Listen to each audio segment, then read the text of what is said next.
Reborn into Hong Kong of the 1980s, he found himself in a world ruled by Triads' violence and ruthless. Yet he awakened the most absurd system ever conceived, the Kowloon system. Every dollar he earned in a single day would at the stroke of midnight multiply tenfold. While others fought over territory amid bloodshed and chaos, struggling desperately just to survive, he chose in Sham Shui Pa. He opened the Kowloon Manpower Company, turning daily cash flow into exponential growth of wealth, swiftly erecting a commercial empire disguised within the underworld. In a city where violence reigned on every street corner, he transformed money into the most formidable weapon of all, a tale of rebirth, system-driven explosions of wealth and financial domination. Chung Hao opened the Kowloon Manpower Company in Shek Tong Sui, Sai, one on Hong Kong Island. In the mid to late 1980s, the economy was sluggish and job seekers crowded every street. Chung Hao's company specialized in taking in those who had nowhere left to turn yet refused to go home and listen to nagging. Pay 50 Hong Kong dollars a day and they would be fed and watered and could stay there from morning till night. If someone was truly broke, they could do a bit of work in exchange for a meal. Chung Hao was the boss. Dressed in a black suit, strikingly handsome, he exuded a sharp, capable aura from head to toe. That day, he was interviewing new recruits in his office. The newcomer had an average appearance yet greeted him with a grin, calling out, "Boss, my name is Su Shi." Su Shi. Chung Hao was momentarily stunned. The man explained Su as in advance, slowly Shi as in setting sun. Chung Hao instantly realized who he was. Su Shi, codenamed Zhaoguan from Black Mask, a bioengineered soldier of Unit 701, devoid of pain and endowed with monstrous strength. He had escaped from the unit, drifted to Hong Kong Island, and now could not find a job. Chung Hao was inwardly delighted, though his expression only tightened with a faint frown. "I only take two kinds of people here," he said. "One kind pays 50 a day, gets food and a place to stay. The other actually works starting at 3,000 a month." Su Shi grew anxious. "Boss, I'm incredibly strong. Just feed me, and I'll work. I don't need wages." Chung Hao nodded decisively. "Fine. From now on you'll follow me and handle my affairs." Su Shi thanked him excitedly. Ding. Upon successfully recruiting Su Shi, a reward of 100% loyalty was granted. Chung Hao opened his status panel. Host Chung Hao affiliated with Hongxing diehard followers Xiao Ma and Su Shi, 53 subordinates, innate superhuman strength as his ability assets totaling 182 million Hong Kong dollars. Chung Hao was a transmigrator, and his golden finger was the Kowloon system. It had two functions. First, at midnight each night, it would calculate the day's total income and then grant a tenfold critical strike reward. Second, any underling he recruited would immediately gain absolute 100% loyalty. Relying on this system, he had founded Kowloon Manpower Company, supporting 108 employees who paid to idle away their time there. Each handed over 50 a day, bringing the total daily income to 5400. At midnight, the system settled the accounts, and the tenfold critical reward added 5400 to his coffers. He appeared to be running a pointless operation, yet in truth was netting 10 times the gains. As he was pondering his plans that day, the landline phone rang. He picked up, hearing Bucky's voice. "How tonight at 8 Kowloon City. Come lend face to Hingshu. Bring more people." With that, the call ended. Bucky was the leading figure of Hongxing Society's Saiwan branch, Chung Hao's immediate boss, a man well known for his reputation. A typical fence-sitter, timid and averse to trouble. Chung Hao dialed Xiao Ma. "We're showing the flag tonight. Bring 30 brothers," he ordered. Xiao Ma agreed with a laugh, then added that the shop front he had been tasked to find earlier was settled and would be ready to open in a few days. Xiao Ma came from a better tomorrow. His leg had once been injured, and Chung Hao had paid to have it healed. Since then, he had followed Chung Hao with unwavering loyalty. Hanging up, Chung Hao stepped out of his office and shouted at the loafing employees, "Tonight, we're going to Yao Ma Ti to show the flag. No fighting, you get 300. If we end up brawling, you get 500. Whoever wants to go, sign up." He slapped the register onto the table. The newly arrived Su, she was baffled, worried as he asked, "Boss, aren't they usually just pretending to be at work? Why are you taking them to show the flag? What if someone gets hurt or even killed?" Chung Hao smiled as he explained, "I'm already part of Hongxing. When those above give an order, can I possibly refuse? Take a look at them. Do any of them look afraid?" Turning back, they saw the employees already scrambling to sign their names in the register. Chung Hao continued, "They couldn't find jobs before and couldn't even support themselves. I occasionally bring them to do work that carries no real risk. Tagging along with me to show the flag is nothing new to them. If there were any true danger, would they be this enthusiastic?" Su Shi opened his mouth, but said nothing more. In Bucky's territory, there was little fat to skim, so he often led his men to help others show the flag and earn some extra cash. The risk level was very low. That night, Chung Hao brought Su Shi and the 108 employees to Blue Moon Bar, where they linked up with Xiao Ma. The subordinates greeted him in unison with cries of "How go." Chung Hao waved his hand. "Bring out the protective gear and let them suit up," he ordered. His men hauled out several large baskets filled with anti-stab arm guards and vests. Once they had put on those two pieces, their upper bodies, apart from their heads, were practically impervious to blades. Everyone pulled on loose black shirts over the gear so that outsiders would not notice. Su Shi was genuinely impressed. Chung Hao himself put on even more refined protective equipment. The group boarded vans and headed for Yao Ma Ti. Outside the Glorious Night nightclub, around 400 people had already gathered. Bucky and his men had arrived first and were inside drinking tea with Hingshu. Chung Hao parked his vehicles on the opposite side of the street just in case the cars got smashed. He led his people to the nightclub entrance where Bucky's trusted henchman Shui Chong happened to be stepping out for a smoke. Tall and skinny, sleazy and shifty-eyed Shui Chong spotted Chung Hao and called out, "Ah, how you finally came. Bucky and Hingshu are inside, go in and see them first." Chung Hao nodded and strode in. "Bucky go Hingshu," he greeted with a smile. Bucky's face broke into a broad grin. "Ah, how you finally made it." Hingshu also nodded in acknowledgement. Just as they sat down, one of Hingshu's men rushed in flustered, shouting, "Boss Ba has arrived." Hingshu's eyes widened as he rose and strode out. Bucky hurried after him, grabbing Chung Hao halfway and pulling him into a corner to whisper, "Ah, Hao, remember, we're only here to show the flag and earn some money. If you can avoid throwing punches, then by all means don't. If anyone gets seriously hurt, that little bit of cash won't even cover the medical bills." Chung Hao was Bucky's #1 enforcer, once having kicked a man flying 3 to 4 meters with a single strike, and Bucky dreaded him losing control. Chung Hao chuckled. "Relax, Bucky, go. We're here to make money." Only then did Bucky settle down. The two men walked out of the nightclub together, where their side was already locked in a standoff with over 100 opponents across the way. Hingshu stood in the foremost position, facing off against a towering, vicious-looking man. That was Ba Bai, a hall master of Wenxing, who had brought more than 300 underlings. Hingshu was visibly lacking in confidence, his hand trembling slightly. Bucky pulled Chung Hao forward at a quick pace. The instant Hingshu saw Chung Hao, a sense of reassurance washed over him, and his expression relaxed considerably. Ba Bai spotted Bucky, and Chung Hao paused in surprise, then let out a shrill laugh. "Hing, old ghost, I was wondering where you got your courage. Turns out you called in reinforcements. I'm telling you, even if you invited Jiang Tianxing himself, it wouldn't change a thing. If you don't give me a proper explanation today, I'll smash your establishment to pieces." Hingshu flew into a rage. "Ba, it was clearly your men who picked a fight for no reason and deliberately swindled mine." Chung Hao found the argument confusing, and Bucky murmured an explanation. Ba Bai's people stirred up trouble on purpose and trapped Hingshu's men. Hingshu's boys couldn't swallow it and injured Ba Bai's men. Now Ba Bai refuses to let it go, claiming Hingshu is trying to ignite a war between the two societies. Chung Hao understood. Ba Bai was testing Hongxing's stance, looking for a chance to swallow Hingshu's territory. Ba Bai sneered with open disdain. "I was wondering who it was. Turns out it's the Sai-1 bannerhead of Hongxing. What you planning to meddle in my business with, Hing, old ghost?" When he first saw men from Hongxing, he had been startled, thinking a hard case had arrived. Never did he expect it would be Bucky, that notorious fence-sitter. Bucky could not allow his prestige to crumble in front of his men. "Ba Bai, don't get too full of yourself. You really think Hongxing has no one left?" Ba Bai snorted. "Hongxing may have people, but enough to tolerate a soft-legged shrimp like you. If you won't admit it, then come have a bout with me." After insulting Bucky, he turned his gaze on Hingshu. "Hing, old ghost, you truly are useless calling someone like this for help. Looks like Hongxing has already written you off as a discarded pawn. Why not come over and follow me instead?" Bucky was at a loss for words. Admitting it would cost him face, but fighting would cost him his life. He knew exactly which was the lesser evil. Hingshu's expression grew even darker. Chung Hao stepped forward, a feral grin spreading across his face. "You seem awfully fond of sparring. Must mean you're quite the fighter, huh? To deal with brainless trash like you, Bucky Good doesn't even need to lift a finger. Having me, his subordinate, step out is more than enough." Ba Bai exploded in fury. "You damned punk, are you courting death? I'll grant your wish. Everyone move aside, I'm going to take him on alone and hack him to pieces." A cigarette dangling from his lips, he lifted a machete and took 2 steps forward, his eyes full of provocation. Ba Ji patted Chung Hao on the shoulder. "I'll be extremely careful." Chung Hao signaled for his men to push over the weapons crate. He flipped it open and drew out a modular spiked club. The head was as thick as a man's arm, studded with finger-long metal spikes. Once assembled, the shaft extended to a length of 1.5 meters. Everyone present was struck dumb. The cigarette slipped from Ba Bai's lips and fell to his feet, and he did not even notice. "Are you kidding me? Who the hell brings a spiked club to a street fight?" Ba Ji swallowed hard, suddenly tense. Chung Hao slammed the club down onto the pavement. The concrete at his feet cracked instantly. He let out a light chuckle. "Whether it's real or not, you'll know once you try it. Today I'll use you to consecrate this new weapon." This spiked club had been custom-ordered by Chung Hao from the northern region, crafted to match his innate, overwhelming strength. With a thunderous shout, Chung Hao raised the spiked club high and swung it in a full arc, bringing it crashing down toward Ba Bai's head. Hearing the whooshing gale, the weapon stirred Ba Bai's mind, went completely blank. He instantly flung away his machete and turned to flee, his voice trembling. "Don't come any closer." Chung Hao hefted the spiked club onto his shoulder and gave chase, occasionally sweeping it toward the back of Ba Bai's head. He mainly wanted to frighten the man and had no real intention of taking a life. Ba Bai felt cold waves surging across the back of his neck, his soul nearly scared out of his body.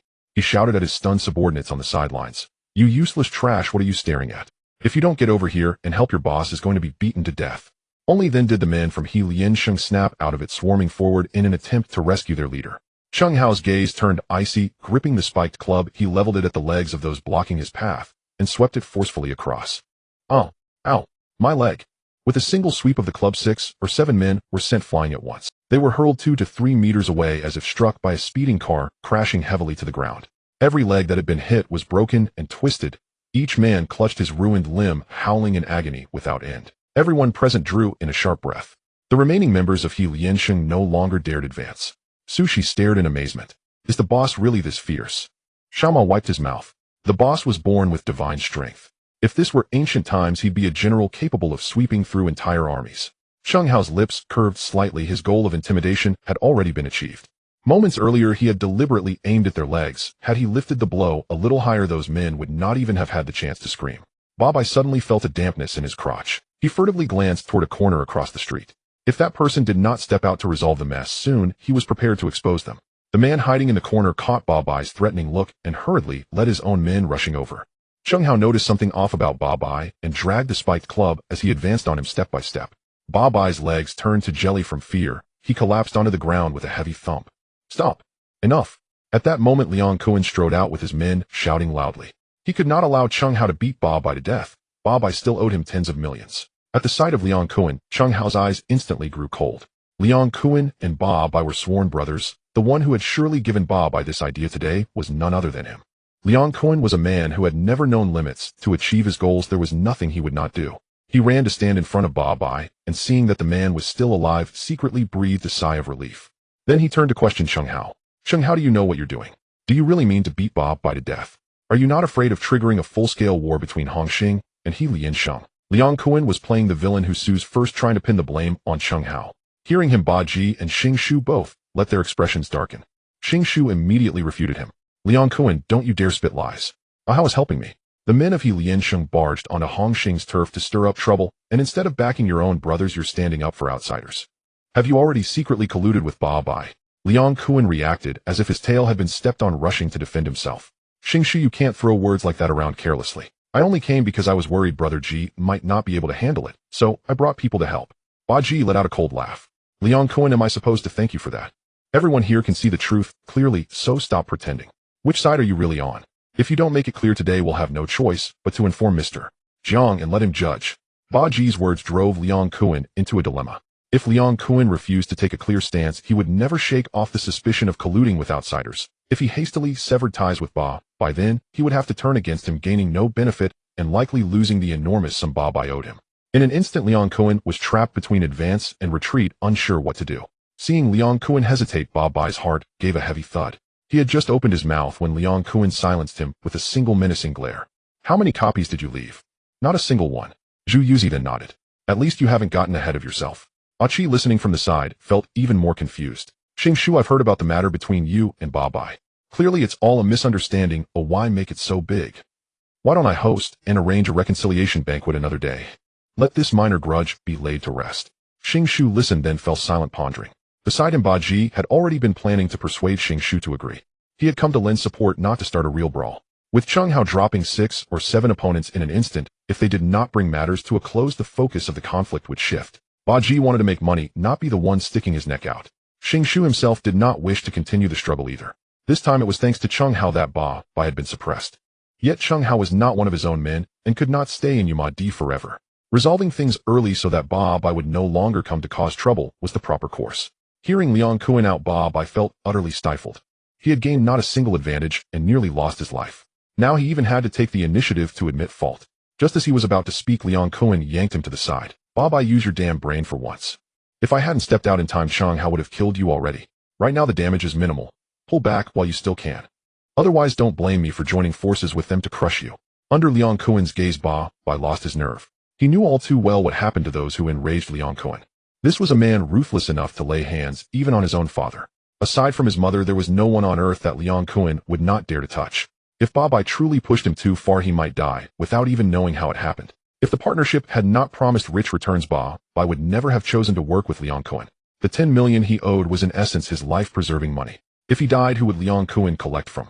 Now that he knew Xing Shu was not someone he could chew up, and there was no profit in this clash coupled with Liang Kuan's pressure, Ba muttered. But if I just swallow my pride like this, where does that leave my face? Once this spreads, how am I supposed to keep my footing? Liang Kuan drew in a deep breath. He fixed Ba Bai with a cold stare, enunciating each word. If you don't yield now, do you really think there will be a later for you? Look at the situation. Do you honestly believe Cheng Hao will let you walk away? As for face, from the moment you collapsed on the ground in terror, do you still think you have any face left? Liang Kuan's words left Ba Bai speechless, especially as his gaze drifted toward the spiked club. In that instant, Ba Bai felt that Liang Kuan had spoken a profound truth of life. Face truly was not important. Without your life, what use was pride? Seeing that he remained silent, Liang Kuan knew he had conceded. Turning back to Xing Shu, he put his smile on again. Xing Shu, Ba Bai has agreed. Tomorrow night at 8 at Yu Guqi restaurant. He will personally offer you wine to apologize for today's misunderstanding. Xing Shu did not immediately agree. He glanced at Ba Ji and Cheng Hao. Ba Ji had come to support him, and any fight or peace needed to be discussed with him. Moreover, he had Cheng Hao under his banner now. The sight of that spiked club sweeping 6 or 7 men aside in an instant was something he knew he would never forget for the rest of his life. Ba Ji remained impassive, casting a fleeting glance at Cheng Hao. Seeing no objection from him, he finally spoke. Uncle Xing, it is wiser to resolve enmity than to perpetuate it. Since Ba Bai has sincerely yielded, we have suffered no loss. Why cling so stubbornly to grudges? Hearing Ba Ji's acquiescence, Uncle Xing smiled knowingly and turned to Liang Kuan. If Ba Bai truly seeks reconciliation, then let it be tomorrow night at 8. Let there be backbone in this peace. Liang Kuan chuckled amiably, agreed Uncle Xing. I'll take my leave now. With that, he turned and walked away, pausing briefly as he passed Cheng Hao. He regarded Cheng Hao with keen, appraising eyes. How if things grow unbearable under Brother Ji, you're always welcome to join me. With you by my side, great deeds are assured. Ba Ji's blood surged to his temples, but he dared not react. Cheng Hao scoffed. Spare me. I'd rather die than follow you to ruin. Liang Kuan fixed Cheng Hao with a long, penetrating gaze before departing with his men, without so much as a backward glance. Seeing this, Ba Bai hurriedly signaled his subordinates to carry off the wounded and retreat swiftly. He feared lingering a moment longer might provoke Cheng Hao's change of heart. Death in such a case would be meaningless and unavenged. The members of Walin Sheng, relieved they need not fight, dispersed, as if granted a royal pardon. They hastily lifted the injured from the ground and departed at a brisk pace. Once all had vanished, Uncle Xing sighed deeply. Ji, we owe you greatly this time. Without these old bones of mine, I doubt I could have held the line. Ba Ji offered an awkward smile. Uncle Xing, what a thing to say. We're fellow disciples, and you're our senior. When duty calls, how could I stand aside? Besides, it was Master Zhang's explicit instruction. Uncle Xing returned a faint, silent smile. Only he knew whether Master Jiang Tiansheng truly honored their shared lineage. He then turned to Cheng Hao and raised a thumb in warm admiration.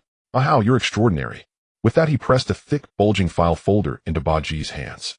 Ba Ji accepted it without hesitation, his weathered face blossoming into a broad, radiant grin. After parting ways with Uncle Xing, Cheng Hao dismissed the others, instructing them to return the next day to collect their payments. They departed trustingly, heading home. On the ride back to Saiwan, Ba Ji insisted Cheng Hao sit beside him and gazed at him with earnest concern. How we step into the open not for glory but for extra income. Unless absolutely necessary, never risk your life recklessly. This time you nearly became the sacrificial lamb. Cheng Hao almost struck Ba Ji on the head. Though the scene appeared triumphant, it had in truth antagonized both Walin Sheng and Liang Kuan. Should Ba Ji perish, Walin Sheng would surely exploit the incident to pressure Hung Hing. If Master Jiang Tiansheng wished to avoid full-scale war, he would inevitably sacrifice a scapegoat, leaving Cheng Hao with nothing but enmity toward Liang Kuan and zero gain. Ba Ji had known Liang Kuan for years and understood all too well how ruthlessly he operated. Having finally found a subordinate who fought fiercely and generated wealth, Ba Ji dreaded losing him. And now with Liang Kuan openly attempting to poach him, Ba Ji grew anxious and probing. How Liang Kuan clearly holds you in high regard. But don't be deceived, there's no future with him. Cheng Hao met Ba Ji's gaze with quiet intensity. Inwardly he sighed, saying Liang Kuan offers no future. Does following you guarantee one? Aloud he replied, Brother Ji, do you take me for a fool? Liang Kuan misreads the tides. He cannot go far. Oh. Ba Ji leaned in, intrigued. Pray elaborate. Cheng Hao smiled faintly. The North has signed an agreement with the UK. The handover of Hong Kong Island in 1997 is irreversible. This decision stands firm. No power can overturn it. Uncle Xing, surely you're aware of the North's stance toward Triads. How could I not? Ba Ji's voice trailed off, faltering. He lacked conviction. The North tolerated crime with near zero tolerance. Though Hong Kong retained capital punishment in law, it hadn't been enforced in 20 years. The North was different. Grave offenses could draw a bullet. Worse still, reports whispered that North Korea employed artillery executions. Who could say whether capital punishment might return after reunification? Ba Ji's face clouded with worry. How, what then shall we do? Cheng Hao laughed lightly. Earn while you may, spend while you may. Revel in the moment, but never break the law. Baji stared blankly. He's stringing me along, but I've no proof. Still recalling the day's events, he added, I'll beware Liang Quan. You've thwarted his plans. He won't let this rest. Cheng Hao nodded. Rest easy, brother Ji. I'm fully aware. Baji continued, good. Then let's settle accounts. He withdrew 10 bundles of 100 Hong Kong dollars notes from the file folder and handed them to Cheng Hao. Your share, keep it safe. He sighed again. Uncle Xing is strapped for cash. This is all he could spare. Cheng Hao accepted the HK-1000 without protest. The file folder in Baji's arms deflated by a third. Having brought over 200 men, each receiving only a few $100s, little remained for himself. All in all, this public display had yielded meager profit. After parting from Baji, Cheng Hao returned home to a flat in Shek Tong Sui nestled alongside Victoria Harbor. By day, its balcony offered an unbroken vista of sea stretching to the horizon. By night, it revealed star-strewn skies and the breathtaking spectacle of the moon rising over water. Crucially, it sat on the 5th floor. Though seemingly elevated, Cheng Hao had installed a rapid descent rope. His door featured dual-layer security. Should enemies breach it at midnight, the delay would grant him time to flee via the balcony into the sea, just steps away, where pursuit would vanish. Cheng Hao sat on the balcony sipping wine as the sea breeze swept past. Midnight approached swiftly. A chime sounded. Daily income settled. HK-105400.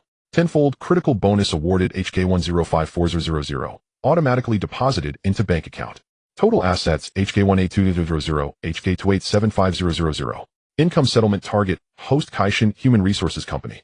At the system's notification, Cheng Hao smiled faintly. An instant influx of over 1 million Hong Kong dollars. Clean, untraceable funds. With such a system, every venture promised profit. Yet profit demanded protection. In Hong Kong, weakness invited predation. Even bioengineered warriors like Su, she had already emerged. Cheng Hao hailed from no elite lineage. To conduct business securely, he could not bypass the Triads. Consider his neighbor Jimmy, a humble street vendor yet driven to ruin by Triad harassment. To escape oppression and safeguard his livelihood, Jimmy joined Walin Sheng. So too did Cheng Hao choose affiliation, not out of loyalty but strategy, to leverage influence and scale his enterprises. Cheng Hao smiled faintly and retrieved materials prepared earlier by Xiao Ma. Recently, he had invested in 10 chain convenience stores across Hong Kong Island. Kowloon and the new territories lay across the water. Expansion there could wait. More pressingly, capital was scarce. Most of the system's windfall had gone toward acquiring office space and funding these stores. His system and the convenience stores formed a perfect symbiosis. Even selling at cost price yielded tenfold. He had delayed opening until he could make a grand entrance. Launching 1 or 2 stores would yield little impact and minimal critical bonuses. Capital, after all, was required. Thus, he first established Kaishan Human Resources Company, using employees' wages to sustain them, while simultaneously leveraging those very funds to trigger system bonuses. Once sufficient capital accumulated, he would execute his broader vision. Even convenience stores needed brand recognition, and now having intimidated Baji, word would spread across Hong Kong by morning. When the stores opened, all Hung Hing members would receive 50% discounts. Riding this wave of sudden fame success was inevitable. Could any rank-and-file Hung Hing member resist such an offer? Who among them didn't smoke, drink, devour instant noodles, or savor sausages? A venture appearing marginless in others' hands became pure profit in his. Crucially, the discount applied only to Hung Hing members. Rival Triads and ordinary citizens received none, so competitors could complain but had no grounds to act. Large corporations thus faced no threat of market erosion, and found it difficult to fabricate legal charges against him. Yet should they dare test his resolve, Cheng Hao was no novice to intimidation. A simple dispatch of Su Shi would suffice, delivering a warning beyond words. The next day, Cheng Hao went first to Kaishan Manpower Company. He called Su Shi over and handed him 4 bundles of 100 Hong Kong dollar notes. Su Shi, take the registry. Give 300 to every listed person. Cheng Hao never skimmed what was due. Hearing the boss, Su Shi said no more and obediently complied. Cheng Hao never skimmed what was due. Hearing the boss, Su Shi said no more and obediently complied. Cheng Hao's words drew envious glances from those about him. That amounted to 40,000. Paying them would cost just over 30,000. The lion's share belonged to Su Shi. If it had been handed out to them, it would have equaled 6 months' worth of membership fees. After a while, the outside grew quiet, and everyone resumed loafing. Su Shi entered the office. Boss, all the payments have been handed out. What's left is. Before he finished, Cheng Hao waved him silent. All right, I said the remainder is yours. Don't scorn it or look down on. Su Shi hurried to protest. No, absolutely not. Boss, you have given far too much. I just arrived. Is it proper to take so much at once?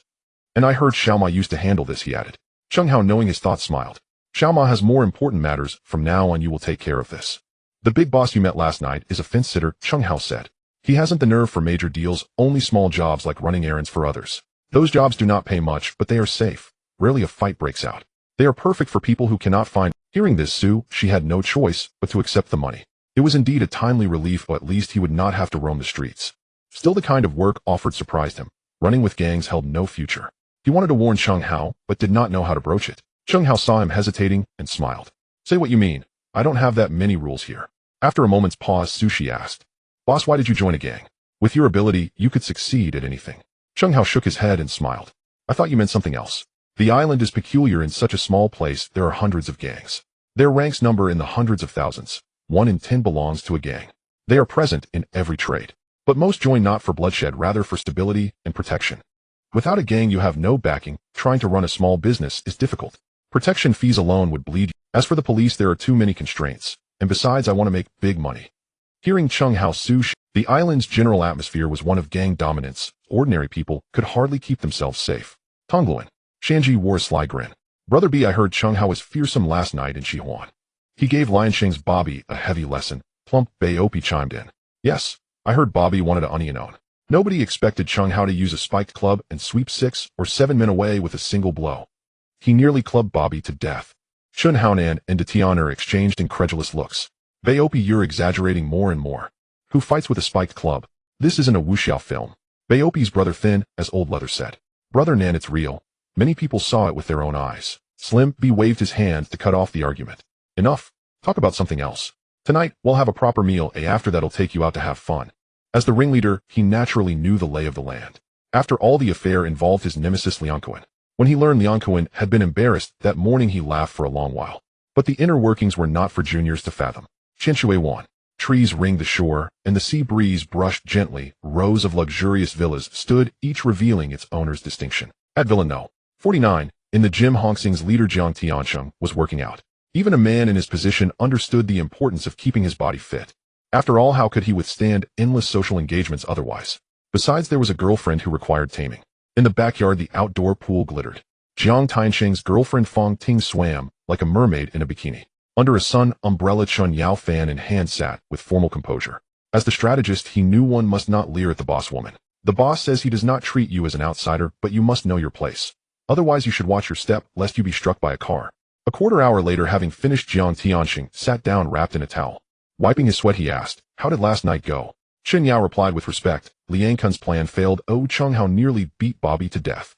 Oh, Jiang Tianxing perked up. Tell me the specifics. Chen Yao recounted the events precisely and included the information on Chung Hao. When he finished, Jiang Tianxing wore an amused expression. Unexpected that Baji could recruit such fierce subordinates. And he runs a fake employment company. What is he trying to do? Throw money away. Pay my respects to Uncle Xing on my behalf. He is a senior. Jiang Tianxing could not help but marvel. Nowadays there were even those who wielded a spiked club capable of sweeping 6 or 7 men aside. Were it not for Chen Yao's report, he would have thought it a tall tale. Yet Jiang Tianxing was not worried.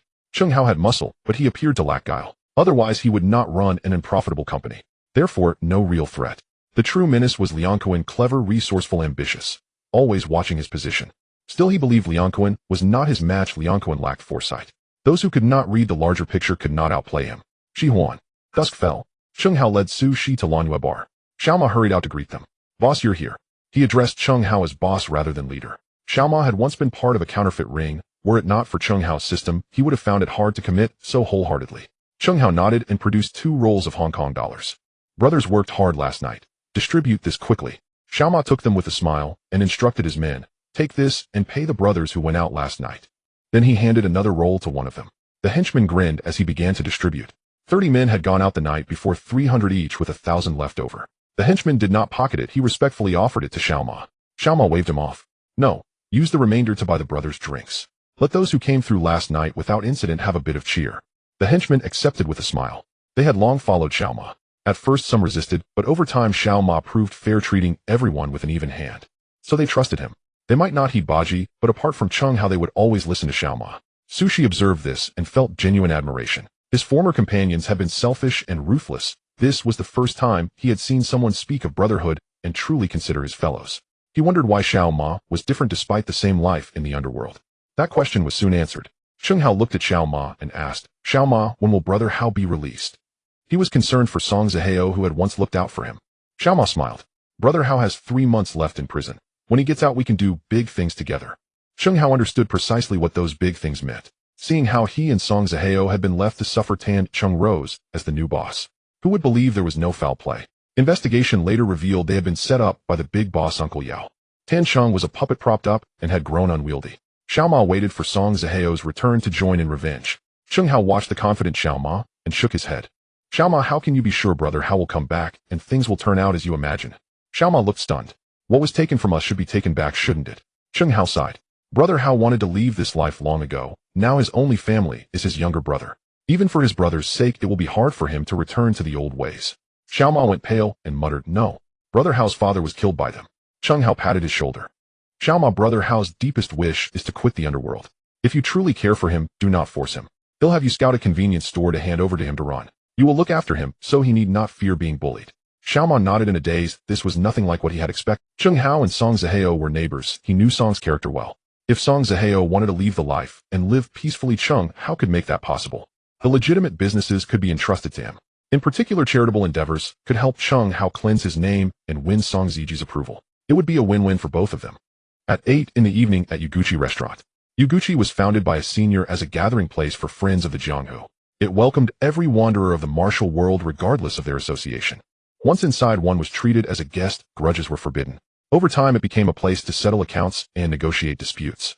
Liang Kuan and Ba Bai arrived first. This time Ba Bai was holding a banquet to apologize. He could not arrive later than his guests. After ordering the dishes, Ba Bai slumped into the private room. Liang Kuan, are we just going to admit defeat like this? He was unwilling. He had never been so humiliated. Now the other hall leaders laughed at him. Even the juniors of Hongxing could not be handled, and he had shamed the association. He was sullen but could not retort. Liang Kuan glanced at him and sneered. If I had not stopped you in time, Chung Hao would have beaten you to death. The thought of brains splattered and a death beyond redemption resurfaced. Bad memories of last night were vivid. The cold gust from the wolf tooth clubbed the sight of his men being swept away. If Liang Kuan had not appeared, he truly would have died. Yet if Liang Kuan had not sent him to provoke Xing Shu, how would he have met Chung Hao? Without that meeting, he would not have become a laughingstock. Liang Kuan sensed the resentment in his eyes and spoke at once. A real man does not swallow every immediate loss. If you cannot beat him openly, do not go to his doorstep. We can strike from behind. He cannot carry that spiked club at all times. Seeing Liang Kuan's expression, Ba Bai knew he was hatching mischief again. His eyes brightened and he urged, quick, tell me, how do we deal with him? Liang Kuan smiled slyly. That is why I had you soften your stance first. It makes him drop his guard.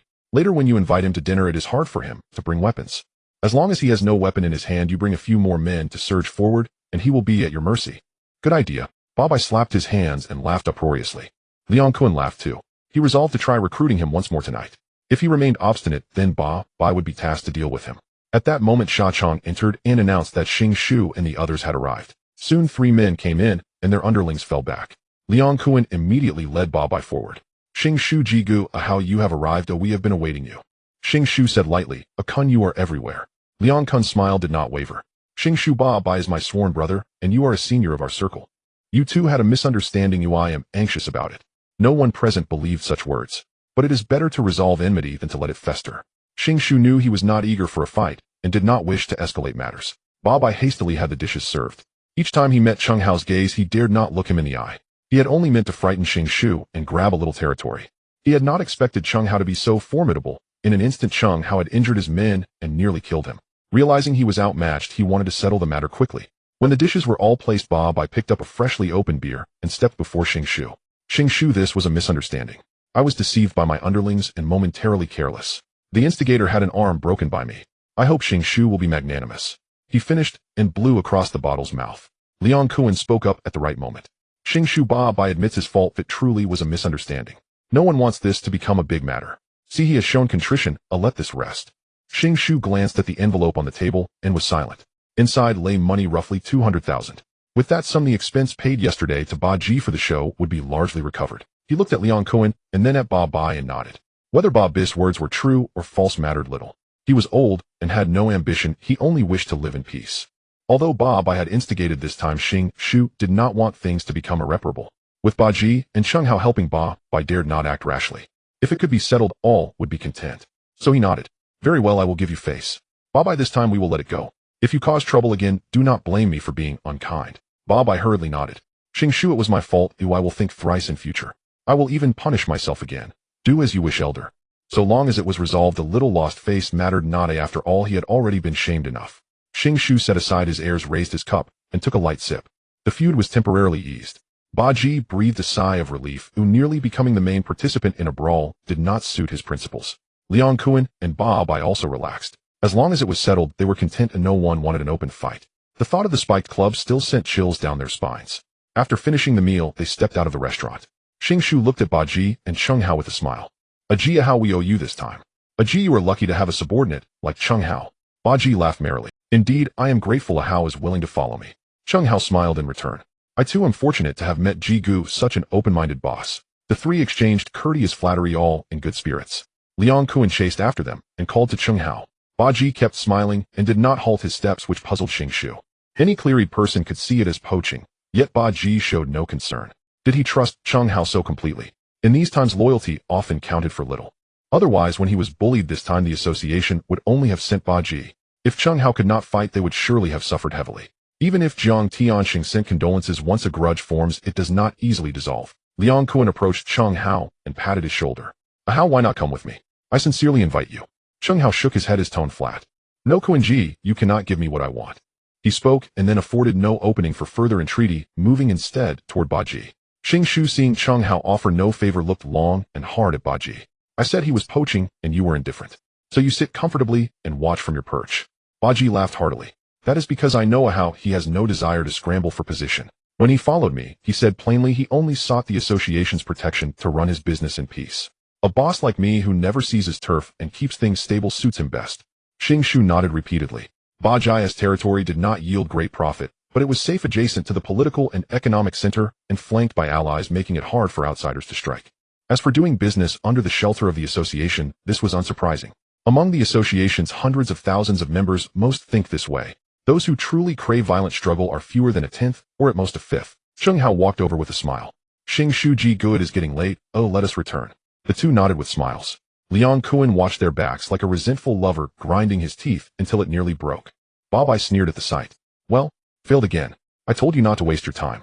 When the heat dies down, find an opportunity to finish him and avenge you. Liang Kuan shot him a sharp look. What did he mean by avenging him? He was too lazy to expose the boast. After all, they had all been smarted by Cheng Hao. The elder brother would not scold his juniors. Doing away with this man who refused to submit would be the true task. At that moment, Shi Bi and his group also emerged from their private room and collided with them. Liang Kun's eyelids twitched. He had not expected to meet his mortal enemy. He pulled Ba Bai, intending to return to the room and avoid engagement. But Shi Bi would not let the chance pass. Liang Kuan, why are you hiding from me? He stepped forward quickly and seized him. Liang Kuan rolled his eyes but could not avoid it. Since escape was impossible, he had to face the matter. He adjusted his expression and, feigning surprise, turned to Shi Bi. Shi Bi, what a coincidence, you are dining here too. His face betrayed no embarrassment as he took the upper hand. Shi Bi's eyes flickered, but his smile did not change.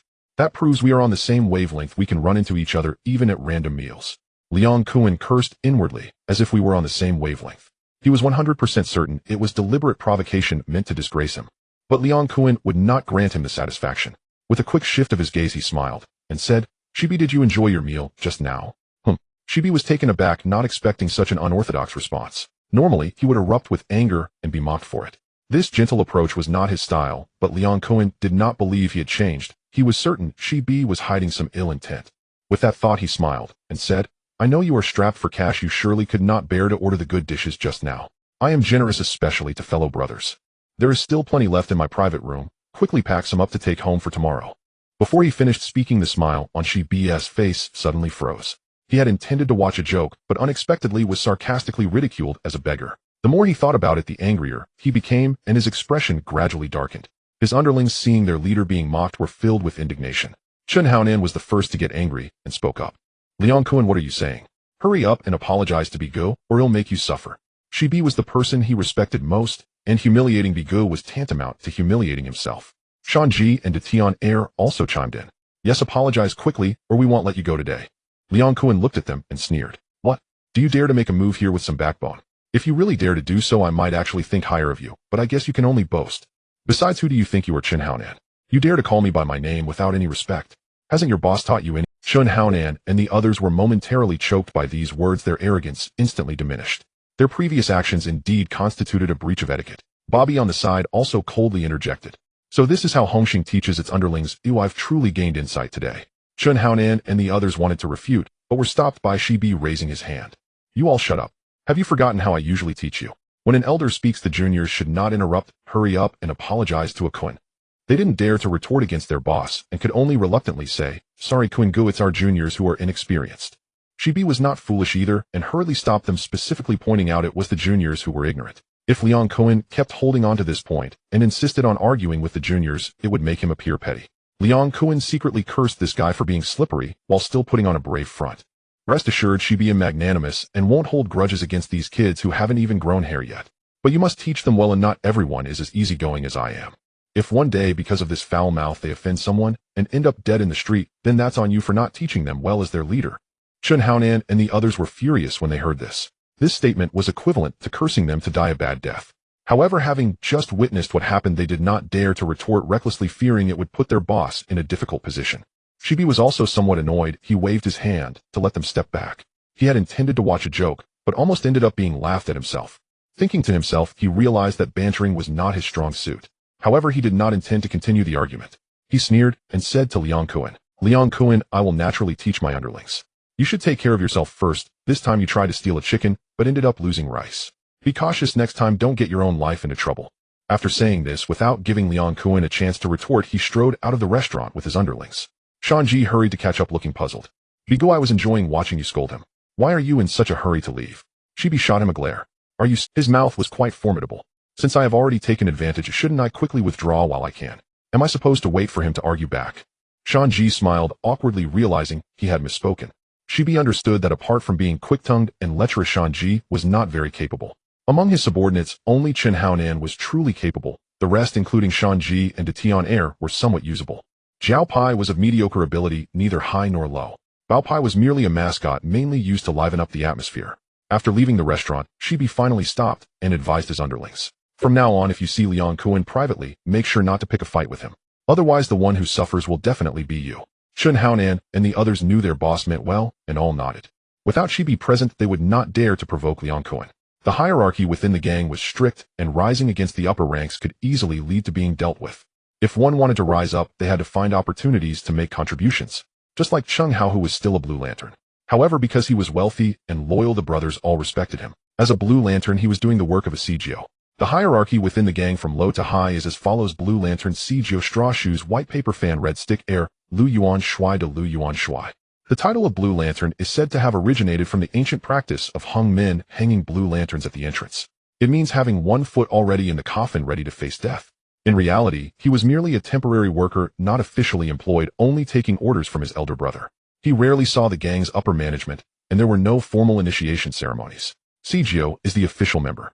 Due to the presence of undercover agents from OG, members ranked CGO and above refer to each other by nicknames. Many people have forgotten their real names and only remember their nicknames. After becoming a CGO, one would be assigned tasks such as overseeing venues, managing accounts, or acting as a bodyguard for the big bosses. Cheng Hao originally intended to leverage the gang's name for personal gain. He never planned to be trapped in this mire for life. Therefore, he never fought for merit to rise up. Fortunately, Ba Ji was easy to talk to as long as he was paid enough. He never asked too many questions. But Cheng Hao also understood that Ba Ji's indifference did not mean others were indifferent. He could not remain a Blue Lantern forever. Even if he did not want to climb, the brothers around him would push him up. If someone with merit continues to not rise, the brothers below would definitely have objections. What Cheng Hao wanted to do was to delay this time as much as possible. Ding, today's income settled at 5,400 Hong Kong dollars, receiving a tenfold critical strike reward of 54,000 Hong Kong dollars automatically deposited into the bank account. Assets 287,500 Hong Kong dollars, 292,900 Hong Kong dollars. Sitting on the balcony at home, enjoying the sea breeze and drinking wine. Hearing the system's settlement voice in his mind, Cheng Hao sighed. Another good day. Making money without fighting or killing is really refreshing. Every day the employees from the Good Home Labor Company contributed. Even if Cheng Hao did nothing, he would still earn tens of thousands of dollars daily. Once his chain convenience store opened, the income would be even more considerable. Time flew by quickly, and in the blink of an eye a week had passed. Cheng Hao, along with Su Shi and Xiao Ma, stood at the entrance of the Good Home convenience store ready for the grand opening. Although Ba Ji did not come, he sent Shui Chong along with many Hongxing brothers to show support. Cheng Hao stood outside the store holding a megaphone, beaming. "Thank you all for gracing us with your presence today for the grand opening of Good Home Convenience Store. I announce a good news: from now on, all Hongxing brothers will receive a 50% discount when shopping at my store." Wow! Before Cheng Hao could finish his words, the Hongxing brothers who came to congratulate and the onlooking citizens were in an uproar. A 50% discount for the whole venue. Not to mention making a profit, just not losing money, would be considered good luck. But this discount was only for Hongxing members. Ordinary people could only dream of it. Cheng Hao waved his hand to quiet everyone down and said, "Don't celebrate too early. If you use up all your excitement now, you might not be able to handle the surprise later." Ha ha ha. Cheng Hao's words drew laughter from the crowd. Everyone was curious about what surprise he was referring to. Shui Chong couldn't wait to ask, "How, don't keep us in suspense, quickly tell us what the surprise is." The onlookers also shouted, "Come on, Hao, go hurry up and tell us." Cheng Hao raised his voice. In addition to the opening of the Good Home store in Saiwan today, there are also 9 other convenience stores opening on Hong Kong Island simultaneously. From now on, all Good Home convenience stores will offer a 50% discount for Hongxing brothers. When checking out, just say you are from Hongxing, and the cashier will directly charge half price. I believe no other gangsters would be shameless enough to impersonate our Hongxing members, right? Bang! Cheng Hao announced this straightforward discount policy, and all Hongxing members erupted in excitement. They had assumed only one store would open in Saiwan, never imagining 10 would launch across the entire island. Many had previously worried the distance would be inconvenient, only to discover Cheng Hao had opened 10 stores at once. Now half-price goods were accessible from numerous locations. Blabber Chong stood frozen in astonishment, mouth agape. The convenience store before him was spacious, its interior design, equipment, and inventory collectively worth several $100,000 Hong Kong dollars. Opening 10 stores simultaneously demanded millions, not to mention offering Hongxing members a 50% discount. At that rate, when would he ever recoup his investment? Amidst the stunned silence of the crowd, Cheng Hao completed the ribbon-cutting ceremony and declared the store officially open. Hongxing brothers who had come to offer congratulations surged inside. Convenience stores primarily stock food and beverages, items designed for immediate consumption, small portions, or emergency use. Though ordinary, these daily essentials move in massive volume. Hongxing's rank-and-file members earned modest incomes. Encountering such a 50% discount thrilled them more than Chinese New Year. Saving on everyday necessities eased financial strain and brought tangible relief to their livelihoods. Those who found exactly what they wanted shouted loudly as they passed Cheng Hao. "Brother Hao, magnificent and generous. Brother Hao, 7 times in one night." Huh, what terrible phrasing. Brother Hao clearly means 7 people in one night. Brother Hao, next time we'll support your promotion. Hearing the word promotion, Cheng Hao flinched. What the hell? Some rogue, always scheming to ruin me. I treat you all as brothers, and yet you want to promote me. Blabber Chong, baffled by Cheng Hao's refusal, asked hesitantly, "How are you still wearing the blue lantern? Why wouldn't I want promotion? You keep handing me credit. I can't even face you." Cheng Hao clapped him on the shoulder. Chong, though I'm not wealthy, I'm certainly not short of petty cash. I joined the Triad to avoid trouble from rival gangs, and to earn peacefully. Don't worry, I won't compete with you for advancement." Blabber Chong smiled bitterly, precisely what he feared. His own skills and capabilities made climbing the ranks nearly impossible. Even if promoted, he could never command the same loyalty and respect as Cheng Hao or Xiao Ma. Were it not for fellow disciples shielding him in Saiwan, he'd never enjoy such stability today. In any clash with rival Triads, he'd inevitably become cannon fodder. In Blabber Chong's mind, Cheng Hao was the undisputed choice to succeed Bakyip. Yet Cheng Hao's refusal left him deeply troubled, which underling wouldn't wish for a capable, imposing leader. It also brought prestige beyond the Triad. As the first convenience store opened, a system alert chimed in Cheng Hao's mind. Ding. Hao Ijia convenience store has opened. Bind it as a daily revenue settlement target. Bind it. Cheng Hao didn't hesitate. Once bound, Hao Ijia's revenue would automatically integrate into the system's settlement, just like Kaishan Human Resources Company. Ding. Hao Ijia convenience store successfully bound as daily revenue settlement target. Cheng Hao smiled and opened his personal interface. Cultivator Cheng Hao. Affiliated faction Hongxing. Loyal followers Xiao Ma Sushi. Subordinates 53. Ability innate superhuman strength. Assets HK2929000. Revenue settlement targets Cultivator Kaishan Human Resources Company Hao Ijia convenience store. Seeing Hao Ijia now bound, Cheng Hao knew future stores would auto-register. No further action required.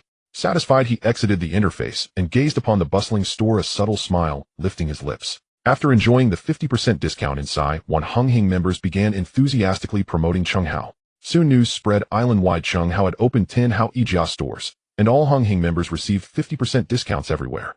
Convenience stores stocked everyday essentials. Even Triad members needed them. To verify the claim, Hongxing members flocked to Hao Ijia to test the offer. Upon hearing the news, the Causeway Bay 5 also grew curious. Shanji voiced skepticism. Is it true? Does Cheng Hao really have that kind of money? 10 large convenience stores across the island, and 50% discounts for all Hongxing members. Chun Haonan, stunned, recalled each store spans at least 50 square meters, EU outfitting and stocking costs tens of thousands. Opening 10 simultaneously, with unlimited 50% discounts for fellow members. This isn't profit, it's pure generosity. Bao Pai added, that's unsurprising. I heard Chung Hao launched a sham employment agency in Taiwan. People pay 50 Hong Kong dollars to sit in an office all day with 3 meals included. Chen Haonan and the others remembered hearing rumors about it before, but dismissed them as jokes. Learning it was genuine deepened their bewilderment. Was Chung Hao mentally unsound, or simply burning excess wealth? He pursued ventures that clearly lost money. What then was his true intention? Though perplexed, they saw no reason to forego the benefit. Refusing a bargain was sheer folly. The 5 entered the Causeway Bay Haoijia and froze in disbelief. The spacious store teemed with familiar faces. Suddenly a man, Xie subordinate often seen with Chun Haonan's group, wrestled his way out arms laden with bags. Chun Haonan and Shanji noticed he carried mostly alcohol and instant noodles. Spotting them, he grinned. Brother Nan, it's real. Full 50% discount. Brother Hao is incredibly generous. Hurry and buy, stock runs out fast. With that he vanished into the crowd. Confirming the discount was genuine, Chun Haonan and his friends could no longer wait. As low-ranking Triad members with tight budgets, this 50% deal felt like manna from heaven. Even several Hung Hing brothers running snack shops arrived to restock in reverse, buying wholesale at half price. Rice flour, oil, soy sauce, vinegar, and cigarettes were daily necessities they'd always purchased at full price. Now buying them at 50% saved substantial sums, especially given their high volume. Chun Haonan's group pushed inside, only to find many shelves bare. Most sought-after items: alcohol, instant noodles, toilet paper, and cigarettes. With little left to buy, they grabbed several ice pops instead. Arriving late, they missed their preferred cigarettes and liquor, and sat outside the store savoring their hard-won treats while awaiting restocking. They indeed purchased goods at half price. No proof was required. Simply declaring affiliation with Hung Hing granted the discount. Saiwan Kaishan Human Resources Company. Chung Hao sat leisurely in his office sipping tea. A sharp ring shattered the calm. The telephone. Lifting the receiver, Xiao Ma's urgent voice crackled through. Brother Hao. Major crisis. My store sold out, and the warehouse can't keep up. Chung Hao paused, speechless. Xiao Ma's alarm had nearly startled him into thinking a riot had broken out. He'd merely anticipated the discount would draw crowds and retain loyal customers. Not that it would trigger a complete. Though warehouses rushed shipments to all 10 stores, demand overwhelmed supply. Chung Hao hung up and immediately contacted suppliers. Nothing mattered more than profit. Every minute of delayed restocking meant exponential losses. 10 stores opening simultaneously meant 10 simultaneous restocking demands.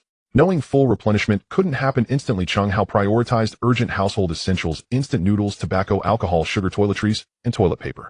Less critical items could wait. Within an hour, all stores received essential restocks, ensuring uninterrupted operations. Other items were scheduled for full restocking by 8 p.m. Only after finalizing arrangements did Chung Hao exhale in relief. Doing everything himself would surely kill him. Song Zaheo wouldn't be released from prison for several months, and a suitable interim replacement was urgently needed. After careful consideration, Chung Hao concluded she was the most trustworthy person at his side. Though he trusted Xiao Ma deeply, Xiao Ma remained occupied scouting new store locations and managing Blue Moon Bar. He simply had no bandwidth to spare. At this thought, Chung Hao summoned Su Shi to his office. As soon as Su Shi entered, he asked, "Boss, what instructions do you have for me?" Chung Hao gazed at Su Shi, vibrant and full of vigor, and nodded in quiet satisfaction. Especially when he smiled, his warmth and approachability stood in stark contrast to Chung Hao's other subordinates, men whose faces bore either brutish heaviness or weary resignation. Entrusting him with the convenience store would surely put no fear into the staff. Moreover, beyond managing the store, Su Shi would also lead a team to collect daily revenues from all branches and deposit them securely at the bank. Though each outlet generated modest turnover, 10 stores combined yielded a substantial sum. Chung Hao planned to expand to 50 or even 100 outlets across Hong Kong, a scale that would entail enormous cash flow. Ensuring the safe transport of funds to the bank was therefore paramount. As the reputation of Hao Ijia spread, this growing sum would inevitably attract the attention of those with ill intent. If the couriers lacked genuine competence, Chung Hao feared they would buckle under pressure. Under Chung Hao's steady gaze, Su Shi grew uneasy and chuckled awkwardly. "Boss, is there a flower on my face?" Chung Hao knew he'd misread the situation and shook his head with a smile. "You've misunderstood. I have a critical assignment for you." Su Shi's eyes lit up. "Boss, just give the order. I'll brave fire and sword without flinching." He had been with the company for a week. Aside from that first night's show of strength, he'd done almost nothing. This inactivity unsettled him. He felt he hadn't yet contributed meaningfully to Chung Hao's cause. Now, hearing at last that he would serve a real purpose, his heart swelled with excitement. Chung Hao smiled. "Su Shi, I'm stretched impossibly thin, so I've decided to entrust Hao Ijia convenience stores entirely to your management." Su Shi blinked in stunned silence, unprepared for such weighty responsibility. Snapping back to awareness, he hastily shook his head. "Boss, I can't do it." He knew nothing about running convenience stores. Chung Hao's trust left him utterly unconfident. Chung Hao rose, walked over to Su Shi, and placed a reassuring hand on his shoulder. "A true man never says, 'I can't.'" And I believe in you. If you apply yourself, you'll master it swiftly. Right now, I'm simply overwhelmed. If you refuse to share this burden, who else could possibly help me? Hearing these words, Sushi realized further refusal would be ungracious, and replied respectfully, since you place such faith in me, boss, I'll give it my best try. Chung Hao immediately guided Sushi to a seat, and began instructing him on store operations, handing him supplier contact details as well. Xiaoma had already arranged for warehouse stock to be replenished across all outlets on schedule. He was worn ragged, busier than juggling 3 romantic entanglements. Yet upon receiving Chung Hao's message that Sushi would temporarily assume his duties, freeing him to scout ideal locations for new stores, he felt immense relief. Overjoyed by this arrangement, Xiaoma nearly dropped to his knees in gratitude. He'd originally assumed he'd hold the position only until Song Zihao returned, but today's events had shattered that naive assumption. Some tasks were simply not suited to him. As 5 p.m. approached, Sushi arrived holding a thick notebook, and Xiaoma felt at last his deliverance was at hand. Sushi, you've come just in time. I'm utterly spent. The minutiae of convenience store management are far beyond the grasp of a rough fellow like me. Sushi, hearing this lament, offered a wry smile. Brother Xiaoma, you can't simply dump everything onto me. I'm a complete novice, ignorant of every detail. You must guide me carefully, otherwise if I blunder, boss will still hold you accountable for the mess. Only then did Xiaoma realize how naive his earlier thinking had been. Though Sushi would succeed him, Xiaoma couldn't simply abdicate responsibility. He would need to mentor Sushi Hansen, step by step, until he operated independently and confidently. Otherwise, should chaos erupt, Chung Hao would haul him back in to clean up the wreckage. With a sigh, Xiaoma began formally inducting Sushi into his new role. Western District. What devilry is Hao up to now? Opening a convenience store, fine. Offering 50% off to Western District locals, also fine. But why extend the same discount to all Hunghing members? At this rate, no fortune would suffice. Baki stroked his chin, suspicion clouding his expression. He truly couldn't fathom Chung Hao's reasoning. If he truly had money burning a hole in his pocket, he could simply pay homage to him. And Chung Hao was merely a blue lantern, a low-ranking member with no ambition to rise. Even winning hearts and minds would serve no upward purpose. Beside him, Shui Chong added, exactly, Brother Ji. I don't understand Hao's motives either.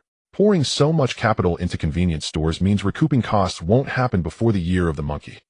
Why not Brother Ji go speak some sense into him, before he squanders all his wealth?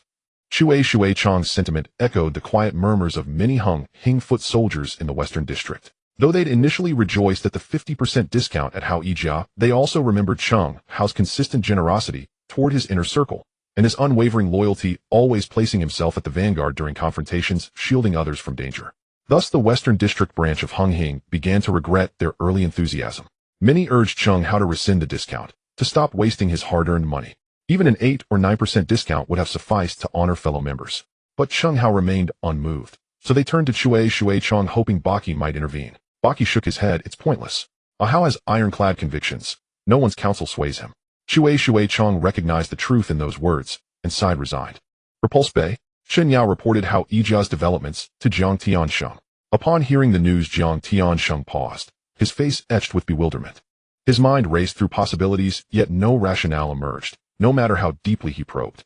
Frustration mounted, and he finally muttered, truly I cannot fathom what Chung Hao intends. Turning to Chen Yao, he asked, Chen Yao, what is your assessment?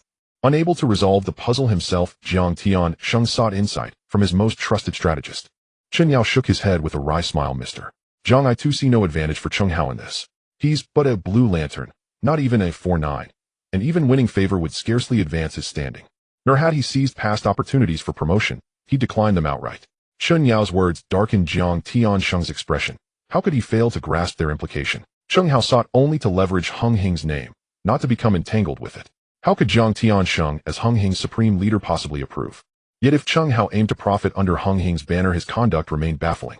Ultimately, his actions pricked Jiang Tiansheng's pride, and he sneered. He thinks he can reap all the benefits while keeping his distance. Such convenience does not exist. Chen Yao, you'll devise a pretext to have Baki promote Chung Hao to 4-9 status. Though his motives remain opaque, unsettling him will force him to act and expose his true intentions. Chen Yao bowed respectfully. Rest assured, Mr. Jiang, I shall handle it promptly. Jiang Tiansheng gave a slight nod. Confident in Chen Yao's ability, this was a trivial matter for such a capable advisor. As Chen Yao turned to leave, Jiang Tiansheng added, by the way, inform the other senior leaders, since Chung Hao has demonstrated sincere goodwill toward Hunghing brothers, let none of them squander his generosity. Chung Hao's opening of Hao Yijia and his sweeping 50% discount for all Hunghing members spread rapidly through the underworld.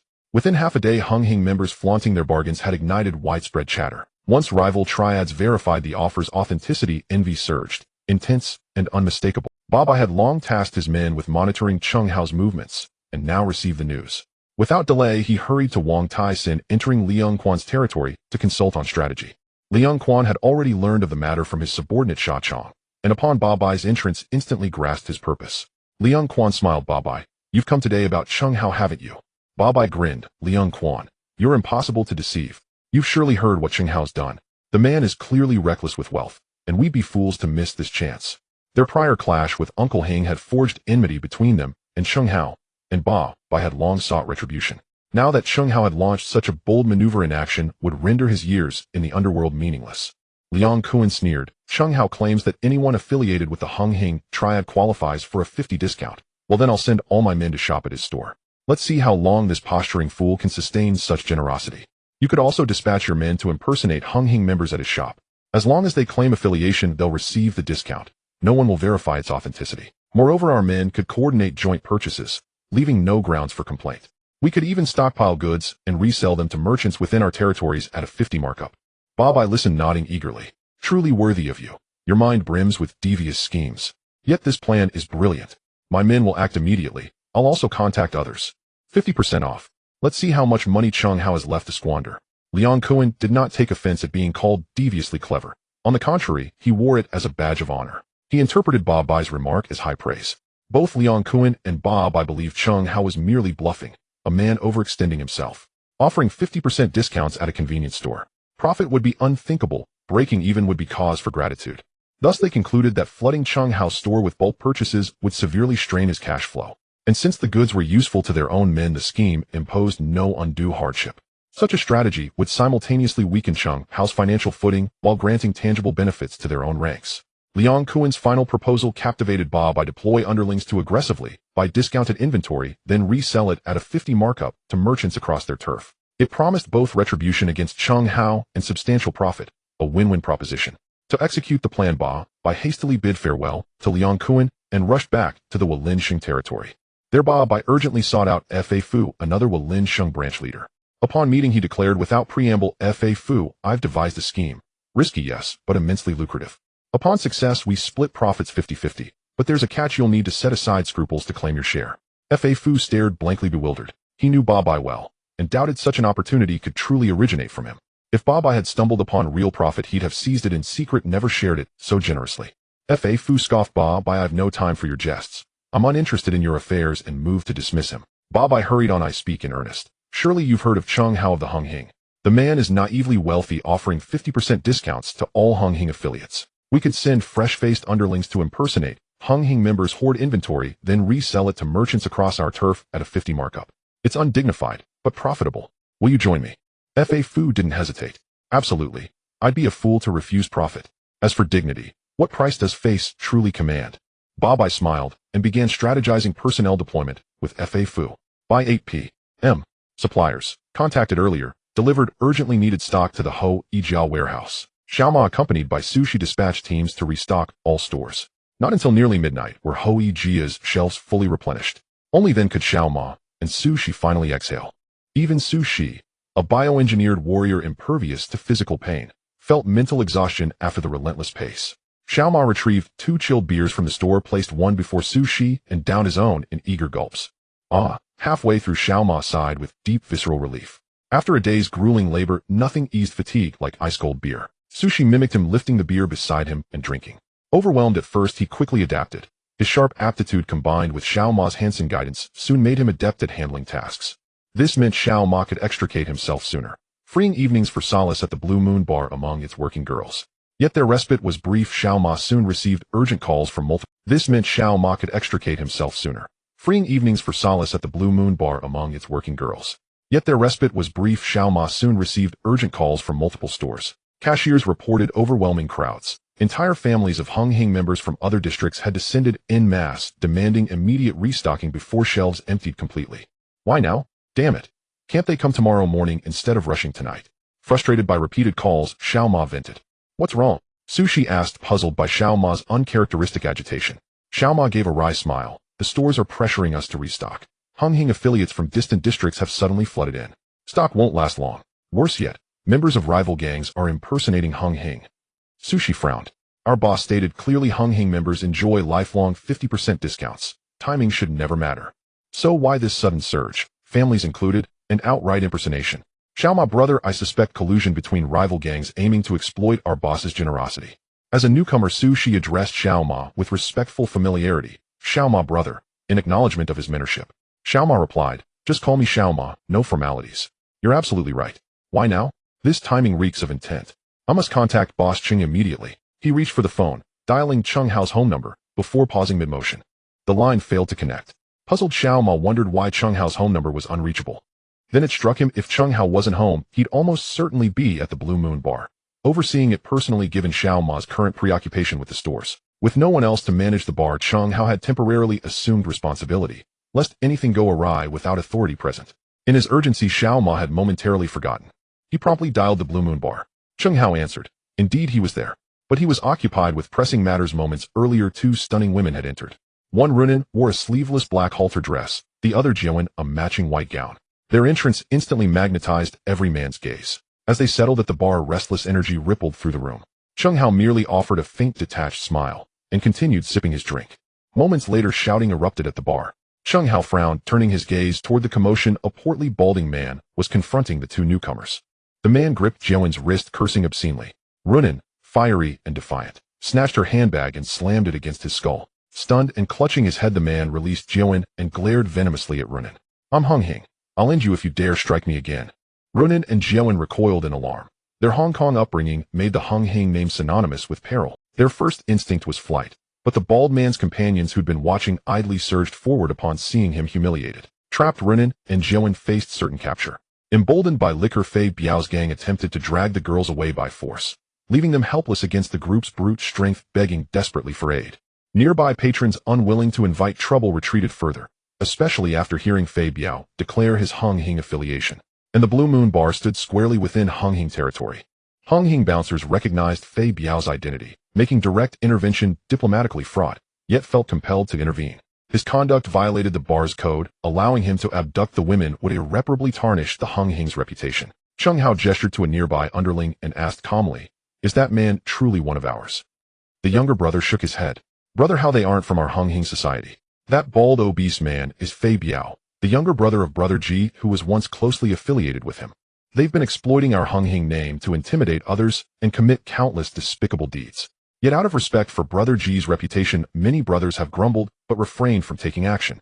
Having grasped their identities, Chung Hao rose calmly and strode toward the bar, determined to make them understand just how many eyes the god of war truly possesses. Even if Fei Biao were Brother Baki's own father, he would still pay dearly today for violating our code. Seeing Runin and Jiawen refuse to comply, Fei Biao raised his hand, preparing to slap each of them. He meant to chastise them first, to crush their defiance utterly.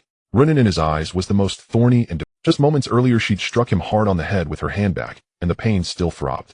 As Runin saw his arm rising high, she could only close her eyes in despair. But a sudden gust swept past her face. His palm never landed. Puzzled, Runin opened her eyes again to find his thick, fleshy hand frozen inches from her cheek, gripped tightly at the wrist by another hand, powerful as forged iron. That ironclad grip rendered Fei Biao utterly immobile. Startled that someone dared interfere, he stared blankly at Chung Hao and demanded, "Who are you? What business is this of yours?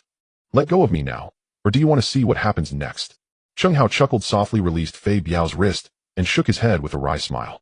"I'm eager to see precisely how you'll make me regret this." Seeing Chung Hao unimpressed, Fei Biao snarled, "I'm with Hung Hing. My brother-in-law is the West Ring's undisputed boss.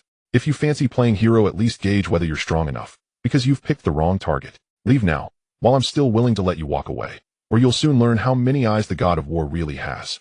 Hearing those final words, Chung Hao burst into laughter. He hadn't expected Fei Biao to echo his very own phrase. At once, Chung Hao's underlings surged forward, encircling Fei Biao and his men. Even Fei Biao's sluggish mind finally sensed something deeply amiss. Tentatively, he asked, "You're also with Hung Hing?" Though Chung Hao remained silent, the expressions on his underlings' faces gave him his answer. Fei Biao had long known the Blue Moon's owner was Xiaoma, a feared figure in the underworld. Back when Xiaoma ruled, Fei Biao wouldn't dare raise a finger. Now, having confirmed Xiaoma's absence, he'd seized the chance to force himself upon Runin and Jiawen. But Chung Hao, he'd never laid eyes on him before. Could it be? Chung Hao had replaced Xiaoma. His eyes flickered shrewdly. Smiling ingratiatingly, he said, "Brother, you're unfamiliar to me. Are you stepping into Xiaoma Ji's shoes?" Still best leave this matter alone today. I'll sing your praises before my brother-in-law Brother G. Perhaps one day you'll rise swiftly through Hung Hing, and even take the top seat. His words triggered roaring laughter from the surrounding Hung Hing underlings. They couldn't fathom how Fei Biao dared boast so brazenly before their own boss. Even the West Ring's boss Brother G deferred to Brother Hao, and the leader of He Lian Sheng Tong Brother Ba had nearly been beaten to death by Hao's Spike Club. Now they wondered if Fei Biao realized the man standing before him was Cheng Hao. Would he soil his trousers on the spot? Cheng Hao sneered coldly. You dare trade on your tenuous connection to Brother G, stealing our Hung Hing name to swagger and deceive. And just who do you think you are daring to cause trouble on my turf? Prepare yourself, you'll be cut down. Fei Biao's confidence crumbled. No one had ever refused him outright while hiding behind Brother Baki's name. Stunned, he stood frozen, utterly unsure how to respond. Cheng Hao wasted no more time on him. With a curt command to his men behind him, drag him to the back door and beat him senseless. Dare stir up chaos on my territory. You signed your own death warrant. What you're Cheng Hao. Fei Biao recoiled in utter shock. He'd merely felt a pang of lust upon seeing two beautiful women, and seized the moment of Xiao Ma's absence to indulge himself. Instead, he'd walked straight into the lion's den. Cheng Hao's fearsome reputation had long echoed across the district, famously clashing with He Lian Sheng Tong's leader Brother Ba Bai and nearly killing him. Worse still, Cheng Hao was Brother Baki's most trusted confidant. Even if he beat Fei Biao, Baki would scarcely intervene. In sheer panic, Fei Biao dropped to his knees, begging frantically, Brother Hao, I had no idea it was you. Please show mercy. Let me vanish like a puff of smoke. Forgive this insignificant speck. His companions, equally terrified, snapped back to reality and collapsed beside him, groveling in unison. Cheng Hao ignored their pleas. With a dismissive wave, he ordered his men to haul Fei Biao away. Anyone who dared disrupt order in his bar would be dealt with, regardless of identity. The onlookers, now recognizing Cheng Hao, erupted into murmurs. Though Cheng Hao appointed Xiao Ma to manage the Blue Moon, he rarely visited himself, preferring to handle affairs swiftly in his office before departing. Runin gazed at Cheng Hao with open admiration. His striking, heroic bearing sent her heart fluttering wildly. Joan, noticing her dazed expression, asked curiously, Runin, do you know him? No, I've only heard of him. But doesn't his presence stir something in you? Joan studied Cheng Hao more closely, prompted by Runin's words. His tall, lean frame, broad, powerful chest, chiseled features, and sinewy arms ignited her imagination. What might it feel like to be held close in his embrace? As Runin and Joan admired Cheng Hao, he too appraised their breathtaking beauty and statuesque figures. Runin possessed a delicate oval face, large luminous eyes, a pert, elegant nose, full, luscious lips, and skin like polished porcelain, radiant and flawless. Her silhouette flowed with graceful curves, slim waist, long legs, light foot as she moved. Her most captivating trait was an innate, understated allure, so subtle that even the faintest makeup heightened an ineffable magnetic charm. Joan was fair-skinned and exquisite. Her smile enchanting, her eyes bright and expressive, her willow leaf brows delicate, her nose high and refined, her lips like freshly plucked cherries, a true paragon of classical beauty. Cheng Hao now understood why Fei Biao had targeted them. Striding forward, he offered a slight, respectful bow. I'm Cheng Hao, the owner of this establishment. May I ask the names of these two distinguished ladies? His smile was poised, his tone warm and courteous. My deepest apologies. You were frightened on my watch due to my negligence. To express my sincere regret, all your expenses tonight, including everything, shall be on me. His phrasing was impeccable, not merely drinks, but every single cost incurred that evening. Runin's eyes lit up instantly, and an idea flashed across her mind. Tilting her head gently, she leaned against Joan's shoulder. Had you not arrived when you did, who knows what might have happened? Her voice trembled softly, laced with lingering fear. And, had you not arrived when you did, who knows what might have happened? Her voice trembled softly, laced with lingering fear. And, might he seek revenge later? We're just two helpless women. How could we possibly defend ourselves? My heart still races. I'd be terrified walking home alone. Could you perhaps escort us home later?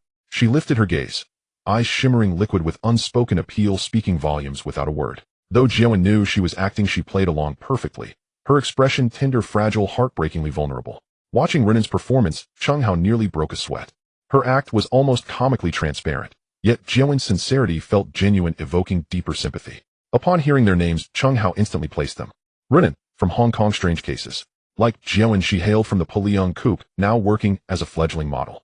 After Joan's death, she'd even hunted down and killed Mike in vengeance. Joan, also from the same case. Having starred in a provocative advertisement, she'd drawn the obsessive attention of the deranged lawyer Mike, ultimately suffering brutal assault and murder. Cheng Hao assessed their attire decent, but not luxury brands. No jewelry adorned them. Their drink order had been modest, mid to lower tier. This revealed they'd entered the industry, but hadn't yet risen to prominence. Competition in Hong Kong's modeling world was fierce, with new beauties emerging constantly. Beauty alone wasn't enough. Their handbags told the truth. Stardom remained distant. Chung Hao grinned at bartender A Liang. Bring out my treasured bottle of whiskey and treat these two lovely ladies, he said. And fetch 2 bottles of Lafite. Wrap them well to steady their nerves. Even an ordinary Lafite costs several thousand. The good ones run into the tens of thousands. Ruanan and Jia Wen only earned 5,000 Hong Kong dollars a month. They had only heard the name before, never tasted it. Jia Wen hastily waved her hand when she heard such lavish gifts. Mr. Chung, this is far too generous. We cannot accept. She did not know Chung Hao well and feared that accepting a gift might entangle them. Besides, Chung Hao was a powerful leader in the Hongxing syndicate.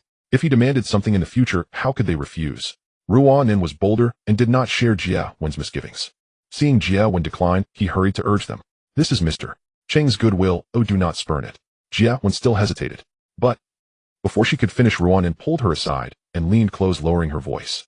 Jia Wen breaking up with Chun Haonan might actually be a blessing in disguise. We have no backing.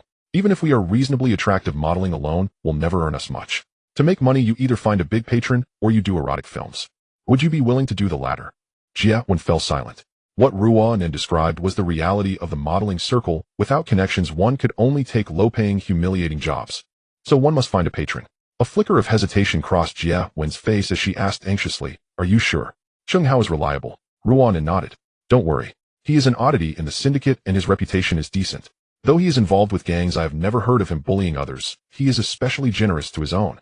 The Kaishan Renli company I mentioned before is actually his, Ruanan added. Jia Wen was startled. She had not realized the Kaishan company belonged to Chung Hao. She had heard of that company. Despite its boss ties to syndicates, the business ran with strict rules and never forced anyone. For 50 Hong Kong dollars a day, one could hang around the company all day. They even provided 3 meals and occasional side money. It was like a clear spring in polluted waters. And now that unusual benefactor stood right before them.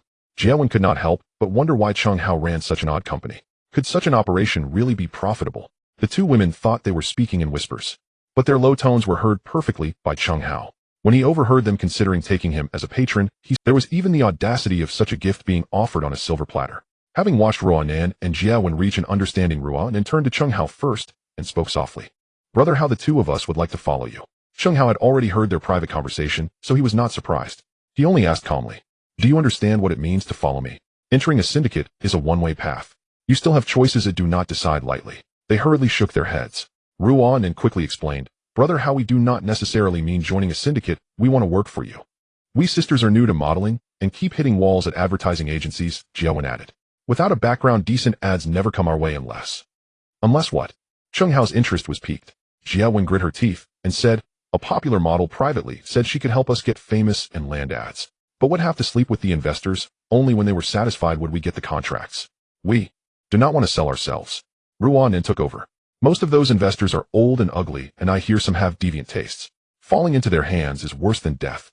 Of course, if an investor were as handsome as Brother Hao, Ruanan purred, then being desired might not be so bad. Saying this, she unleashed a practiced flirtation. Chung Hao had lived through the era of information overload and had seen scenes far more extravagant than this. He found her tactic a little clumsy. Still, Chung Hao did not refuse their request to take shelter with him. He smiled faintly. You may follow me, but you must sign an employment contract with Kaishan Renli Company. That way you will be my formal employees, and I will protect you. Rest assured, I will not exploit what is close at hand. I will never force you into anything you are unwilling to do. Even if you wish to offer yourselves to me, such willingness is covered by the same principle. Ruanan and Jia Wen exchanged a glance and hurriedly said, Thank you, boss. Ding.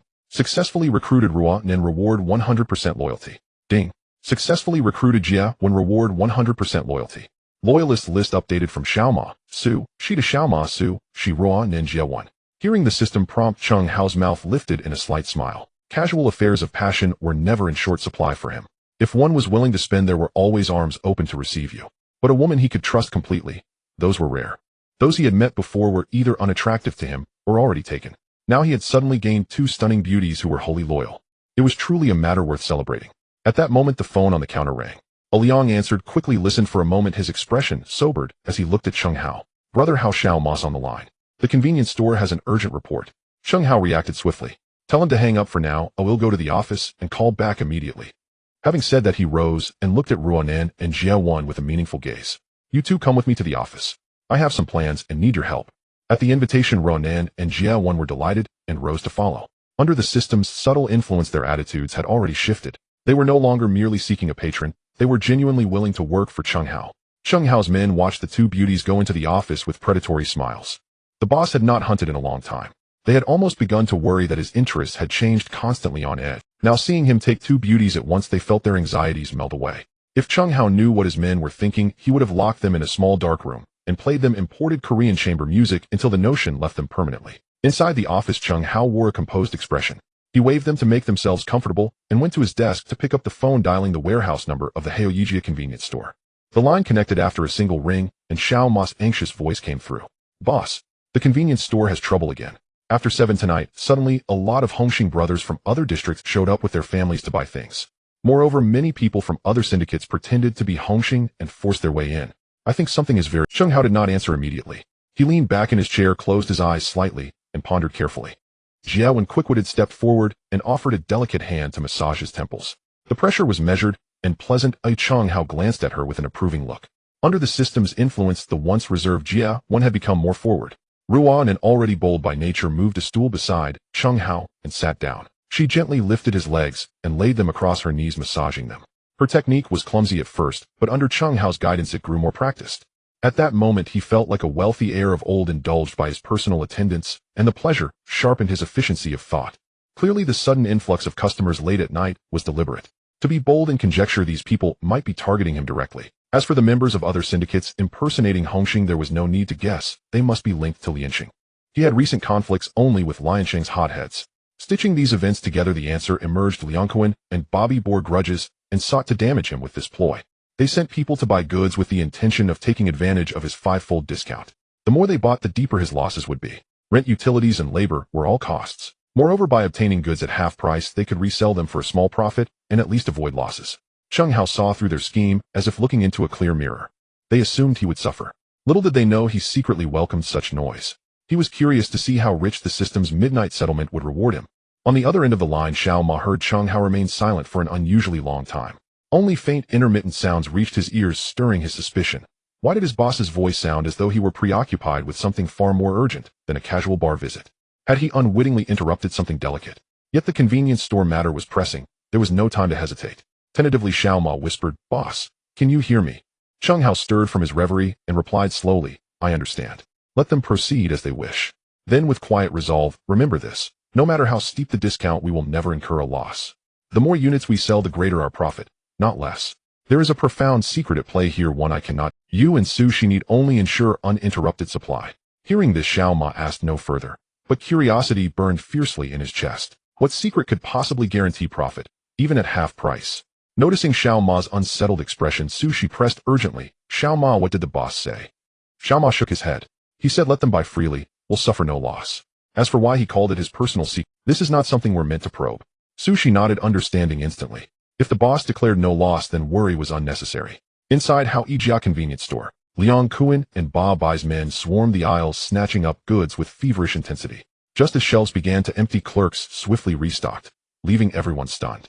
Shirchong, the most trusted enforcer under Liang Kuan, stood frozen, bewildered. He muttered under his breath, "How dare Chung Hao replenish stock so boldly?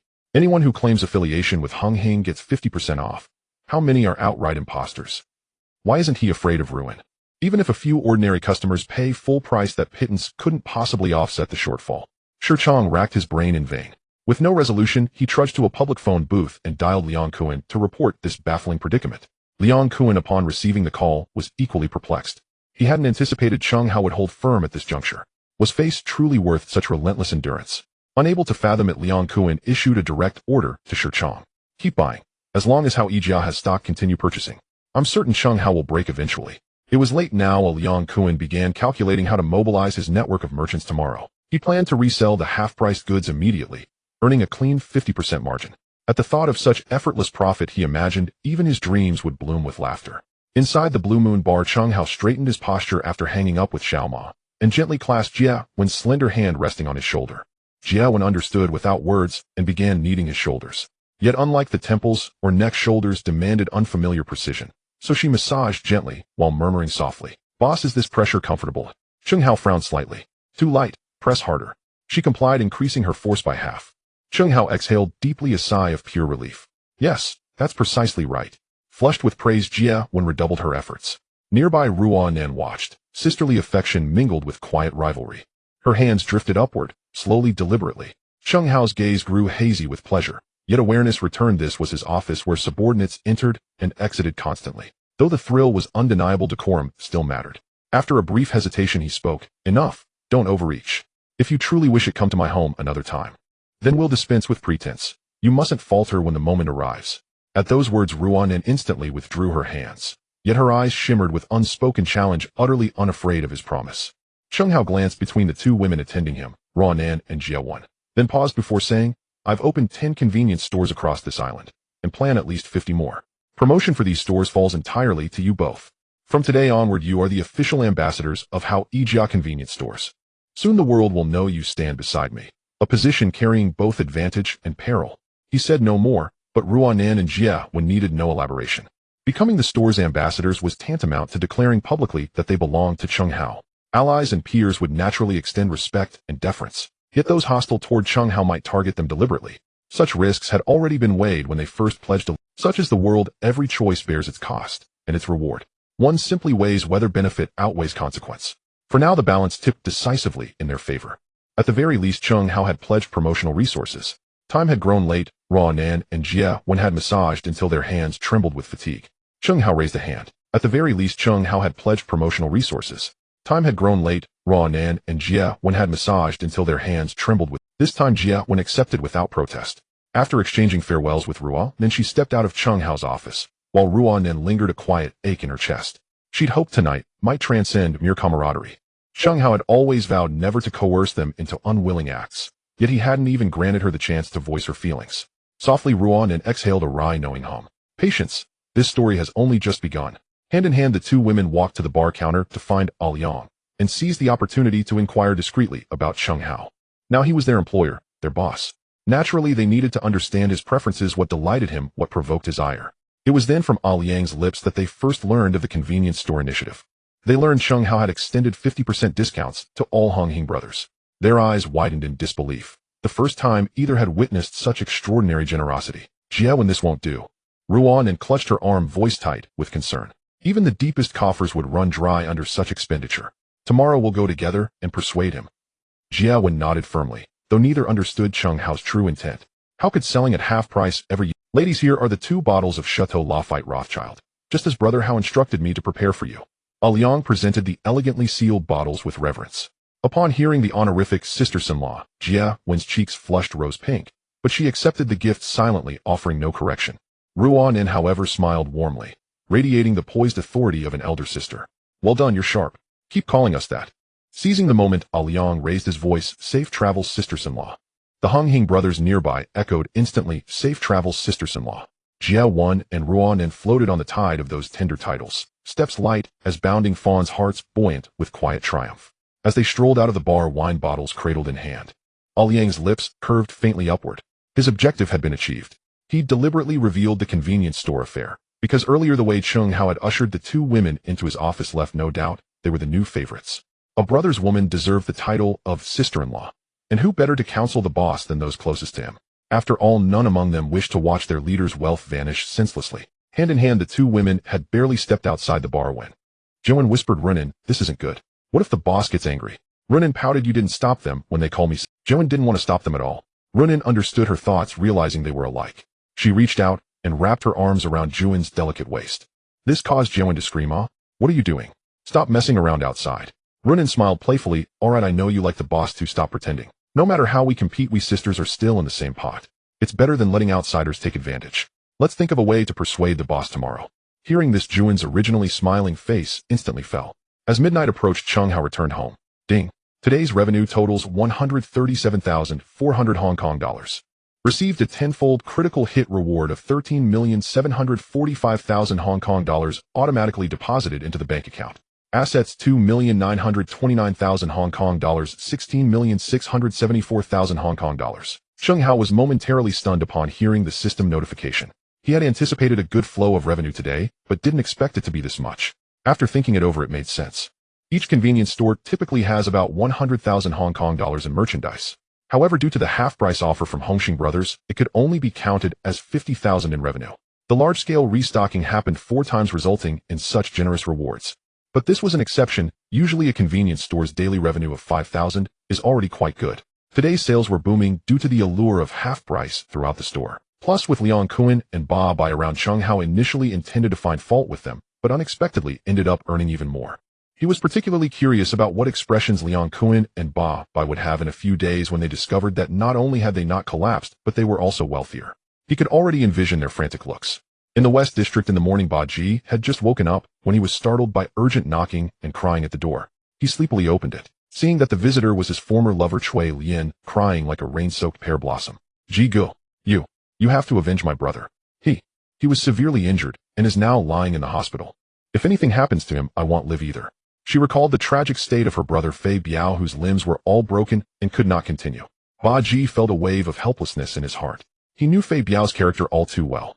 Usually he relied on being her sister's ex-boyfriend to bully others in the West District. Fei Biao's actions had tarnished the reputation of Hongxing, who in the West District didn't know about the things Fei Biao had done. It was only because they respected Ba Ji that they endured and didn't act out. Otherwise, given Fei Biao's behavior, he would have died several times. Although Fei Biao was a bad character, he was somewhat clever. He knew Ba Ji's name wouldn't be effective outside the West District. So he only dared to act recklessly within the West District, not daring to show off outside. He didn't know which brave man had acted on behalf of justice. But regardless, Fei Biao was still Cui Lian's brother. Back in the day, Cui Lian was Ba Ji's white moonlight, making him a real man. Unfortunately, fate played a cruel joke, and later Cui Lian's father disapproved of Ba Ji's poverty. He forced his daughter to marry a wealthy old man. After the old man's death, Ba Ji, with his Jianan spirit, secretly communicated with Cui Lian again. However, this time, it didn't last long. Cui Lian, whose beauty had faded, no longer attracted Ba Ji. Reuniting was merely to make up for past regrets. Unexpectedly, Cui Lian clung to him like a stubborn adhesive, seemingly determined not to let go. This made Ba Ji very troubled. He waved his hand in annoyance. Alright, let me ask what happened first. You should go back. He saw that Ba Ji did not immediately agree to severely punish. Cui Lian was unwilling. Ji Gu, he is my brother.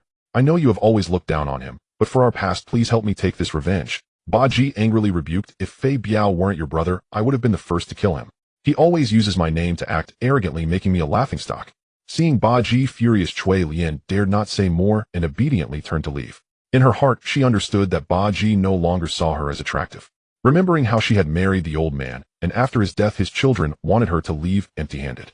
Thankfully, Ba Ji had already become a leader of Hongxing, and Cui Lian found him. Relying on Hongxing's power, she got a share of the old man's inheritance. From that moment on, Cui Lian realized that women like her, without power, could only cling tightly to Ba Ji's leg to survive in the treacherous society of Hong Kong.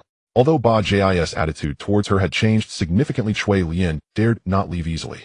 After Cui Lian left, Ba Ji, feeling troubled, came to his territory. He glanced at Shui Chong, who was busy, and immediately waved him over. Chong, come here. Hearing the call, Shui Chong hurriedly ran over. Ba Ji anxiously asked, Chong, go check what happened to Fei Biao last night.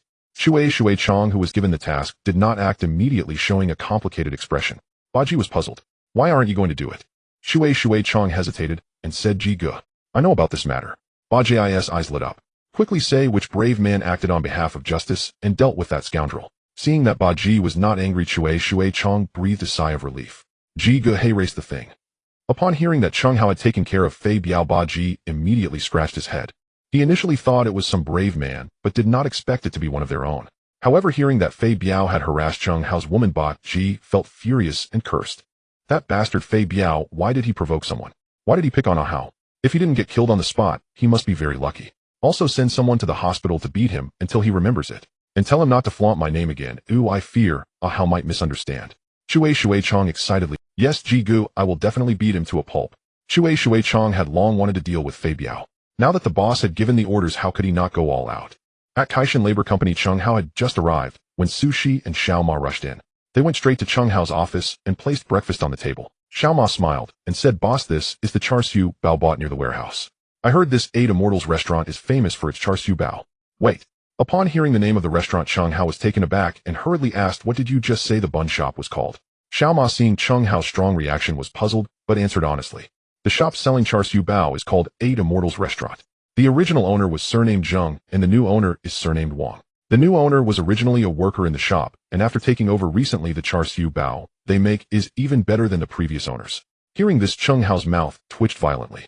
At first, upon hearing the words 8 Immortals Restaurant, he thought he had misheard. The eerie Bastien restaurant from the original story is located in Macau. According to Xiao Ma's description, it seems that the restaurant that was in Macau has now appeared in the Saiwan area where he is. The box of char siu buns on the table is very likely made from Miro. Thinking of this possibility, Chung Hao's stomach churned. Seeing Chung Hao's unusual expression, Sushi asked with concern, "Boss, are you feeling unwell? Should we take you to the hospital?" Chung Hao waved his hand to indicate he was fine.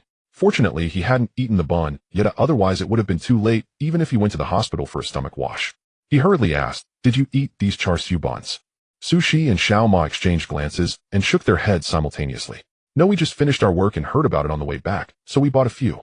I originally wanted to eat with the boss. If it didn't suit my taste, I would order something else." Hearing this, Chung Hao breathed a sigh of relief. "It's good that you didn't eat." Chung Hao's strange reaction puzzled the two of them. It's just a few char siu buns, right? Even if he didn't like them, it shouldn't provoke such a strong reaction, should it? Chung Hao noticed the confusion on their faces and sighed. "These buns can't be eaten. They are very likely made from Miro." What? Sushi exclaimed in shock, her face turning pale. Xiao Ma did not understand the meaning of Miro and asked in confusion, "Why are you reacting so strongly? What is Miro?" Chung Hao looked at Sushi. Sushi explained to Xiao Ma, "I need to step out for a smoke." After saying that, he walked out of the office, went to the corridor window, lit a cigarette, and took a deep drag. Before long, Sushi and the pale-faced Xiao Ma also came out. Xiao Ma trembled as he tried to light his own cigarette, but couldn't get it lit after a long time. In the end, it was still Sushi who snatched the lighter and lit it for him. After finishing one cigarette, Xiao Ma's complexion improved slightly. Taking a deep breath, he said softly, "Boss, how did you know that bun was made from Miro?" Chung Hao shook his head. "Some things are best not to ask too much. Just remember, the original owner of Bastien restaurant has been made into char siu buns." Hearing this, Xiao Ma seemed to understand. Chung Hao told him not to ask, which must be related to the reason he opened a convenience store. The owner of this restaurant must have joined some secret organization. As long as they did his bidding, they would gain immense benefits. But Miro char siu buns? That was too outrageous. That Wang Zhiheng, always smiling, turned out to be such a ruthless person. Chung Hao extinguished his cigarette, but in the ashtray, and ordered coldly, "Xiao Ma, send someone to keep an eye on Bastien restaurant. And tell the brothers to never buy char siu buns from this shop." Xiao Ma nodded heavily. He thought to himself, for a long time to come he would have no thoughts at all when seeing char siu buns. Chung Hao had just reached the office door. Through the blinds, he saw Ruanan and Jia Wen had already entered. Inside, Ruanan was picking up the char siu bun from the table. Jia Wen was trying to persuade her. Chung Hao's expression changed. He pushed the door open abruptly and shouted urgently, "Have mercy. You can't eat that bun." Ruanan was startled by Chung Hao's sudden intrusion. She didn't hold the char siu bun firmly, and it fell to the ground with a thud. Chung Hao didn't care whether she was frightened. He first checked the number of buns on the table. Seeing that only one was missing from the box, he let out a long sigh of relief. He picked up a newspaper from the table and carefully wrapped the fallen char siu bun. After picking it up, he tossed it back into the box. Ruanan and Jia Wen looked bewildered. They couldn't understand why Chung Hao would react so strongly over just one char siu bun. Ruanan asked in confusion, "Boss, it's just a bun, or are you really reluctant to let me eat it?" "I stopped you from eating it for your own good." Chung Hao glared at her.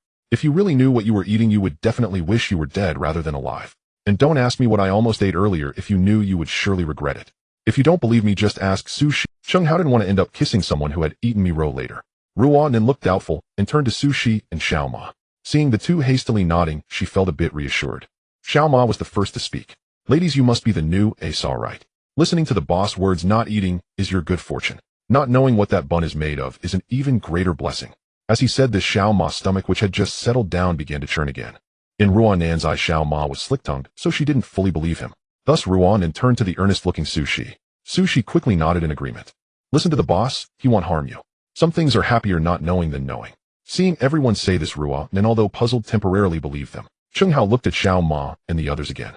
"Hurry up and throw this thing far away. Oh, it's bad luck. And make sure to close the door when you go out. No matter what noise you hear, don't come in to disturb us." Xiao Ma and Sushi exchanged glances and smiled knowingly. "Understood, boss.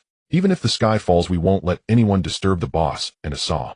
Jia Wen and Ruanan felt sweet inside hearing the repeated mention of a saw and were almost floating in delight. Chung Hao coughed lightly, and only then did they come back to their senses. Ruanan and Jia Wen stood up and lightly walked to Chung Hao's side, just like yesterday, starting to massage his shoulders and knead his legs. However, today their roles were switched. Ruanan was responsible for the shoulders while Jia Wen took care of the legs. Ruanan's technique was not reserved. She didn't just press according to the rules. Her body often unconsciously leaned forward slightly, allowing Chung Hao's nape to clearly feel a soft yet resilient pressure, bringing a series of subtle sensations. Jia Wen appeared much more obedient and courteous. She gently placed Chung Hao's feet on her knees together and softly pounded them with her small fists, using a moderate force that was neither too light nor too heavy. Chung Hao enjoyed it comfortably, eyes closed, and with a voice laced with soothing languor he said, "Once the contract is signed later, I will transfer your employment relationship to Kaishan Human Resources Company. You don't need to rush to find other jobs for now. I will arrange a good manager to plan your career development. When there's nothing else, just stay by my side." One as a personal secretary and the other as a life assistant. Ruan blinked her lively eyes with a teasing smile. She leaned forward a little more and asked, "Boss, how extensive is the range of responsibilities for this life assistant?" Chung Hao did not answer, but continued to keep his eyes closed, fully immersed in the comfort of relaxation. He was contemplating that since Ruan and Jia had already come under his command, he could immediately begin to establish a film company. This would not only facilitate certain capital flows, but even if they were to properly film movies and sell tickets, they would likely earn several times the profit. In Rinha Clinic, Fei Biao lay on the hospital bed, groaning intermittently. He never expected that Chung Hao would completely disregard Brother Ba Jia's face and allow his subordinates to beat him to such a severe extent. Especially the critical area concerning succession, which was brutally kicked and broken. How could he live on in the days to come? At this moment his sister had already set off to find Ba Ji. Fei Biao knew that as long as his sister intervened, even if Brother Ba Ji had 1,000 grievances, he would surely teach Chung Hao a lesson to avenge his sister. Fei Biao lay there, his mind filled with fantastical images. Chung Hao was also having his limbs broken while he was violently assaulting Ruan and Jia Wan. Suddenly the hospital door was kicked open violently, and Shui Chong rushed in with a group of people. Fei Biao widened his eyes and shouted angrily, Shui Chong, what do you want?" Shui Chong stood by the bed, a cold sneer on his face. "You fool, you still don't know the heights of heaven and depths of the earth when death is imminent. Let me make it clear, it was Brother Ji who sent us to greet you." Fei Biao's eyes nearly bulged out in disbelief. He found it hard to believe that the Brother Ba Ji he relied on would actually send someone to beat him. Looking at the people behind Shui Chong revealing their rubber clubs. These were carefully selected individuals who generally wouldn't deliver fatal blows, but could inflict prolonged suffering. Fei Biao began to tremble. "Don't come near. My sister has already gone to see Brother Ji. If Brother Ji knows you are attacking me, you won't get away with it." Shui Chong and his followers erupted into laughter, almost to the point of tears. He suppressed his laughter and sternly said, "Stop dreaming.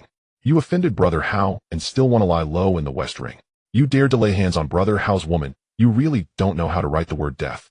He paused and continued, "You probably don't realize how popular Brother Hao is in the West Ring. Don't worry, you'll find out soon enough how formidable we are." With a wave of his hand, his subordinates immediately swung their rubber clubs down on Fei Biao. Just as Fei Biao was about to wail, Shui Chong struck him in the mouth with a club, instantly putting him in a gagged state. The clubs swung with such momentum that everyone feared they might be too slow and incur Brother Hao's displeasure. It had been less than 2 days since the Cha Shu Bao incident at Xiaoma Basian restaurant. The date was August 15, 1987. Ruan and Jia Wen were sent by Chung Hao to shoot a series of advertisements for IKEA convenience stores. Although this didn't immediately change the modeling careers of the two girls, the salary offered by Chung Hao allowed them not to rush into taking other odd jobs. That day on the sandy beach of West Ring, the police were horrified to discover 8 severed human remains floating on the water surface. After a citizen swimming in the area reported it, the water police recovered and counted 4 right feet, 2 left feet, and 2 palms. The remains had been soaked and decayed in seawater for over 2 days. Judging from the 4 right feet alone, there were at least 4 victims. Initially, the police in Hong Kong speculated that it was the remains of smuggled immigrants attacked by sharks. However, after careful examination by the forensic experts, they reached a completely different conclusion. All the severed remains had clean cuts, indicating they were sliced by a sharp blade. The nature of the case suddenly became perplexing. The West District Police Station did not dare to be negligent. They immediately reported to the main district headquarters, and the Major Crimes Unit took over the case. This case landed in the hands of Senior Inspector Huang Ji-chung of the Major Crimes Unit in the Hong Kong Main District. Upon receiving the order, Huang Ji-chung drove straight to the mortuary of the West District Police Station. From the forensic expert, he heard even more horrifying news. Obvious traces of muscle being scraped off with a knife were detected on the remains, not signs of being gnawed by fish or shrimp. The chunks of meat that had been cut off had mysteriously disappeared. Moreover, in the entire West Ring aside from these remains by the seaside, no other body parts were found. Huang Ji-chung felt deeply perplexed. Since the body had already been dismembered, why go to the trouble of scraping off the meat? Were they cooking with it? Thinking of this, he couldn't help but shiver. Exiting the mortuary, Huang Ji-chung's expression turned grave as he ordered his subordinates, notify the West District Police Station to assist in checking all recent missing persons reports. Others come with me to meet the local snake here. His subordinates looked puzzled. Sir Huang, why are we looking for those gang? Huang Ji-chung explained. The forensic expert said the murderer is extremely cruel. To gather information, the gang members from all walks of life are often the most informed. This area of West Ring is almost entirely the territory of the Hung Hing gang. It it would be correct to find them. Moreover, this case might be related to the gang, so it's the perfect opportunity to probe for information. His subordinate asked again, Sir Huang, do you suspect it was the gang's doing? Won't going directly to them alert the snake? Huang Ziqing shot him a glance and coldly replied, does the gang need to be this troublesome to kill someone? They can just eliminate someone and push a small brother out to take the blame. The subordinate nodded, thinking that the case officer had his own ideas. In reality, Huang Ziqing's true goal was to meet Cheng Hao. Cheng Hao's IKEA convenience store offered all Hong Hing members a 50% discount, which caused a stir in Hong Kong. This was clearly a move to win people's hearts. But Cheng Hao was just a blue lantern of Hong Hing. He wasn't even an official 49er. What good was it for him to win? Moreover, as long as one said they were from Hong Hing, while shopping they could get a discount without needing to verify their identity, leading even non-Hong Hing individuals to take advantage. There were even people from the police force who had tried it. Huang Ziqing was one of them. He picked out his items, and when it came time to check out simply said, I'm from Hong Hing, and the cashier immediately gave him a 50% discount. Huang Ziqing was shocked and began to doubt his previous deductions. To get a discount just by saying you're from Hong Hing. This is hardly winning hearts. It's almost like being a living bodhisattva or a saint. This simply defies common sense. Therefore, Huang Ziqing was very eager to meet this Cheng Hao in person. Moreover, he was soon to be transferred to the anti-gang unit. Compared to major crimes, he was more passionate about anti-gang work, and his biggest adversary was precisely those in the gangs. Now that he could return to his desired position, Cheng Hao, a person on the fringes of the gang, yet acting outlandishly, was precisely his potential rival. Huang Ziqing contemplated that perhaps he could attempt to recruit Cheng Hao as an informant or seek cooperation for mutual benefit. He could help Cheng Hao eliminate competitors while Cheng Hao would provide internal gang intelligence. Thus, he did not go to find Baji, the leader of Hong Hing and West Ring, but went directly to Cheng Hao's Kai Shin Human Resources Company. Looking at the recruitment notice posted at the entrance, which read, hiring people who have lost their way in life, daily salary of 50 Hong Kong dollars, enjoy air conditioning, coffee, luxurious meals, and work freely, without constraints, feel free to slack off. Huang Ziqing's lips twitched. What kind of person is this Cheng Hao? Who writes a recruitment notice like this? This isn't recruiting, it's simply hiring someone to play with. His accompanying subordinates scratched their heads, having never seen such a bizarre company before. Upon entering, they stated their intentions without facing any difficulties. As soon as they stepped inside, Huang Ziqing and the others were startled. The employees in the company were all robust and muscular, their faces marked with roughness, giving the impression that they were not to be trifled with, as if they had walked into a den of bandits. However, after a brief interaction, they discovered that these intimidating individuals were merely imposing in appearance. Despite their mighty physiques, their steps were light, and they treated others with utmost gentleness. This stark contrast left Huang Ziqing and the others feeling somewhat unreal. At that moment, the receptionist led them to a door and gently knocked, saying, Boss, the gentlemen have arrived. A booming voice came from within. Come in. The employee smiled and gestured for them to enter before leaving casually. Was it really this nonchalant? Huang Ziqing found it hard to believe as he pushed the door open. What greeted his eyes was a handsome young man reclining on soft cushions, his feet resting on warm, fragrant silk, indulging in a life of luxury. Especially striking were the two girls standing beside him, their beauty unparalleled, hardly inferior to the stars seen on television. Huang Ziqing cursed inwardly, damn it, how can a petty gang member live such a lavish life? It's simply unjust. Do not think that just because they are police officers they are saints. Men have an affinity for beauty. Men like women and women like men. It is human nature. If a friend claims not to like women, then one should be wary. Perhaps what he likes is you. While Huang Ziqing and the others were taken aback, Cheng Hao was also sizing them up. He was especially surprised when he saw Huang Ziqing's face.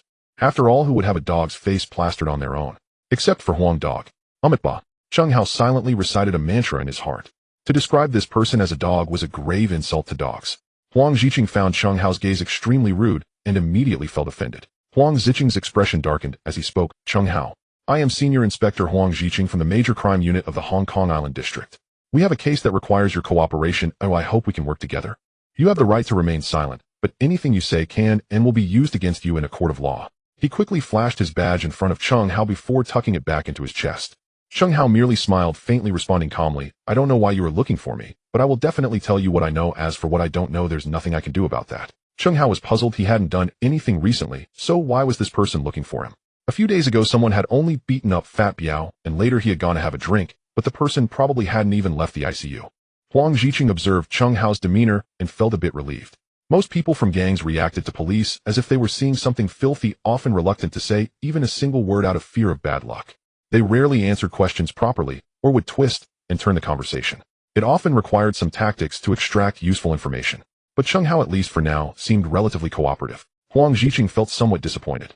He had originally anticipated that a young man from a gang background like Cheng Hao would be arrogant and would definitely cause trouble upon seeing the police as a show of strength to demonstrate his fearlessness.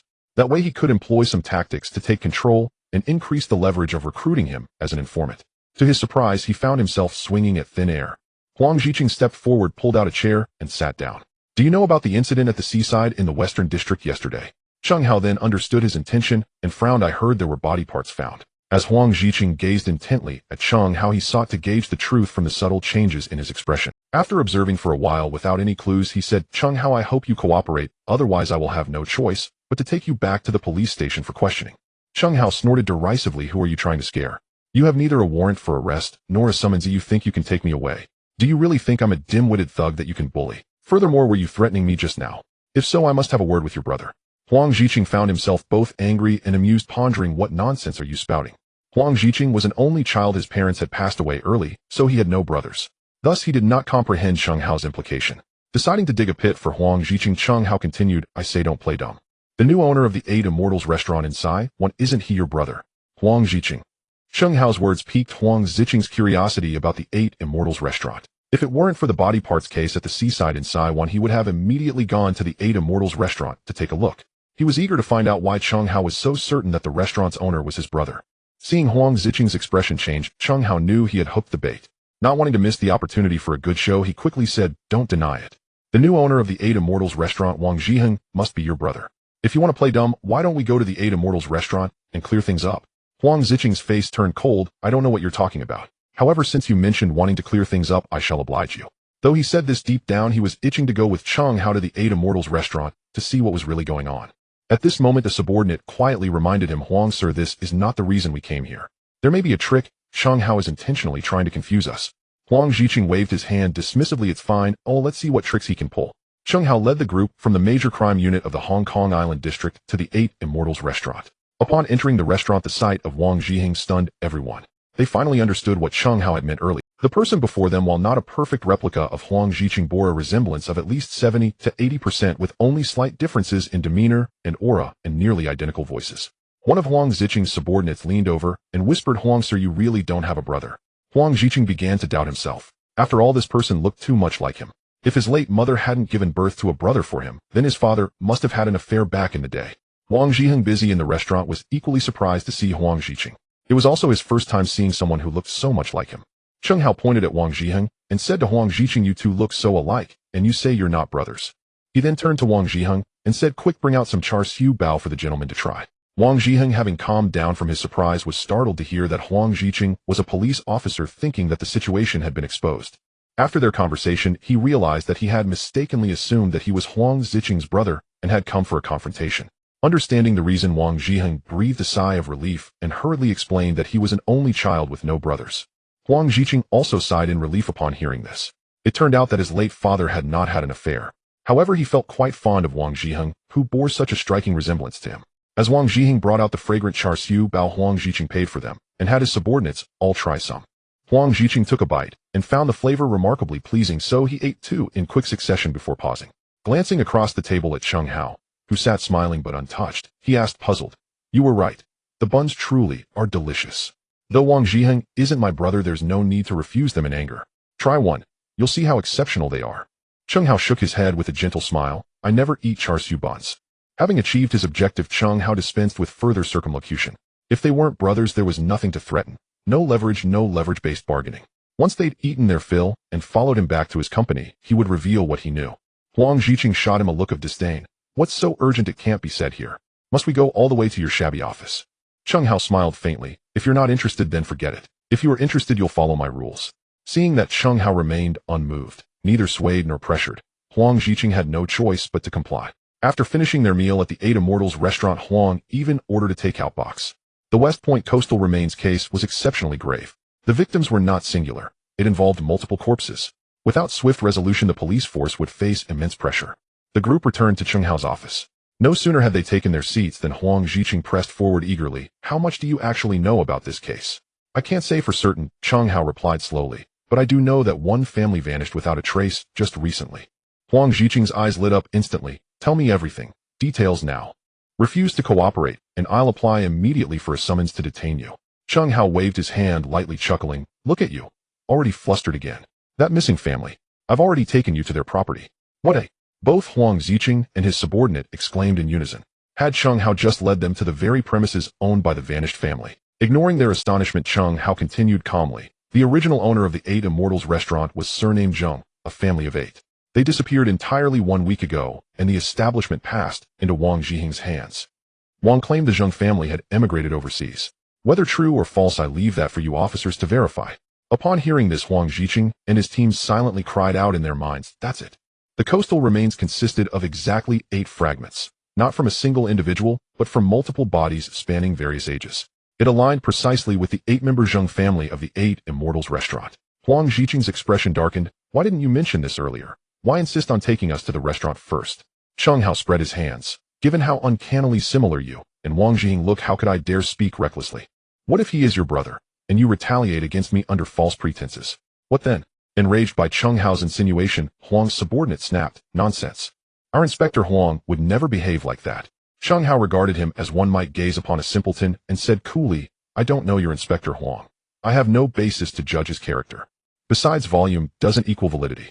I'm no suspect. So if you persist with this tone, I'll file a formal complaint with the Public Relations Division. Huang's subordinate bristled with fury. Huang Ziqing raised a hand to silence his subordinate. He sensed unmistakably that Cheng Hao was unlike ordinary low-level enforcers. His speech was precise, airtight, leaving no opening for misinterpretation or entrapment. Especially unsettling was his awareness of grievance channels like the Public Relations Division. A brute is tolerable, but an educated brute, that is formidable. Huang Ziqing felt the truth of that adage acutely. He thought suddenly of another figure. Huang Dan, the notorious gangster lawyer. On the streets, Huang Dan was legendary for his resilience and cunning. Though rooted in Triad circles, he wielded legal doctrine with surgical precision and debated with unmatched sophistry. Thus neither peers nor police dared provoke him. Now gazing at Cheng Hao, Huang Ziqing glimpsed Huang Dan's shadow, and a chill ran down his spine. One such thorny adversary was more than enough to contend with, let alone a second. Taking a deep breath to steady himself, he demanded, why didn't you disclose this at the restaurant earlier? I glanced at him, eyes sharp with condescension, and said slowly, how could I openly speculate without... If the Zheng family truly did emigrate, wouldn't my careless words ruin their livelihood?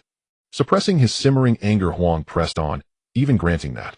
Why insist on returning to your office before speaking? Why not simply tell us on the way out? Cheng Hao leaned back, adopting an air of self-evident reason. You're absolutely... But I've suffered chronic insecurity since childhood. When anxiety strikes, my thoughts grow muddled. I stammer, misphrase, mislead unintentionally. To prevent such inadvertent distortion, I brought you here, to my own office. Only here where my mind clears can my words land with irrefutable precision. Huang Ziqing and his subordinate clenched their jaws, veins pulsing violently at their temples. Had they not been sworn officers, they would have struck Cheng Hao down on the spot. Watching Huang's murderous glare, frozen by duty, Cheng Hao felt a surge of pure, unadulterated satisfaction. He gestured toward the door with a polite, dismissive motion. Everything worth saying has been said. Please feel free to depart. Then quietly, keep Wang Zhiheng under surveillance. Don't let him slip away, or all your efforts will be wasted. And please, take those char siu buns with you. They carry ill omen. Truly I marvel at your courage, even daring to consume them. With that, Cheng Hao issued his formal dismissal. Huang Ziqing and his team had no grounds to remain, and besides, Cheng Hao had delivered critically valuable intelligence. They needed to return at once to verify whether the Zheng family had truly left Hong Kong. Yet the moment Huang Ziqing stepped outside Fortune God Human Resources Company, his face turned deathly pale, bloodless ashen, drained of all color. His subordinate, bewildered, asked anxiously, Sir Huang, are you unwell? Huang opened his mouth, then closed it, waving weakly, unable to utter a word. His gaze fixed instead on the bag of char siu buns in his hand, and his expression twisted into something feral. His subordinate, still oblivious, added, Sir Huang, are you hungry again? If not enough, I'll buy more right away. At those words, Huang's stomach heaved violently. He staggered to the roadside and vomited uncontrollably. His team stood stunned, baffled by his extreme reaction to mere buns. Hadn't he eaten them with evident relish at the restaurant just hours before? Then an elder officer recalled the forensic report. The flesh on the remains had been deliberately severed from the bones, not discarded together. Across all of West Point, no other human remains had been recovered to complete the set. Coincidentally, a prime suspect ran a restaurant specializing in char siu buns, whose flavor had undergone a sudden striking improvement. At that realization, the veteran officer too collapsed beside the curb, retching violently alongside Huang Ziqing. Only the youngest officer remained utterly perplexed. The entire scene unfolded under Cheng Hao's watchful gaze. After several minutes of heaving, Huang Ziqing regained slight composure, slumped on the pavement, breath ragged. He pointed shakily at the bag and commanded the junior officer, take this immediately to the Forensic Science Division. analyzed the meat's composition down to the molecular level. Also, assign surveillance to Wang Zhiyang. No slips. And if anyone leaks a word of today's events, I'll personally transfer them to permanent duty guarding reservoirs for life. The young officer recoiled in alarm, snatched up the bag and bolted, terrified that any delay might invite Huang Zhiqing's wrath. The young officer puzzled inwardly. Huang Zhiqing had merely vomited. Why issue a gag order? Hours later, forensic specialists compared the meat inside the char siu buns against known animal tissues and finally confirmed its origin. Upon hearing the result, the young officer felt the sky collapse upon him. He finally understood why Huang Zhiqing and the veteran officer had vomited so violently. And recalling that he himself had eaten the buns, his stomach heaved violently. He collapsed to the floor and retched uncontrollably. Watching the young officer's wretched state, the forensic staff surmised what had befallen him and gazed upon him with quiet sympathy, making no mention of the mess he'd left on their laboratory floor. He wondered half-amazed whether the young officer would ever dare eat meat again.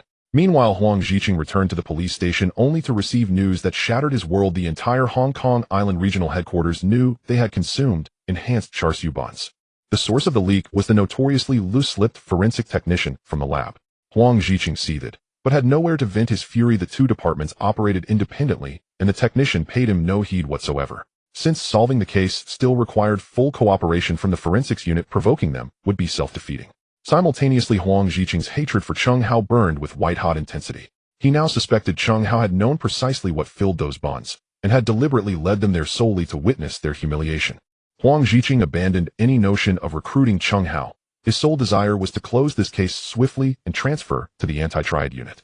He swore an oath of all things in life he would dedicate himself solely to destroying Cheng Hao. Even pursuing Han Shan would take second place to Cheng Hao. Unless Cheng Hao was locked away in Stanley Prison, he would have failed as a policeman.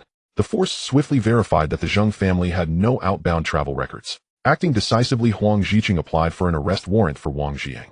Yet when he rushed to the Eight Immortals restaurant with his team, they found Wang had already vanished. Before fleeing, Wang had merely instructed his assistant that he had urgent business, without revealing his destination. Officers searched the restaurant from top to bottom, and in the kitchen freezer, they discovered human heads and further dismembered remains. Word spread like wildfire. Everyone who had ever eaten a char siu bun at the Eight Immortals restaurant collectively broke down, retching until they collapsed, then rushing in terror to hospitals for gastric lavage. The horror imprinted itself indelibly upon their psyches. Many would likely never speak the words char siu bun again. Authorities formally issued a wanted notice for Wang Zhiyang. The scandal erupted overnight. Once exposed by the media, all of Hong Kong recoiled in shock, whispering in disbelief that anyone could commit such unspeakable cruelty, crafting char siu buns through such barbaric means. Overnight, Hong Kong's char siu bun market collapsed, abandoned, shunned, forgotten. Citizens trembled at the very mention of char siu, especially in the Western District. Once thriving barbecue shops, battered by the backlash, shuttered one after another, or rebranded entirely. Within weeks, char siu shops had all but vanished from the Western District. Night fell. In Kennedy Town, Saiwan, a furtive figure emerged. Moonlight fell across his face, revealing Wang Zhiyang, now a fugitive on the run. Kennedy Town lies at the westernmost tip of Hong Kong Island's northern residential belt. Geographically isolated, it lags conspicuously behind other northern districts, Central Shung, Wan Chai Causeway Bay, and North Point, in development and infrastructure. Moreover, the area hosts numerous nuisance facilities, incinerators, cement plants, slaughterhouses, mortuaries, and waste transfer stations. Knowing his crime had been exposed, Wang Zhiyang panicked and fled the Eight Immortals restaurant in haste. He rushed home, hastily packed a few belongings, and escaped, then doubled back under cover of darkness, circling toward Kennedy Town.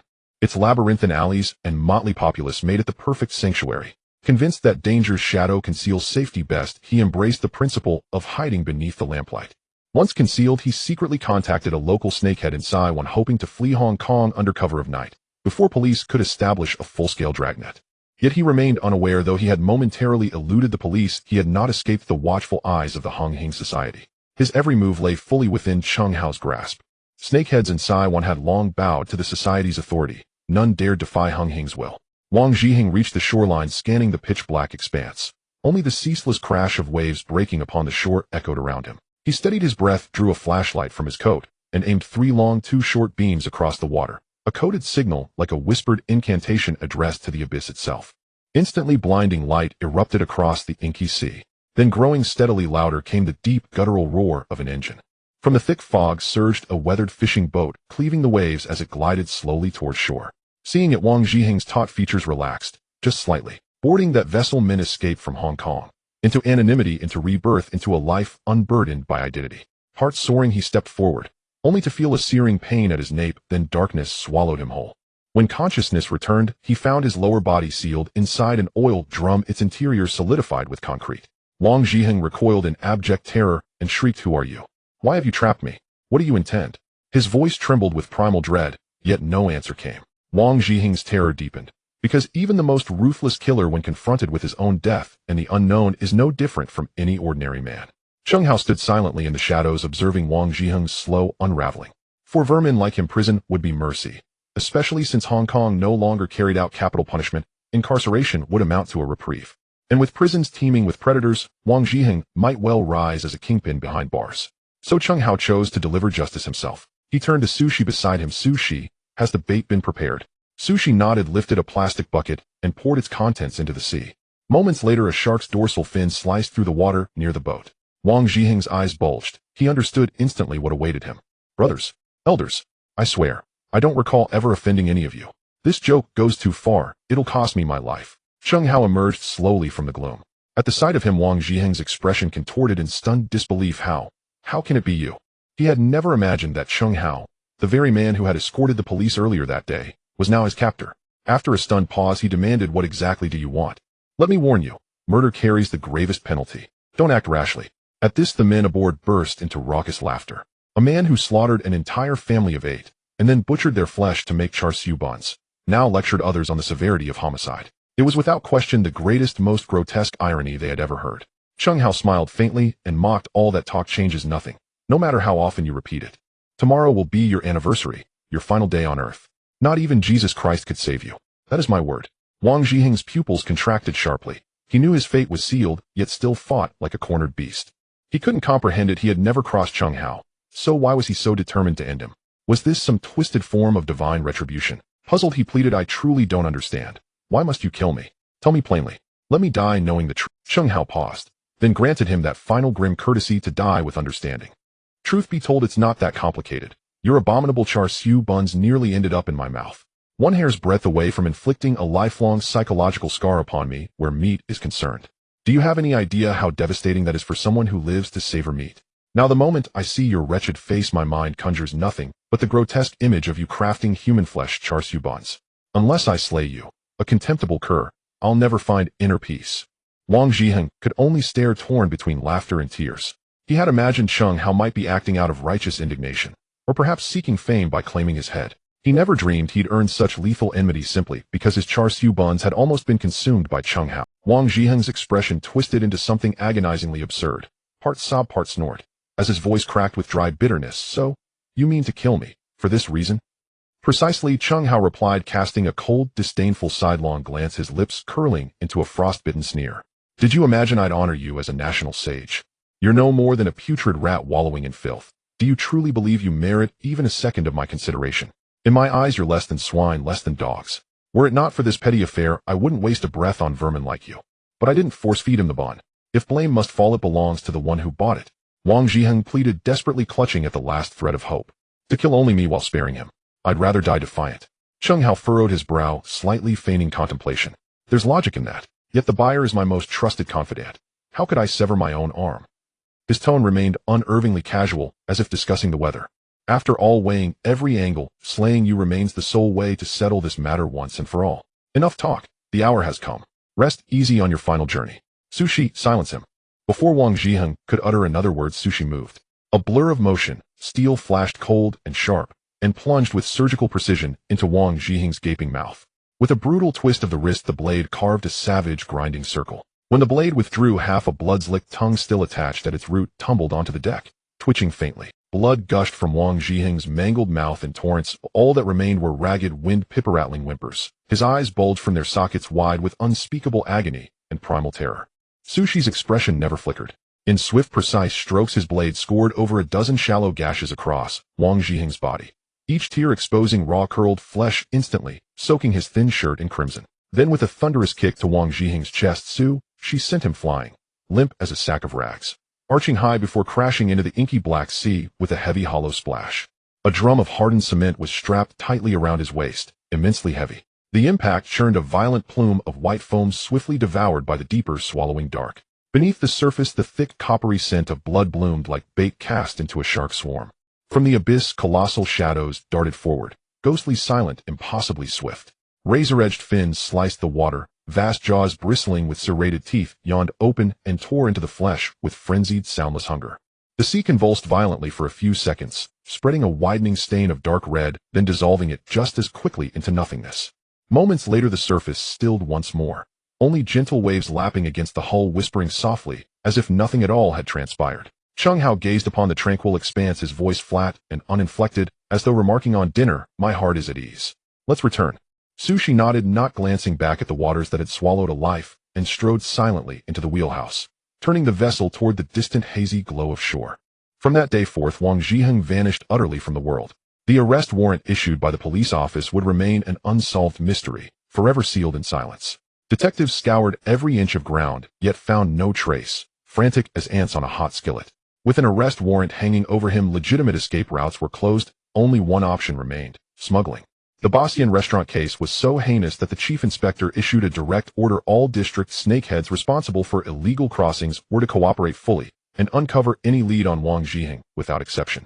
Simultaneously, he summoned the heads of major triads, commanding them to divulge information. Refusal would bring daily raids, shutting down their operations entirely. Though the triad leaders cursed under their breath, they dared not openly defy the police, and ordered their underlings to scour the streets for clues. Meanwhile, Huang Zhiqing returned once more to Fortune God Manpower Agency. He sensed Chung Hao was unfathomable, like an ancient well placid on the surface, yet hiding unfathomable depths and inscrutable intentions beneath. Judging by the Wang Zhiheng incident, Chung Hao had likely known the truth all along, yet chose silence, deliberately guiding Huang Zhiqing to the Bastian restaurant to taste those unforgettable char siu buns. That act was unmistakably aimed at him. Huang Zhiqing searched his memory. Had he ever crossed paths with this man? Why target him? This visit served two purposes: first, to test Chung Hao once more; second, to suspect that if Chung Hao knew of Wang Zhiheng's crime, he surely knew of his flight as well. Chung Hao lifted his gaze, barely glancing at Huang Zhiqing seated across from him, his face storm-dark, dripping with suppressed fury. He had always loathed men whose faces resembled mangy dogs, and whose minds schemed relentlessly. Since one bothersome dog had already been disposed of, he saw no harm in sending another to the same oblivion, if it dared provoke him again. As for Huang Zhiqing's purpose here, Chung Hao couldn't care less, and continued attending to his affairs without pause. Thanks to the booming success of the Liangkuan convenience store chain, business was surging, revenue flowing like a river. Chen Hao's personal bank balance had already soared past 20 million Hong Kong dollars. At that very moment, he was reviewing detailed dossiers on over 20 potential retail sites, presented by Xiaoma, selecting optimal locations to expand the Hao Yijia convenience store chain. Measured against this torrent of wealth, Huang Zhiqing, sitting across the table, was less than dust, utterly insignificant. Chung Hao's repeated dismissive indifference finally ignited Huang Zhiqing's fury beyond restraint. He lowered his voice to a guttural growl, squeezing the words from deep within his throat. "Chung Hao, how dare you treat me with such contempt?" Only then did Chung Hao raise his eyes, calm, detached, unreadable. "And what else should I do? Do you imagine yourself Hong Kong dollars, or U.S. currency, that the entire world must adore and obey you?" His tone dripped with unvarnished mockery. "Officer Huang, true dignity lies in self-awareness. Don't mistake yourself for a banquet dish." Huang Zhiqing choked, breath locked in his chest. He'd never encountered a triad member so brazenly insolent. His jowls trembled faintly, his gaze turned venomous, icy. "Chung Hao, you'd better drink the wine I offer, or you'll regret refusing it. Do you think I won't raid your establishments daily? Once your venues are shuttered and income cut off, just how long can you afford to run your chain of convenience stores?" Chung Hao's business holdings had long been scrutinized inside and out by Huang Zhiqing, who ultimately zeroed in on the Blue Moon Bar. He was certain Chung Hao must be conducting some illicit, undefeatable operation at the bar. Otherwise, how could he possibly fund that reckless, money-burning expansion of his convenience stores? His calculation was simple: wield this threat, and Chung Hao would inevitably hesitate, fearful of consequences, and submit meekly. Chung Hao lifted his eyelids slightly, his tone detached and indifferent. "Go ahead and raid the place." He raised a hand with quiet nonchalance, gesturing for his guest to leave, then added almost languidly, "Please close the door behind you when you go out." Huang Zhiqing froze on the spot, his face alternating between ashen pallor and furious crimson. Neither advancing nor retreating, he found himself utterly derailed from the script he had meticulously rehearsed in his mind. He had assumed Chung Hao would surely fear the bar investigation. Should any contraband actually be uncovered, even a temporary shutdown would be the least of it. As the responsible party, Chung Hao would bear undeniable liability. Yet Chung Hao's expression betrayed not a trace of apprehension. Why? A deep unease coiled in Huang Zhiqing's chest, his brow furrowing tightly. Only after carefully selecting his preferred commercial premises did Chung Hao slowly raise his head, lift the water glass from his desk, and take a slow sip. Glancing up, he noticed Huang Ziqing still standing there, and offered a look of perfectly calibrated surprise. Superintendent Huang, still here? Huang Ziqing's expression flickered violently before he clenched his jaw. There's something I don't understand. Where exactly did I offend you before? Why have you targeted me relentlessly since our very first meeting? Cheng Hao remained impassive, his voice calm and unruffled. I have no idea what you're talking about. Frankly, your face is rather unpleasant to look at. Please don't come see me again. I'd hate to suffer nightmares. A flash of sharp insight crossed Huang Ziqing's eyes. He was now even more certain somehow he had unknowingly made an enemy. Yet no matter how he probed or pressed, Cheng Hao refused to utter a single word. Still, this mystery was not his most urgent concern. Ever since the Char Siu Bao incident, an unbridgeable enmity had formed between them. Not only Huang Ziqing, but his entire inner circle now loathed Cheng Hao with visceral hatred. Yet Huang Ziqing hadn't forgotten the true purpose of his visit. He paused, then shifted into a strictly professional tone. I didn't come here to argue. If you have any information regarding Huang Ziqing, please inform me immediately. He attempted to dangle a lure. That petty rogue has no future. Judging by your conduct, you don't seem like someone destined to spend your life entrenched in Triad affairs. Cooperate with me, and perhaps I can help you realize certain ambitions. Though seething with hatred, Huang Ziqing was no fool. He knew precisely where priorities lay. With his imminent transfer to the anti-gang unit, recruiting Cheng Hao as an informant would dramatically ease his future operations. As for the grudge, once Cheng Hao had served his purpose, he could be disposed of in a manner both fitting and final, delivering long-awaited catharsis. Cheng Hao, of course, saw through the charade.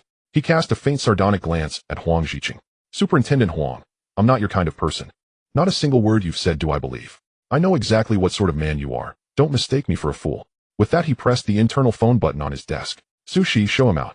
Huang Ziqing opened his mouth to protest, but Sushi had already entered, seized his arm without ceremony, and began steering him toward the door. Huang Ziqing instinctively resisted, only to find Sushi's grip like iron immovable. His face darkened with fury as he was unceremoniously escorted outside.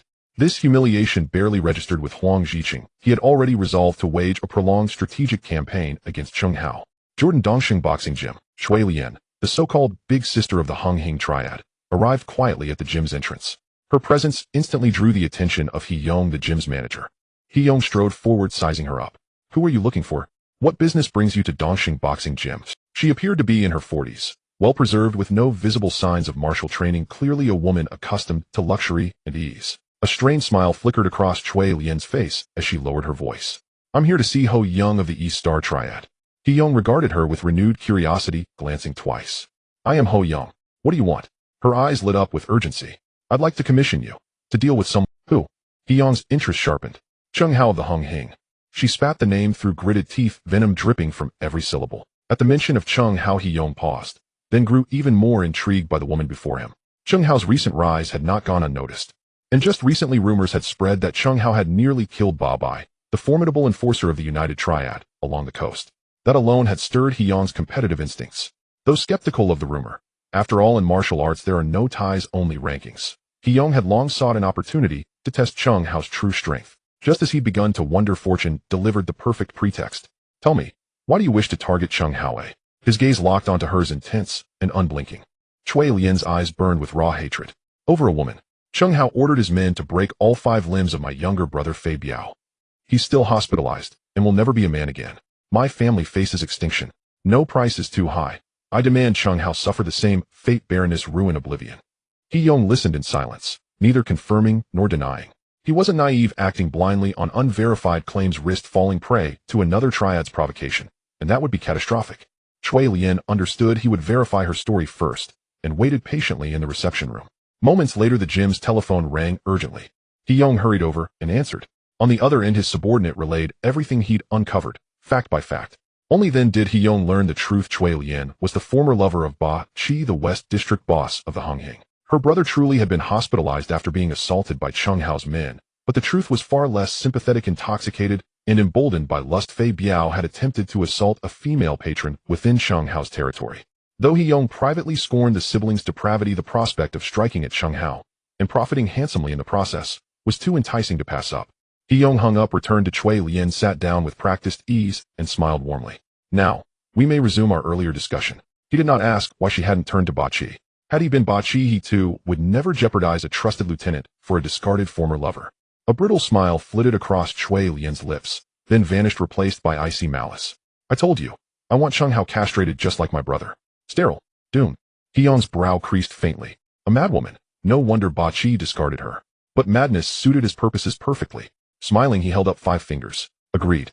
Flat rate, 500,000. Upon hearing the figure, Chui Lian leapt to her feet like a cat whose tail had been stepped on, shrieking, "You're joking.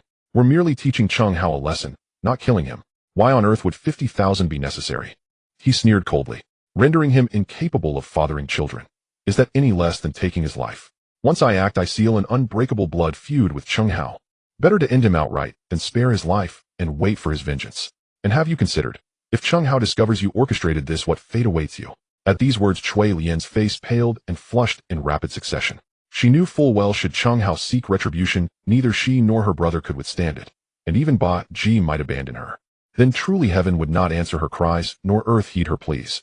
After a long silent calculation, she conceded Hyung's logic: if an action was to be taken at all, it must be carried out utterly, leaving no trace, no lingering threat. She clenched her teeth, voice seething with resentment. Fine, but I can't produce that much cash on short notice. Hyung seized the opening instantly. If you possess assets convertible to liquidity, I can assist, swiftly and discreetly. I charge only a modest fee, far faster than any alternative. Crucially, you must not enlist anyone familiar to you. Under no circumstances may you approach Hung Hing affiliates. Chui Lian weighed his words carefully. Pawning within Hung Hing's territory would inevitably reach Ba Ji's ears within days. Should anything befall Chung Hao, suspicion would fall upon her without delay. At this thought, she gave a slight, deliberate nod. Agreed. I'll retrieve the documentation and return. Hyung's face broke into an eager, ingratiating smile. Rest assured, I await you at your convenience. With that, he personally escorted her out of the boxing gym. Watching her recede into the distance, he nearly burst into laughter. This was a flawless, risk-free transaction. Eliminate Chung Hao and pocket 50,000, then manipulate the pledged assets for a second windfall. All told, even if the total fell short of 1 million, it would come remarkably close. As for how to deal with Chung Hao, he already had a plan. First, dispatch trusted underlings to shadow Chung Hao's movements relentlessly, waiting for the moment he wandered alone or accompanied by only a few. He held firm confidence in himself. Even if Chung Hao proved formidable in combat, he remained unafraid. Survival in the underworld demanded more than brute strength. It required cunning. After all, could even the most skilled fighter prevail against 100 assailants? For this operation, Hyung intended to bring overwhelming force, testing Chung Hao's mettle first. Should one man suffice, he'd claim the entire reward. Should that fail, they'd swarm him en masse and cut him down without mercy. Though profits would be shared, that was still preferable to forfeiting his life or walking away empty-handed. Meanwhile, Chung Hao remained blissfully unaware that his former boss's lover had already hired assassins to settle scores. Even if he'd known, he wouldn't have cared. At that very moment, he was touring potential storefronts with Xiao Ma and Su Shi. The convenience store coordination had been fully delegated to Jia Wan, efficient, meticulous, and flawlessly organized. Su Shi, thus relieved of those duties, now accompanied Chung Hao directly. Chung Hao was no fool. He knew he'd angered Liang Quan and Ba Bai, and thus maintained constant vigilance. With Su Shi at his side, and himself, facing even 100 enemies would pose no insurmountable challenge. For the next wave of convenience stores, Chung Hao prioritized Temple Street, Sim Sha Sui, and Yao Ma Ti, deliberately avoiding Mong Kok to sidestep Liang Quan's interference. His chief concern wasn't armed raids, but rather Liang Quan stationing men at store entrances to deter customers, strangling business entirely. For now, discretion was paramount. Accumulating wealth remained the sole imperative. Just as they arrived at Temple Street to inspect premises, 13 Sister appeared, flanked by her entourage. Chung Hao strode forward with a warm smile. Sister May, long time no see. You grow more radiant with every passing day. 13 Sister threw her head back and laughed heartily. Still as honey-tongued as ever. Your flattery makes my heart bloom. Alas, this sister's heart is already claimed by Han Bin. Which woman, after all, does not delight in praise? Even a woman as fiercely independent as 13 Sister was no exception. Chung Hao chuckled warmly in reply. It speaks volumes of Brother Bin's discernment, to spot such a rare treasure amid the sea of humanity. And to wed a heroine who shoulders half the sky. Brother Bin is truly blessed. 13 Sister could contain herself no longer. Her laughter rang out rich and unrestrained. She genuinely enjoyed conversing with Chung Hao. The young man possessed both striking looks and silver-tongued charm, capable of lifting spirits with just a few well-chosen words. Yet it troubled her that he served under Ge Go, a man notorious for shifting loyalties, casting doubt upon Chung Hao's future prospects.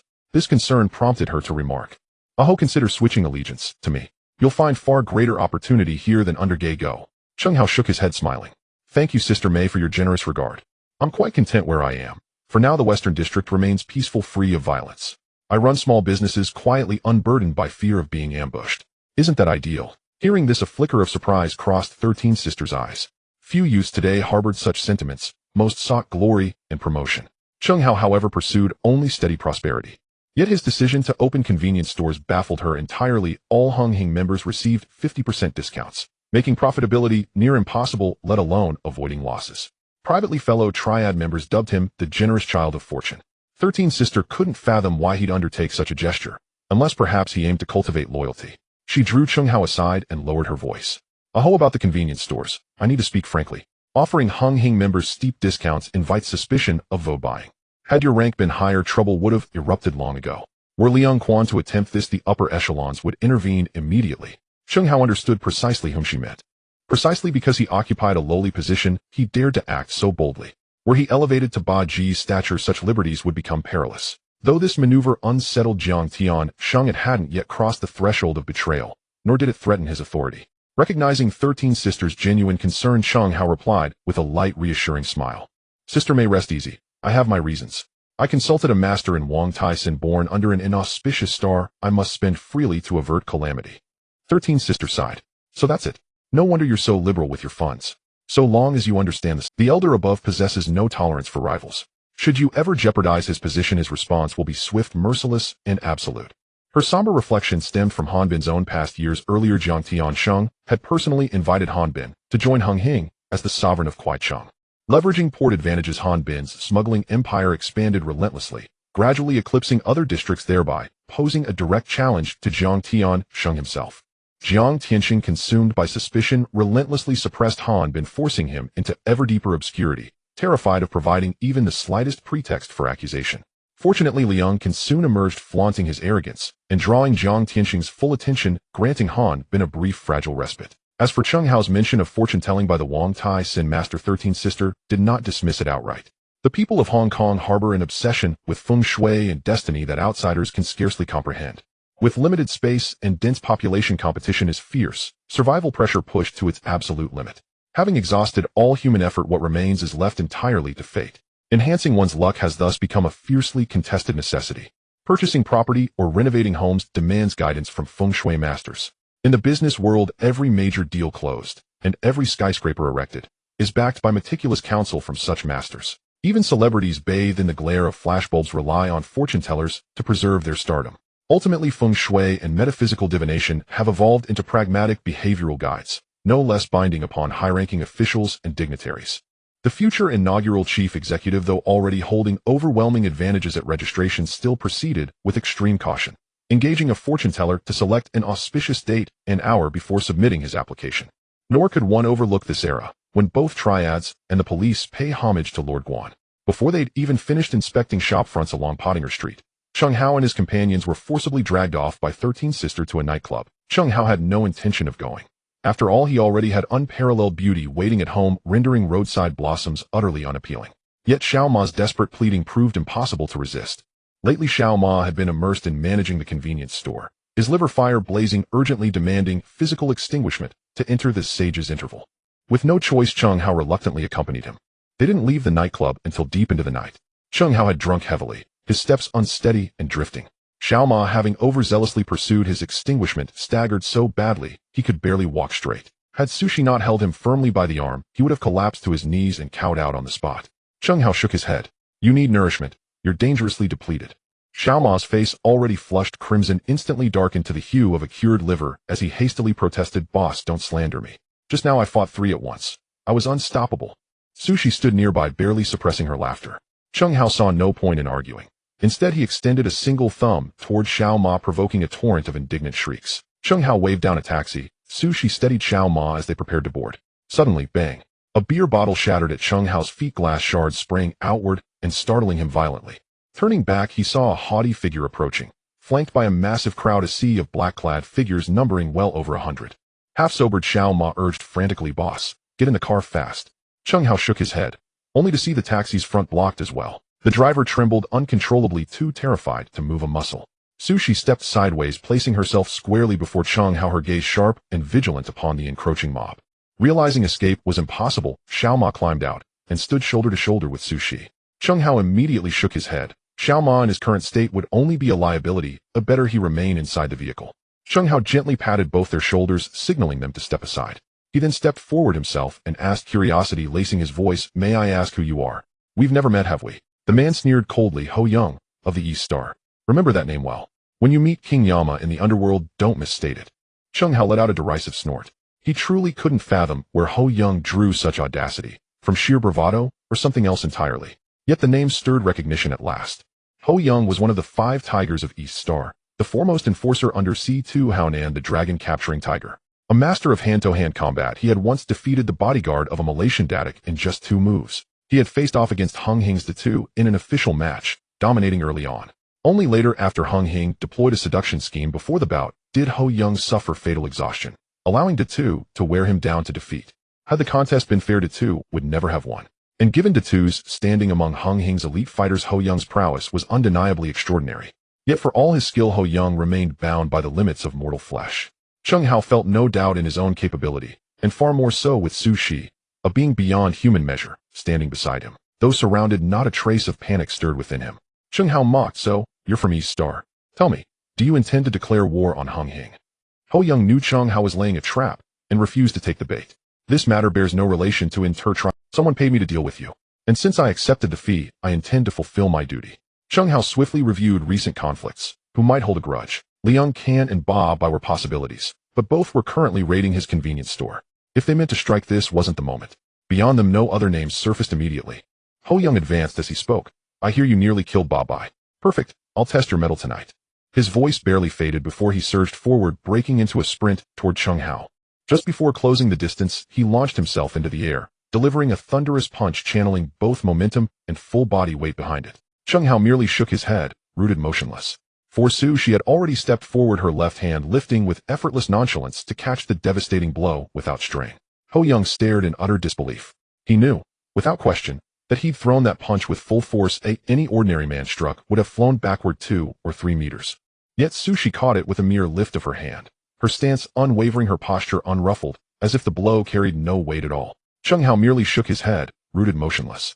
For Su, she had already stepped forward, her left hand lifting with effortless nonchalance to catch the devastating. Xiaoma, familiar with Ho Young's fearsome reputation, gaped at the sight, unable to believe his eyes, as he turned to Chung Hao and asked, "Boss, is Su Shi really that formidable?" A faint knowing smile curved Chung Hao's lips.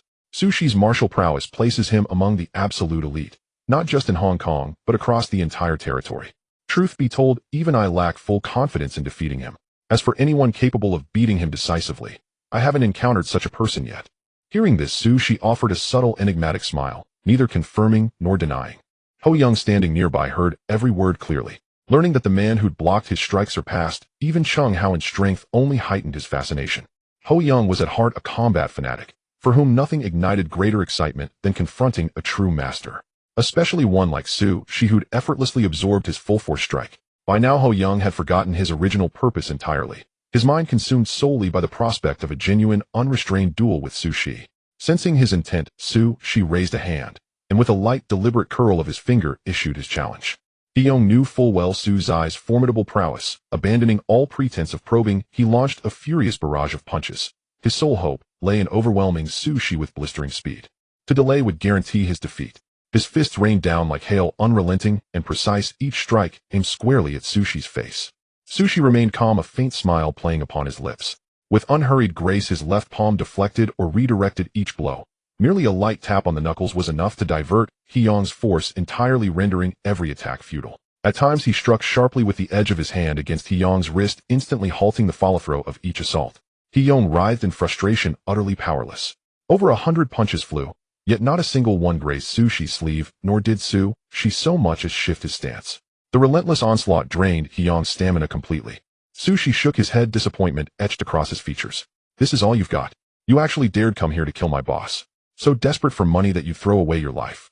He Yong had never imagined he wouldn't even reach Chung Hao, only to be effortlessly intercepted by Su Shi. Fortunately, he hadn't come alone, otherwise he'd have suffered a humiliating, catastrophic downfall. He bellowed at his stunned underlings, "What are you waiting for? Attack together, cut him down." At last Dongxing's men snapped into action, drawing cleavers and surging forward like a tidal wave. Su Shi stepped forward, driving his foot with explosive force into the side of He Yong's knee. A sharp, sickening crack echoed. He Yong collapsed to his knees with a heavy thud. Before a cry could escape his lips, Su Shi delivered a devastating roundhouse kick to the side of He Yong's neck. Like a felled log, He-Yong dropped unconscious, motionless upon the ground. Seeing their leader fall seemingly lifeless, Dongxing's men recoiled in shock. After a stunned pause, they howled and charged toward Cheng Hao instead. Su Shi placed a firm hand on Xiao Ma's shoulder and spoke gravely. "Protect the boss. I'll deal with them." Xiao Ma nodded dumbly. Su Shi lunged forward like a hunting leopard, leaping high, then unleashing a blurring flurry of midair kicks. The 3 or 4 men leading the charge were sent flying backward before they even registered the attack.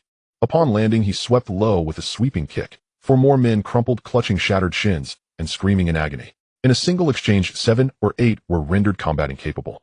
Onlookers stood frozen stunned. Gang clashes were common, but a fighter of such terrifying skill was exceedingly rare. Even Dongxing's men faltered, paralyzed by Su Shi's overwhelming aura. Su Shi wasted no time. He exploded forward, legs flashing in rapid succession, sending several dazed men hurtling through the air. 13 Sister lounged idly in her nightclub sipping wine. Her trusted lieutenant Da Zhixiong burst in breath. "It's bad, sister. Brother Hao's been ambushed at the end of Bolan Street. He-Yong of Dongxing brought over 100 men. They're already fighting. The longer we wait, the likelier it is we'll be burying him." Da Zhixiong gasped between strides. "What a—" 13 Sisters' fury surged. Her lungs felt ready to burst. Bolan Street was her domain. Dongxing daring to attack Hung Hing brothers on her turf was an unforgivable insult, an outright declaration of contempt. Eyes blazing, she roared, "Mobilize everyone now. Rescue Brother Hao. That Dongxing scum will pay dearly. I swear it." Without another word, she strode out, face dark with wrath, and snatched a cleaver from the bar as she passed. Da Zhixiong dared not hesitate. He rallied the bouncers on duty and dispatched messengers to summon nearby brothers, urgently at top speed, lest they arrive only to collect Cheng Hao's corpse. Watching Su Shi dominate the battlefield, Cheng Hao felt an irresistible itch to join the fray. He instructed Xiao Ma, "Stay alive, don't get cut down." Ignoring Xiao Ma's protest, he charged headlong into the swarm of Dongxing men. Though lacking Su Shi's refined combat experience, Cheng Hao possessed extraordinary innate strength. And with a master like Su Shi covering his flank, he felt no fear for his own safety. Seeing Cheng Hao enter the fray, Dongxing's men immediately diverted the bulk of their forces toward him. After all, Cheng Hao was the true target. Their reward depended solely on eliminating him.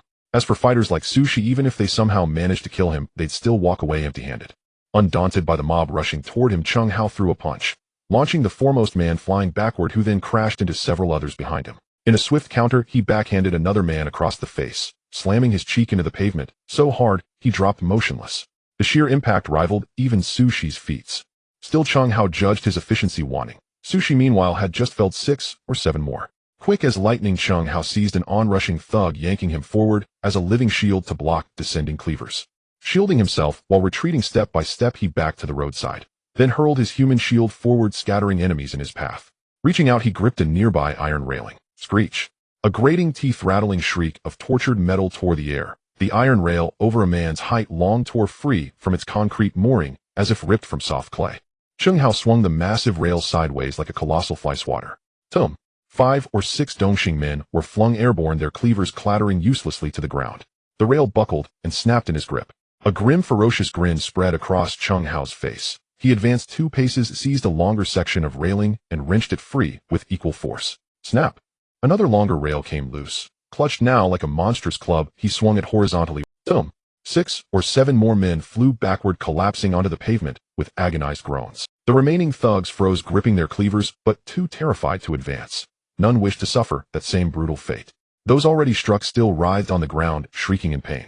Meanwhile, Su Shi had again downed another 7 or 8. Xiao Ma, drawing on seasoned instinct, had also subdued 3 or 4. Of the nearly 100 men He-Yong had brought, almost 40 now lay incapacitated, after mere moments of combat.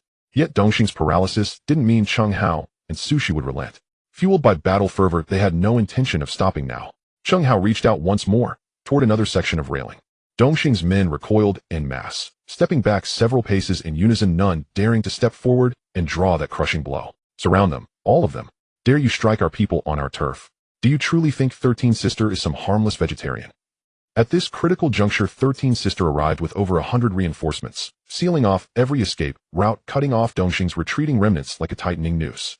Hung Hing reinforcements poured in from every street corner, forming a tightening net sealing the area.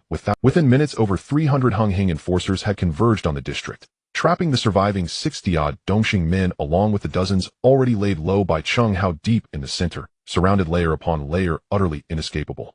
Sister 13 pushed through the wall of people with determination, quickly rushing in front of Cheng Hao, her gaze scanning him up and down, filled with concern. How are you alright? Are you hurt anywhere? Chung Hao wore a relaxed smile, even raising his hand to tidy up his collar that had become disheveled from the fight, looking calm and composed.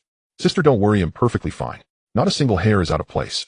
Those guys from Dongxing are really a joke. Sister 13 shook her head with a bitter smile, thinking to herself that this guy was still so arrogant. However, when her gaze swept over the Dongxing thugs sprawled across the ground moaning in pain, especially seeing the Dongxing red stick, He-Yong, who lay unconscious like a dead dog after being easily knocked out by Chung Hao, her smile instantly froze, and she instinctively gasped.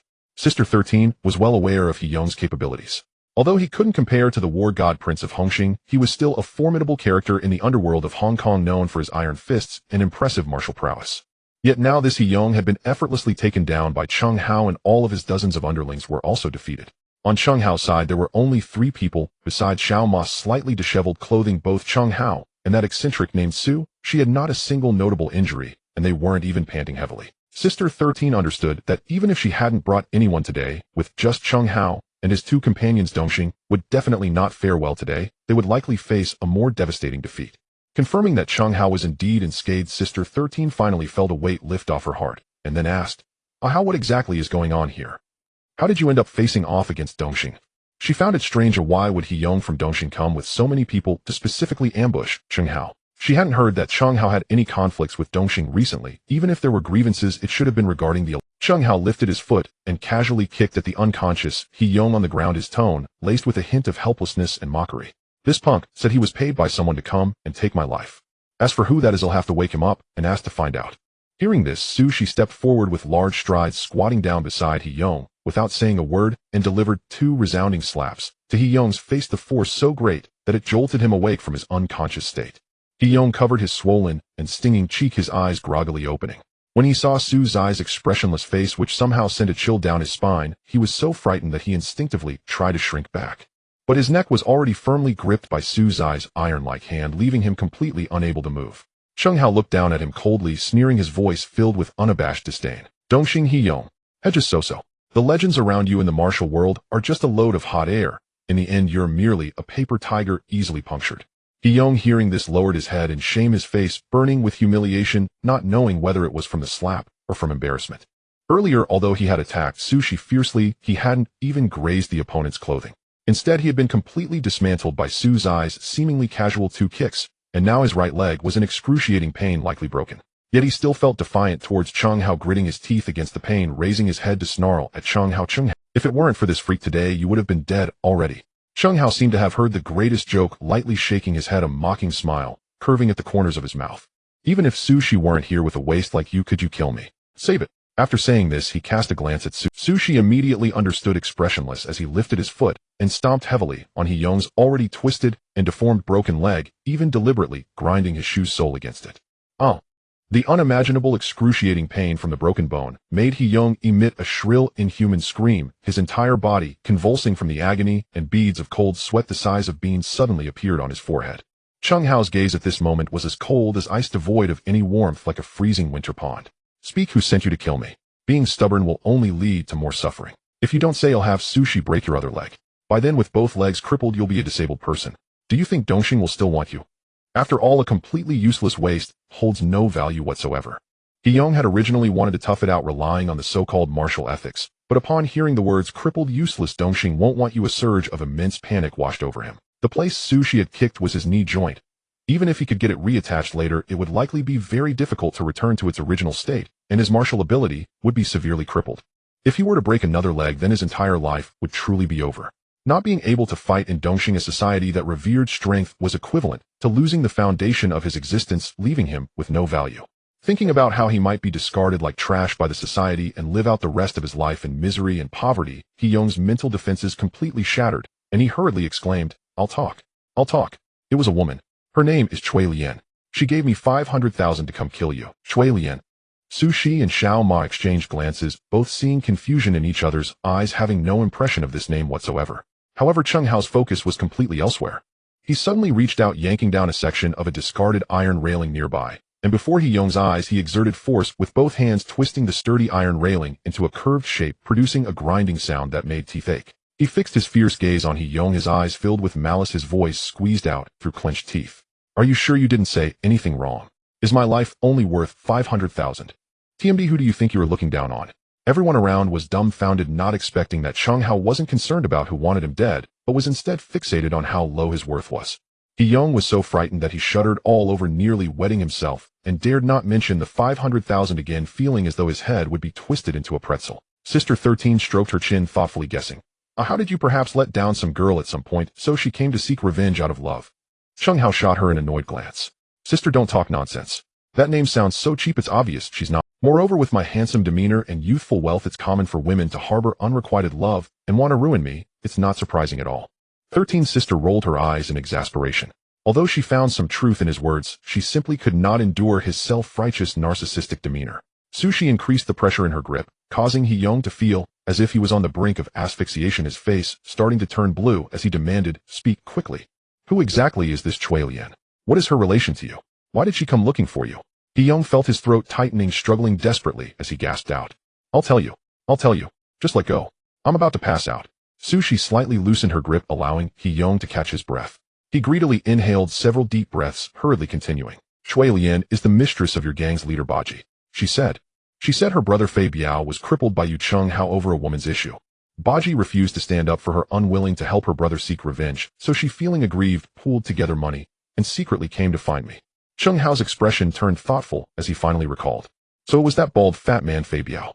That guy had tried to force himself on Ruanan and Jiawan, but I caught him and had my men teach him a good lesson, breaking a few of his ribs. Now that he knew who was pulling the strings, things became much simpler. Chung Hao lifted his foot and delivered a clean, decisive kick to He Yong's chin, knocking him out once more. He turned to 13's sister and said, "Sister, could you lend me a vehicle?" 13's sister readily agreed, "No problem." One of her subordinates, a burly man nicknamed Big Bear, swiftly brought over a van. Chung Hao, Sushi, and Xiao Ma dragged the unconscious He Yong into the back of the van like a dead dog, then drove back to the West Ring. Considering this matter involved Baji, his nominal superior, and his former lover, it was only reasonable to inform Baji first to save face. Not long after Chung Hao and the others left, Hanbin rushed in with a large group. Spotting 13's sister, he hurriedly approached, his face filled with anxiety and concern as he grabbed her arm, checking her over. 13's sister, are you alright? Is everything okay? As soon as I got the message, I gathered everyone and rushed over. 13's sister felt a sweetness in her heart at his worried expression and smiled. I'm fine. They weren't coming for me. Hanbin took a closer look, confirming that she was indeed unharmed, and finally sighed in relief. He walked to the entrance of Boland Street and saw that 13's sister's men had surrounded the remaining lackeys of Dongxing, with several of their men lying on the ground. However, there were no signs of a large-scale fight on their side, leaving him puzzled. What on earth is going on? If they weren't after you, then what are they? 13's sister sighed and briefly recounted what He Yong had just revealed to Hanbin. After listening, Hanbin shook his head repeatedly. This was indeed not something they could easily intervene in. After all, Baji was Chung Hao's direct superior, and this incident was initiated by Baji's former lover. However, they all believed that Baji would not have personally instigated this. It was common knowledge that Baji trusted Chung Hao. Every time they went out to show off their horses to establish presence, he practically wanted to keep Chung Hao tied at his side. If Baji truly intended to take action against Chung Hao, his old lover should have directly sought him out instead of going to Dongxing. Meanwhile, Chung Hao was bringing He Yong back to the Blue Moon Bar in the West Ring. Upon hearing that their big brother had been attacked outside the bar's little brothers were filled with righteous indignation, cracking their knuckles and clamoring to go to Dongxing for an explanation, but Chung Hao raised a hand to stop them.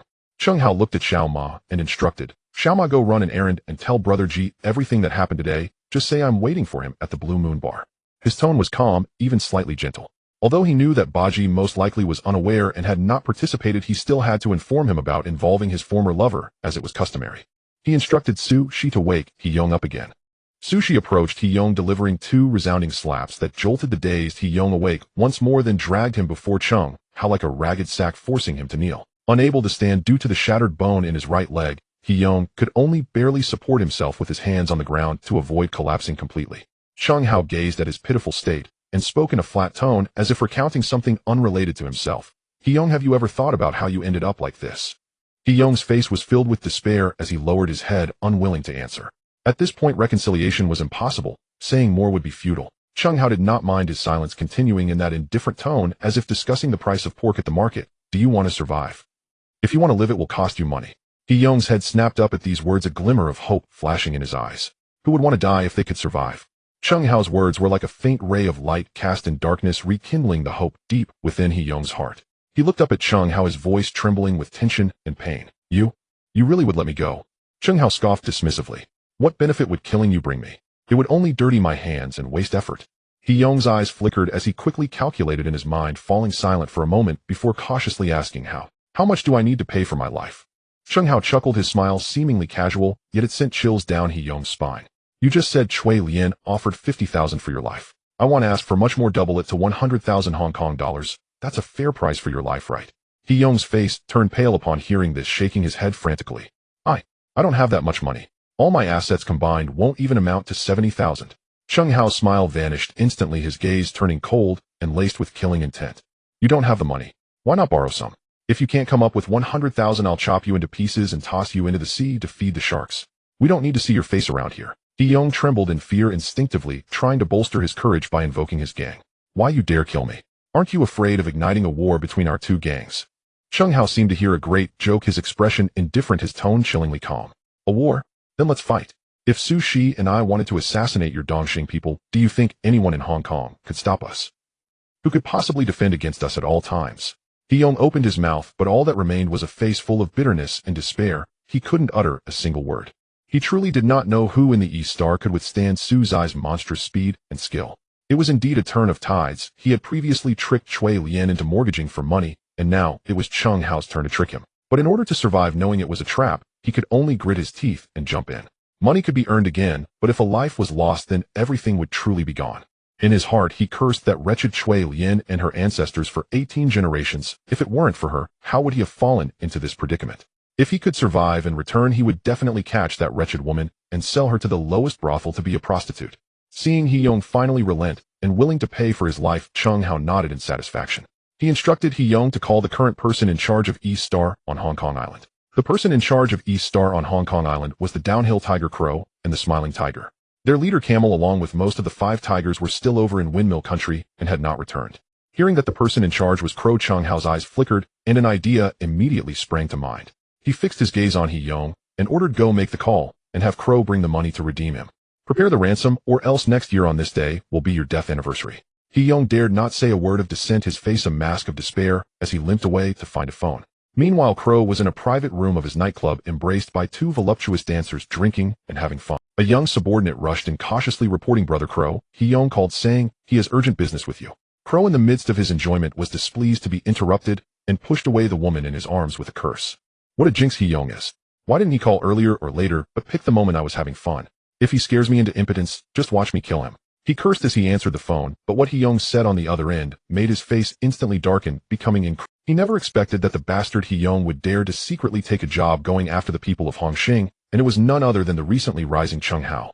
Now it was a mess. Not only had the job failed, but he himself had fallen into trouble and was detained at the West Ring Blue Moon Bar. Crow was furious enough to burst just as he was about to unleash a torrent of curses. Someone on the other end of the line switched. A young, calm voice, yet carrying an inexplicable sense of oppression, came through. Are you Crow of East Star? Your people came to collect money to kill me. If East Star does not give me a satisfactory explanation for this matter starting today, I will sweep your East Star's venue every day, ensuring you can't complete a single business transaction. Upon hearing this, Crow's anger surged, and he erupted into a stream of curses over the phone. You bastard. Do you think I'm easily scared? You can sweep my venue, but can I not sweep yours? Cheng Hao's laughter rang out over the line, filled with disdain. My venue. I only have this Blue Moon Bar. If you want to sweep it, you are always welcome. Oh, by the way, I have a few convenience stores you can also sweep, or I bought insurance anyway, so it's just a chance for new renovations. Crow was rendered speechless, falling into complete silence. Even he was not foolish enough to actually go smash Cheng Hao's convenience stores. Who didn't know that many of the people currently stationed at Cheng Hao's convenience stores were either retired brothers from other Hongxing halls, or those temporarily, without work, effectively turning it into a semi-Hongxing club. If he were to smash the store, it would inevitably lead to a confrontation with those hall members, and one misstep could ignite an all-out war between the two major factions. Though Crow was bold and reckless, he wasn't that insane. The consequences of a full-blown conflict between the two factions were beyond what he could bear. Knowing he wasn't skilled in handling matters that required negotiation and calculation, Crow hung up the phone and immediately sent someone to find the Smiling Tiger for discussion. After hearing the whole story, the Smiling Tiger wore an expression of helplessness, rubbing his smooth bald head. Crow, it seems we need to personally meet this Cheng Hao. This time it was indeed our people who acted first, so we are in the wrong. Moreover, He Yong is after all one of our East Star's people. If we don't go to rescue him and just leave him be, where will the face of East Star be placed? Who would dare to collaborate with us in the future? Crow was still filled with anger, kicking over the coffee table in front of him, sending bottles and fruit platters crashing to the ground. It's all that useless, he yelled, lacking the capability, yet still provoking others. Now look, not only did he fail the job, but he has also dragged the gang into this mess. Crow shook his head, feeling frustrated inside, but he masked it well on his face. After Crow raved angrily for a while, he realized there was no avoiding this matter. He could only angrily gather his elite subordinates, and along with the Smiling Tiger set off with a large group towards the West Ring Blue Moon Bar. Meanwhile, after receiving the notice from Xiaoma, Baki hurriedly brought his right-hand man Shui Chong, and rushed to the Blue Moon Bar in a panic. As soon as Baki saw Chong Hao, he rushed forward, his face filled with urgency and sincerity, at least it appeared that way, eager to express himself. How? I had no idea about this matter at all. It was that wretched Chui Lian's own unilateral decision. You must believe me, I would never dare to act against you. Even if I had 100 guts, I wouldn't dare. At this moment, Baki's face was filled with panic, cold sweat, even beading on his forehead. He had completely lost the aura of the West Ring's Hongxing leader, making the surrounding Hongxing brothers from West Ring roll their eyes with disdain.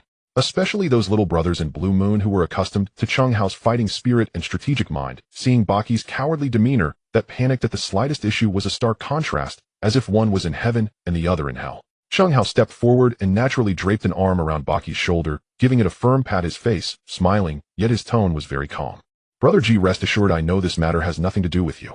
However, that Chui Lian has been with you for a while. If I want to move against her, I ought to at least give you a heads up. If she dares to seek out East Star's people to kill me, who's to say she won't dare to find the alliance to kill you tomorrow? A woman who dares to harm our Hongxing people, if we don't react, how can we continue to survive in the underworld? Wouldn't that be subject to ridicule by everyone? Baki dared not voice any dissent, hurriedly nodding with a flattering tone. How you are right. Absolutely right. It's that old hag who is seeking her own death. It has nothing to do with me. Baki wasn't foolish. He sensed the cold, murderous intent in Chong Hao's words, and naturally did not dare provoke him. If he were to offend Chong Hao and provoke him into swinging that intimidating spiked club beside him, he would truly have Chong Hao, a capable and skilled individual, yet with no ambition for power, only wishing to make money, was indeed. If this incident caused Chong Hao to harbor resentment towards him, Baki feared that his position as the West Ring leader would no longer be secure. Although Chong Hao is still a Blue Lantern now, ever since he established that IKEA convenience store, his prestige among the lower-tier brothers of Hongxing has risen significantly, unmatched by anyone. If he truly wanted to rise in status, Ba Ji knew he absolutely couldn't stand in the way. At this moment, all Ba Ji could think about was how to quickly mend relations and clear his name. He eagerly expressed his stance. I will send someone right away to capture that bitch Chui Lian. Whether to beat her or kill her will be up to you. Chong Hao revealed a meaningful smile, looking at Ba Ji. Brother Ji, isn't that a bit too harsh? After all, she was once your lover. A day as a husband means 100 days of kindness. If I do this, won't it make things difficult for you? If word gets out, people will say you're heartless and ungrateful. Ba Ji's heart tightened, and he hurriedly explained, his tone almost pleading. How you're overthinking it. I'm not in the least bit troubled. When I joined the gang, I swore before Lord Guan to love my brothers and the gang. For someone who dares to harm my brothers, they should be eradicated without mercy. Chong Hao listened, finding it ridiculous, and was too lazy to expose him. Since Brother Ji has said so, I can relax. In fact, I've already sent someone to invite Chui Lian and her brother Fei. When they arrive, I hope you'll be there to witness. No problem. Count on me. Ba Ji patted his chest, eager to agree, fearful that if he hesitated, he would be implicated as well. He inwardly cursed, realizing that Chong Hao's words were indeed a test of him. Just as he cleared his relationship with Chui Lian and her brother, Chong Hao immediately stated that he had already sent someone to capture them. Had he hesitated even slightly, or shown a hint of reluctance, the consequences would have been unimaginable. Calming his racing heart, Ba Ji felt a surge of wrath towards Chui Lian and Fei Biao. These two damn bastards nearly cost him his life. Even if Chong Hao didn't act, Ba Ji would never let them leave alive. Keeping them alive would only risk them causing trouble again. If that happened, Chong Hao would probably never believe in his. At that moment, Xiaoma hurriedly walked in from outside the bar and approached Chong Hao, whispering, "Boss, the people from Dongxing have arrived, led by Crow and Smiling Tiger." Chong Hao narrowed his eyes, slightly a cold smile in his heart, thinking they arrived quite quickly. He cast a glance at Ba Ji, maintaining an indifferent expression as he instructed Xiaoma. Xiaoma dragged Hiyong out. Also go get my tool. Ba Ji, who had been listening intently, felt a sudden jolt. He hadn't expected that Chong Hao not only called for Dongxing's people, but also summoned the two current leaders of Dongxing in Hong Kong, Crow and Smiling Tiger. What shocked him even more was that Chong Hao actually ordered Xiaoma to get the tool. Ba Ji had seen that Wolf-Tooth Club. It was not a mere prop for scaring people, but a genuine weapon. The brutal scene involving Hiyong was still fresh in his memory, and now Chong Hao wanted to take out the tool. What was he planning? Did he really want to wage an all-out war with Dongxing? Thinking of this, Ba Ji was terrified and disregarded his dignity, hurriedly catching up to Chong Hao, grabbing his arm and urging him desperately. "Hao, I know you're angry, but please don't act recklessly. If a fight breaks out, the consequences would be dire. Chung Hao's face showed impatience and disdain as he scoffed. What consequences could there be? We can just wipe them all out and be done with it. He usually avoided causing trouble, preferring to earn money peacefully. But now when someone was determined to disrupt his peace, he would make that person understand what regret meant. In his past life as a member of the Hungry, the Delicious Meal Team, Chung Hao excelled in two things: tightening screws in prosperous times and fighting in chaotic times. Especially the ruthless spirit and toughness inherent to entrepreneurs had been fully ignited. Facing the obstruction from Ba Ji, Chung Hao's expression turned cold, his tone chilling. Let go of my hand. If you don't, I'll hammer you together with him. Ba Ji trembled in fear, instantly releasing his grip and retreating several steps. He genuinely feared that Chung Hao would follow through on his threat. He had witnessed back when they were seizing territory in Yaomati how one swing of Chung Hao's wolf-tooth club could send 6 or 7 people flying. That scene still haunted Ba Ji's nightmares from time to time. If Chung Hao hadn't shown a complete lack of interest in his position as boss, Ba Ji would probably be worried about. At that moment, Ba Ji regretted deeply, wishing he hadn't been so foolish as to get involved with Cui Lian that day. Seeing that things were escalating out of control and nearing the point of no return, Ba Ji's mind was a mess, just wanting to find an opportunity to escape. But Chung Hao's subordinates were all watching him with mocking smiles, and Shui Chang also moved closer, supporting his somewhat weak body, while whispering a reminder. Boss, you can't leave now. If you walk away, the morale will drop, and your position as the leader of the West Ring will surely be unstable. Ba Ji knew Shui Chang was right, but he was genuinely afraid. Realizing he couldn't escape, he could only resign himself, wearing a long face and weakly saying, "Forget it. Help me out, my legs are a bit weak right now." Shui Chang nodded, carefully supporting Ba Ji, but his heart was already filled with disdain. Shui Chang had long been annoyed by Ba Ji's fence-sitting and cowardice during crises. He was subservient to everyone, making it difficult for West Ring Hongxing to hold its head high. If it weren't for Chung Hao's sudden emergence, single-handedly elevating West Ring's status several notches, how could they have the dignity to walk out today? Now the little brothers of West Ring Hongxing were wishing fervently for Ba Ji, this useless waste, to hurry up and leave so that Chung Hao could take over as the leader. Chung Hao stepped out of the bar holding the fearsome wolf-tooth club and immediately saw 300 to 400 people gathered outside, blocking the not-so-wide street. The two leading figures, one tall and one short, one fat and one thin, were distinct in their characteristics. The tall one had an eye-catching head of yellow hair, a cigarette dangling from his mouth, sporting an arrogant demeanor with a sideways glance that reeked of swagger. The short one had a round face, eyes always squinting into slits, habitually wearing a smile that felt fake, exuding a sense of cunning and treachery. Chung Hao recognized them at a glance. They were indeed Crow, the descendant tiger of Dongxing, and Smiling Tiger Wu. Upon seeing He Yong dragged out like a dead dog, his right leg bent at a strange angle, both Crow and Smiling Tiger felt a surge of anger. Crow was the first to speak, his voice hoarse as he shouted at Chung Hao, "Chung Hao, are you trying to incite a massive brawl between our gangs? Daring to beat up our Dongxing people like this? I see you're tired of living. Don't think that just because you've defeated that waste Ba you can show your teeth in front of us, Dongxing. When I was out there making a name for myself, you were still in some corner playing in the mud. If you know what's good for you, quickly let him go, bow your head and admit your mistake, or he'll smash this shabby bar today." As Crow's words fell, his more than 300 Dongxing brothers immediately became agitated, waving their weapons and shouting in unison, "Let him go! Let him go!" The momentum was overwhelming, and it seemed that if Chung Hao did not comply, they would rush in and smash. Seeing that Chung Hao had only about 50 people, while his side had 6 or 7 times that number, Crow felt confident, believing the advantage was his. "If I don't teach Chung Hao a lesson today, word will spread that I, Crow, am afraid of this rising star." In the face of Crow's threats and the shouts of hundreds of people, Chung Hao showed little expression, seemingly indifferent. He took the menacingly shaped wolf fawn club from his subordinate, weighed it in his hands, and slowly walked towards Crow. Seeing him daring to approach, Crow let out a disdainful sneer. "You think you can scare me with a papier-mâché wolf fawn club? Today I'll teach you that in the world of the martial arts what counts is strength, not childish tricks." After speaking, he snatched a broadsword from a subordinate and walked towards Chung Hao with a malicious smile, as if he could already envision Chung Hao falling to the ground under his blade. As Crow approached with the sword, Chung Hao's lips curled into a cold smile. Gripping the long handle of the wolf fawn club tightly, he swung it in a wide arc towards Crow's head, delivering a powerful and straightforward horizontal sweep. The wolf fawn club swung through the air, creating a chilling sound that resonated ominously. Crow's expression suddenly changed, his heart skipped a beat as he sensed something was off. This sound, if it really were made of paper, how could it produce such a noise? But there was no time for further thoughts. He instinctively raised the broadsword in his hand to block. Clang! A piercing metallic clash erupted suddenly. Though Crow managed to block the wolf fawn club in time, it felt as if he had been hit head-on by a speeding truck, his feet leaving the ground as he was sent flying backward, sliding 3 to 4 meters before crashing down with a heavy thud, rolling twice before finally stopping. Puff! As soon as Crow stopped, he felt a tumultuous churn in his chest, and a sweet taste filled his throat as he uncontrollably spewed out a mouthful of fresh blood. His arms were numb and painful, trembling uncontrollably, and his palms were torn bloodied. The decent quality broadsword wasn't broken, but its center had been smashed and bent almost to a 90-degree angle. All the Dongxing subordinates present were stunned, staring blankly at this scene. Previously, they had thought the Wolf Fang Club was made of paper, merely a tool for intimidation. Who could have imagined it was a real weapon?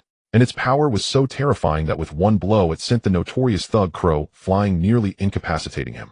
The fake smile on Smiling Tiger's face completely froze, his lips twitching unnaturally as a sense of unease crept in.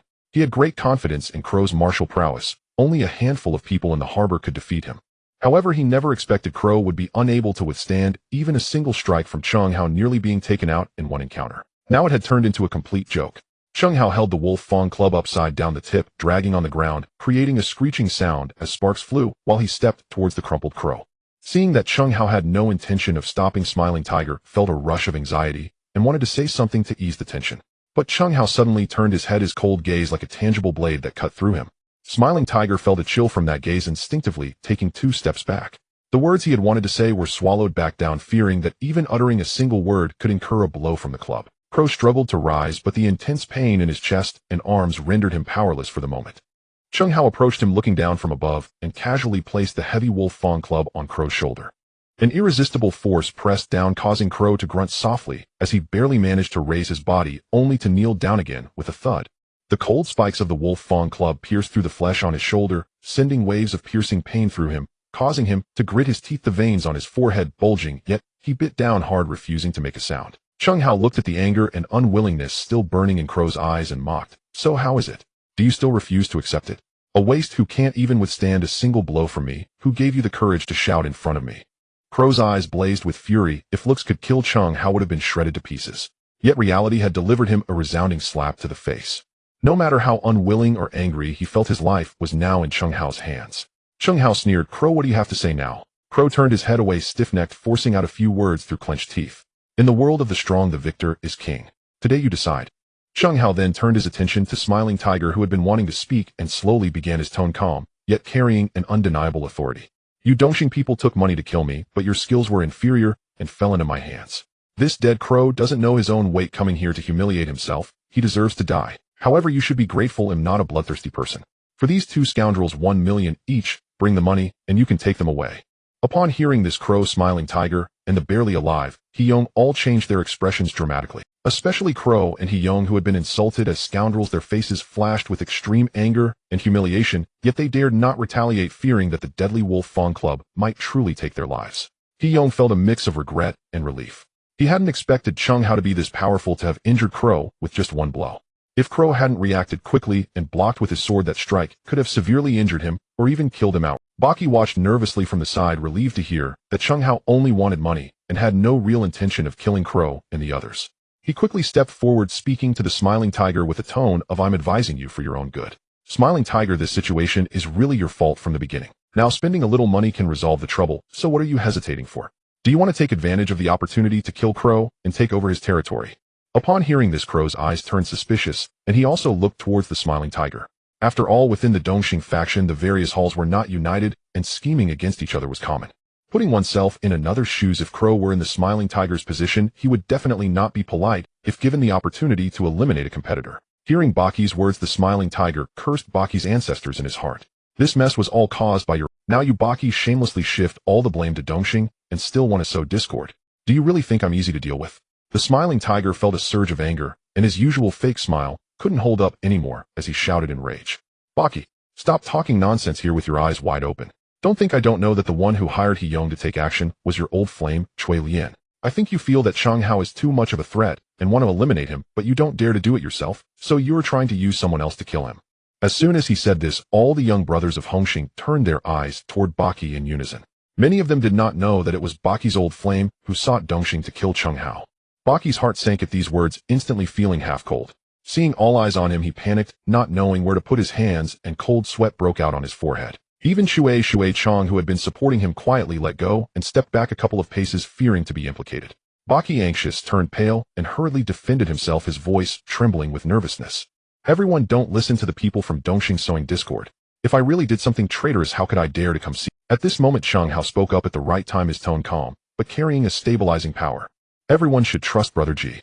This is purely Dongxing panicking and trying to muddy the waters to shirk response. Upon hearing Cheng Hao personally stand up for Baki, the doubtful expressions on the faces of the Hongxing brothers slightly faded, and most chose to believe that Baki had not participated.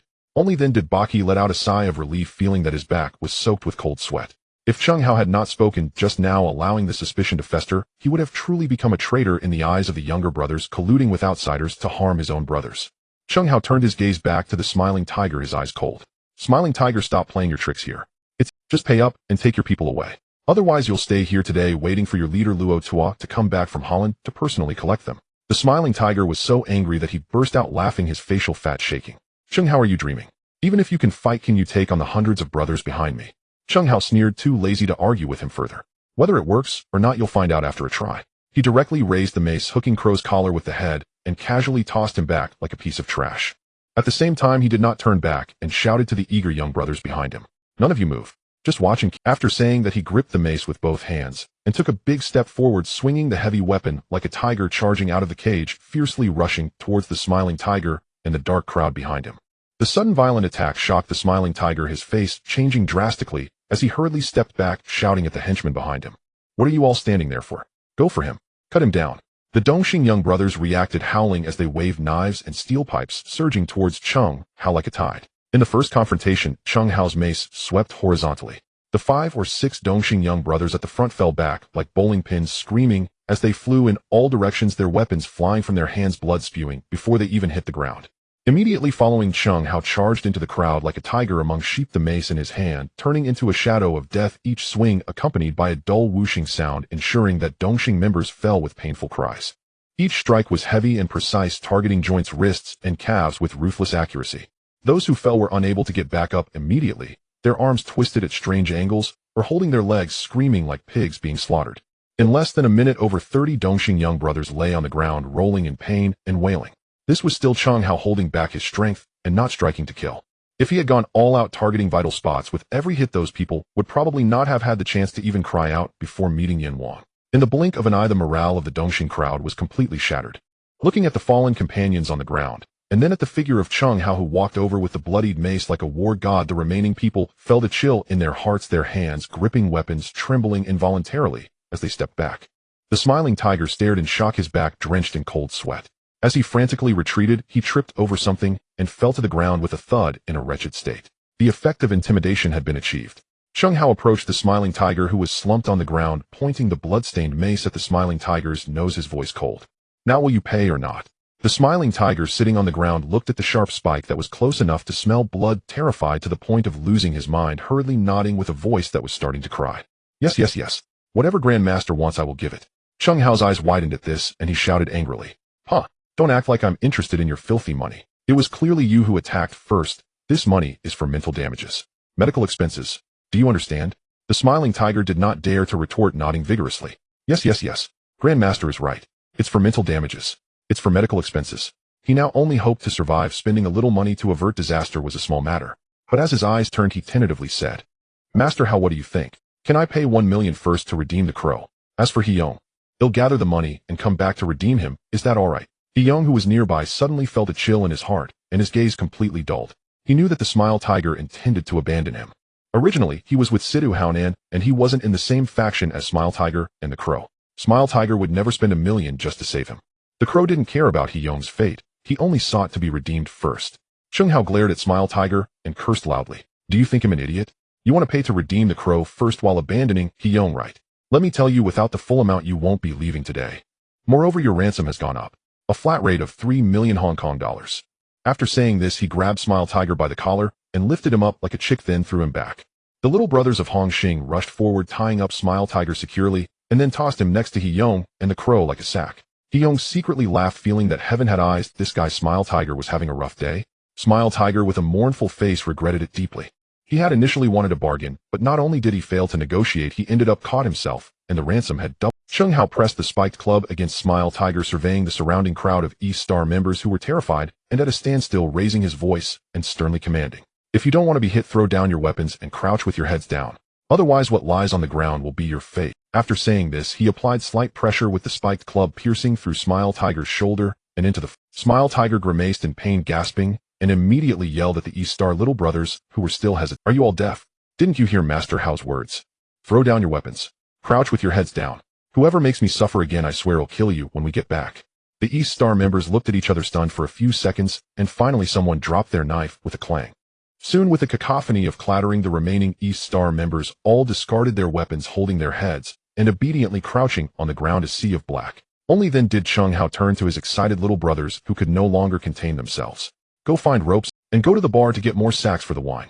If East Star doesn't bring the money to redeem them, no one is allowed. The little brothers of Hongxing cheered excitedly, rushing forward, pulling out the ropes they had prepared, and began skillfully binding the captives. Every face was filled with excitement and pride. Today's battle was won beautifully. With 50 men against over 300, they had captured all of them.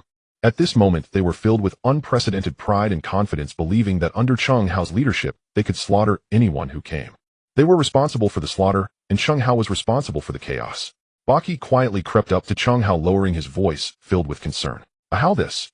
This matter has escalated too much, it might not end well. Chung Hao shot him an annoyed glance, his tone flat, but carrying an undeniable fierceness.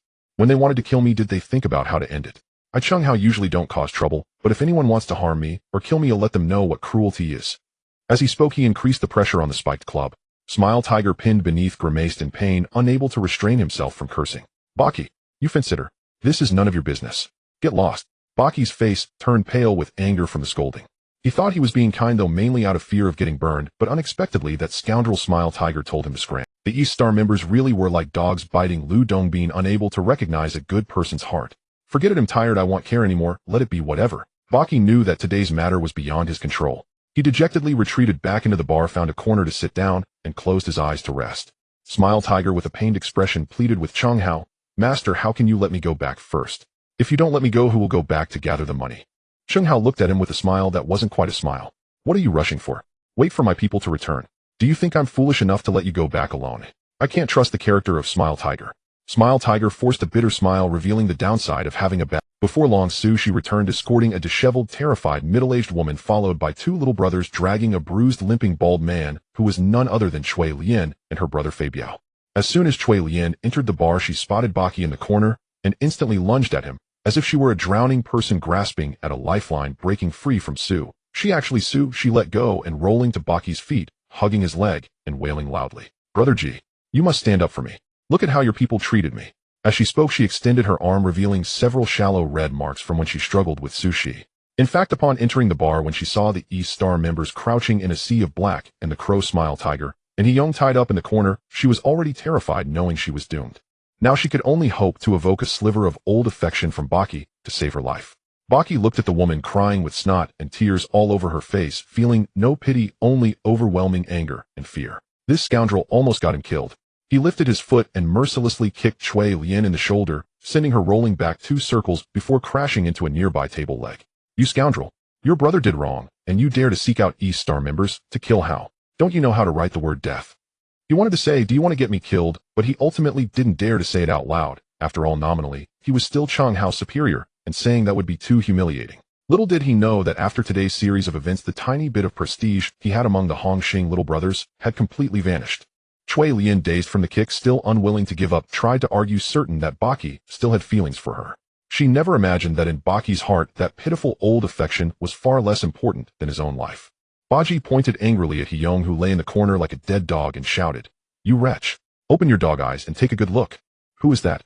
Cui Lian, suppressing her pain, wiped the non-existent tears from her face and followed Baji when she clearly saw that it was He-Young and noticed his right leg bent at a strange angle as he lay there on the brink of death, her entire being felt struck by lightning, frozen in place, her complexion drained of blood, leaving only a ghastly pallor.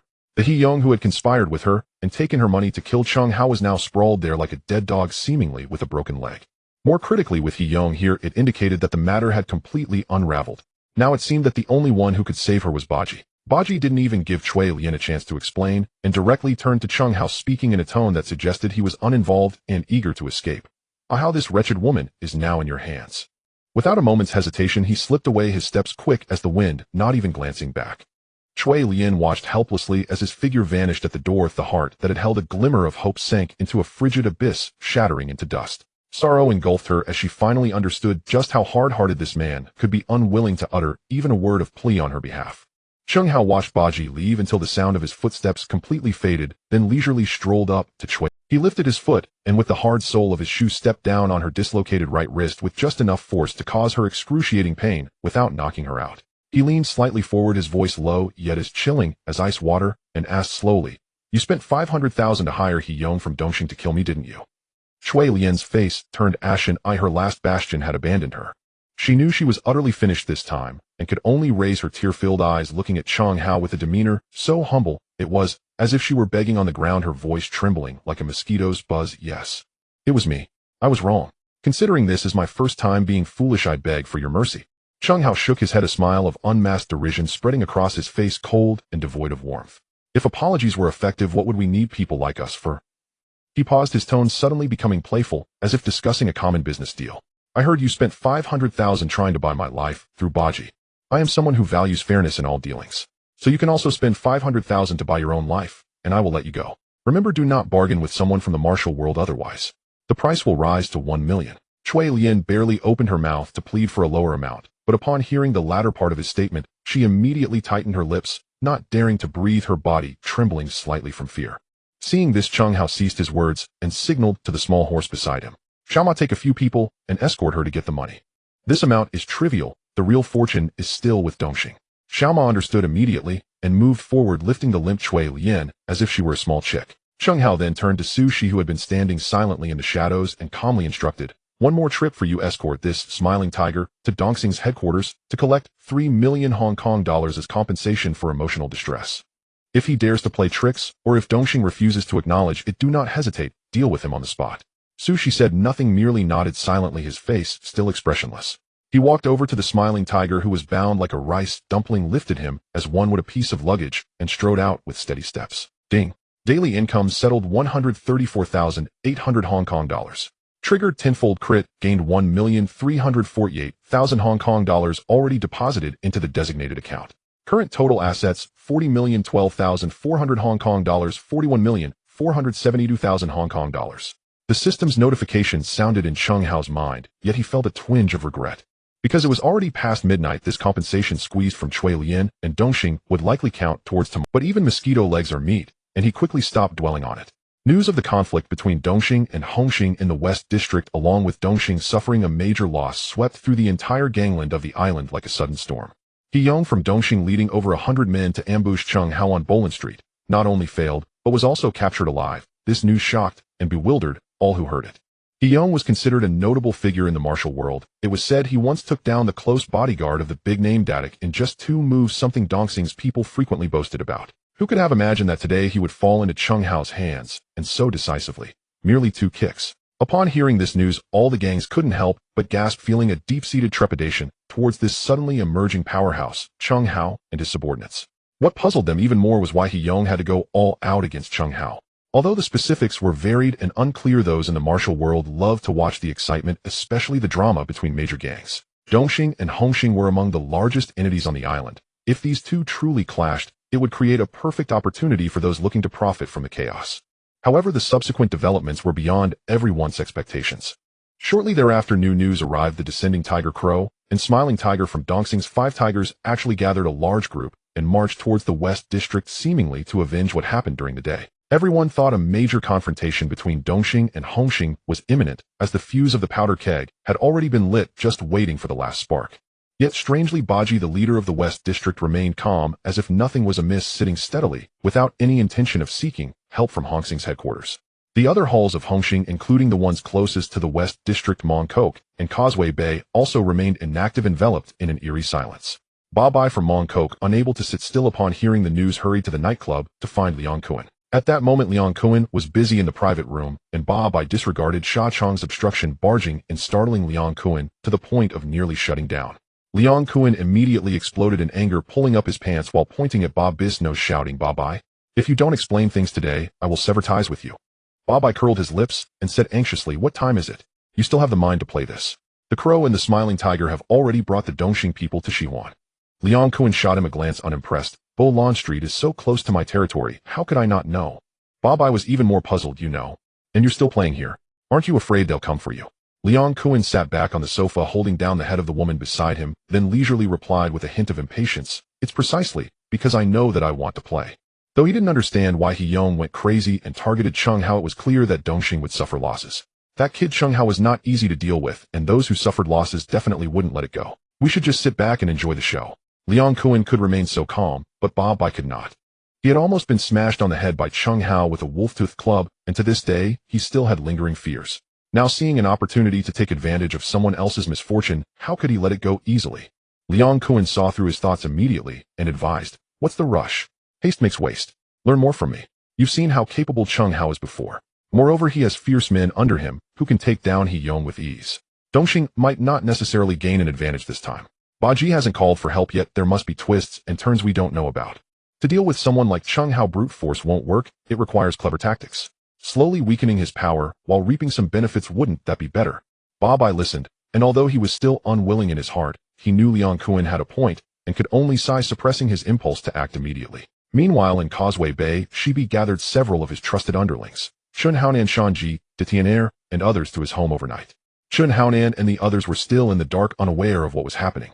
Seeing Shibi's serious expression, Chun Haonan asked in confusion, "Brother B, why did you call us here so late? What big event has occurred?" Shanji was still grumbling, looking reluctant. "What a pity, I just hooked up with a pretty girl tonight, and was about to seal the deal, and you messed it all up." The others ignored Shanji's complaints, their focus entirely on Shibi. Shibi took a deep breath and said solemnly, "I just received news that the Crow and the Smiling Tiger from Dongxing have brought at least hundreds of people and are heading toward Shihuan." Upon hearing this, Chun Haonan and the others were shocked. What does Dongxing want? Are they going to war with Baji?" Shibi nodded and detailed the events that took place on Bolan Street that evening. Only then did Chun Haonan and the others understand the situation, but they were equally baffled as to why He-Yong wanted to kill Chung Hao. Recently they hadn't heard of any conflicts between Chung Hao and Dongxing. The last trouble Chung Hao caused seemed to be a bit of a feud with Ba Bai. Furrowing his brow, Chun Haonan wondered, how could things end up like this? Chung Hao usually just hangs out with Ji Gu. I've never heard of any enmity between him and Dongxing. Recently, aside from Ba Bai, he hadn't offended anyone else. Shanji interjected with his usual cheeky grin. Could it be that Chung Hao has been too prominent lately, and Dongxing is jealous and wants to kill him to establish their authority? No one paid him any mind. Everyone was used to Shanji's incessant chatter. Besides, it was unlikely Dongxing would mobilize over such trivial matters. Dongxing would actually prefer for Chung Hao to make waves internally in Hongxing, causing internal strife. Chun Haonan turned to Shibi and said earnestly, "Brother B, what should we do? Regardless of the situation, Baji and Chung Hao are our people in Hongxing. If we stand by and let Dongxing come knocking, it will reflect poorly on us and discourage the brothers' morale." Shibi slightly nodded. "That's why I called you all here overnight. We'll observe the situation first, and if Shihuan can't hold up, we'll immediately bring people to support." Although Shibi also looked down on Baji's character, Shihuan was still Hongxing's territory. No matter how little profit there was, they couldn't easily let Dongxing trample over it. He had already reported the situation to the sitting head Jiang Tianxing and was awaiting his instructions. At the Hongxing headquarters, Jiang Tianxing did not make an immediate decision after receiving Shibi's call. After considering for a moment, he made a long-distance call to the Netherlands, reaching Dongxing's head Luo Tu. He felt there was still room for negotiation in this matter, and was reluctant to easily ignite an all-out war between the two factions. Moreover, the cause of this incident was that He-Yong of Dongxing acted first. 13 May had already reported the details of the matter, and even Jiang Tianxing felt a bit speechless. This was actually because Baji's old flame's brother caused trouble on Hongxing's turf and wanted revenge. Baji himself was still in the dark, unaware that his old flame had hired someone to kill his own underlings. To prevent the situation from escalating, Jiang Tianxing decided to communicate with Luo Tuo first and resolve it peacefully if possible. Luo Tuo received Jiang Tianxing's call in the Netherlands and, not daring to delay, immediately made a call back to Hong Kong Island. Coincidentally, the Smiling Tiger was being escorted by Su Shi to Dongxing's headquarters to collect money when he received this call. As soon as the call connected, Luo Tuo's furious voice came through, filled with suppressed anger. "Smiling Tiger, what the hell are you doing? Mister, Jiang's call has reached me. How am I supposed to explain this to him?" The Smiling Tiger, under Su's eyes, cold gaze, broke out in a cold sweat and hurriedly defended himself. "Brother Luo, it's not my fault. It was all that bastard He-Yong's doing. At first we didn't know what was going on. We only heard from our underlings that He-Yong was injured and captured by Hongxing. In a moment of desperation, the Crow and I took people over to rescue him." While speaking, he cleverly shifted all the blame onto the already captured He-Yong and specifically mentioned the Crow and I, placing himself in a subordinate position. Luo Tuo shouted sternly from the other end of the line, "Stop the nonsense. Explain the situation clearly. If you dare to conceal anything, just wait until I return and see how I deal with you." The Smiling Tiger stole a glance at the expressionless Su Shi, who was crossing her arms and dared not hide anything. He could only brace himself and fully explain the sequence of events, including Chui Lian's hiring of a hitman, He Yong's greed for money, the crow, and him getting captured while trying to rescue, and Cheng Hao's demand for 3 million in compensation for emotional damages. Upon hearing this, Luo Tuo felt a splitting headache. Indeed, Dongxing was at fault for being greedy and trying to target Cheng Hao only to kick a hard iron plate. The crow and the smiling tiger were also reckless, going in without understanding the situation, and now over 300 people were in the enemy's hands, and they had to pay 3 million Hong Kong dollars. This was a huge loss of face. The camel let out a long sigh, realizing that under the eaves one must bow their head. Currently his side was at fault, and the other party held the advantage, so he could only pinch his nose and accept the loss, spending money to avert disaster. He immediately called Jiang Tianxing back, softening his tone and expressing his apologies. Since the root cause lay with the people from Dongxing and the situation had not escalated to an unmanageable level, Jiang Tianxing was happy to go along with it, and both leaders reached a tacit understanding, letting the matter pass. As for the ensuing disputes, the 3 million that Cheng Hao demanded, the camel had no choice but to accept, hoping to quickly calm the situation down. C2 Haonan, who was following the camel, remained silent and did not speak. This was because the troublemaker this time was his subordinate He Yong, and it was inappropriate for him to publicly excuse. Moreover, He Yong's attempt to make money backfired, causing Dongxing to lose face in front of Hongxing. Even the leader, the camel, was left at a disadvantage before Jiang Tianxing. After finishing the call, the camel spoke irritably to C2 Haonan. C2, look at the good deeds your subordinate has. C2 Haonan did not defend He Yong. Instead, he exclaimed in surprise, camel bro, this Cheng Hao and his men are surprisingly formidable. He Yong's skills are not much worse than mine, yet he couldn't even handle 2 opponents. C2 Haonan knew the camel was in a foul mood, so he avoided engaging him directly and shifted the topic to Cheng Hao. Indeed, the camel's attention was diverted. He thought about the emergence of such a powerful figure from Hongxing, his expression darkening. The stronger Hongxing's people were, the more incompetent Dongxing's people appeared.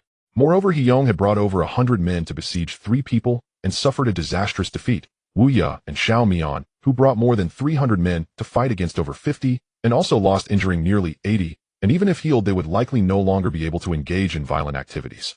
The camel felt overwhelmed, his expression bitter, as if he had eaten a bitter herb. C2 Haonan noticed that the camel's attention had shifted and felt somewhat relieved, while also developing immense curiosity about Cheng Hao. How could such a fierce person be recruited by Hongxing? If he could be brought to Dongxing.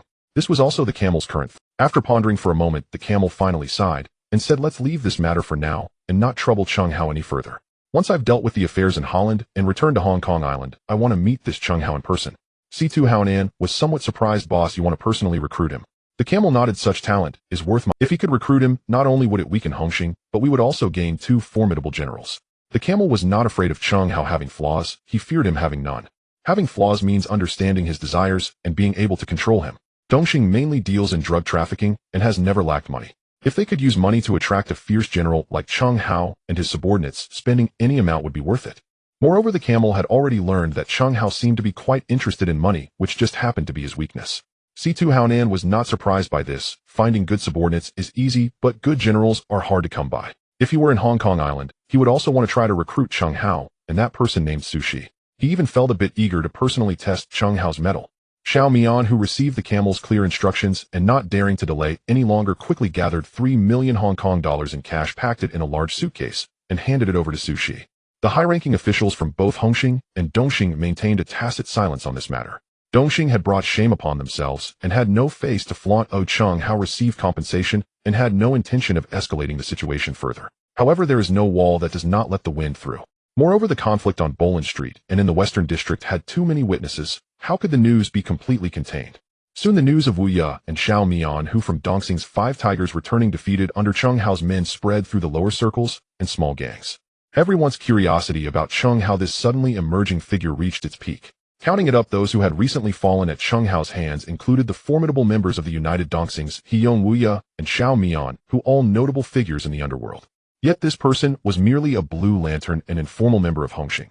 This was simply unbelievable. In no time, many gangs on Hong Kong Island began to entertain thoughts of poaching. If they could get Cheng Hao, their own gang's strength would surely increase significantly. Especially those waning and transitional sunset gangs who even offered enticing conditions like come over and you can be the district leader. Xiao Ma returned from collecting money from Chui Lian wearing an excited smile and said to Cheng Hao, who was resting with his eyes closed at the Blue Moon Bar, "Boss, you finally made a name for yourself." To save her life, Chui Lian handed over all the funds from the Dongxing pawn shop along with her own savings obediently to Xiao Ma. Given Xiao Ma's temperament, he surely wanted to eliminate such a woman who repaid kindness with malice. However, as he was leaving, he happened to see Xiao Mian, who from Dongxing sending people to capture Cui Lian and her brother Fei Biao. From the looks of it, the two siblings were sure to face dire consequences. Xiao Ma did not bother to dirty his hands any further. Cheng Hao was awakened by Xiao Ma's noise, rubbed his brow, and asked in surprise, famous? What fame? Xiao Ma chuckled as he recounted the various rumors he had heard about Cheng Hao on the way. After listening, Cheng Hao shook his head, his expression lacking any joy, instead carrying a hint of worry. This may not be a good thing. The bullet hits the bird that sticks its head out. After this, it may not be so easy to live a peaceful life. Xiao Ma didn't quite understand. He felt that one should seize fame early. With the boss capabilities, it was too much of a disgrace to be stuck in the Western District, not even being a formal red stick. Just as he was speaking, the phone in the bar rang. The lookout, A Liang, answered it, and after listening for a moment, covered the mouthpiece, and said to Cheng Hao, brother, how it's a call from Brother Ji. Cheng Hao was somewhat surprised. Why was Ba Ji calling so late? He walked over to take the phone.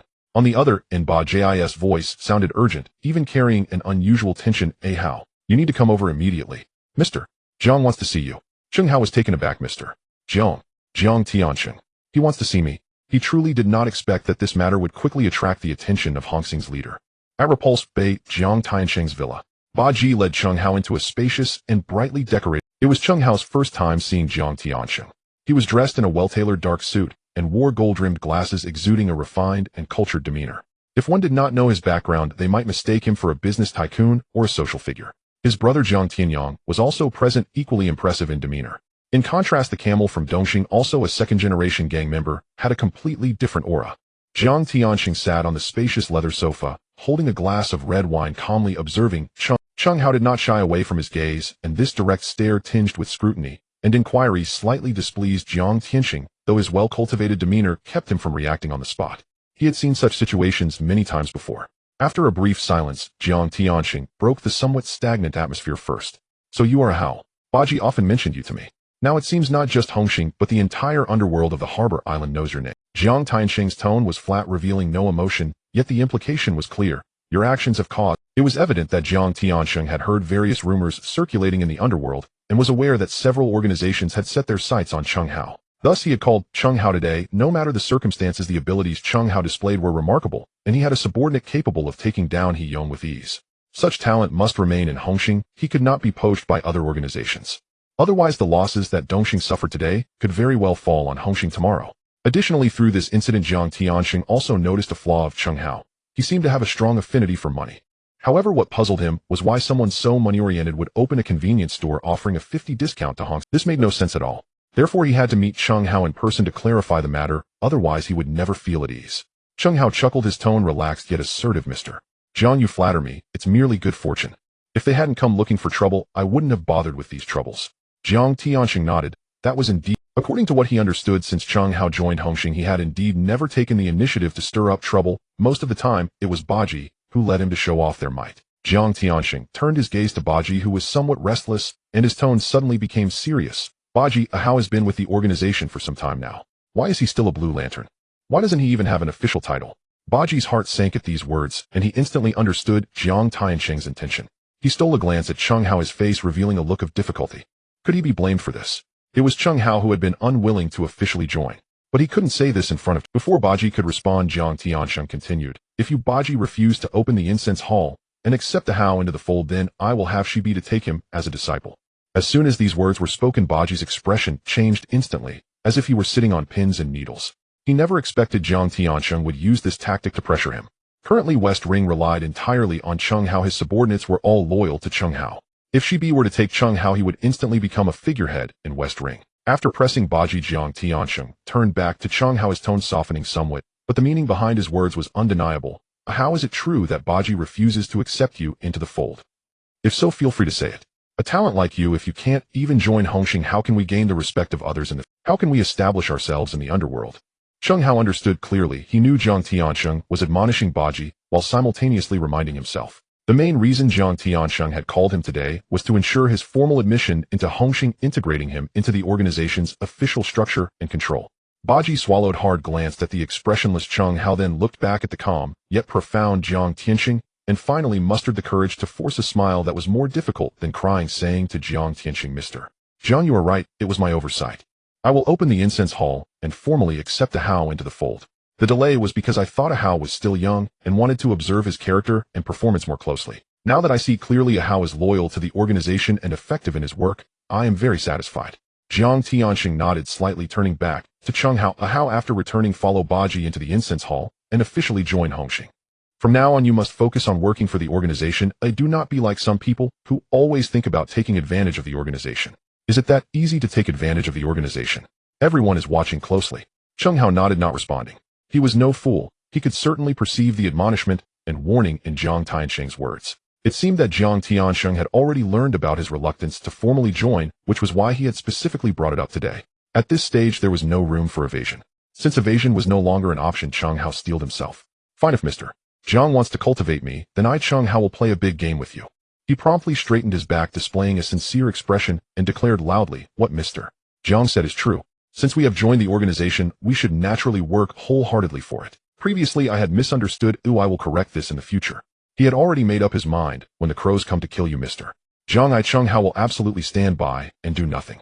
If the opportunity arises, perhaps I will even help the crows a bit as a way to repay you, Mr. Jiang, for today's kindness and careful nurturing. Jiang Tianxing suddenly felt an inexplicable chill run down his back, but the feeling passed quickly. He thought it was just the result of not drying off after exercising at night and didn't pay it much attention. Hearing that Cheng Hao finally agreed to formally join, he nodded in satisfaction. Then he recalled the puzzling question and casually asked, how, there's something I don't quite understand. Why does the convenience store you opened only offer a 50% discount to Hongxing's brothers? Shouldn't doing business be about making a profit? Cheng Hao understood that Jiang Tianxing would definitely ask this. He had long prepared his answer, now showing a hint of helplessness and a superstitious expression. Using the previous excuse he had for Shisanmai, he slightly modified it and replied, Mr. Jiang, to be honest, I went to the Wang Tai Sin temple to seek a fortune before. The fortune teller said that my fate carries a killing aura, making me prone to bloodshed, and that I need to disperse wealth to ward off calamities and do more good deeds, otherwise I might not live past 30 and would die on the streets. Jiang Tianxing and Baji beside him both showed expressions of realization upon hearing this. So that's how it is. No wonder Cheng Hao was so eager to make money while being so generous with the Hongxing brothers at the convenience store. This made sense. Jiang Tianxing curiously asked again, if the purpose is to disperse wealth and ward off calamities, wouldn't it be better to donate the money directly to charity? That would earn more virtue. Cheng Hao had anticipated such a question and calmly explained donating to charity might spread the money, but the goodwill does not reach its destination. If something were to happen to me, would those charities be able to help? No, they wouldn't. But by opening a convenience store, the benefits are directly felt by our Hongxing brothers. In the future, if I encounter difficulties, my brothers might lend a hand out of past friendship. Moreover, I plan to open several chain buffet restaurants where Hongxing brothers can eat at a 50% discount. Jiang Tianxing, Baki, both were left speechless by Cheng Hao's grand plan of distributing wealth. Is opening a convenience store not enough? Now you want to open chain restaurants. Is there that much money to spend? But then again, thinking about the fortune-telling from Wang Tai Sin, it seems to make some sense.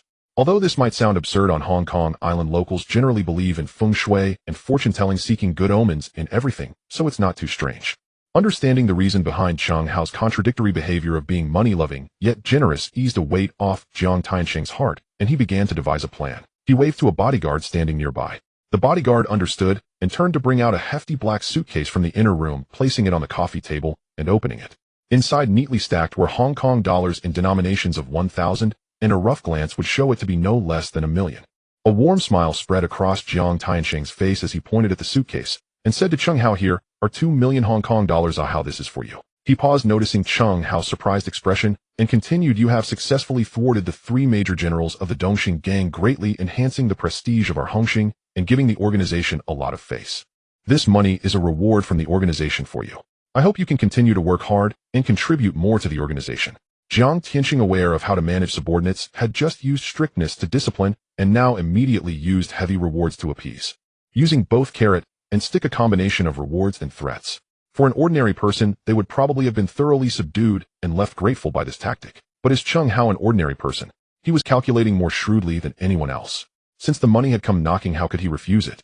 His face immediately displayed a look of surprise and gratitude, and he replied, without hesitation, thank you for your appreciation, Mr. Jiang. I shall accept it humbly. After saying that, he showed no courtesy, stepping forward to close the suitcase and placing it by his feet. His movements were decisive and smooth, without any hesitation. Seeing him accept the money so readily, Jiang Tianxing was momentarily stunned, then burst into hearty laughter. Good. Very good. In Jiang Tianxing's view, Cheng Hao accepting the money equated to accepting his recruitment and grace, relieving a significant burden from his heart and lifting his spirits. For him, matters that could be resolved with money and talents that could be won over with it were trivial. After leaving the villa at Shallow Water Bay, Chung Hao drove away with the increasingly complex-looking Baki. As the car exited the villa area and entered the coastal road, the night sea breeze blew through the car window. After a moment of silence, Baki spoke, first his tone somewhat complicated, yet also relieved. How this time you can't escape. Mr. Jiang personally instructed me to hold a ritual to formally admit you. Chung Hao, gripping the steering wheel and looking ahead, wore a calm expression, even carrying a hint of mockery. If I can't escape, then I won't. Don't worry, Brother Ji, I understand. If I don't agree today, Hongxing probably won't be able to accommodate me anymore. Mr. Jiang is determined to bring me in. Since I've accepted the money, I might as well go along with his wishes. Upon hearing Chung Hao finally relent, Baki felt the weight he had carried for so long finally lift. He had long hoped for Chung Hao to be formally admitted, but Chung Hao had always held back. The younger brothers in Western District, confused, thought that Baki was intentionally holding Chung Hao back from gaining a title, and many privately expressed their dissatisfaction, putting considerable pressure on Baki. Now that Chung Hao had finally agreed, he no longer had to bear the blame. After dropping Baki off at home, Chung Hao drove back to the Blue Moon Bar. Joining the organization requires choosing an auspicious day and some preparations. Since he had decided to join, Chung Hao would not be perfunctory. The specific matters would naturally be handled by Baki the Big Shot. Although the tasks were cumbersome, Baki left with noticeably lighter steps, having shed the heavy burden in his heart. Upon returning to the bar, Chung Hao shared the news of his formal admission into Hongxing with his subordinates, causing an eruption of cheers. They had long felt a bit awkward under Chung Hao's leadership as Blue Lantern. Though his abilities and character had earned their respect, they felt that without a proper title their words did not carry weight. Chung Hao had been held under the title of Blue Lantern, and many had privately criticized the upper management of the organization for being blind. Even some had already planned that if Chung Hao were to switch to another organization one day, they would follow him without hesitation. Now that Chung Hao was finally set to formally join Hongxing, they felt legitimate and no longer needed to worry about being labeled as traitors. Xiao Ma was the happiest, rubbing his hands together and asking, "Boss, what do we need to prepare for the ritual?" "He'll take care of it." Chung Hao waved his hand. "No need for you to worry, that's Baki's job. Your task is to immediately start recruiting and expanding our manpower and territory after I officially join. The Western District is too small." Xiao Ma's eyes lit up, full of fighting spirit. "Boss, don't worry. This matter is on me. I guarantee to bring you the strongest and most loyal brothers." Meanwhile, Cui Lian and her brother Fei Biao, after being captured by the Smiling Tiger and Crow's men, faced a dire fate. Dongxing had suffered a loss of 3 million Hong Kong dollars this time. Losing face and Crow, filled with pent-up anger, naturally directed his wrath at the brother and sister. The 500,000 that He Yong handed over barely mitigated the losses to the organization.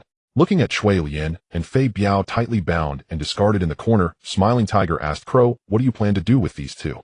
Crow's eyes flashed with a cruel glint as he coldly stated, "Sell them to Siam, Thailand. I have connections there." Smiling Tiger was somewhat puzzled. "Why sell them to Siam? Can't we sell them elsewhere? And with their condition, how much can they?" Crow shook his head, letting out a chilling laugh. "I know a Mr. Hong in Siam who specializes in organ trafficking. These two may not seem valuable, but if we sell them piecemeal, they can fetch quite a sum."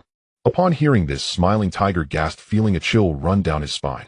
He realized that Crow was genuinely intent on killing, and in the most vicious manner possible. Otherwise, he wouldn't resort to such drastic measures as dismantling people for organ sales. Cui Lian and Fei Biao, with their mouths gagged, were terrified upon hearing this, struggling desperately, while emitting desperate whimpers, their faces stained with tears and snot. But why would the Crow care about their thoughts? Having taken a significant fall at the hands of Chung Hao, he felt humiliated, and the culprits were this pair of siblings. How could he possibly let them off the hook? At that moment, a capable underling of the Crow, nicknamed Fat Corpse for his chubby appearance, hurried in and leaned close to whisper in the Crow's ear, "Boss Liang Kuan from Hongxing sent word to meet you tonight at 8 o'clock at the Yao Guqi restaurant."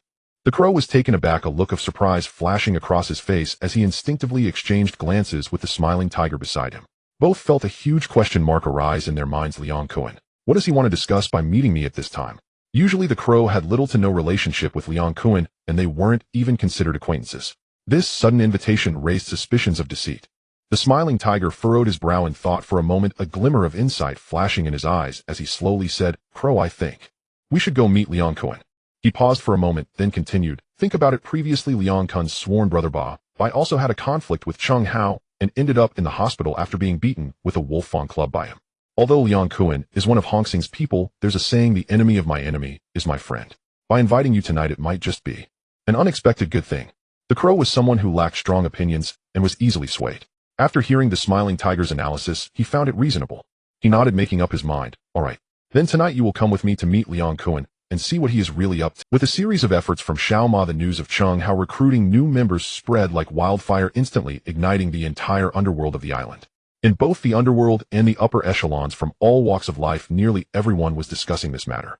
Who doesn't know the name Cheng Hao now? With his unpredictable skills and effective leadership, those who followed him not only appeared to have a bright future, but also seemed to have a smooth path to wealth.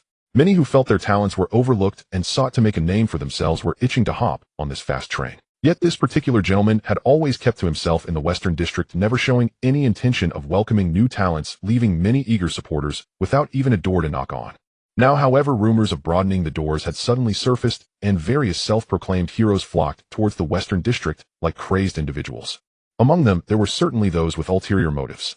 Other gangs and some scheming individuals had quietly dispatched their trusted subordinates planning to infiltrate. Their intentions were clear: to seize this opportunity, infiltrate the inner circle, and uncover Cheng Hao's secrets. If they could become his confidants, that would be even better. Some even went so far as to investigate Cheng Hao's financial sources. They noticed he provided supplies to the market at half price, and it had been going on for some time, without any visible strain. The bar he managed, Blue Moon, was also thoroughly investigated, yet it turned out to be an ordinary business with no signs of arms smuggling. The more people probed, the more curious they became, wanting to understand where his money came from. If there truly was a wealthy backer, wouldn't it be even better to find a way to lure that backer over? Before long, the Blue Moon bar was surrounded by throngs of people tightly packed in layers. Thousands shouted Cheng Hao's name in unison, the roar growing louder and louder, nearly blowing the roof off. However, Cheng Hao himself did not make an appearance. It was Xiao Ma who stood at the entrance, overseeing the situation. Xiao Ma stood on tiptoe, stretching his neck to look outside, only to see a sea of heads gathered in the darkness, roughly estimating at least 2,000, with more people continuously arriving from afar. At this rate, it was only a matter of time before the numbers doubled. Xiao Ma felt both excited and a bit intimidated. He opened his mouth, wanting to quiet the crowd to speak, but his voice was drowned out in the boiling sea of noise, like a drop of water in a boiling pot of oil, instantly overwhelmed, without even a bubble rising. Fortunately, she was sharp and quickly found a loudspeaker from somewhere, urgently handing it over. Xiao Ma gratefully glanced at him, took a deep breath, raised the loudspeaker, and shouted with all his might, "Everyone, please calm down. I understand everyone's excitement, but if it continues to be this noisy, we won't be able to proceed with today's recruitment." With the help of the loudspeaker, his voice finally broke through the clamor resonating in the venue. The throng gradually quieted down a bit.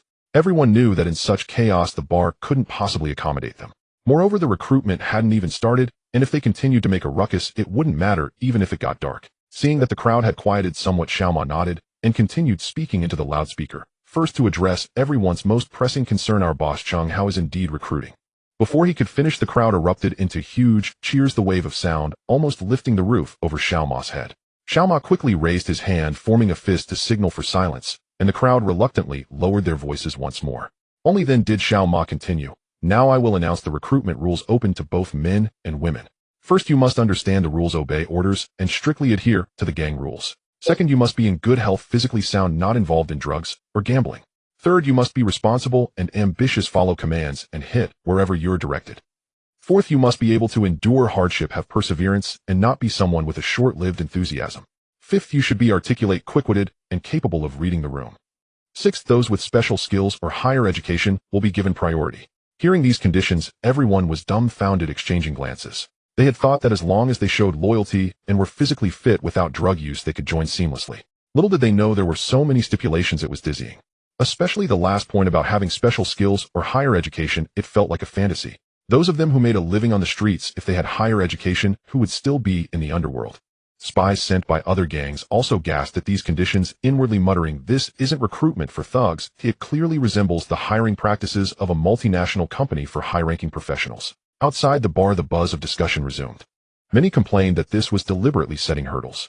Even more, those from other gangs mixed in the crowd took the opportunity to stir the pot, loudly claiming that Cheng Hao had no intention of recruiting, intentionally setting barriers to force him to come out and clarify.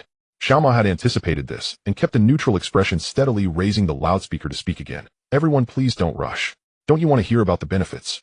For those who are ultimately selected, there will be a fixed monthly salary of 5,000 Hong Kong dollars, including meals and accommodation. Daily expenses and housing will be taken care of, ensuring basic living security. Our boss will also set aside 5% of each person's salary as future pension savings. When you reach 60, you can withdraw it in one lump sum to enjoy your retirement." As soon as these words were spoken, the scene erupted into chaos. A monthly salary of 5,000. Brother Hao even provides food and accommodation. And there's a pension too. This is simply the treatment of a large company. One must understand that at that time in Hong Kong, an ordinary white-collar worker would consider it good fortune to earn 3,000 upon starting. Most of those who drifted on the streets spent their income on food and rent, leaving very little by the end of the month. The conditions offered by Cheng Hao were simply too generous. Thinking about it, his strict rules seemed reasonable.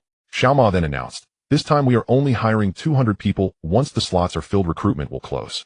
It's first come, first served. Furthermore, for those brothers who weren't selected this time, don't be disheartened. In the next recruitment, everyone is still welcome to come." After hearing this, the crowd had no more objections and urged Xiao Ma to start quickly. The sooner one gets selected, the sooner they could cling to this golden thigh. Moreover, with only 200 slots available, they were a fleeting opportunity. Even the spies sent from other gangs couldn't help but feel tempted upon hearing such conditions. In their own gangs, they faced uncertainty. Where could they find such clear-cut benefits? Besides, the pension was an additional contribution from Cheng Hao, not deducted from their salary, effectively giving them free money. In large companies, the Provident Fund is also deducted 5% from their salary.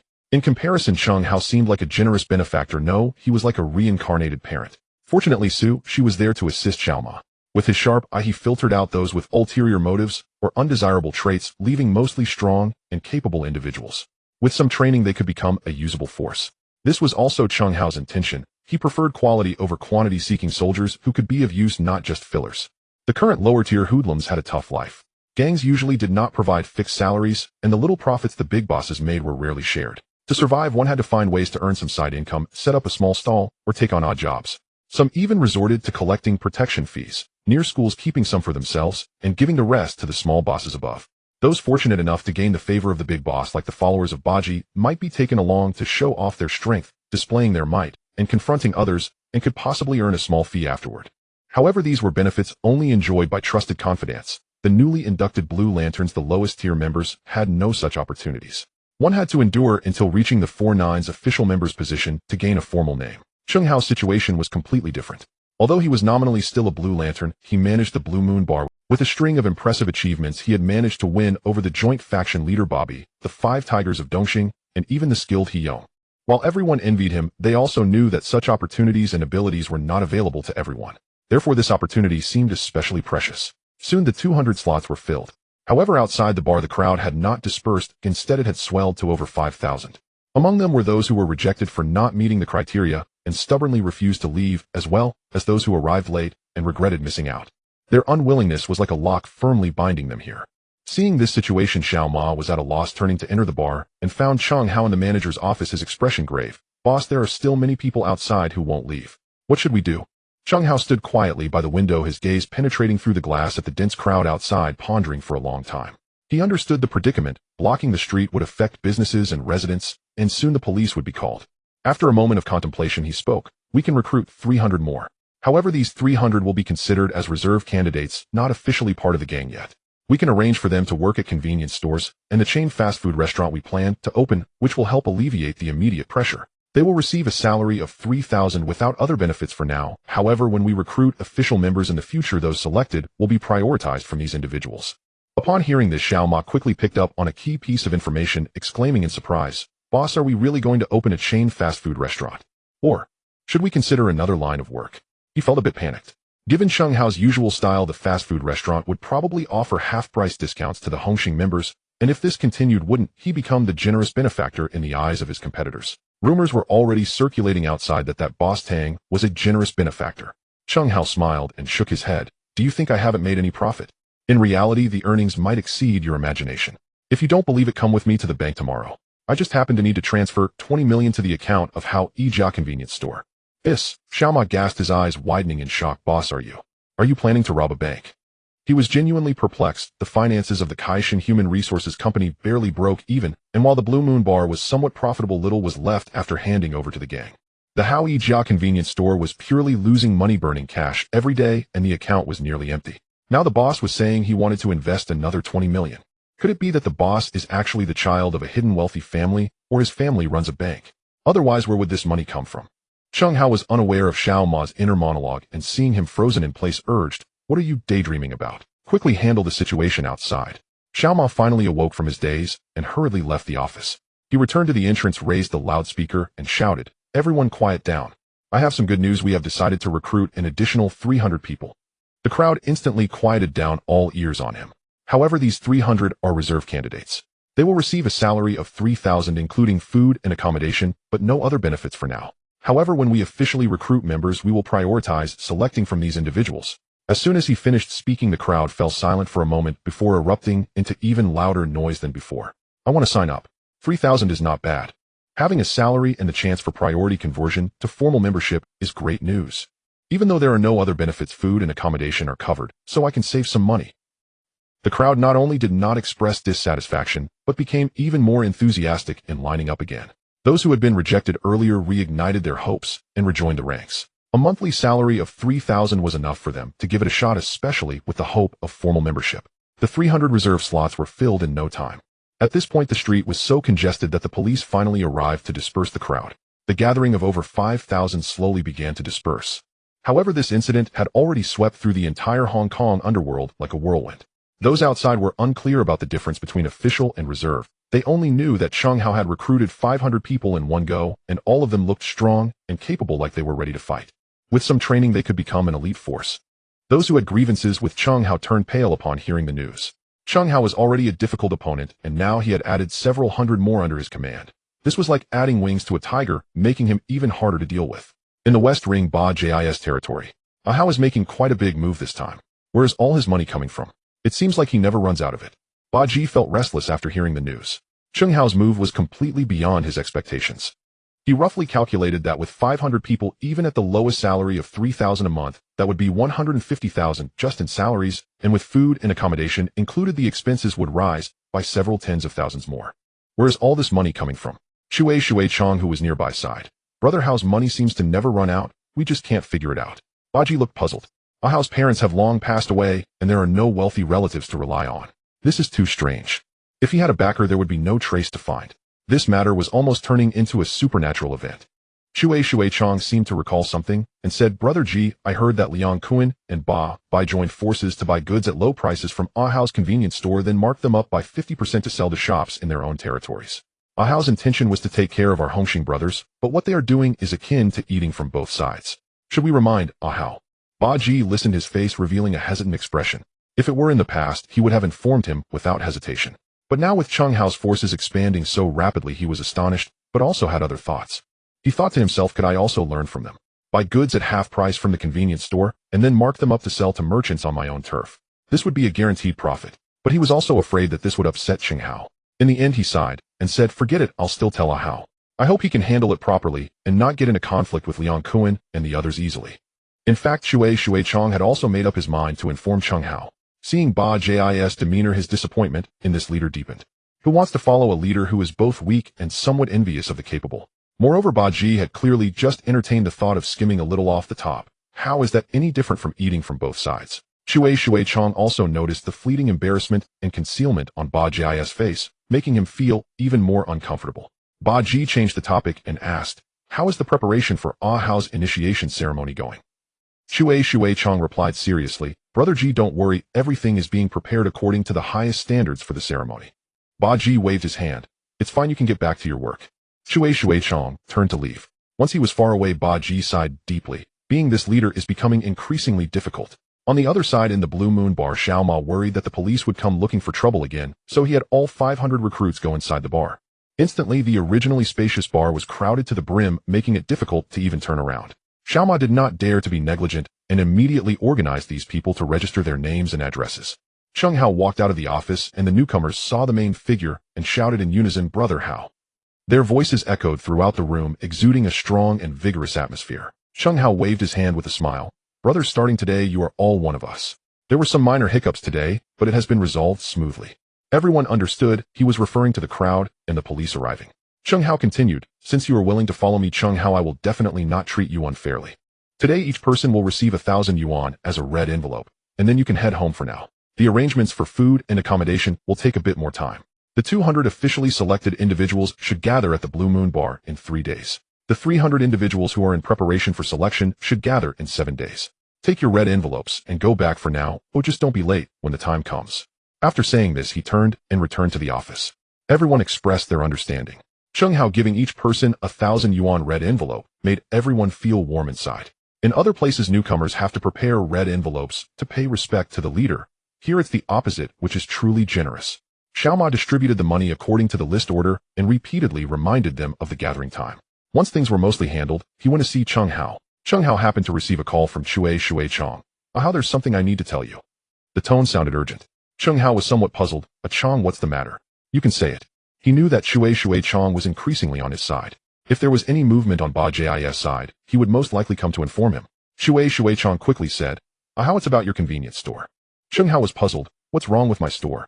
Shui Chong explained, don't you know? Liang Kuan and Ba Bai teamed up to buy goods at low prices from your store, then marked them up by 50% to sell to merchants in their own territories. Chung Hao laughed upon hearing this. I already know about this matter. Shui Chong was taken aback. You know? Then why aren't you doing something about them? He was puzzled. Chung Hao was not someone who would suffer losses, and his reaction this time seemed a bit unusual. Chung Hao smiled and said, don't worry, I have everything under control. Let's have dinner together tonight at 8 o'clock, be spirited. Shui Chong replied, okay, I'll definitely be. Xiao Ma after Chung Hao hung up the phone said worriedly, boss, just letting Liang Kuan and the others suck our blood like this, without doing anything, can it work? Chung Hao smiled and shook his head, keeping them in suspense. Tomorrow you'll come with me to the bank, and you'll understand then. Xiao Ma sighed helplessly. He also recalled another matter and frowned. Boss, just now giving out red envelopes cost 50,000. Based on this treatment, the fixed expenses for a month would exceed 260,000. If there isn't a large influx of money, it won't be long before we run out of cash. Chung Hao didn't respond, just raised an eyebrow and looked at him. Xiao Ma sighed.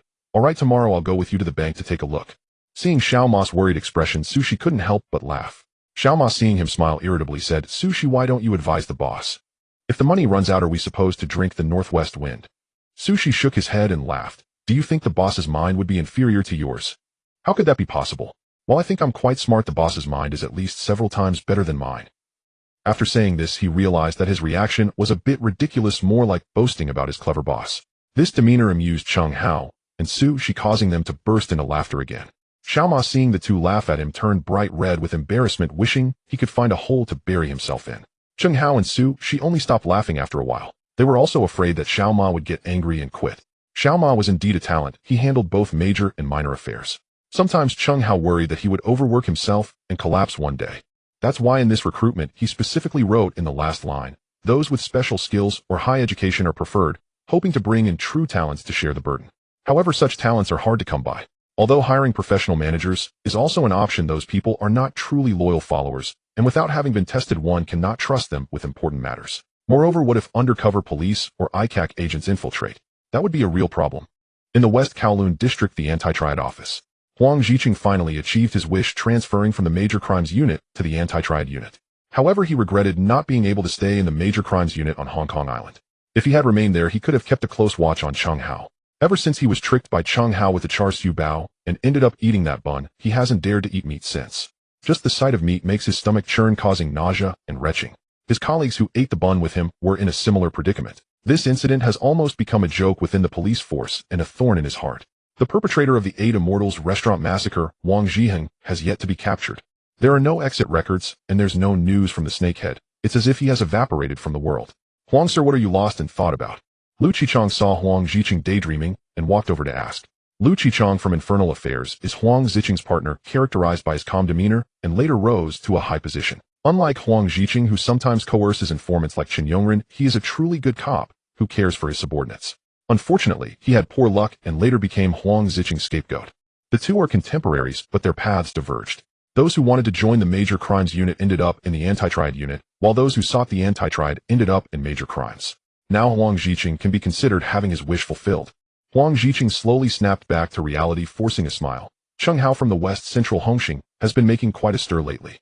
The mention of Chung Hao involuntarily brought hatred to his face. Lu Qichong understood that Huang Ziqing was still brooding over the previous incident. The entire Major Crimes Unit had stumbled because of Chung Hao. Thinking of the char siu bao incident made Lu Qichong feel somewhat uneasy as well. Thus he could empathize with Huang Ziqing's anger. However, deep down, he also felt a twinge of fear towards Chung Hao. Ordinary Triad members are not terrifying. What is frightening are the clever ones. Such people do not confront you head-on. They specifically target your weaknesses and set traps for you. They are the most troublesome opponents for the Anti-Triad Unit. Yet he still offered words of comfort. This may not necessarily be a bad thing. Huang Ziqing questioned, puzzled. A bad thing. Lu Qichong chuckled. With more people, the chance of mistakes naturally increases. Chung Hao originally had few subordinates, making it difficult to find a handle on him. Now with so many people suddenly increasing, it's a mixed bag, and compared to his old subordinates, it will definitely be easier to find loopholes. Huang Zhiqing suddenly understood and responded right. They could not find a point of attack before, but now they are exposing their flaws themselves. His heart felt ablaze, longing to capture Cheng Hao immediately. But Lu Qichong poured cold water on his enthusiasm. Huang sir, let's not entertain that thought. Don't forget we are the anti-triad unit of West Kowloon, while Cheng Hao falls under the jurisdiction of the anti-triad unit of Hong Kong Island. Huang Zhiqing shot him a glare. You really know how to kill the mood. I was just getting fired up and you doused me with cold water. Although unwilling, he also knew that Lu Qichong was speaking the truth. They couldn't intervene in Cheng Hao's affairs. However, that didn't stop him from keeping an eye on Cheng Hao. Once he found evidence, he could hand it over to the anti-triad unit of Hong Kong Island to make arrests which would yield the same results. Lu Qichong seemed to see through his thoughts and comforted him by patting his shoulder. Let's deal with Cheng Hao's matters later. For now, let's think about how to strike against the Ni family in Sim Sha Sui. Upon mentioning the Ni family, Huang Zhiqing's gaze immediately sharpened. Recently, the Ni family has been making waves, heavily involved in drug trafficking, and has become one of the top drug lords on Hong Kong Island. The higher-ups are furious and have ordered a strict crackdown. Huang Zhiqing understands the priorities and temporarily sets aside the matters concerning Cheng Hao. The time is nearing 8 in the evening. The Ho Gok Chi restaurant is destined to be anything but peaceful tonight. Cheng Hao arrived on time with Su Shi and Xiao Ma. Coincidentally, they ran into Liang Kuan Ba, Bai Wuya, and Xiao Mian, who at the entrance. The moment Ba Bai and Wuya saw Cheng Hao, their faces darkened as if they might drip water. Liang Kuan also didn't expect to run into him here. Truly, enemies meet on a narrow road. Faced with the predatory gazes of Ba Bai and Wuya, Xiao Ma stood his ground, raising his chin and speaking in a loud, yet clear voice dripping with disdain. What are you staring at? Haven't you ever seen someone more decent looking than you? You dare to step out looking like this? Aren't you afraid of scaring the children? Even if the kids aren't scared, it's still a crime to frighten the flowers and plants by the roadside. With that one statement, he fully maximized the sarcasm. Liang Kuan Ba, Bai Wuya, and Xiao Mian, who were so infuriated that their teeth were itching, yet they were momentarily speechless. The atmosphere in the Ho Gok Chi restaurant seemed to freeze, filled with an invisible scent of gunpowder. Ba Bai and Wuya stared fiercely at Xiao Ma, their eyes glinting with hostility, as if they were going to swallow him whole. Xiao Ma, however, simply met their gaze steadily, standing tall and straight. Not to mention that this was the Ho Gok Chi, where violence shouldn't be easily provoked. Even if they were in another place, Xiao Ma wouldn't necessarily fear them. With Cheng Hao and Su Shi, two formidable masters by his side, what kind of waves could Ba Bai and Wuya possibly stir up? Perhaps Su Shi alone would be enough to teach them a lesson.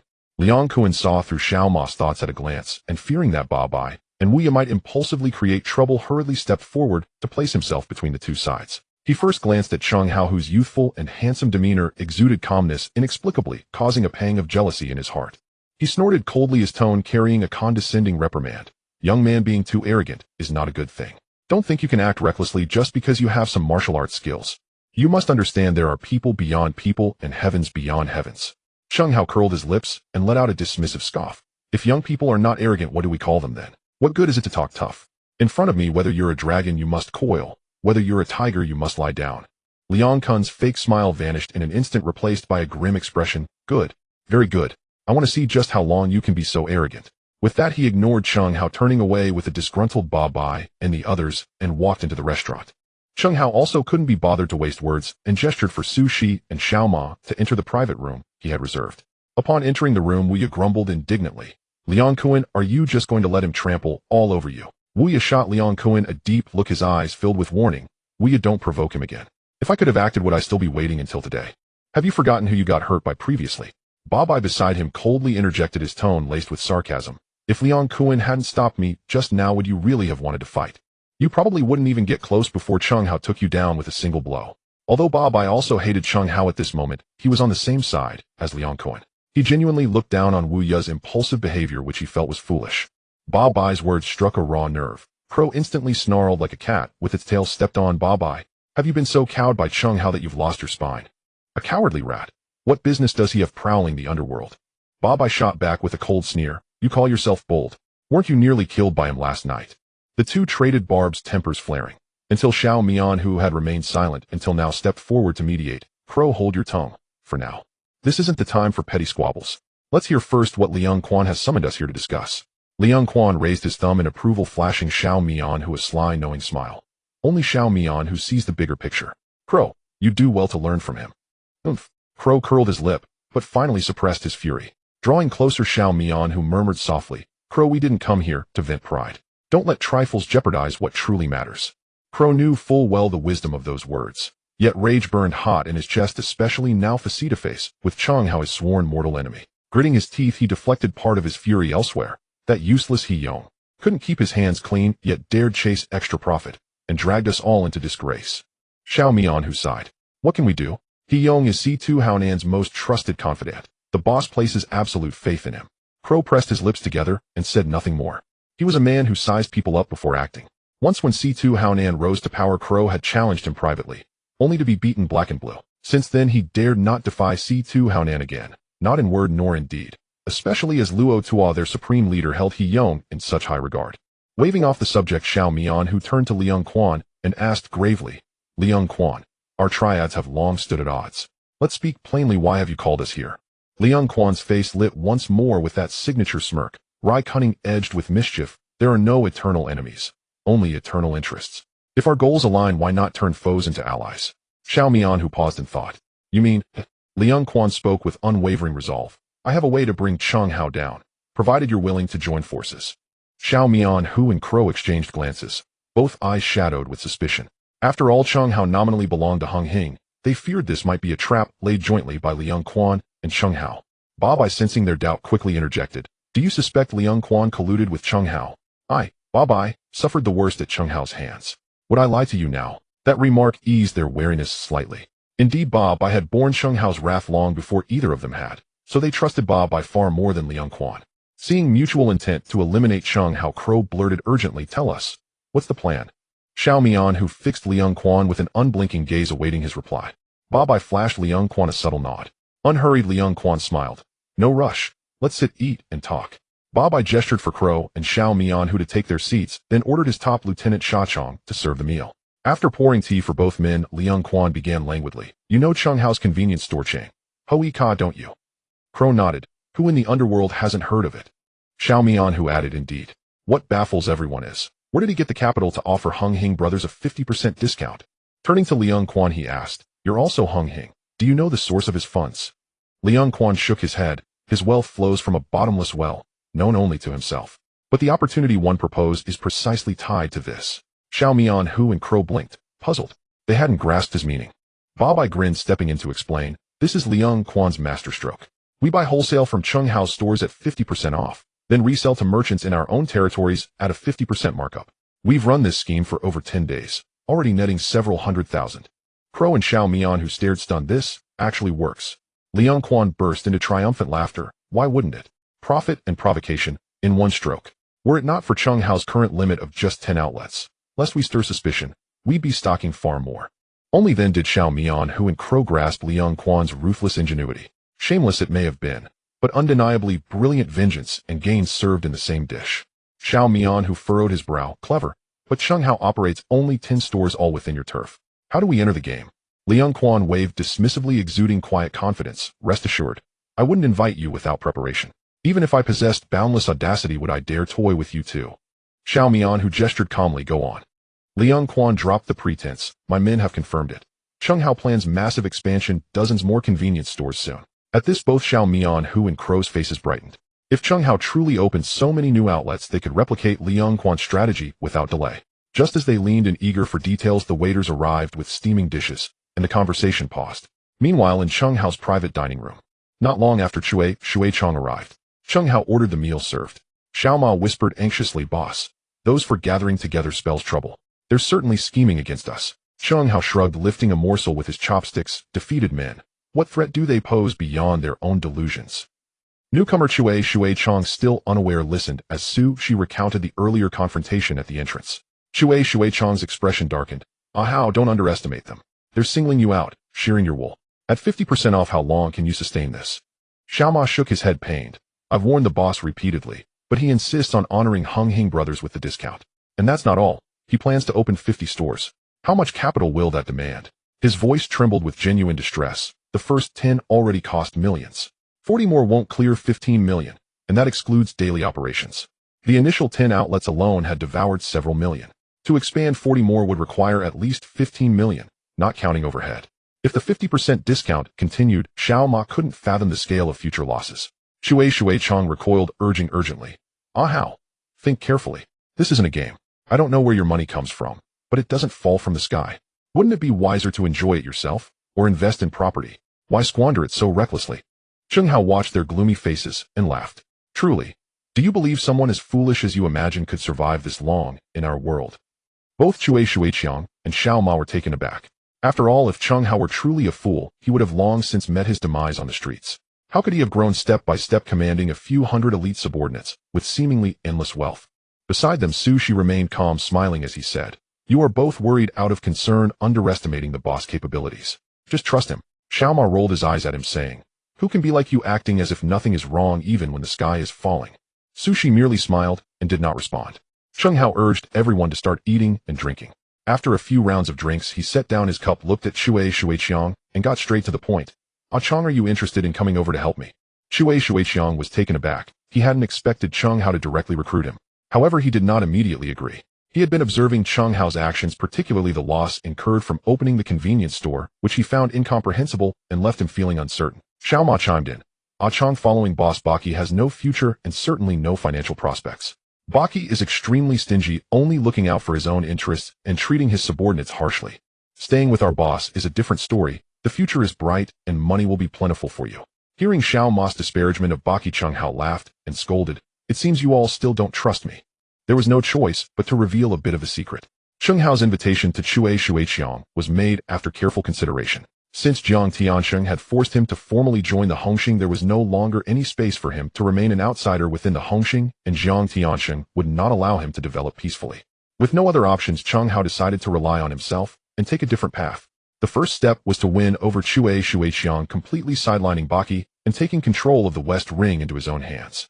Baki only needed to serve as a mascot, helping Cheng Hao withstand the pressure from the higher-ups of Hongxing. As long as Baki obediently complied, Cheng Hao would not mistreat him. Upon hearing that Cheng Hao was going to reveal a secret, Cui Shuiqiang, Su Shi, and Xiao Ma immediately sat up straight, their expressions turning serious and cautious. Cheng Hao looked at them as if they were facing a great enemy and couldn't help but chuckle. "There's no need to be so serious. Just remember not to let anything I say today get out." The three quickly nodded. Cui Shuiqiang patted his chest and guaranteed, "You can rest assured, boss. Not a single word of what I hear today will leak out." Su Shi and Xiao Ma echoed in unison. "Boss, we are yours in life and in death. You point east, and we wouldn't dare go west. If you want us to take down Baki, Su, she will go immediately." "Exactly, boss," and the tightest lipped. "Wait. Boss, why don't you take down Baki yourself?" The two seemed to be bantering, but it was actually a performance for Cui Shuiqiang, testing his reaction. Cui Shuiqiang merely furrowed his brow slightly, showing no other unusual signs. Cheng Hao scanned the three and slowly spoke. "Why does it seem like my money never runs out?" "Because I have a financial backer supporting me." "Who that backer is, don't ask, I won't say. You just need to know that he is extremely wealthy, and he supports me for his own purposes." The three of them nodded. This was quite reasonable. A financial backer would not support a newcomer in the underworld for no reason. There must be ulterior motives. Cheng Hao secretly smiled, his face remaining expressionless, and continued, "Focus." He waved his hand, pulling the three from their thoughts. "This financial backer is not an ordinary person. He supports me to stabilize the situation in Hong Kong Island. He does not wish for chaos to arise on Hong Kong Island, leading to ruin and panic among the people." Upon hearing this, she became even more certain about who the financial backer referred to, but felt it inappropriate to say more. Cheng Hao further explained, "The financial backer hopes that I can hold a certain level of influence in Hong Kong Island's underworld. Opening a convenience store, as well as the chain restaurants and hotels I plan to open in the future, are all meant to win the hearts of the lower-level brothers in Hongxing. If I can control Hongxing, the financial backer has promised me even greater benefits. So Ah Cheng," he looked at Cui Shuiqiang, his tone turning serious, "you've heard my secret, and if you don't join, then to keep it confidential, I fear I can only." He did not finish his sentence, but both Xiao Ma and Su Shi instantly understood, casting a glance at Cui Shuiqiang that carried a hint of barely perceptible danger. Cui Shuiqiang was stunned. This was truly a dilemma. Whether to listen or not listening only led to danger. However, he had already intended to ally with Cheng Hao. Previously, he had merely been hesitant because Cheng Hao was connected to the Blue Lantern. He couldn't bring himself to approach him directly, but he had always had faith in Cheng Hao and often provided him with information. Now with the choice before him, he hardly needed to think. "Ah Hao. No, boss. I'll work for you." Ding. Recruitment of Cui Shuiqiang's successful loyalty increased to 100%. Cheng Hao's lips curved slightly upward. "With the system in place, recruiting talent is worry-free. This is the treatment of our own people. With so many underlings, he couldn't possibly recruit each one individually. Only the first 53 who followed him, along with these few specially recruited ones, were truly his loyal confidants." Exiting the system interface, Cheng Hao raised his glass. "Drink this cup, and from now on you're one of us." "Yes, boss." Sushi Xiao Ma and Shui Shuiqiang responded in unison, clinking their glasses together. Shui Shuiqiang also changed his address to boss. This was also Cheng Hao's deliberate arrangement. If he were to call him Hao Gu, it would easily expose their relationship as followers in front of outsiders. Now Shui Shuiqiang still needed to stay close to Baki, helping Cheng Hao to sideline him. In front of Baki, and in public, he would still call him Hao in private meetings, or when relaying messages referring to him as boss would be more discreet. In another private room of the Have-Backbone restaurant, the dishes had already been served. Liang Kuan urged Wu Ya and Xiao Mianhu to start eating while they conversed. His right-hand man Sha Chong stood guard outside the room to prevent any disturbances. After a few drinks, Xiao Mianhu could no longer contain himself and asked, Liang Kuan, can we discuss what you didn't finish saying earlier now? Wu Ya also leaned in to listen. Liang Kuan set down his chopsticks, smiling. Actually, I am just speculating. My men have recently spotted Cheng Hao's people frequently appearing in West Kowloon. Xiao Mianhu looked puzzled. You're basing our discussion on this speculation. Liang Kuan waved his hand. Don't rush, let me finish. My men followed them and discovered they were surveying shop locations, specifically looking at Haifu Fulpron locations. What do you think he plans to do? Xiao Mianhu frowned in contemplation. Investigating shop locations was naturally to prepare for opening a store, but it was hard to say what kind of store. He looked deeply at Liang Kuan, puzzled as to why he was so certain it was a convenience store. Wu Ya, on the other hand, looked confused and nudged Xiao Mianhu with his elbow, whispering, Xiao Mianhu, what does he mean? He was worried that speaking loudly would make him seem foolish in front of Liang Kuan and Ba Bai. Xiao Mianhu, feeling helpless, explained softly, it's not hard to deduce. Cheng Hao's previous 10 stores were all in Hong Kong Island. Now his people are surveying locations in West Kowloon, which indicates he is preparing to open a store there. As for why he guessed it was a convenience store, that is open to interpretation. After listening, the Crow still didn't quite understand, but felt it seemed impressive. He only knew that if Cheng Hao opened a convenience store, they could continue to shear the sheep and make money. Xiao Mianhu silently sighed, realizing that he could not rely on the Crow for matters requiring thought. If it weren't for his advice, relying solely on the reckless Crow, the Eastern Star 5 Tigers would have long been a mere name. Having decided to join Liang Kuan to deal with Cheng Hao, the four of them engaged in lively conversation. Boss Camel had already ordered that no trouble should be caused for Cheng Hao until he returned from the Netherlands. Everything would be discussed upon his return. Xiao Mianhu and the Crow dared not confront him directly. They opposed it in their hearts, but felt powerless. The Eastern Star 5 Tigers were already discordant. If Cheng Hao were added, would it be 5 tigers turning into 6 tigers, or would one of the tigers be removed?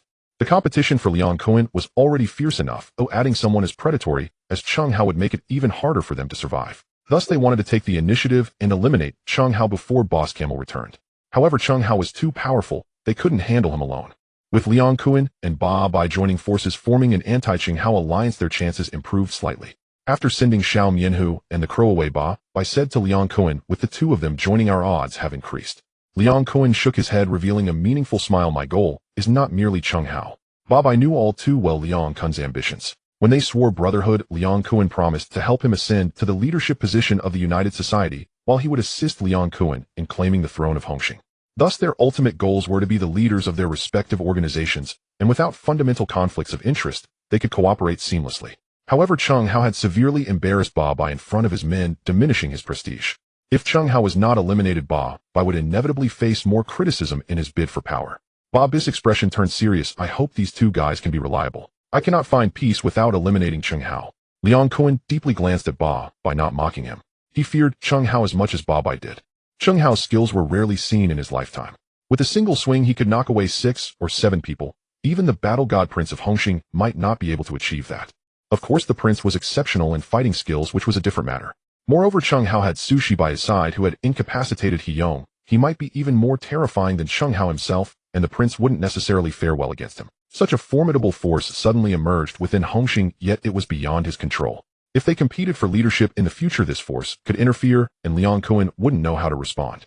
Thus, while Cheng Hao was still gaining strength, Liang Kuan wanted to eliminate him completely. Once Cheng Hao truly grew powerful, it would be far more difficult. At the shallow water bay Jiang Tiansheng's villa, Chen Yao hurried over to report the news he had just received to Jiang Tiansheng. Mr. Jiang, what does Cheng Hao want? He has recruited 500 people at once. Moreover, he is paying these people monthly. Jiang Tiansheng was secretly astonished to hear that Cheng Hao had hired 500 people and was paying salaries.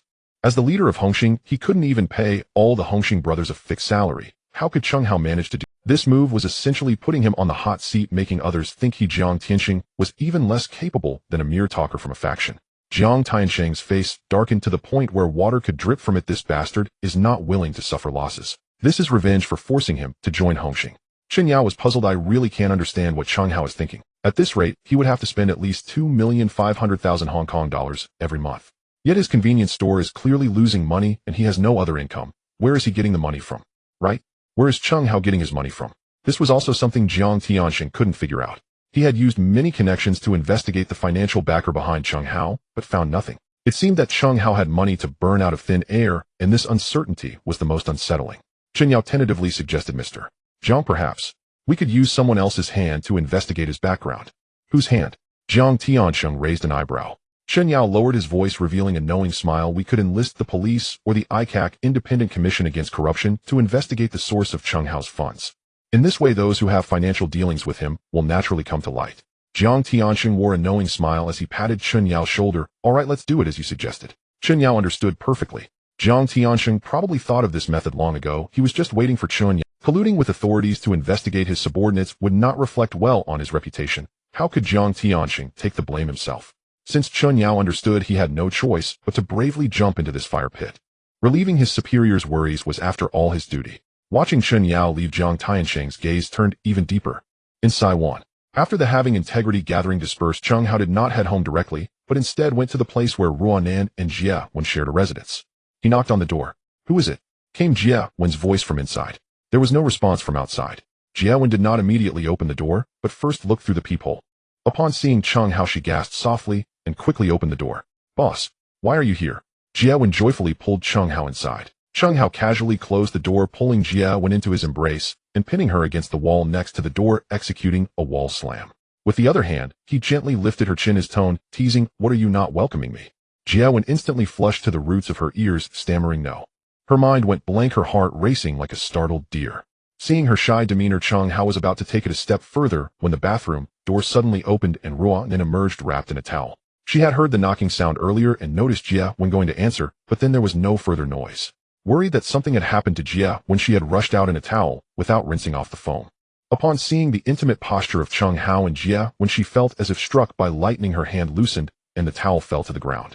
Cheng Hao's gaze was instantly drawn to her. Ruanan felt a mix of bitterness and anger, but also a hint of pride.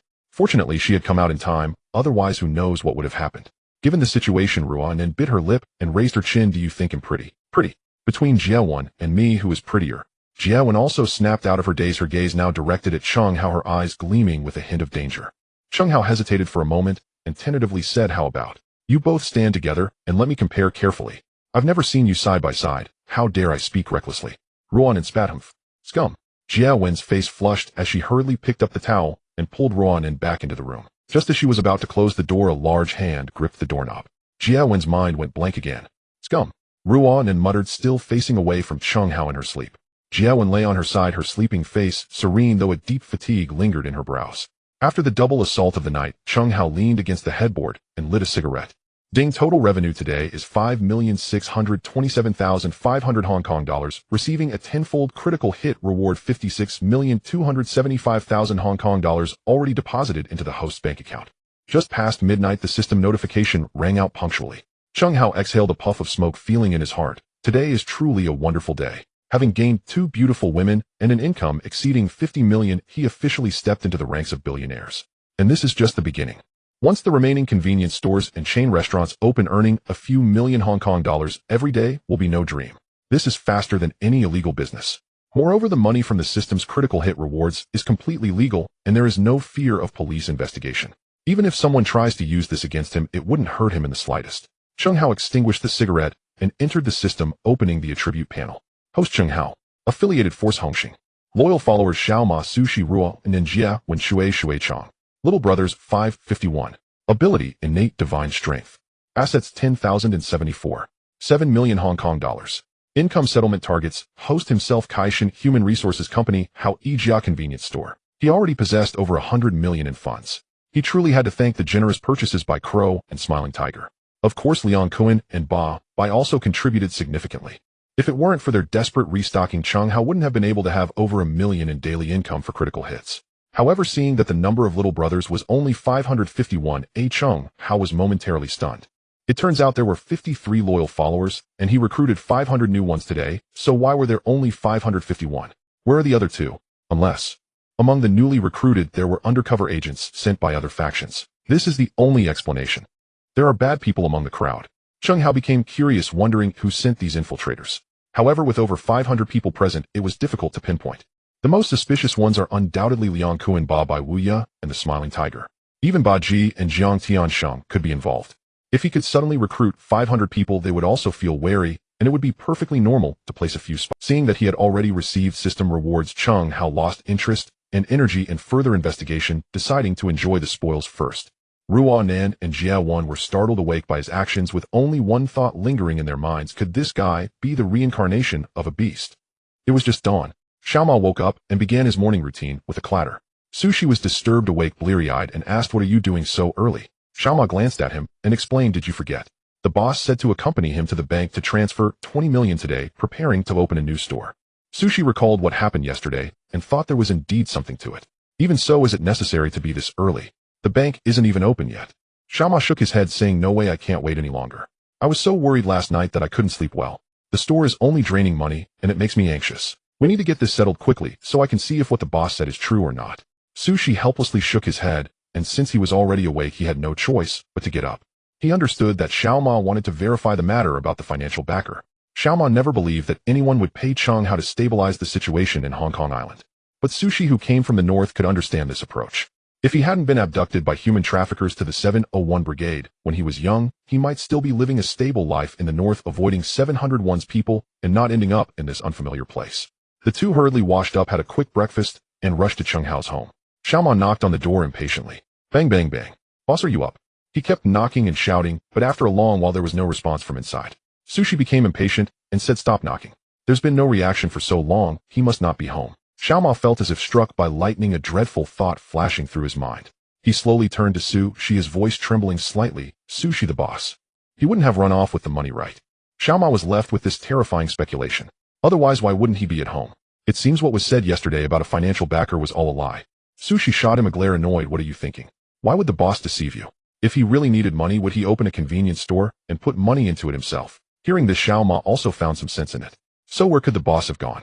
Sushi suggested, "Let's check out the Blue Moon Bar first and see if the brothers can find him. He might have gone to the bar first." That makes sense. Xiaoma couldn't think of any other way. The two arrived at the Blue Moon Bar only to find out that Cheng Hao had never been there, leaving them dumbfounded. They hurriedly instructed their underlings to search everywhere. Fortunately, a subordinate responsible for secretly protecting Ruanan and Jia Wen got a lead and reported Cheng Hao's whereabouts. Upon learning that Cheng Hao was with Ruanan, Xiaoma was stunned. After all this, the boss went to pursue romance and wasn't home. Sushi shook his head, laughing. "If the boss hears you say this, he would definitely beat you to death." Xiaoma chuckled, feeling a huge weight lift off his shoulders. He hurriedly pulled Sushi towards Ruanan's place. After knocking, Cheng Hao opened the door shirtless. Xiaoma immediately complained, "Boss, we agreed to go to the bank early." Cheng Hao opened the door and let them in. What did you think I was doing?" Xiaoma quickly changed the subject. "It's nothing. You misheard, boss. Hurry and get dressed, we are going to the bank." As he spoke, he signaled Sushi with his eyes not to say anything foolish. Sushi originally wanted to see Xiaoma make a fool of himself and completely ignored his hint, directly stating, "Boss, we came to your house early to find you, but didn't manage to, and Xiaoma thought you had run off with the money." Xiaoma wanted to cover Suzi's mouth, but he couldn't match Suzi's speed. The words had already been clearly heard by Cheng Hao. Cheng Hao scoffed and looked at Xiaoma. "Oh, you thought I ran away?" Xiaoma hurriedly explained, "Boss, don't listen to Suzi's nonsense. I was just worried something happened to you. After all, we couldn't find you and didn't know where you went." Cheng Hao snorted coldly and raised a hand to give him a light smack on the head. "Don't move. Don't slap my face." Ouch. Sushi crossed his arms, watching with great interest from the side. Ruanan in the bedroom was awakened and let out a piercing scream. "Cheng Hao, are you guys done? You made noise all night and you can't even be quiet during the day." With the roar of the river East Lion, Cheng Hao awkwardly stopped, glaring at Xiaoma as a warning, and turned to enter the bedroom to comfort Ruanan. However, this comforting quickly turned into manual soothing. Xiaoma and Sushi tactfully retreated outside, waiting by the door. Time passed slowly. Xiaoma became impatient. "Why is the boss taking so long?" Sushi shot him a disdainful glance. "How long has it been? It's not like you were particularly." Before he could finish, it seemed he had hit a sore spot for Xiaoma, who suddenly surged with 10 times the speed, lunging to cover Suzi's mouth. Sushi was also surprised by the speed of his sudden outburst. If Xiaoma had this kind of skill on a regular basis, he would have been the one to knock He-Yong down yesterday. Creak. The door opened, and Cheng Hao, having finished his soothing duties, emerged neatly dressed after washing up. After locking the door, he took the two of them to the car and headed straight for HSBC. In the car, Cheng Hao recalled what had just happened and asked, "How did you find me?" Xiaoma, fearing another beating, nudged Sushi with his elbow. Sushi had no choice but to answer, "It was your subordinate sent by the boss to protect. The two elder sisters. They knew we were looking for you and told us where you were. Otherwise we would still be in the dark till now." Hearing Sushi call them elder sisters, Xiao Ma scoffed coldly. "Don't shout randomly, do you know which one is which?" He shamelessly asked Cheng Hao, "Boss, which one is our elder sister?" Cheng Hao smiled ambiguously. "Guess." Xiao Ma was uncertain. Just now it seemed like it was Ruan Nan from the voice, and she was the one Cheng Hao went in to soothe. But Cheng Hao's attitude made him hesitant.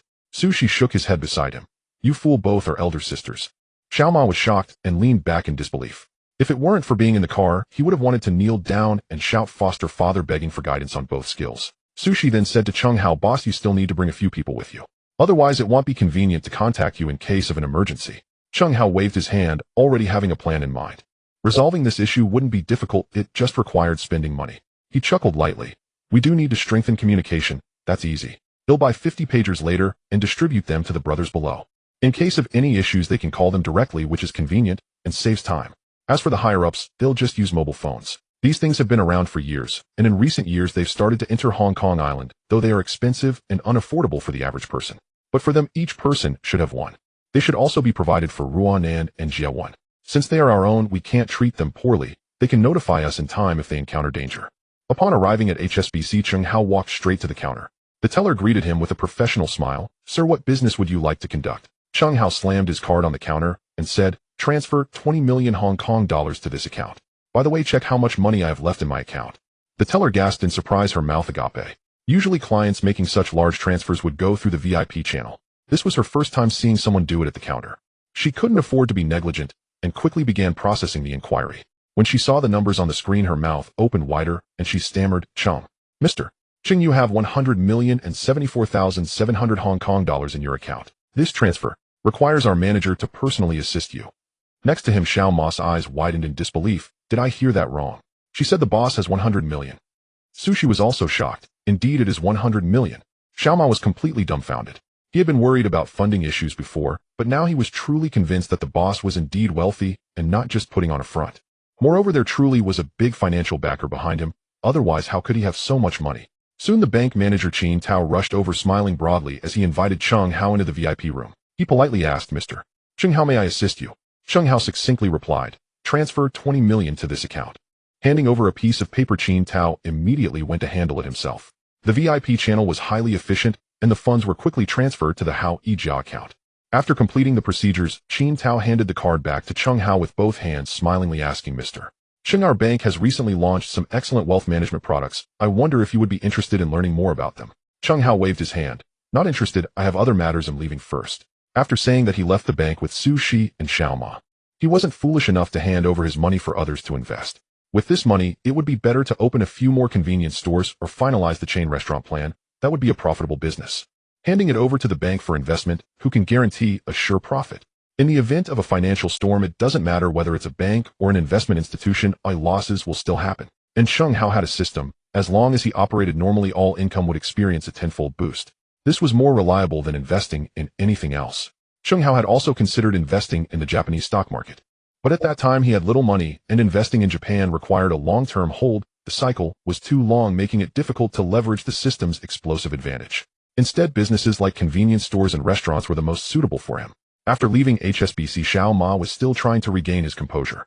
He reconsidered what Cheng Hao had said. Knowing there was money now, he began to worry about another issue. If Cheng Hao allocated funds to open so many new stores, wouldn't the daily losses be even greater in the future? This made him even more distressed. Upon returning to the Blue Moon Bar, Cheng Hao instructed Xiao Ma to carry out the plan. In addition to preparing for the opening of 20 new stores, they also needed to continue searching for new store locations. The newly recruited subordinates wouldn't arrive for at least 2 days. Xiao Ma immediately protested, "Boss, with so many tasks like renovation and finding locations, how can I manage it all by myself?" Sushi also needed to prepare for the stock supply. "Hurry up and find a few more people to help me." Cheng Hao knew this was the truth. Renovations required supervision, and Xiao Ma indeed didn't have the time to run all over looking for storefronts. He thought for a moment and said, "This is easy to solve. You just need to focus on the renovations." Xiao Ma let out a sigh of relief and asked, "How will you handle finding the locations?" Cheng Hao smiled mysteriously. "When it comes to shopping, what man can compete with a woman?" Xiao Ma seemed to understand. "I get it. The boss means to let the two sisters find the locations." Cheng Hao nodded. "When it comes to shopping assessments, even 10 men can't compare to one woman." Moreover, he had 2. When Ruanan and Jia went shopping, they could also take care of finding store locations. This was not only giving them something proper to do, but also a tempting shopping lure that women find hard to refuse, so he believed they wouldn't turn it down. After dispatching Ruanan and Jia to find suitable storefronts, Cheng Hao turned around and exchanged a glance with Xiao Ma and Su Shi. The three of them almost simultaneously let out a sigh of relief, their faces showing a sense of finally arranged well. Boss is brilliant. Xiao Ma couldn't help but whisper with a smile. Su Shi, whose face usually bore little expression, rarely cracked a slight smile, which was a silent agreement. Boss is brilliant. Xiao Ma couldn't help but whisper with a smile.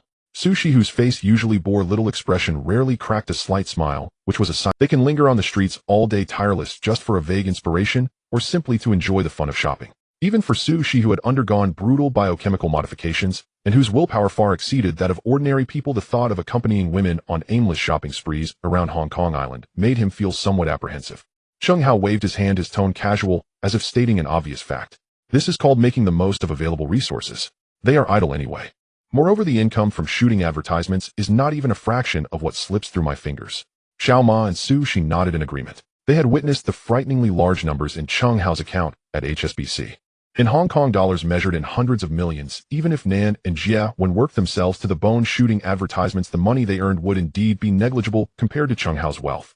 Since he decided to let Ruanan and Jia choose the shops, Cheng Hao turned to Xiao Ma to assign the next task. You can start preparing for the renovation of those 20 storefronts. I will gradually provide you with the blueprints and requirements.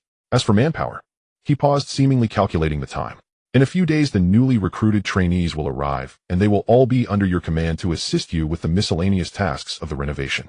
Additionally, Cheng Hao looked at Xiao Ma's tone taking on a more official tone. I plan to establish a Fortune God Human Resources Department, and you will also serve as the supervisor of the selection department. From now on, those 300 trainees, including any future additions, will be managed and screened by your department. At the mention of being solely responsible for the renovation of 20 stores, Xiao Ma's face involuntarily revealed a look of distress, feeling that the task was simply exhausting. But upon hearing Cheng Hao's following words, his eyes immediately lit up, and that look of distress was swiftly replaced with excitement. Thank you, boss. His gratitude was heartfelt. To be solely responsible for the renovation of 20 stores, just imagining the trivial coordination, supervision, and material procurement was enough to make anyone's scalp tingle. Now, not only did the boss assign him the new 300 people for him to command, but he also clearly defined his management. In this way, he only needed to manage the overall progress and inspect key quality aspects. All the specific tedious tasks could be delegated layer by layer to others. With 300 people at his disposal, his role as the supervisor of the selection department finally held real power, allowing him to be somewhat liberated from specific tasks and feel much more relaxed. Cheng Hao ignored the smile that Xiao Ma couldn't hide, turned his head, and fixed his gaze on Su Shi, his expression becoming more serious. Su Shi, I intend to establish a security department. All members who have completed training and are formally included will fall under this department, for which you will be fully responsible. Su Shi was taken aback by this, as he never expected Cheng Hao would entrust such an important responsibility to him. Currently, the existing staff at Blue Moon Bar, along with the newly recruited elite trainees who were personally being trained by Su Shi, totaled around 250. This was nearly all of Cheng Hao's core armed forces, and it was unexpectedly handed over to him. Su Shi instinctively wanted to refuse, but Cheng Hao raised his hand to stop him. Su Shi, you have a method to your work and a bottom line which I greatly appreciate. Cheng Hao looked at him, his tone serious. These people, since they are eager to join the organization, are mostly not the type to behave themselves. I need someone with sufficient ability and principles to keep them in check, to prevent them from behaving recklessly just because they have some skills and causing trouble. He paused, lowering his voice slightly. Being involved in the organization is ultimately not a long-term solution. If it weren't for the current situation in Hong Kong, I wouldn't take this path. But now that I've taken this path and have these people under me, I must manage them well. And to manage this group, merely providing funds is not enough. I also need sufficient strength to make them respect me. Su Zai's initial words of refusal were swallowed back down after hearing Cheng Hao's remarks. He remained silent for a moment and slowly nodded. Indeed, to intimidate and restrain this unruly group of individuals who yearn for a life on the edge of danger, one must possess substantial strength. Although Xiao Ma was skilled with a gun, his close combat skills and overall abilities could only be considered average, making it difficult to command respect. At this moment, it seemed that there was truly no more suitable candidate than himself. Seeing Su Shi nod in agreement, Cheng Hao smiled. Thus, with Ruanan and Jia in charge of finding the shops, Xiao Ma responsible for the renovations, and Su Shi overseeing the security forces, he himself could slightly detach from the specific tasks and await the grand opening of the business. Of course, he wouldn't completely idle away his time. The detailed planning and some key decisions regarding the chain restaurant still required his personal attention. Cheng Hao added another instruction, instructing Su Shi. Additionally, select a few clever and capable individuals from the security department to secretly follow Ruo Nan and Jia Wan. Both of them have decent appearances, and running around alone outside, there's no guarantee that some unruly local ruffians won't come to harass them. I don't want to see such incidents occur. Just as he was arranging this, the phone on the table rang. Cheng Hao picked up the receiver, and a deliberately lowered but excited voice came through from Shui Chang. Ahao. Brother Ji has set the date. The day after tomorrow is an auspicious day for your initiation ceremony. Not only that, but Brother Ji also said he would directly appoint you as Chao Xia. Cheng Hao was slightly taken aback upon hearing this.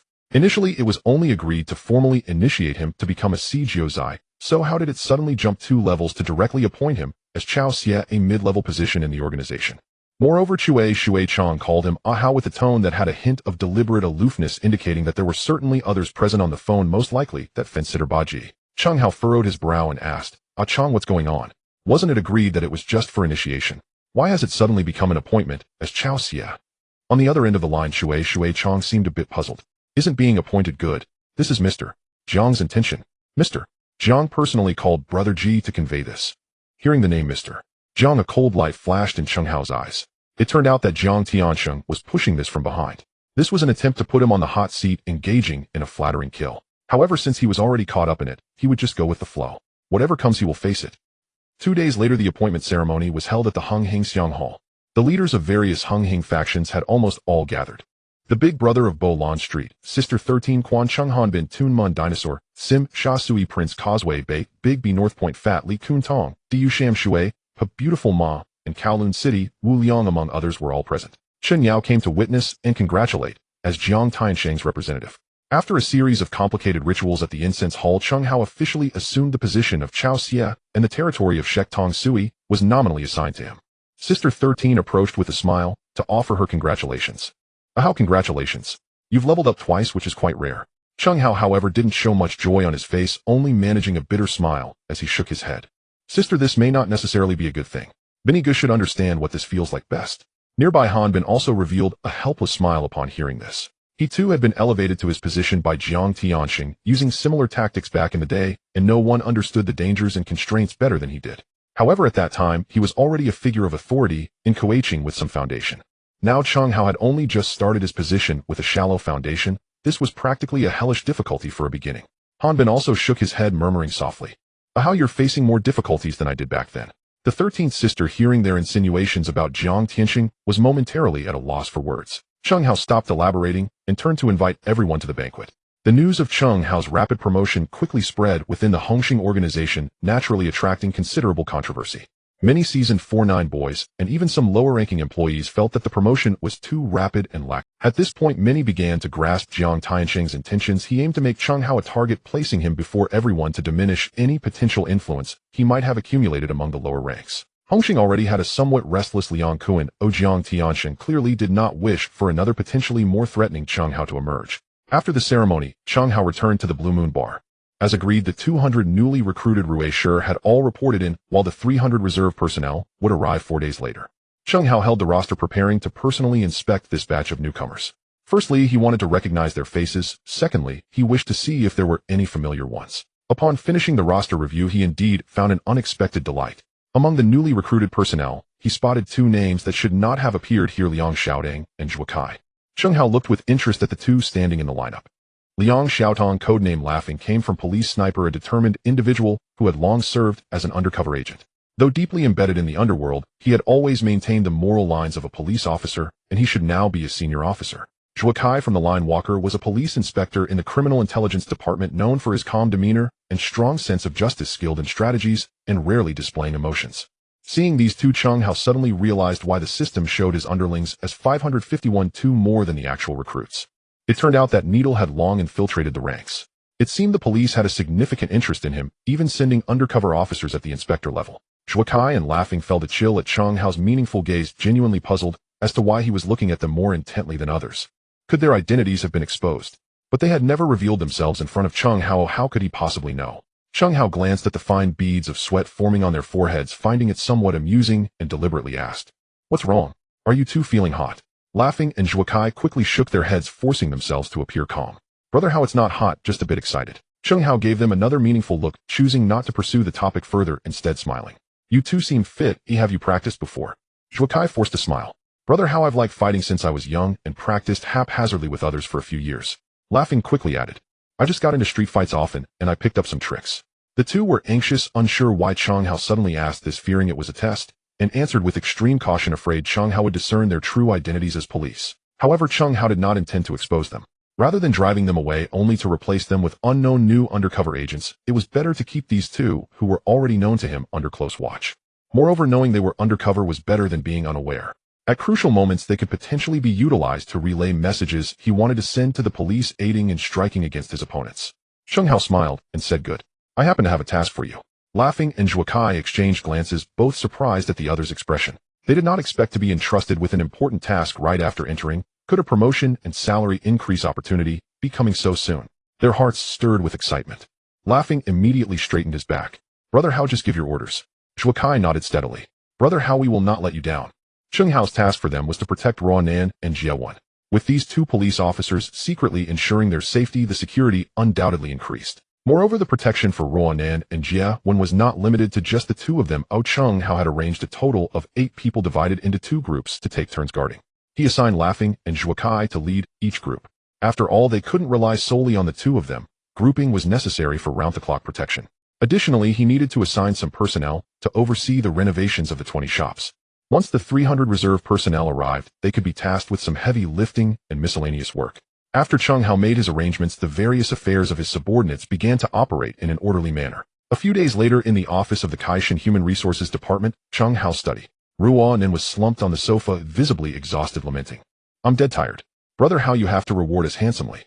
Jiewen sat beside her wearing a bitter smile. I feel like I don't want to go shopping for a long time. Ruonan added with a pout, who says otherwise. Over the past week, the two girls, accompanied by bodyguards, had almost covered every shopping district suitable for stores in Hong Kong, finally selecting all the locations Cheng Hao deemed satisfactory. Even for the most shopping-enthusiastic woman, 7 consecutive days of high-intensity shopping with a clear mission made one want to vomit. Moreover, this wasn't just leisurely shopping. They had tasks assigned by Cheng Hao to consider. At first, when they heard they could shop at public expense, they were quite pleased and didn't think much of it. But after a day of shopping, they gradually felt something was off. This was no shopping, it was sheer torment. Although they were selecting stores for Cheng Hao, they couldn't rely solely on their preferences. They had to consider location size, foot traffic, and price, which was even more exhausting than buying for themselves. Especially starting from the 3rd day, each day out felt like a nightmare. Fortunately, the 7-day torture had finally come to an end, and they could finally report to Cheng Hao. Jiewen asked in confusion, Brother Hao, with so many stores, what kind of business are you planning to run? Ruonan also sat up straight, seriously saying, Brother Hao, we can avoid any money-losing businesses. The news that members of Hongxing can enjoy half-price discounts at the businesses Cheng Hao plans to open has natural. They initially chose to follow Cheng Hao not for his money, and now that their status has changed, they truly cannot bear to see him squander his fortune. If he really loses everything, what will happen to the children in the future? So before coming back, the two of them had already agreed to persuade Cheng Hao. Just then She pushed the door open and walked in, her expression somewhat grave. Boss, there are officers outside looking for you, saying they need your assistance with an investigation. What? Ruonan and Jiewen exclaimed simultaneously, their faces showing concern. Cheng Hao was also a bit surprised. He had been busy with business lately, not in conflict with anyone, so why would the officers suddenly come to him? Before he could respond, a commotion broke out outside. Cheng Hao stood up and looked through the slats of the window, seeing the officers She mentioned trying to force their way in, blocked by the employees of Kaishan Human Resources. These individuals were not affiliated with any gang, so they were not particularly afraid of the police. Upon hearing that the officers wanted to arrest their boss, they became agitated. They knew their boss had some connections, but Cheng Hao had never oppressed them. Instead, he provided them with legitimate jobs. Although he only collected a management fee of $50 per day, that money was actually used for rent, utilities, and everyone's meals. Cheng Hao often took them for odd jobs to ensure they wouldn't go hungry. Seeing that the people outside were about to take action, they naturally would not agree. Cheng Hao, noticing this, pushed the door open and stepped outside. The crowd parted to make way for their boss. The leading officer stepped forward, displaying his credentials with a stern tone. Are you Cheng Hao? I am Senior Inspector Huang Wenbin from the Commercial Crime Investigation Department. Your case has come to light. Someone reported that your source of funds is unclear, and we need you to come with us to assist in the investigation. Huang Wenbin from the TV series Anti-Corruption Storm is a rising star in the police force. However, while investigating corruption cases, he not only failed to prevent crime, but also participated in it using his authority. At this moment, he remained a senior inspector. Suddenly, Cheng Hao heard a prompt from the system in his mind. Ding! Detecting that the host is under investigation by the police, initiating identity protection program. Identity, setting important client of Blackstone Group. Loading related background information. Instantly Chung Hao's mind was filled with memories concerning Blackstone Group and his relationship with the firm. He thought to himself that the system had finally not failed him at a critical moment. All the substantial funds from the critical hit rewards must have a legitimate source as a cover, but he did not expect the cover to be so significant actually being Blackstone Group. With this layer of protection, Chung Hao felt reassured and even entertained the thought of playing with the commercial crime unit. All right, I will go with you to assist in the investigation. Chung Hao's tone was calm, even carrying a hint of indifference. Huang Wenbin was taken aback. He did not expect Chung Hao to be so cooperative. Laughing and Zhuo Kai hidden in the crowd were also stunned. They did not anticipate that Chung Hao would be investigated by his peers, and the reason was quite similar. However, their mission was not just to investigate the source of funds, but more importantly to infiltrate Hongxing and collect evidence of crimes. No way. You can't go with them. Runin and Jiawen exclaimed, anxiously stepping forward to block Chung Hao. This is obviously a frame-up. Why are you so foolish just walking into their trap? Chung Hao gently patted Runin's head, smiled, and spoke in a soft yet firm tone. Precisely because I know it might be a frame-up, I must go with them to clarify the matter and clear my name. Otherwise, if anyone dislikes me in the future and just reports me, how can I continue doing business? Huang Wenbin's eyes flickered with a hint of intrigue upon hearing this. At this moment, he was still an ambitious police officer, not yet completely corrupted by money. Although he felt he could not trust everything a gang member said, he still stated, "We are asking Mr. Chung to return for an investigation regarding his source of funds. If the funds are legitimate, there will naturally be no issue." Chung Hao raised his hand to stop the others from saying anything further and turned to Huang Wenbin. "Sir Huang, may I first explain a few things regarding the office? Is that all right? Don't worry, it will just be a few words, nothing improper." Huang Wenbin nodded. Since Chung Hao was cooperating, he had no reason to deny him. Moreover, seeing the confident demeanor of Chung Hao, Huang Wenbin also wanted to see what tricks he could pull. Chung Hao looked at the worried faces of the crowd and smiled. "Don't worry, once the investigation is over, I will naturally return. For now, I will leave the Kaishan Human Resources Office in the temporary care of Renan and Jiawen. Xiaoma continues supervising the renovations. Do not delay the progress. Sushi, please take more care of security." The crowd responded in unison, "Yes, boss, how go." Huang Wenbin noticed how united Chung Hao's team was and could not help but click his tongue in admiration. One of his officers attempted to step forward to handcuff Chung Hao, but was stopped by Huang Wenbin with a glance. "No need, if Mr. Chung wanted to run, he would have done so long ago. Haven't you heard the rumors in the Underworld?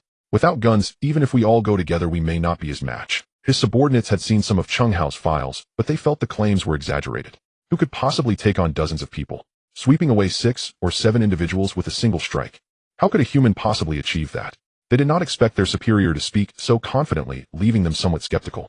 If Chung Hao's feats were true, then they might not be able to retain him. Chung Hao waved his hand and laughed.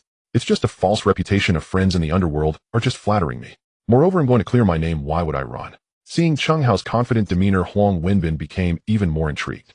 "Are you so sure that your funds are legit?" Chung Hao countered. "If there were any issues, would I dare to go with you back to the police station?" Huang Wenbin was momentarily speechless. Indeed, if Chung Hao's funds were illicit, he should have fled long ago or sought to smooth things over. They had conducted secret investigations for months, but had yet to uncover the source of Chung Hao's enormous funds. They only knew that for the past month various amounts of money had been flowing into his account at HSBC daily, ranging from tens of thousands to tens of millions, usually in the hundreds of thousands. When they tried to investigate the remittance source, HSBC blocked them under the excuse of commercial secrets. Involving HSBC, even his superior dared not act rashly, let alone apply for a search warrant. HSBC would not disclose records to the commercial crime unit, which left Huang Wenbin feeling quite frustrated, but also forced to face reality. In today's Hong Kong, having money and power indeed allows one to do as they please. In the commercial crime investigation unit in the interrogation room, Huang Wenbin walked in and sat across from Chung Hao. "How is the coffee in our department?" Chung Hao shook his head. "I don't like drinking foreign stuff. Next time let's switch to tea." Huang Wenbin was slightly taken aback, then smiled. "You're quite straightforward." At first he didn't apply too much pressure. His tone was even somewhat like a casual chat between old friends. This also distinguishes the commercial crime investigation unit from the major crimes unit and the anti-organized crime unit. They mostly deal with executives from large companies and financial institutions, and generally do not make things too difficult before a conviction. Hong Kong is small, you see people everywhere, so it's wise to leave some room. However, Huang Wenbin didn't beat around the bush and went straight to the point. "Chung Hao, it's about time you should start explaining, right?" Chung Hao appeared indifferent. "Huang, sir, I don't know what you want me to explain. I'm a law-abiding citizen." Huang Wenbin scoffed. "You, a lowlife from a gang, dare to say you're a law-abiding citizen?" Chung Hao said as if it were natural. "Can money just fall from the sky? If it's not earned, is it stolen? I have a lot of money, I like giving it away, what's wrong with that? But you need to prove that my money is illegally obtained first. Don't base it on guesses, let's talk with evidence." Huang Wenbin almost cursed. What does it mean to ask him to prove first? They suspected Chung Hao's funds were problematic, which is why they brought him back for investigation. If there were solid evidence, would it still be called assisting the investigation? They would have directly sent him to Stanley Prison. Huang Wenbin's expression darkened. Cheng Hao, being obstinate is not beneficial for you. We have already checked the properties under your name, particularly the 20 million that recently transferred to Good Home Supermarket, along with several other transactions worth hundreds of thousands. You also spent several tens of millions to acquire the properties of Kaishan Human Resources, and you still have nearly 100 million in your account. It's impossible for your properties to earn that much money in such a short time. Moreover, your market is maintained at half price, which is clearly a loss. Cheng Hao looked disdainful. I have a lot of money, I like giving it away, what's wrong with that? As for the legality of the funds, you should first prove that it is illegal. Don't rely on speculation, bring out the evidence. Huang Wenbin was choked up, almost unable to breathe. Cheng Hao shrugged. Fine, since you want to know so badly, I'll graciously inform you. You want to investigate the source of the I'll give you a green light, take your time to investigate. However, without my personal authorization, do you think you can find out who transferred the money to me? Huang Wenbin had hit a wall at HSBC before, and if Cheng Hao could truly grant authorization, even if Cheng Hao didn't say anything, they would be able to find the evidence. Cheng Hao dialed a specific number at HSBC in front of Huang Wenbin, reporting the access password provided. After verification, HSBC immediately provided the details of his recent fund flow to the Commercial Crime Investigation Unit, as per Cheng Hao's instructions. Seeing Blackstone Group listed in the remittance source, Huang Wenbin and his subordinates were dumbfounded. They wouldn't easily provoke the Y country folks, let alone a giant from M country. Blackstone Group is a rising alternative asset management firm and financial consulting service provider in M country, covering numerous areas, such as corporate private equity, real estate, hedge funds, credit, and private wealth management. Seeing that Cheng Hao's fund flow indeed came from Blackstone Group, Huang Wenbin still found it hard to believe. Why would Blackstone Group remit money to you? Cheng Hao looked at him as if he were an idiot. Are you stupid? What does this company do that you still don't understand? Huang Wenbin was choked, his face red, unable to refute. But soon he felt something was off. No. What assets do you have that are worthy of Blackstone Group managing for you? We've checked your family background. Your parents passed away early, and you come from a poor family, otherwise you wouldn't be mixed up with a gang. Cheng Hao again called Blackstone Group in front of Huang Wenbin, requesting them to provide proof of legal income for the... Although it was late at night in M country, upon receiving Cheng Hao's call, Blackstone didn't dare to delay and immediately prepared the relevant materials to fax over. Huang Wenbin and the others saw the asset delegation proof issued by Blackstone Group, along with notarized documents from Skadden, one of M country's top law firms, clearly stating that Cheng Hao's assets were inherited from his grandfather's younger brother, a successful businessman who moved overseas and operated discreetly. The funds remitted by Blackstone Group were all derived from the dividends of the enterprises they managed on his behalf. Furthermore, the documents also stated that Cheng Hao needed to complete certain charitable acts to inherit more assets. As for how much he could inherit, Blackstone Group refused to disclose it on the grounds of commercial confidentiality. Blackstone Group also stated that if needed, they could immediately send a lawyer from M country to Hong Kong to assist Mr. Cheng with related legal matters. Everyone in the Commercial Crime Investigation Unit was dumbfounded. Even they knew that they had hit a brick wall this time. Cheng Hao's source of funds was entirely legal. Moreover, this inheritance condition also took them by surprise. Asking a gang member to do charity was simply like asking a butcher to become a vegetarian. But the documents in front of them were in black and white with official seals and lawyer signatures. They could not question it. Want to send someone to M country to investigate. The Hong Kong police have no jurisdiction in M country. Moreover, Blackstone Group and Skadden had no reason to collude to deceive the Commercial Crime Investigation Unit. Furthermore, HSBC keeping Cheng Hao's fund flow confidential also indirectly proved the authenticity of these materials. The people from the Commercial Crime Investigation Unit could only lament Cheng Hao's extraordinary luck. A small thug had unexpectedly inherited a fortune, rising to become someone of importance. Since it was proven that Cheng Hao's funds were legal after completing the subsequent procedures and signing his statement, he could leave freely. However, Huang Wenbin still felt some reluctance and had many things he couldn't understand. Huang Wenbin looked at Cheng Hao, his tone softened considerably. There's one thing I really can't figure out. I wonder if Mr. Cheng can enlighten me. Seeing Huang Wenbin's sudden change in attitude, no longer being aggressive, Cheng Hao felt somewhat amused. In this world, indeed, having power and money means that even if others look down on you, they still have to be polite. Speak. Huang Wenbin seized the opportunity to ask, why does Blackstone Group manage your finances with daily settlements? Cheng Hao countered, have you ever been poor? Huang Wenbin was momentarily speechless, unsure how to respond. Cheng Hao continued, I have been poor and I was scared of being poor. Therefore, I require that the dividends from the portion of assets I inherit must be settled daily. Huang Wenbin, the police officers of the Commercial Crime Investigation Unit. They found Cheng Hao's words particularly infuriating. What does it mean to be afraid of being poor?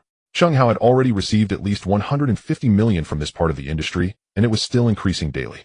More importantly, according to the data, this was merely a small portion of the wealth he could inherit. If he fulfilled those public welfare conditions, he could inherit even more. If this is considered suffering, they would rather take Cheng Hao's place.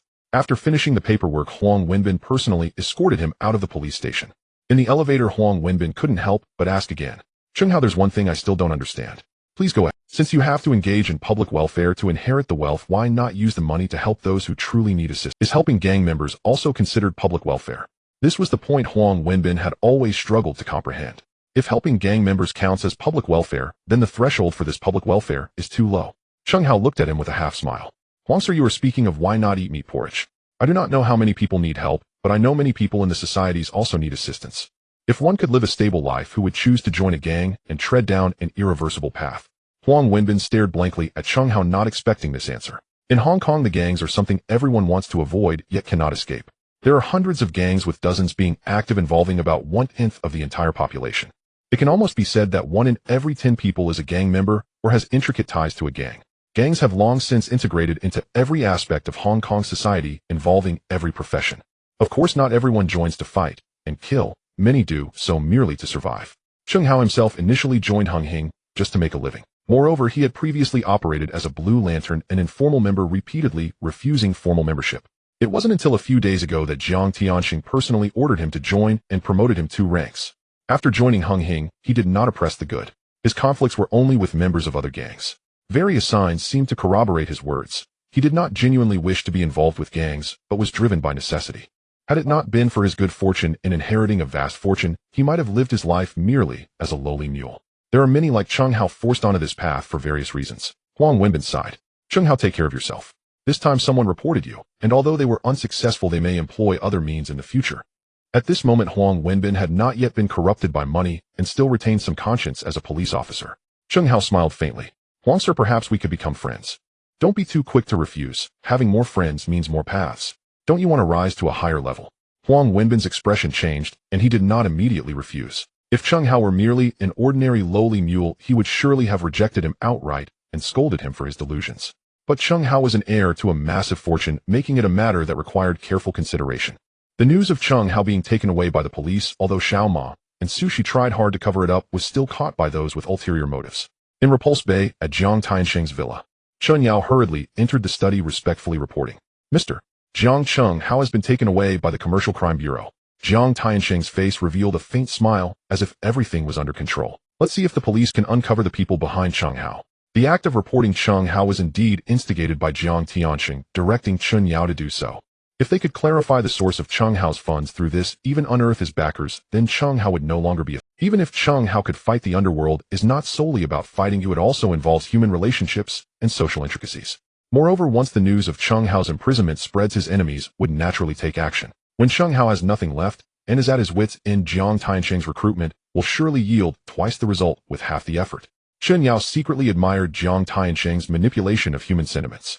If successful, not only could he gain fierce warriors like Cheng Hao and Sushi along with Hung Hing's war god prince, Jiang Tianxing's status on Hong Kong Island would become even more solid.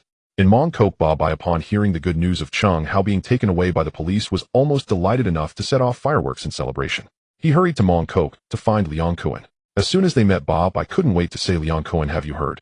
That scoundrel Cheng Hao was taken away by the police. Liang Kuan had clearly also heard. He waved his hand, signaling Ba Bai to sit down. Don't rush, take your time to explain. Ba Bai could hardly conceal his excitement. How can one not be anxious about such a matter? It's rare for this scoundrel to be targeted. It truly pleases the heart. Liang Kuan, unlike Ba Bai, was not overly excited. He stroked his chin, his eyes glinting with calculation. Don't jump to conclusions, till I find this matter a bit odd. Ba Bai was puzzled. What's odd? Isn't it just that Cheng Hao was too arrogant and caught the attention of the police? Liang Kuan shook his head. According to the information I've received, he was reported for unknown source of funds. Ba Bai was taken aback. You knew about this too? Do you have informants on the police side? Liang Kuan smiled silently, and Ba Bai understood this as a tacit acknowledgement. He couldn't help but exclaim in wonder, Liang Kuan, you are indeed impressive. Even the police have your eyes and ears. Ba Bai had always known Liang Kuan to be scheming. He had previously only heard that the police would send undercover agents into the gangs, but he never thought Liang Kuan would send spies into the police. How had he not thought of such a tactic? After a while, Ba Bai collected his emotions and unwillingly asked, so, are we really going to do nothing? Liang Kuan's expression turned serious as he shook his head. As for Cheng Hao's matter, we shouldn't rush to intervene. Let's first see who is targeting him. Being too hasty can lead to becoming a mantis. It's better to quietly observe and be like a yellow bird, isn't it? Only then did Ba Bai understand Liang Kun's meaning. It was not that they would do nothing, but rather they needed to wait and see the situation. They could not act recklessly. Moreover, it was still unknown who was targeting Cheng Hao. If they inadvertently crossed paths, they wouldn't be able to discern between friend and foe, leading to a situation where they would lose more than they gain. In sighing, Pun Baji was shocked upon hearing the report from his subordinate. What did you say? Cheng Hao was taken away by the police for unknown source of funds assisting in the investigation. Shui Chong wore a worried expression. Brother Ji, what should we do? We can't just watch as Ah Hao is taken away and do nothing, can we? Ba Ji glanced deeply at Shui Chong and replied irritably, didn't you hear what was said earlier? Ah Hao was taken away for unknown source of funds. Who can help in such a situation? Ba Ji had complex feelings towards Cheng Hao. Having such a formidable subordinate was indeed a relief, but this subordinate was too capable, making him the boss feel insignificant. Moreover, the younger brothers often compared him to Cheng Hao, which made Ba Ji feel even more uncomfortable. Hearing Baki say this, Shui Chong felt helpless. Baki was right. If it were a case of fighting and brawling, they could still find a way to bail him out. However, when it came to economic cases, they were completely in the dark, lacking any experience. Shui Chong was still unwilling to give up. But we can't just do nothing. You are Ah Hao's boss. If you do nothing, how will the younger brothers see you? This statement from Shui Chong suddenly awakened Baki, who initially planned to stand by. If he truly did nothing, the younger brothers would surely lose faith in him. Realizing this, Baki hurriedly stood up. Let's go check out Ah Hao's territory. Shui Chong quickly followed. In places like Causeway Bay and Borrington Road, many members of the Hung Hing gang heard about Cheng Hao's incident, causing a stir among the people. Especially those lower-tier members of Hung Hing who benefited from Cheng Hao's job businesses were particularly worried. If something really happened to Cheng Hao, where would they enjoy such good benefits in the future? Baki and Shui Chong hurriedly arrived at the Blue Moon Bar. At this moment, Xiao Ma and Su Shi were also present, fearing that some troublemakers might take advantage of Cheng Hao's absence. Xiao Ma could handle ordinary people, but in case they encountered true masters, he still relied on Su Shi. As soon as Baki entered the bar, he noticed the atmosphere was somewhat oppressive, with everyone looking dejected. His eyes flashed, and he suddenly straightened his back, speaking sternly. Now that Ah Hao is in trouble, I will temporarily take over here in Shitangsui. Bring me the account books to check. As soon as he said this, it instantly angered Cheng Hao's subordinates. They only recognized Cheng Hao and dismissed Baki's words as nonsense. Seeing that no one paid him any attention, Baki became furious. Do you want to rebel? Are you ignoring what I said? Shui Chong, standing by, felt utterly contemptuous of Baki's actions. Cheng Hao had just encountered trouble, and instead of thinking about how to help, he was the first to come and seize power and profit, which was utterly shameless. Even the few subordinates who had come with Baki revealed disdainful expressions. They felt embarrassed to be followed. Shui Chong's subordinates quietly distanced themselves from Baki, fearing that Cheng Hao's people would mistake them for being on Baki's side. Baki was isolated, yet he remained oblivious. Xiao Ma and the others saw this and sneered internally. This opportunist was discarded like a piece of trash, yet he still tried to flaunt his power. If it weren't for their own boss not wanting to attract too much attention, the position of the leader of Hung Hing West would never have gone to this useless fool. Xiao Ma stepped forward and said coldly, "Others call you Brother Ji, and you actually think of yourself as someone important?" Baki trembled in anger, pointing at Xiao Ma, unable to articulate his words. He never expected Xiao Ma would give him no face at all, publicly mocking him, which was simply outrageous. Baki took a breath and shouted angrily, "Someone take down this ignorant fool."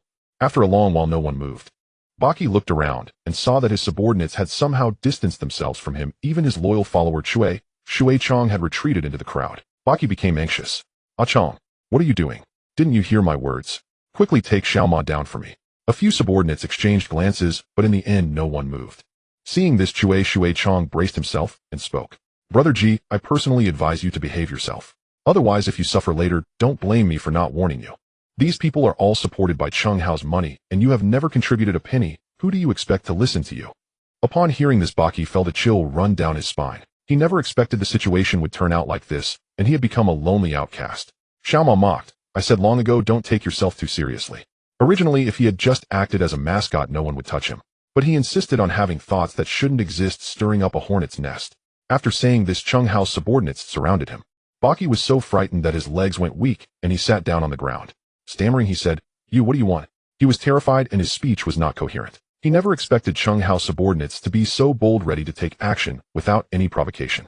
Baki regretted it. If he had known, he should have acted as if nothing had happened and not given rise to greed, then he wouldn't have faced this disaster. As Xiao Ma was truly about to take action, Shui Chong hurriedly stepped forward to stop him. "Xiao Ma, show mercy." Xiao Ma glanced at Shui Chong, his tone flat. "Give me a reason." Shui Chong quickly explained. "No matter what, Brother Ji is the leader of Hung Hing West. If you really take action against him, Hung Hing will definitely not let you go. Baki, like he had grasped a lifeline, hurriedly added, yes. Yes. Please don't act recklessly. No matter how strong you are, can you fight against thousands of Hung Hing brothers? Xiaoma scoffed. I don't believe Hung Hing would care about a dead man enough to settle scores with all of us. Baki. Shuei-Chang was also at a loss for words. Xiaoma clearly had no intention of letting this go. It was all Baki's fault for being such a useless fool, wanting to take advantage of others without any capability. At that moment, a familiar voice rang out. What's going on?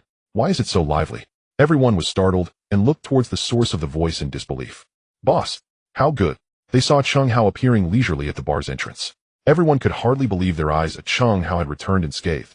Baki let out a sigh of relief, feeling weak all over as he slumped to the ground. He knew that with Cheng Hao back, his life was saved. Seeing this, Cheng Hao was also somewhat surprised. He never expected that just a short time after he left there would be chaos in his territory, targeting his nominal boss Baki. Cheng Hao curiously asked, Brother Ji, what part are you playing in this? He did not blame Xiaoma. Instead, he looked at Baki with a half-smile. Xiaoma's loyalty was unquestionable, but Baki suddenly coming to his bar definitely had ulterior motives. Shuei-Chang quickly walked to Cheng Hao's side and told him everything that had transpired. Cheng Hao understood the whole story and walked up to Baki, patting his shoulder while smiling. Brother Ji, I just left for a short while, and you're already eyeing my belongings. Baki stammered in fear. How good this is all a misunderstanding. He was so scared that he didn't even dare to call him Hao, fearing that if Cheng Hao was displeased, he would be finished. Seeing Baki's cowardly demeanor, Cheng Hao felt disdain in his heart, but said, Brother Ji, you're stuttering. It makes others think I've done something to you. Don't be afraid, I'm not interested in your position. In the future, just behave and be my mascot, and I will ensure your safety. Baki was drenched in cold sweat, and Cheng Hao's words terrified him. This was an undisguised warning for him to not meddle. But to save his life, Baki could only bow his head. How good, from now on you have the final say in the West. He had no other demands, only hoping that Cheng Hao would refrain from taking action against him for the sake of their past feelings. Cheng Hao let out a cold laugh. You still do not understand my meaning. From now on you just need to obey obediently, and the position of the leader of the Western Circle will still be yours. I have no interest in the position within the organization. I only enjoy making money. As long as you no longer act ungratefully and hinder my affairs, I have no desire to take action against you. Having already torn the mask off, Cheng Hao decided to lay everything bare. With a system by his side, the position within the organization was hardly worth mentioning. Baki nodded, trembling. He heard Cheng Hao's words, his face filled with disbelief, not expecting to be spared. At this moment, Baki regretted deeply, wishing he could turn back time and slap himself a few times. Had he known it would lead to such humiliation, he would have never come forward to embarrass himself. Cheng Hao had made his intentions perfectly clear. He wanted to usurp him. Yet he could not muster even a shred of courage to resist. From the moment he witnessed the old subordinates of Shuei-Chang watching from the sidelines, Baki realized completely. His era had truly passed. Those under him had long since flown away. Even if there were still one or two nostalgic ones left, what use would they be in the face of the gold and silver that Cheng Hao could throw around? Today in the entire Xiangjiang, who could be like Cheng Hao, handing out money to his subordinates without even blinking? To follow the right boss meant there was meat to eat. This principle was well understood by anyone in the underworld. Cheng Hao affectionately draped his arm around Baki's neck, leading him to a secluded booth in the corner. His demeanor was not that of a leader treating a big brother, but rather like a senior comforting a younger brother who did not understand. He nodded towards the bartender, a Liang behind the bar, his voice low, yet carrying an undeniable command. A Liang, go fetch that bottle of Macallan 50-year I have stored downstairs. A Liang nodded, asked no further questions, and turned to descend the stairs to the underground wine cellar.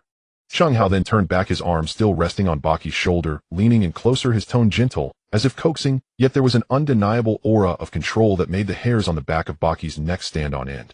Brother Ji, Cheng Hao smiled, speaking in a tone as if educating a naive relative from the countryside. This bottle of Macallan 50-year is a limited edition, bottled in 1983, with only 500 bottles in the world. It was blended from a cask from 1926 and 2 casks from 1928. Did you see that leather box? It even comes with a handwritten letter from the chairman of the Macallan distillery from that year. Just this bottle is worth 220,000 Hong Kong dollars. Baki gasped, his eyelids twitching. He truly did not expect Cheng Hao to be so extravagant. The wine he casually served to guests, or rather to the sheep to be slaughtered, could equal the total of all the mid-range whiskeys he drank in a year. 220,000. Enough to rent a small shop in Yaomati. Before long, a Liang came up holding an ancient dark wooden box, carefully opened it, and took out a stout bottle with the large golden 50 inscribed on it. The amber liquid shimmered under the dim light, flowing with a luster reminiscent of liquid gold, elegant. Yet Cheng Hao personally took the bottle opener, skillfully uncorked it, poured a shallow glass, and pushed it in front of Baki with a beaming smile. Brother Ji, give it a taste. Since we've opened it, let's not waste it. Good things should be savored by those who appreciate them. At this point, Baki's initial fear was overshadowed by a sense of resignation and a hint of greed. Damn it, even if he was really going to meet his end, being able to have a sip of $220,000 wine was worth it. He lifted the glass, not rushing to drink, and brought it close to his nose to take a deep whiff.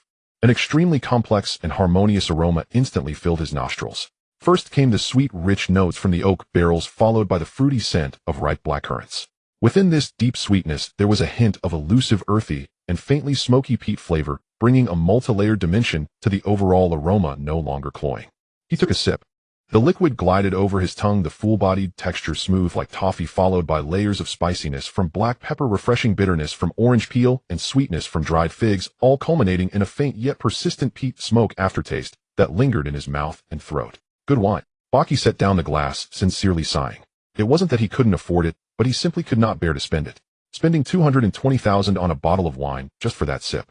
Baki was not yet wealthy enough to afford that. After downing the glass, it seemed to have given him a bit of courage to He put down the glass, raised his eyes to Chung Hao, and decided to speak plainly. Hao, just tell me, how do you plan to handle me? At this point, there's no need to beat around the bush.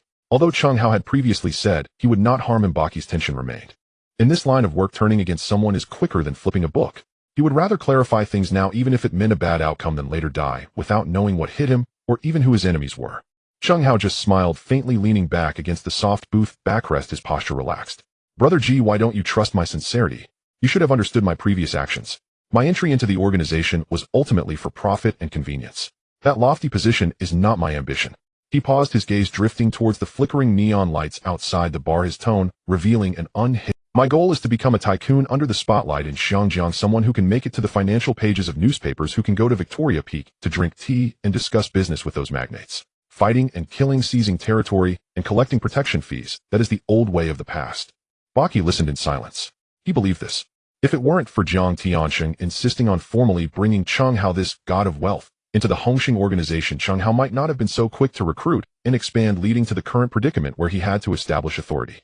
To some extent, Baki was also pushed step by step into this awkward position by Jiang Tianxing and the current situation. Seeing Baki's silent, Chung Hao continued in a calm tone, yet with an undeniable sense of planning. Brother G, I will not kill you, and not only will I not kill you, but I also need you to help me with some tasks. Baki's eyes brightened slightly. Being useful meant having value, and having value meant temporary safety. This is the simplest rule of survival in the underworld. How, whatever you need, I'll do my utmost to fulfill it. Baji immediately pledged his loyalty. Though no longer young, he had long passed the reckless, hot-blooded years of brandishing a cleaver and charging headlong into street brawls. All he desired now was a quiet, steady income, and eventually a peaceful retirement somewhere comfortable. Violence. That was a game for the young. Chung Hao was visibly pleased by Baji's prompt deference and nodded approvingly. It's simple. I want you to remain firmly seated as the undisputed leader of Saiwan. No one else is to entertain ambitions of seizing that position. Huh. Baji blinked in utter surprise. He hadn't expected such a task at all. He'd assumed Chung Hao would assign him some thorny, even perilous, dirty work, not merely ask him to keep being big brother. Still uneasy, he hesitated before asking, How? Is that truly all? Chung Hao let out a wry chuckle laced with gentle mockery. What else did you expect? Brother G, can you actually pull off anything more difficult? Baji flushed deeply at the remark, offering an awkward, sheepish smile, utterly speechless. Though often whispered about behind his back as a weather vane, unprincipled and unremarkable, he still felt his pride pricked when confronted so bluntly. Chung Hao's expression softened, then grew serious as he shook his head. I don't need you to take risks. I don't need you to perform feats of extraordinary difficulty. You only need to hold that seat in Saiwan firmly, ensuring no stray dogs or alley cats leap up to disturb my operations or interfere with my business. Beyond that, leaning forward, he lowered his voice, each word striking Baji's heart like a precise, resonant hammer blow. On top of your monthly dues to the Triad, I'll personally pay you 3 million Hong Kong dollars every month. As long as you carry out exactly what I've just asked, this sum will flow to you, right up until the day you're laid in your coffin. Those words detonated in Baji's mind like a thunderclap. 3 million per month, just to serve as a figurehead, a mere symbolic front, that amounted to 36 million annually. And if he lived into his 70s or 80s, the total could easily approach 1 billion Hong Kong dollars. Even at the height of his authority in Saiwan, factoring in both overt and covert earnings, Baji had never come close to 3 million a month.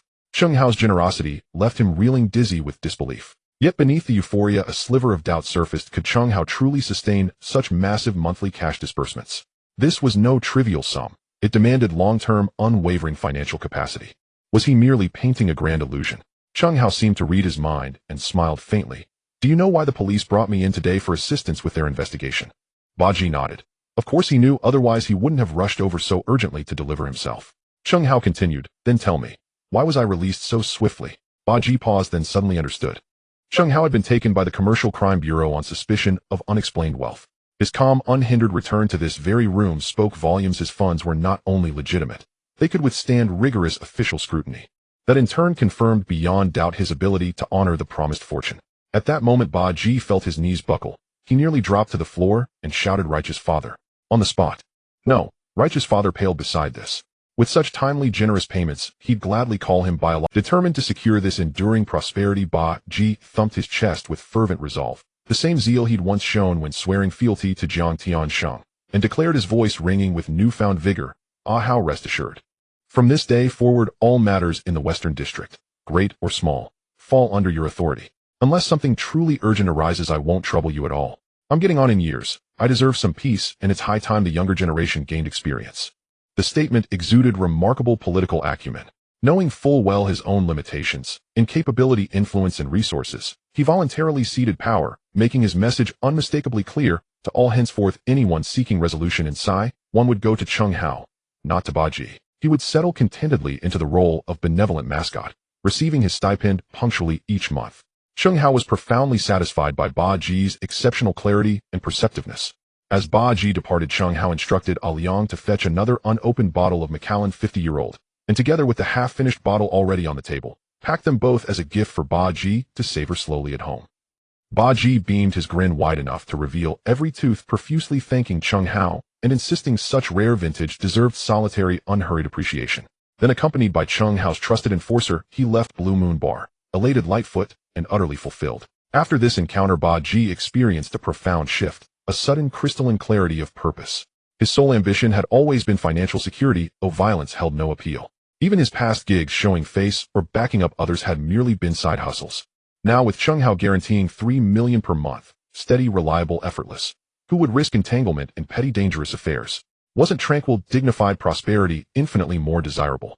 Once Baji had departed, Xiaoma, Sushi, and Shui Chong immediately gathered around Chung Hao. Xiaoma, ever the most impetuous, blurted first, Boss, are you truly unharmed? Anxiety still lingered on his face. Sushi interjected dryly, Nonsense. If Boss were in trouble, would he be sitting here chatting with us? His instinctive habit of contradicting Xiaoma surfaced instantly. Xiaoma ignored him, fixating instead on Chung Hao, waiting for his boss's own confirmation. Shui Chong pressed eagerly, Boss, what really happened with the police? Chung Hao remained unruffled, as though he'd merely stepped out for tea. Someone who bears me ill will anonymously reported me to the authorities for unexplained wealth. The Commercial Crime Bureau simply invited me in for a cup of tea. My release proves my finances are clean, and the police have no grounds to detain me further.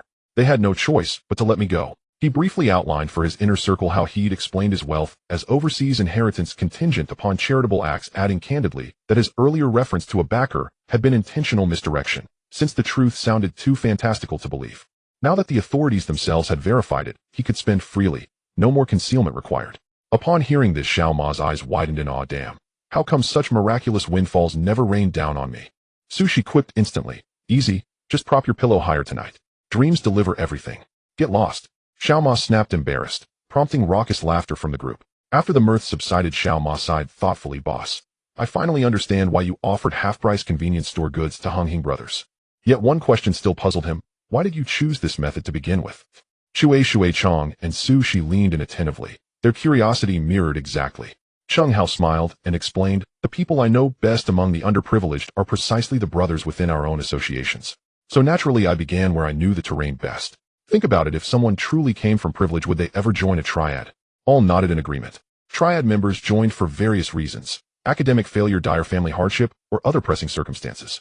But one truth remained undeniable: the vast majority hailed from humble, even impoverished backgrounds. Families with even modest means invariably sought to invest in their children's education.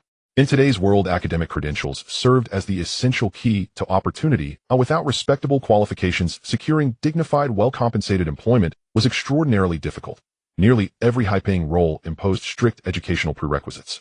Chung Hao continued to smile and said, Therefore I prioritize helping the brothers in my own gang. Most of them fit the criteria of poor people in need of help.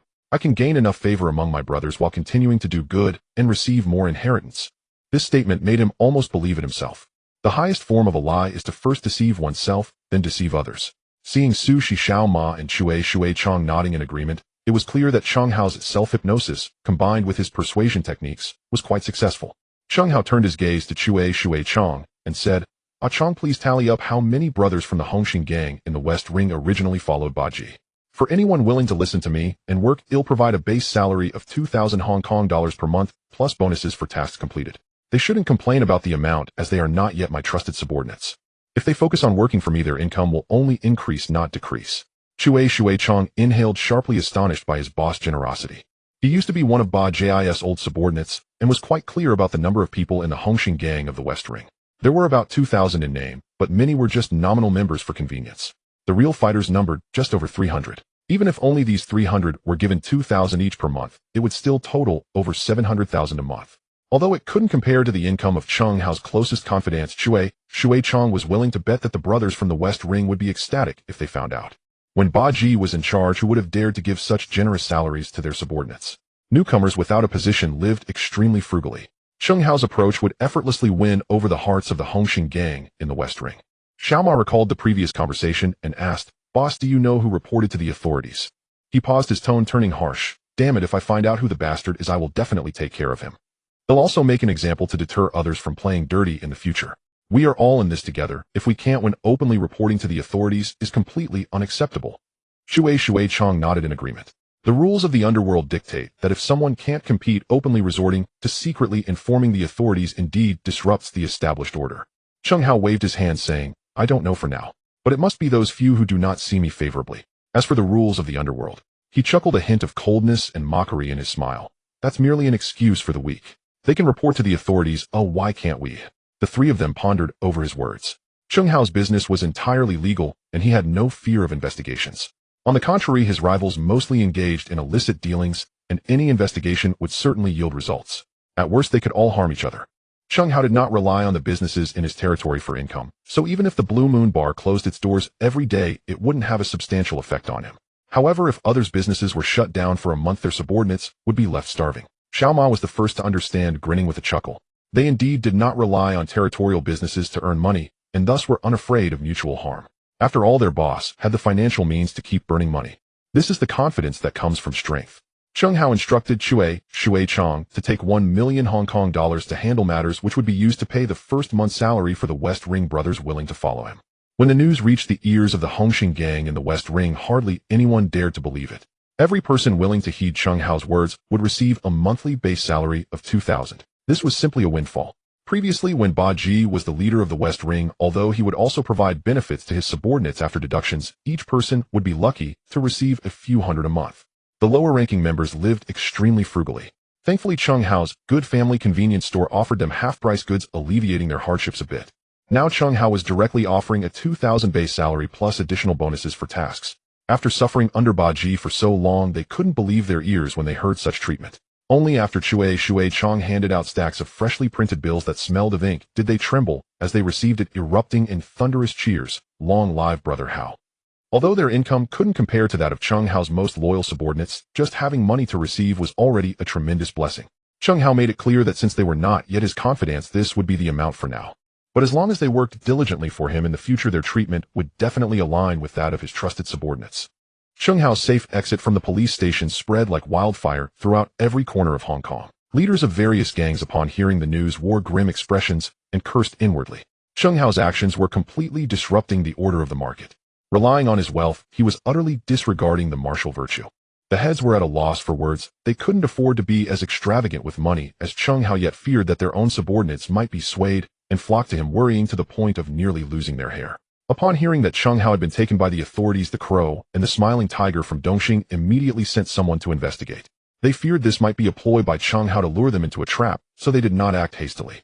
Once they confirmed the news was true, the two were overjoyed and quickly gathered over 500 men marching towards the West Ring, ready to take advantage of Cheng Hao's absence to vent their frustrations and turn his territory upside down. As the Crow and the Smiling Tiger entered the territory of the West Ring with great momentum, they received a frantic call from their lookout. Cheng Hao had safely returned to the Blue Moon Bar. The two were taken aback, immediately ordering everyone to turn back and retreat at a speed even faster than their arrival. They never expected Cheng Hao would return so quickly. If they had known, they shouldn't have delayed for confirmation and should have acted immediately upon hearing the news.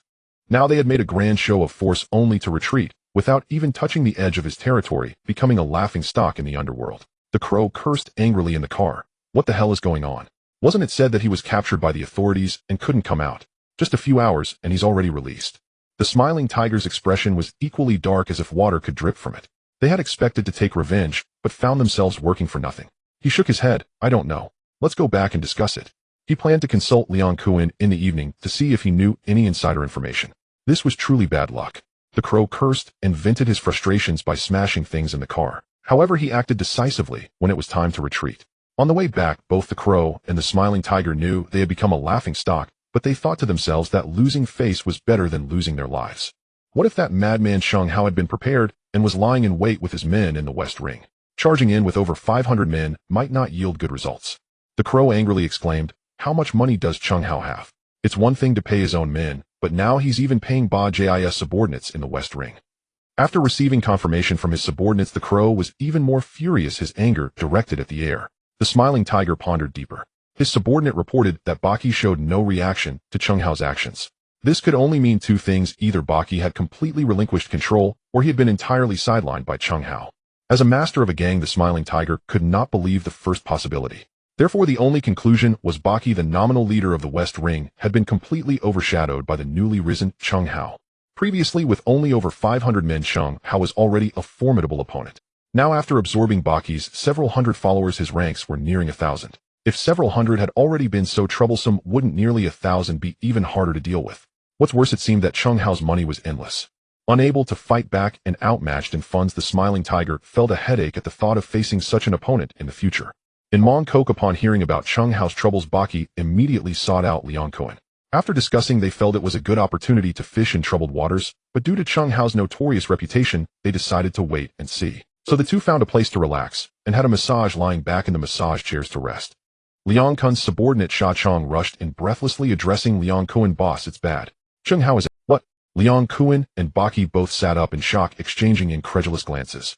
Leon Kowloon hurriedly pressed, don't keep me in suspense, tell me what happened. Seeing his boss anxious, Sha Chong quickly explained, just a little while ago Cheng Hao came out of the police station looking perfectly fine.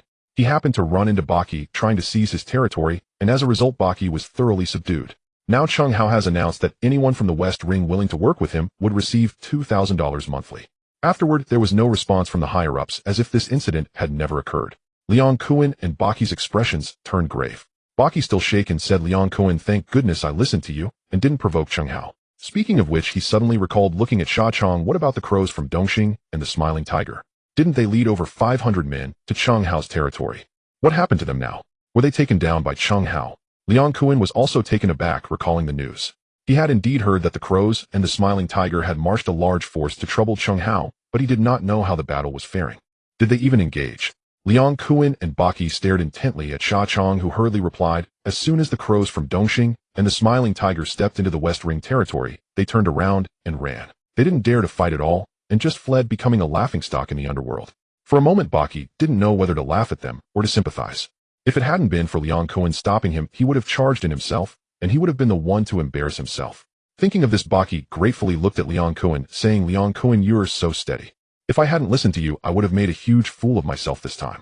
Leon Kowloon waved his hand dismissively. Dongxing might be humiliated, but shame is better than losing your life. If I hadn't listened to you, I would have made a huge fool of myself this time.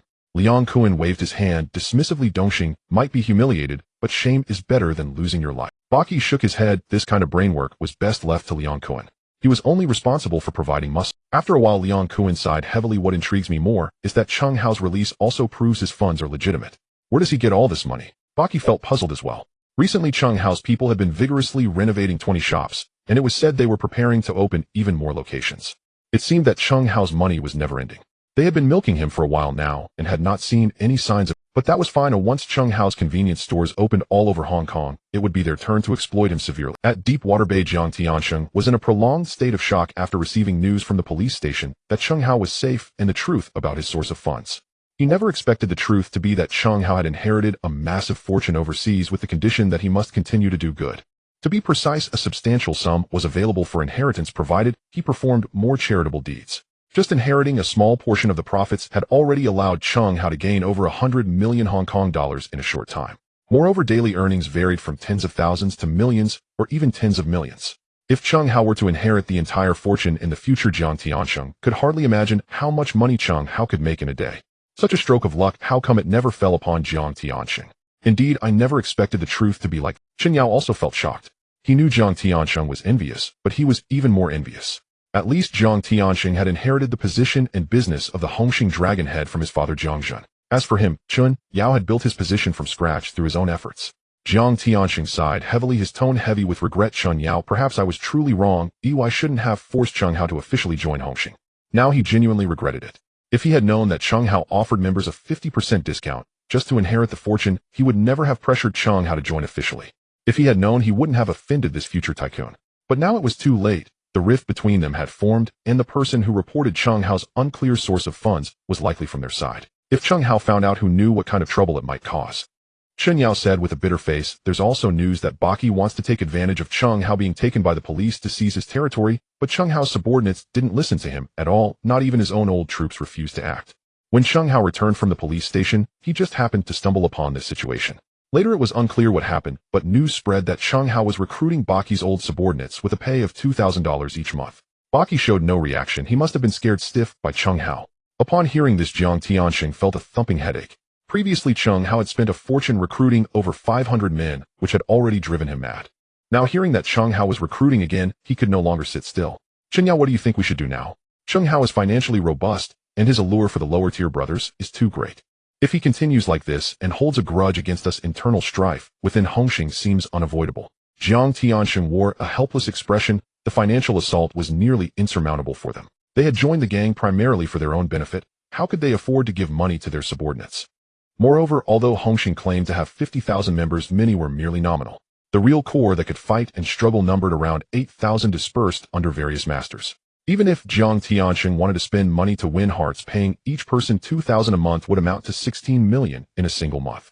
This was just the regular expenses. Once a conflict broke out, the costs for casualties and compensations would be even more substantial. Chen Yao then said, Mr. Jiang, perhaps we need not worry too much about Chung Hao. Someone with such a substantial inheritance cannot remain entangled in the gang for a lifetime. Now that we understand his intentions, it is better to resolve grievances than to create them. We should find an opportunity to clear up this misunderstanding. If we can connect with his overseas line, perhaps Hongxing's business can reach him country. Jiang Tiansheng pondered carefully, slowly nodding. You are right. There isn't really any fundamental conflict of interest at this point. Having one more enemy is not as good as having one more friend.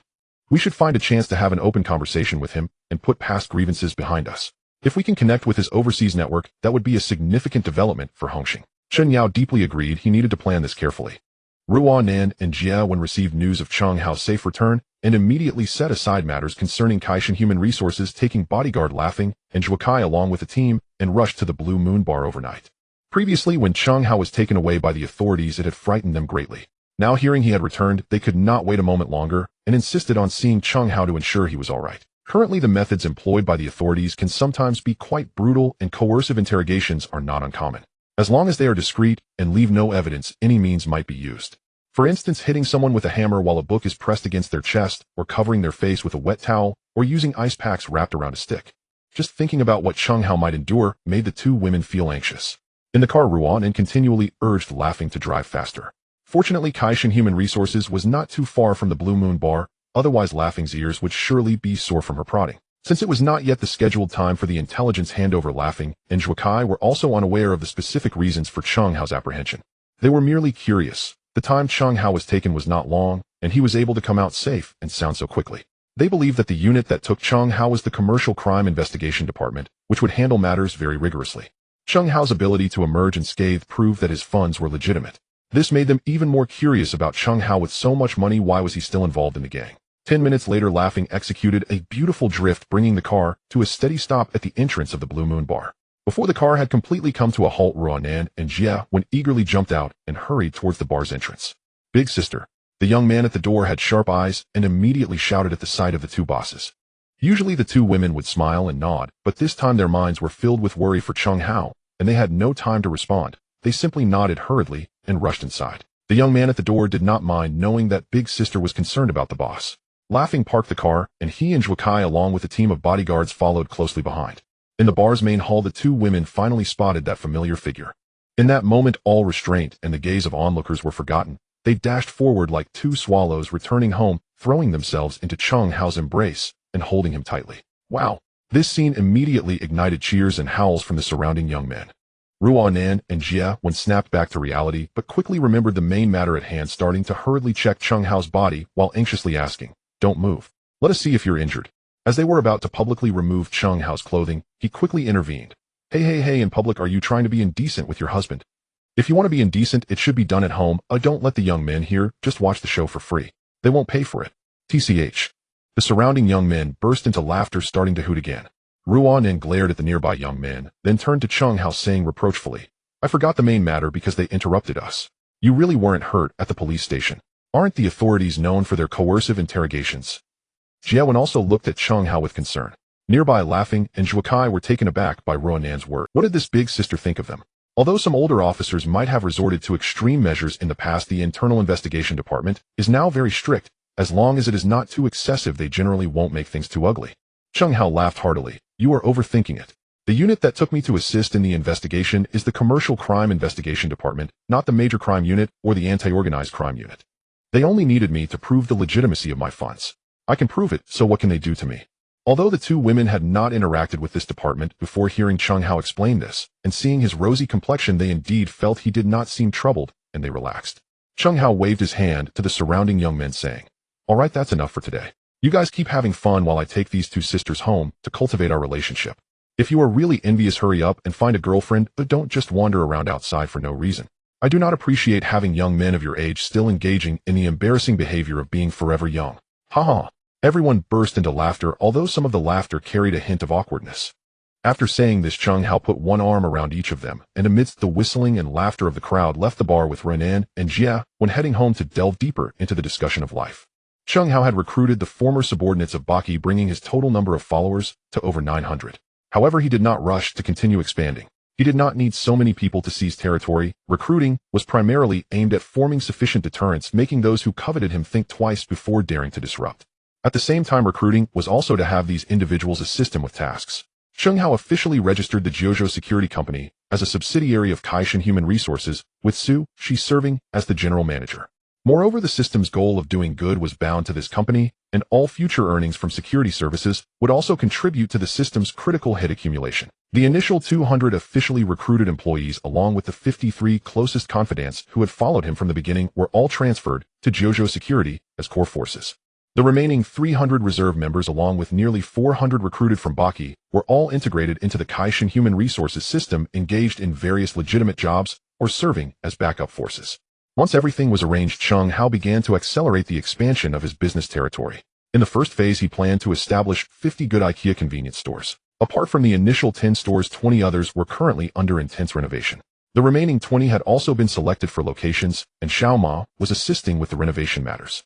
The 20 new stores about to open were distributed across various areas, including Pottinger Street, Sim Sha Sui Sham Shui Pa Kowloon City, Kuntong, Kuaitsing, and Tunman. Among them, the largest was situated right next to the Hong Kong Island Police Headquarters. To expedite the process, this new store did not undergo extensive renovations, but instead opted for wallpapering. Other methods were too time-consuming and would delay Cheng Hao's ability to make money. Using wallpaper actually sped things up several times. Now, with numerous underlings under Cheng Hao's command, many were dispatched to help with the renovations, resulting in an astonishingly quick progress. Whereas a full renovation used to take 2 months, now a simple one could be completed in just over a month. With sufficient manpower, the renovations for 20 stores were all finished in just half a month. As soon as the renovations were completed, She immediately contacted suppliers to start stocking the shelves. On the day of the opening, Cheng Hao specially invited numerous media reporters. This opening not only continued to offer a half-price discount to the members of Hongxing, but he also planned to launch an even bigger initiative. With 20 stores opening simultaneously, Cheng Hao chose the largest store next to the police headquarters as the flagship store and held the grand opening ceremony there. This store covers more than 120 square feet and will serve as the flagship store for Hao Jia in the future. Cheng Hao aimed to enhance brand influence with this move while also declaring to officials and ill-intentioned individuals, "I Cheng Hao conduct business openly and honestly, I fear neither scrutiny nor disruption." On the opening day, besides the gang members who rushed over upon hearing the news, there were also many ordinary citizens watching, predominantly housewives. New stores typically have discounts and the prices would be very low. Moreover, with such a large store, housewives were eager to take advantage of the opening and buy more affordable and practical items. Because the store was right next to the police headquarters, both housewives and Hongxing brothers behaved very decorously. While waiting in line, no one dared to raise their voice or cause trouble. As the time approached, Xiao Ma leaned close to Cheng Hao's ear and whispered, "Boss, the auspicious time has arrived. We can open now." Cheng Hao nodded, stepped onto the makeshift platform, and picked up the microphone. "Thank you all for taking the time out of your busy schedules to celebrate the grand opening of the Hao Jia flagship store. Today, in addition to this flagship store, 19 other branches are also opening simultaneously. For the first 3 days, all products will be half price while supplies last. Additionally, to support charity in Hong Kong starting today, any customer aged 60 or above can enjoy a 50% discount on purchases up to 200 Hong Kong dollars simply by presenting their ID. Hong Kong IDs have been issued since 1949 as a massive influx of population led the government to implement border controls, register citizen information, and issue the first batch of IDs. Initially, these were manually filled paper slips available in 3 colors: yellow, pink, and light blue, representing different social classes.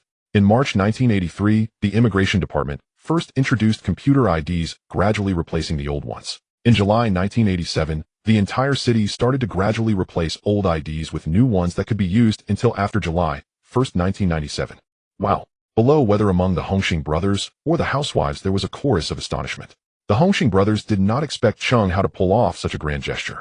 In the past, they often rushed to buy daily necessities at the behest of their elderly family members, as their Hongxing affiliation allowed them to enjoy a 50% discount. Now, with the same discount for seniors over 60 who doesn't have an elderly relative, they would finally be liberated. The housewives were ecstatic. They had thought the discounts were only for the first 3 days, but were surprised to learn of the long-term policy. Just like the Hongxing brothers had thought, who doesn't have an elderly person in the family? If they could enjoy a 50% discount, long-term family burdens would be significantly eased. The reporters below had long since raised their cameras, continuously capturing the bustling scene. Cheng Hao cut the red ribbon, declaring the flagship store officially open. The impatient Hongxing younger brothers and housewives surged into the store. Lin Jiai, a female reporter from the Sing Tao Daily, approached Cheng Hao ready to start her interview.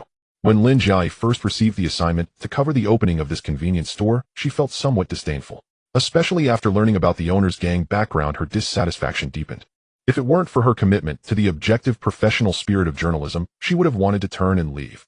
Knowing it was a convenience store opened by gang members, Lin Jiai was worried about potential misleading media reports that could harm citizens' interests. So she calmed herself down and decided to follow up closely. However, the grand opening of the Hao Jia flagship store and Cheng Hao's speech piqued Lin Jiai's curiosity. Lin Jiai, with her strong personality, liked to dig deep. She became interested in Cheng Hao's offer of a 50% discount for seniors over 60, wanting to know if there was some hidden motive behind it. Could gang members really have a change of heart and do good deeds? She had seen what the gang members of Hong Kong were like. Lin Jiai approached Cheng Hao, introduced herself, and then posed a sharp question. "Mr. Cheng, may I ask if there is another purpose or plan behind your offer of a 50% discount for seniors over 60? Upon hearing this, those beside Cheng Hao changed their expressions. Ruanan and Jia Wen glared at her angrily. Initially, upon seeing this reporter who matched their looks and aura, they had already raised their alarms. Now, with the other party questioning Cheng Hao's intentions right away, they were even more furious. Ruanan stepped forward ready to reprimand her, but Cheng Hao raised his hand to stop her. He turned to Ruanan and said gently but firmly, "Don't get angry. It's common to be questioned when running a business. Getting angry is useless. You need to prove yourself through actions." Hearing this, Lin Jiai's eyes flickered with a hint of interest. However, due to her suspicion of Cheng Hao's identity, she remained cautious, doubting whether this was said specifically for her benefit. After calming Ruanan, Cheng Hao instructed Jia Wen to take Ruanan to the car and wait for him. Cheng Hao turned around facing Lin Jiai. After glancing at her press badge, knowing her name was Lin Jiai, he smiled and said, "Reporter Lin, your doubts are quite normal. I believe you have heard some things about me, but we won't discuss the specifics here. The reason I proposed a 50% discount for seniors over 60 on purchases under $200 is indeed for personal reasons." Upon hearing Cheng Hao admit to having personal reasons, Lin Jiai's eyes lit up. She did not expect Cheng Hao to be so candid and daring to acknowledge this publicly. Was he not afraid of his plans being exposed? With the interviewee revealing information, Lin Jiai certainly would not let this opportunity slip by immediately pressing, "Mr. Cheng, can you reveal what reason led you to make this decision?" Was he not afraid of his plans being exposed? With the interviewee revealing information, Lin Jiai certainly would not let this opportunity slip by immediately pressing, "Mr. Cheng, can you..." "The impact left by your relatives." "Yes, my relatives left me an inheritance. But how is this related to what you were..." Cheng Hao smiled and said, "It matters a lot. Initially, my actions were indeed influenced by that inheritance." Cheng Hao maintained a composed expression and added, "Of course, there's nothing to hide. The inheritance I received from my family has one requirement: I must continuously do good deeds. The more good deeds I do, the larger my share of the inheritance becomes. Initially I did it for the inheritance, but now I have started to enjoy the feeling of doing good for its own sake. I no longer love money and have little interest in it, to the extent that I don't even know how much I have. I assure you, as long as I still have money, I will continue this endeavor. Lin Jiayi was utterly stunned after hearing this. She found it hard to discern the truth behind Cheng Hao's words, especially when he claimed not to love money or be interested in it, which made her feel that he was indeed putting on an act. However, this act didn't sound like the typical hypocritical rhetoric. Lin Jiayi felt conflicted, yet Cheng Hao's rumored identity left her perplexed. Lin Jiayi asked Mr. Cheng, why did you choose this method to do good deeds? Exactly how much inheritance have you received, and how long can it support your charitable efforts? This is the question that concerns Lin Jiayi the most. She believed that these two questions would also be the focus of the audience once the news was reported. Cheng Hao continued, this may relate to my past experiences. I know that the lives of the lower-class citizens in Xiangjiang are not easy. Many people, after paying their high rents and various expenses, have very little left of their monthly salary. So I came up with this method to provide some benefits to those over 60. Lin Jiayi asked again, but why set a limit of 200 Hong Kong dollars? Cheng Hao chuckled and replied, there's an old saying in our dragon country, provide emergency assistance, not long-term relief. Setting this limit hopes to help more truly needy people. This is just my first step in doing good. There will be more measures to benefit the citizens in the future. Lin Jiayi nodded, slightly, a glimmer of interest flashing in her eyes as she began to take an interest in Cheng Hao. Mr. Cheng, now I will ask the final question of today's interview. What is your greatest wish at the moment? Lin Jiayi fixed her beautiful eyes on Cheng Hao, hoping he would provide a different answer that might bring a surprise. Cheng Hao raised the corners of his mouth, pointing to the sky with his left hand, while placing his right hand on his waist, striking a slightly exaggerated yet powerful pose. My greatest wish is to break down the heaviest mountain pressing on the heads of the people in Xiangjiang, housing prices, so that every person in Xiangjiang can have a home that truly belongs to them. That unrestrained, almost wild aura rushed toward Lin Jiayi, but as she carefully scrutinized each word Cheng Hao uttered, she found them to be undeniable facts. At that moment, the land prices in Hong Kong Island were skyrocketing like flames on oil. It was almost harder than reaching the sky for ordinary citizens to find a roof over their heads. Even if one qualified to apply for public housing, it merely meant waiting in a long queue filled with longing. In this tiny land, hundreds of thousands of people gathered, and all non-renewable resources became fierce targets for competition. But does Cheng Hao really have the capability to rein in the skyrocketing housing prices on Hong Kong Island? Just as Lin Jiayi was about to press further, Cheng Hao raised his hand to interrupt her. Reporter Lin, this topic is no longer suitable for in-depth discussion in a public interview. If you are truly interested, we can arrange a private meeting later to discuss it candidly. Lin Jiayi immediately understood, smiling and nodding. What Mr. Cheng said is correct. I was too abrupt. I will consult you in detail another day. She was aware that Cheng Hao was now a legitimate businessman and would never admit to any association with the underworld in a public setting. Moreover, the issue of housing prices is interconnected with the interests of all major financial groups in Hong Kong, and it is indeed not something that can be openly discussed in public. The two exchanged contact information tacitly. After escorting Lin Jiayi back to the office of the Sing Tao Daily, Cheng Hao turned and got into his car. In the backseat, Ronan and Jia Wen had just witnessed Cheng Hao exchanging contact information with the beautiful female reporter, creating a somewhat subtle atmosphere in the car. The two slender hands, almost simultaneously with a hint of unnoticed bitterness, quietly reached towards Cheng Hao's waist. Cheng Hao remained unfazed, gently pressing down on their mischievous hands, and instructed, laughing at the driver's seat. Now that the matters are done, take us back. Laughing respectfully replied, understood, Brother Hao.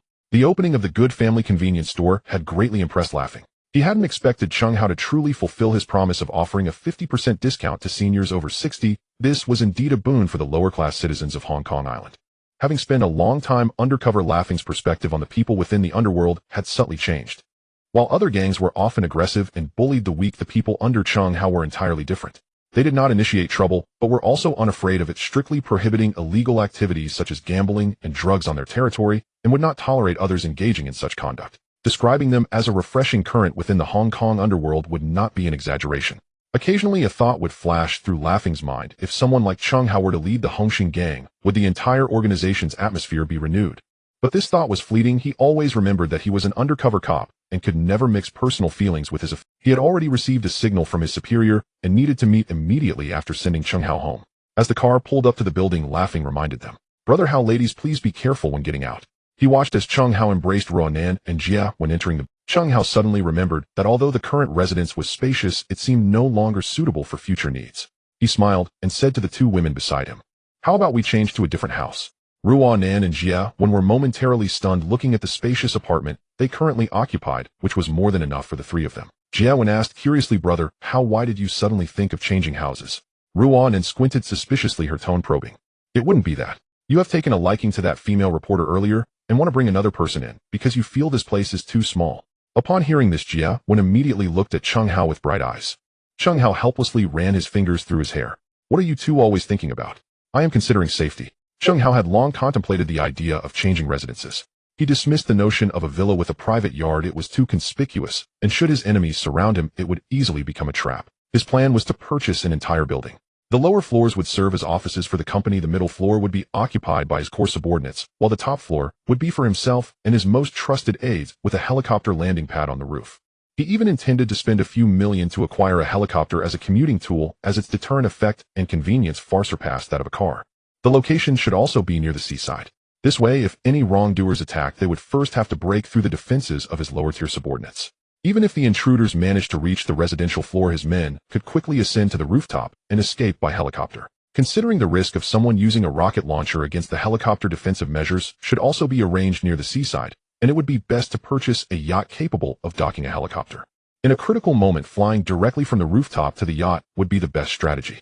However, what pleased Cheng Hao the most was the idea of settling next to the police station on Hong Kong Island. Unfortunately, that area was bustling with commercial and political activities, and the property prices were astronomical, making it not so easy to achieve. As soon as he entered the house, Ruanan rushed over relentlessly, asking, Brother Hao, tell me honestly, how was that female reporter today? Who's more beautiful, me or Jiawen? Jiawen also stared at him, intently waiting for an answer. Cheng Hao dared not answer such a life-threatening question. As for Lin Jia, Cheng Hao was well aware that the woman indeed had feelings for him, a classic case of the unattainable always stirs desire. He naturally would not miss any opportunity, hence he arranged a private meeting. Moreover, he needed to control certain public opinions to pave the way for his future plans. The gang was ultimately not a lifelong career. Talent and influence were the true cornerstones. Thinking of Ruanan's probing question, Cheng Hao sneered and said, whoever masters the Kowloon character technique best is the most beautiful. Now that he was home, how could he allow two women to be unruly? He swiftly executed a clean and precise backhand capture, instantly subduing Ruanan. Today he had to thoroughly study the new writing style of the Kowloon character. Although his practice partners were Ruanan and Jia, a figure in white with a cold and ethereal demeanor akin to the fairy-like Xiao Long knew kept floating in his mind.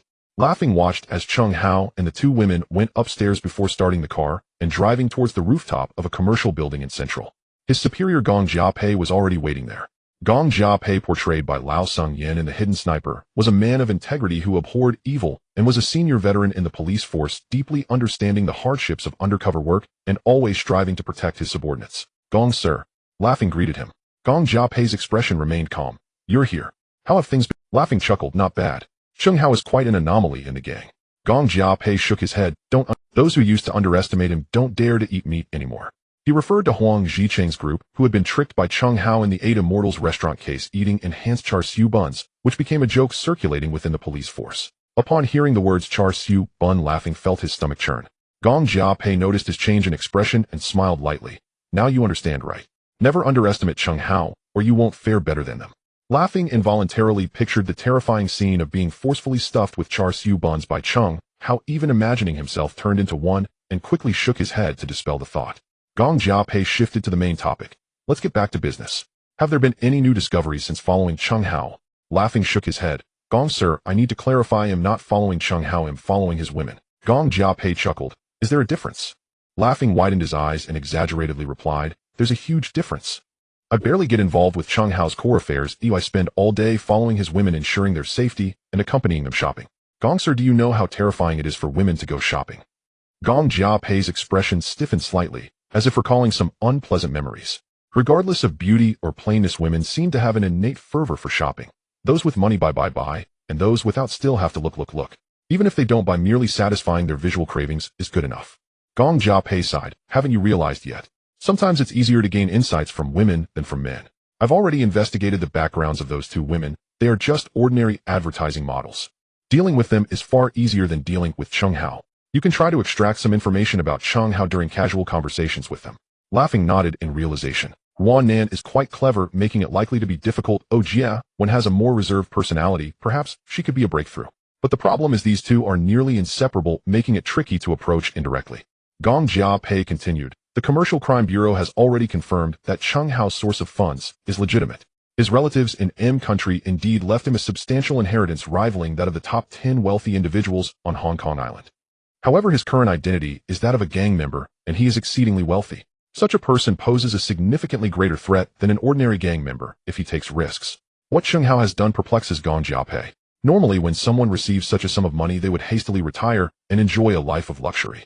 Even if he wanted to do charity, there would be no need to remain in the mire of the gang. If he feared harassment from the gang, he could easily leave for M country. Thus Gong Jiapei deeply suspected Chung Hao's intentions. Laughing, stroked his chin and said, "I can't figure this out either. Chung Hao is already so wealthy, why does he still remain in the gang?"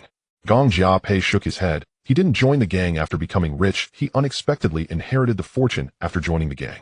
He originally was just a lantern bearer for Hongxing, but due to his standout qualities, he was forcefully recruited by Jiang Tiansheng. Now that he has money and power, he has become a considerable burden for Jiang Tiansheng. Laughing understood his superior's meaning. Though Jiang Tiansheng is the head of Hongxing, Chung Hao's connections and financial resources in M country may have already surpassed Jiang Tiansheng's influence. Once the two clash, chaos would surely ensue in the Hong Kong underworld. Therefore, even if the source of funds is legitimate, the police still need to have an undercover agent by his side to gather potential evidence and wait for the right moment to strike.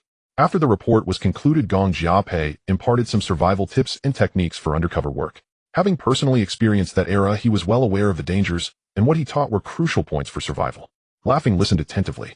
In another corner of the city, Zhuo Kai was also meeting with his superior, receiving similar instructions, cautioning not to underestimate Chung Hao and to monitor him closely. The nature of a wealthy individual laundering their reputation and a wealthy individual who has laundered their reputation and engaged in illegal activities is completely different. The former merely wishes to cleanse their reputation and ascend to the surface, acting with caution. The latter might exploit their wealth and gang connections for greater profit, posing a more severe threat with unpredictable consequences.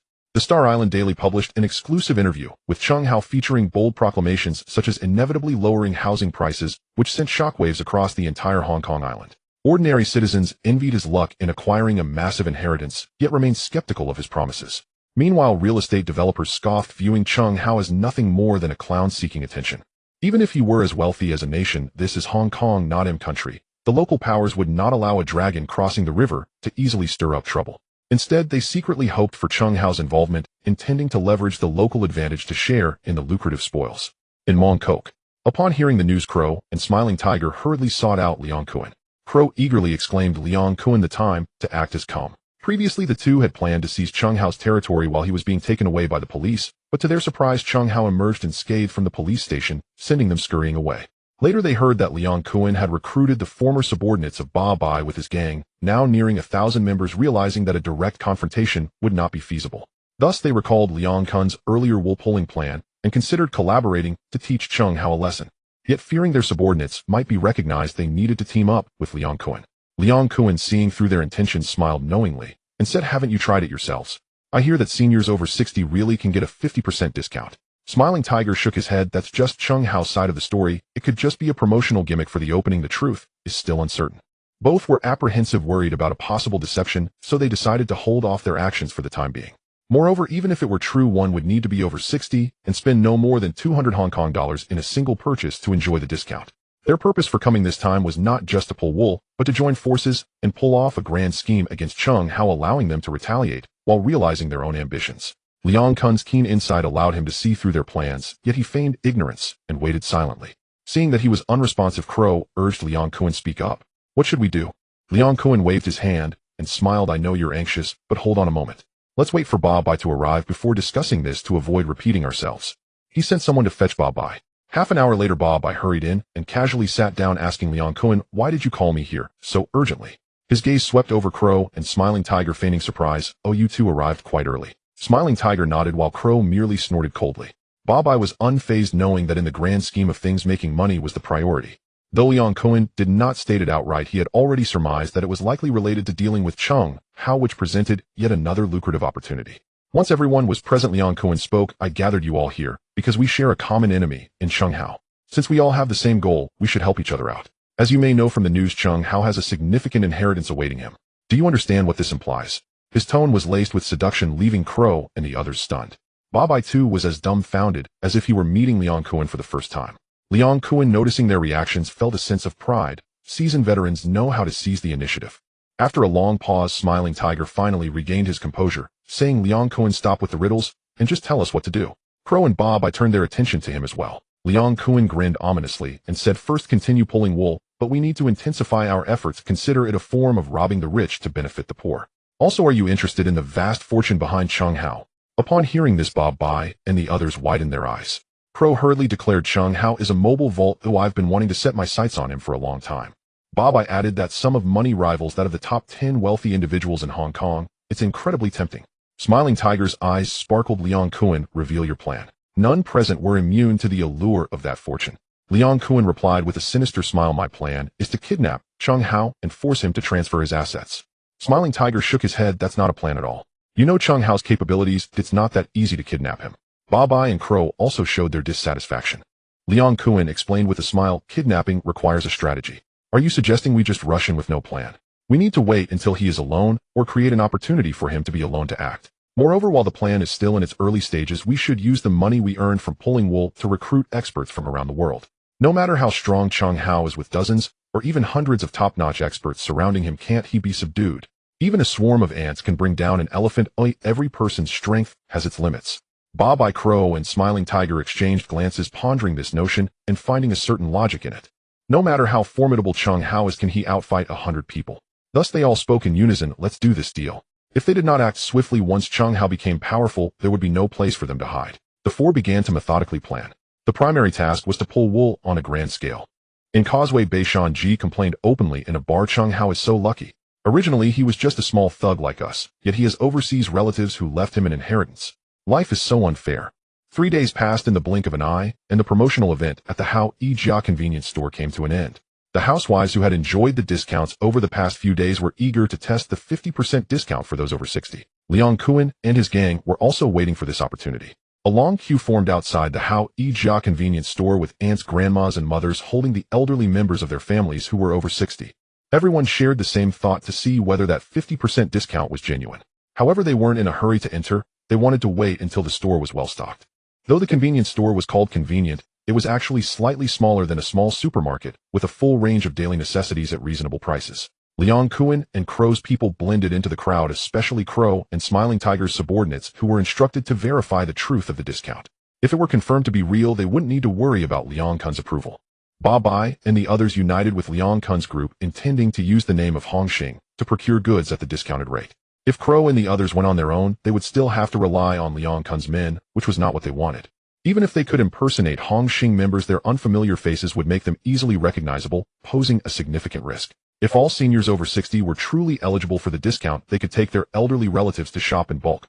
Although the limit was 200 Hong Kong dollars per purchase, they could simply visit multiple stores. In this way, they would not be beholden to Leon Cohen and would reap greater rewards. The housewives brought the elderly into the store, not rushing to buy anything, but first inquiring at the cash register. A young man with yellow hair impatiently said, it's true. You need to show your ID, you must be over 60. And you can't spend more than 200 yuan. Anything over that will be at full price.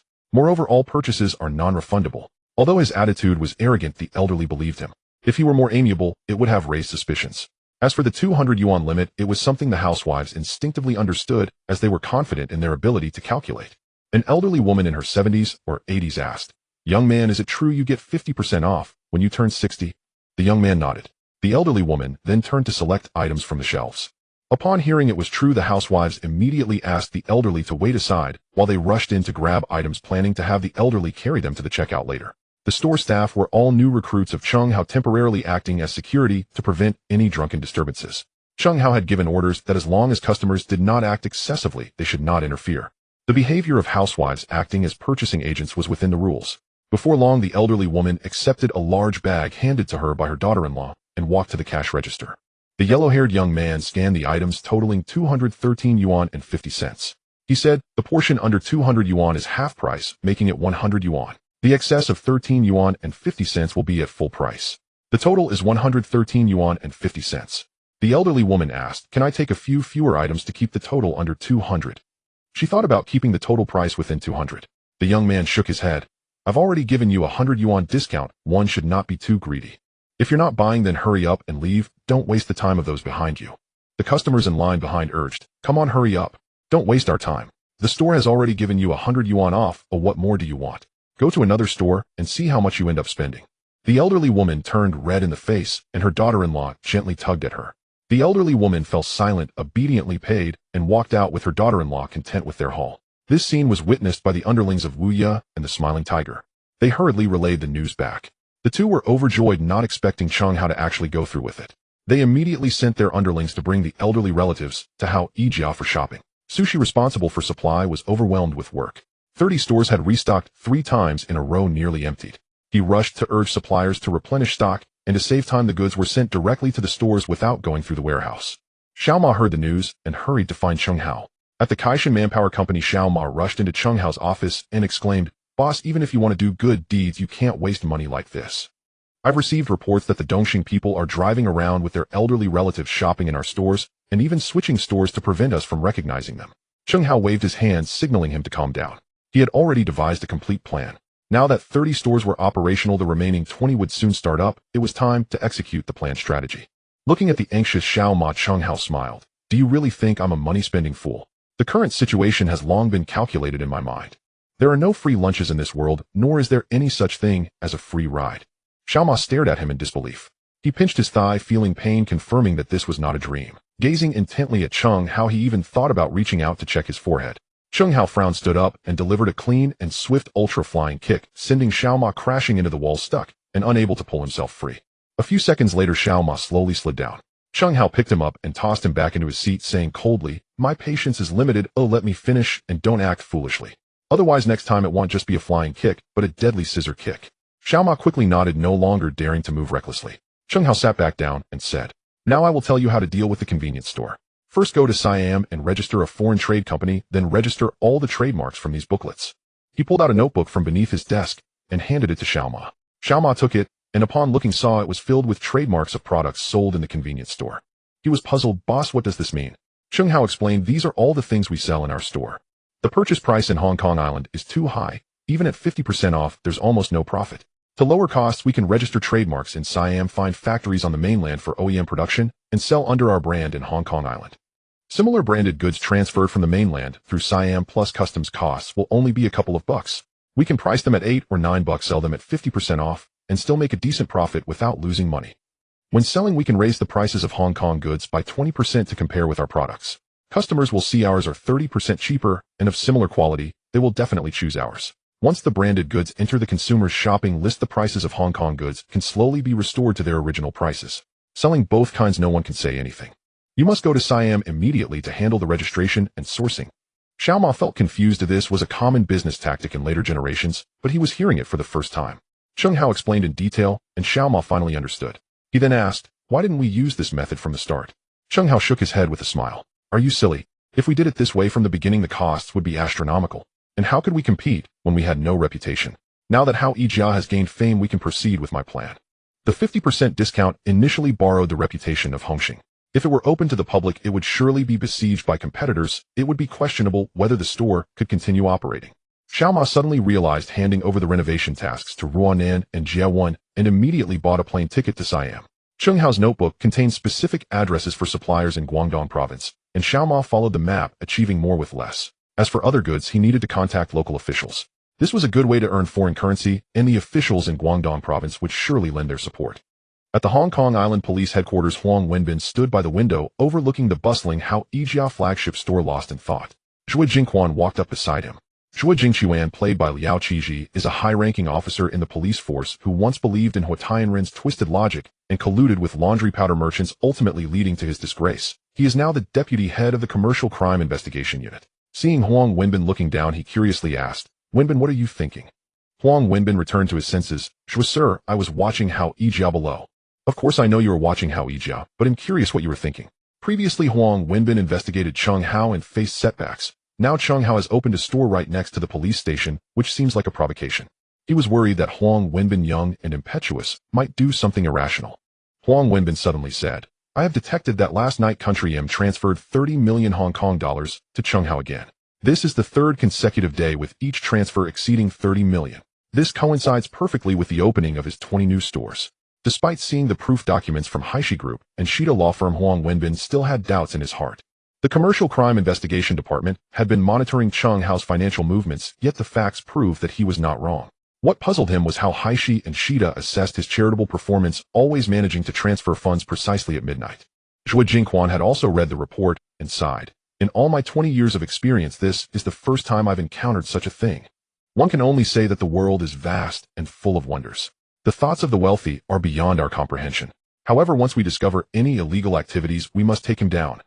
Implied in his words was the responsibility to do everything possible. Huang Wenbin nodded thoughtfully. Babai sensed something was amiss. The crows of Dongxing and the Smiling Tiger actually did not team up with them, but sent their subordinates to act independently with the elderly at home. He felt unbalanced and hurried to find Liang Kuan. However, Liang Kuan was indifferent and laughed. It's just a small matter. The Smiling Tiger has already given me the heads up, or as long as we can strike at Chung Hao, that's what matters. Dispersed actions actually make it less likely to attract attention. We shouldn't lose big over small matters, or our real target is Chung Hao's huge sum of money. Babai listened and had nothing more to say. He understood the bigger picture. If it weren't for a common enemy who would be willing to take the risk of offending Chung Hao, only the Smiling Tiger, the crows, and they themselves could unite against a common foe. Babai had another matter to discuss. By the way, my people have discovered something. It turns out that the person responsible for the renovations, Xiao Ma, suddenly left Hong Kong Island, and now the renovation work is handed over to someone else. Liang Kuan became interested upon hearing that Xiao Ma had left Hong Kong Island, asking, what happened? Xiao Ma was a trusted aide of Chung Hao, representing him in many matters. Liang Kuan pressed, who is in charge of the renovations now? Babai scoffed, who else could it be? It's those two advertising starlets beside Chung Hao. His tone carried disdain, yet deep down he felt envious. Liang Kuan laughed, they are just two women. Once we get our hands on Chung Hao's money, what kind of women won't we have? Once Chung Hao is dead, those two women will be at our disposal. Babai leered, deeply in agreement. In Yuanlong, the headquarters of Dongxing, the Smiling Tiger and the crows were tallying the gains of the past 3 days. The Smiling Tiger said with a smile, in 3 days we spent 3,200,000 clearing out Chung Hao stores, then selling at a 50% markup to small shops in our territory, earning 1,600,000. The crow laughed heartily. I didn't expect this business to be so lucrative and with little risk. The Smiling Tiger remarked, indeed, we must thank Liang Kuan, otherwise we might not have discovered this opportunity. But we should thank Chung Hao even more. This wealth-dispensing boy truly lives up to his name. The crow, disregarding Liang Kuan's praise, had already made up his mind to pull off a black-eat-black scheme after the job was done, swallowing Liang Kuan and Bob Biss' money, and then taking out the boss camel to monopolize Dongxing, subsequently annexing Hunghing and Lianqing, unifying the underworld of Hong Kong Island. In Siam, at the military post, Xiao Ma got off the plane and took a taxi to Chinatown. On the way, passing through the red light district, he heard the greeting of Sawasti Ka. He merely indulged his eyes, but did not dare to engage further, fearing an encounter with ladyboys. Chung Hao did not choose Annam, Khmer, or the Philippines because those places had strained relations with the mainland or were in turmoil. Only Siam, although it had poor relations in the past, became aggressive after Annam's unification. For self-preservation, Siam fostered closer ties with the mainland, leading to smooth trade for decades, making it an excellent choice for establishing a foreign trade company. The taxi stopped in front of the magnificent nightclub in Chinatown. Since it was daytime, it had not yet opened. Xiao Ma walked in and approached the bar, saying, Sawasti Ka, I am Xiao Ma from Hunghing on Hong Kong Island, and I would like to meet Mr. Yen.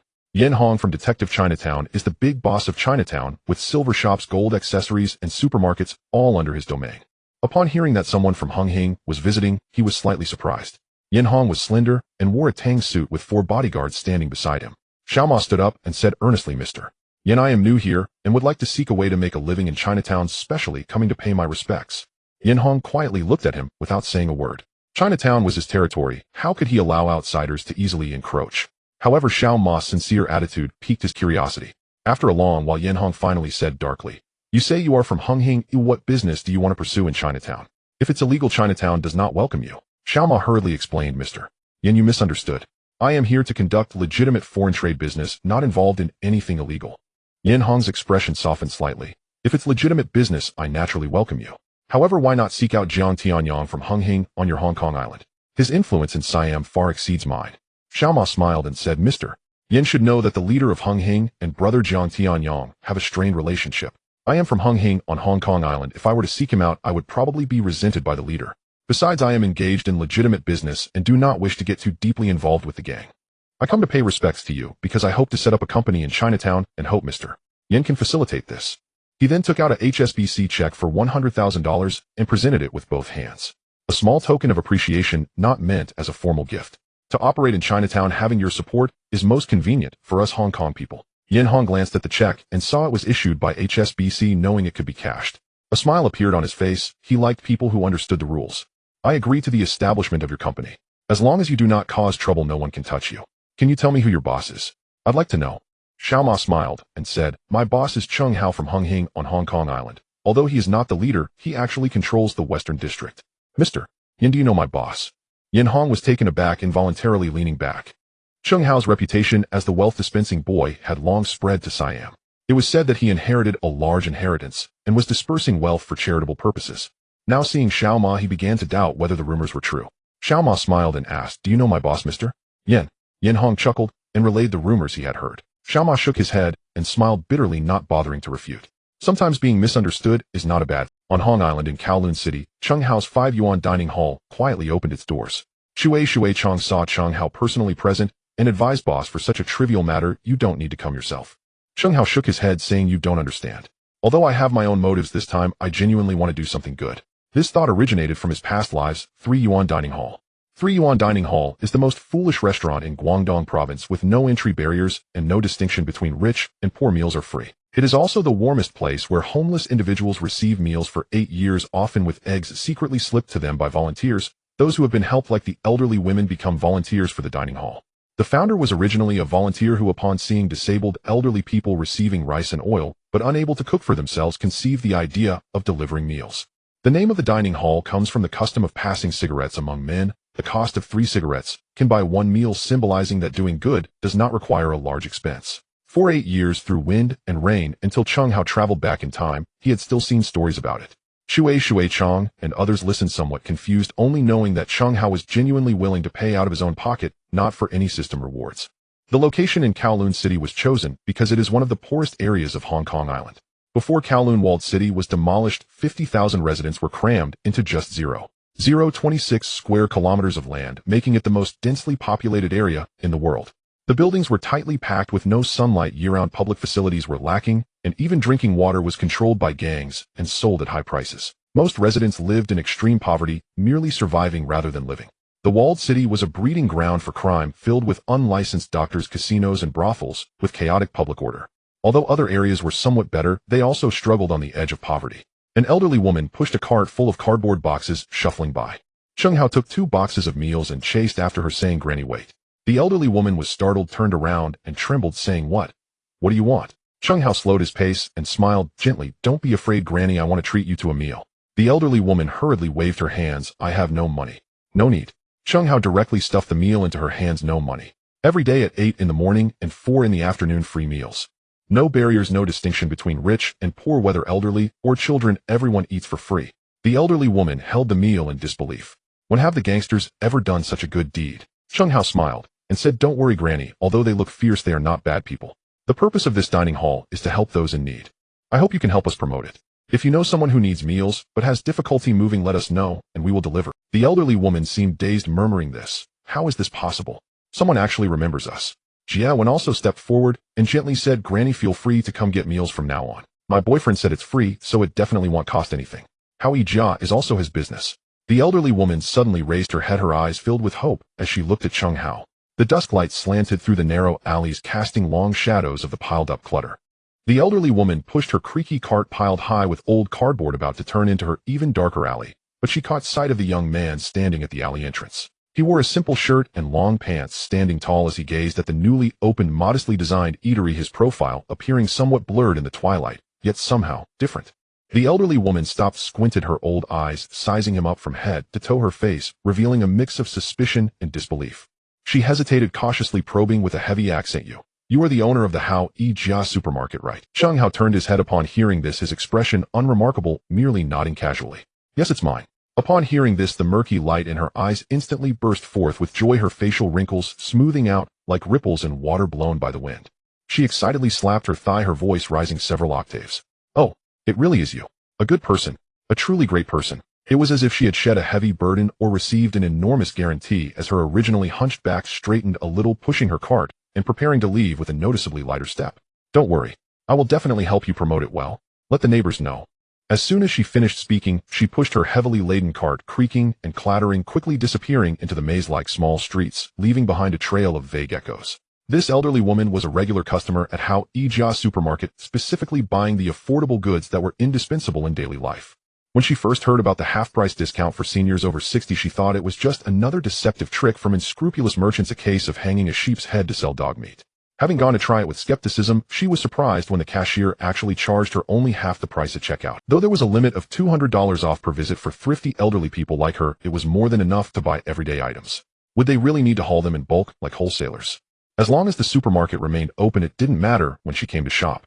Regardless of Chung Hao's true intentions behind the half-price discount for those living on the fringes of poverty on Hong Kong Island, this was genuinely a great thing. Saving money on essentials like oil, salt, soy sauce, and towels each month allowed families to breathe a little easier, and life, which had been tight, seemed to show a glimmer of hope.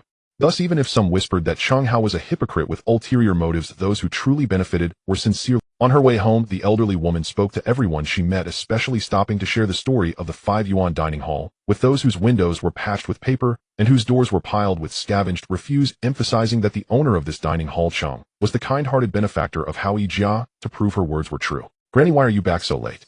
A clear voice like a silver bell dropping and infused with youthful vigor suddenly called from behind.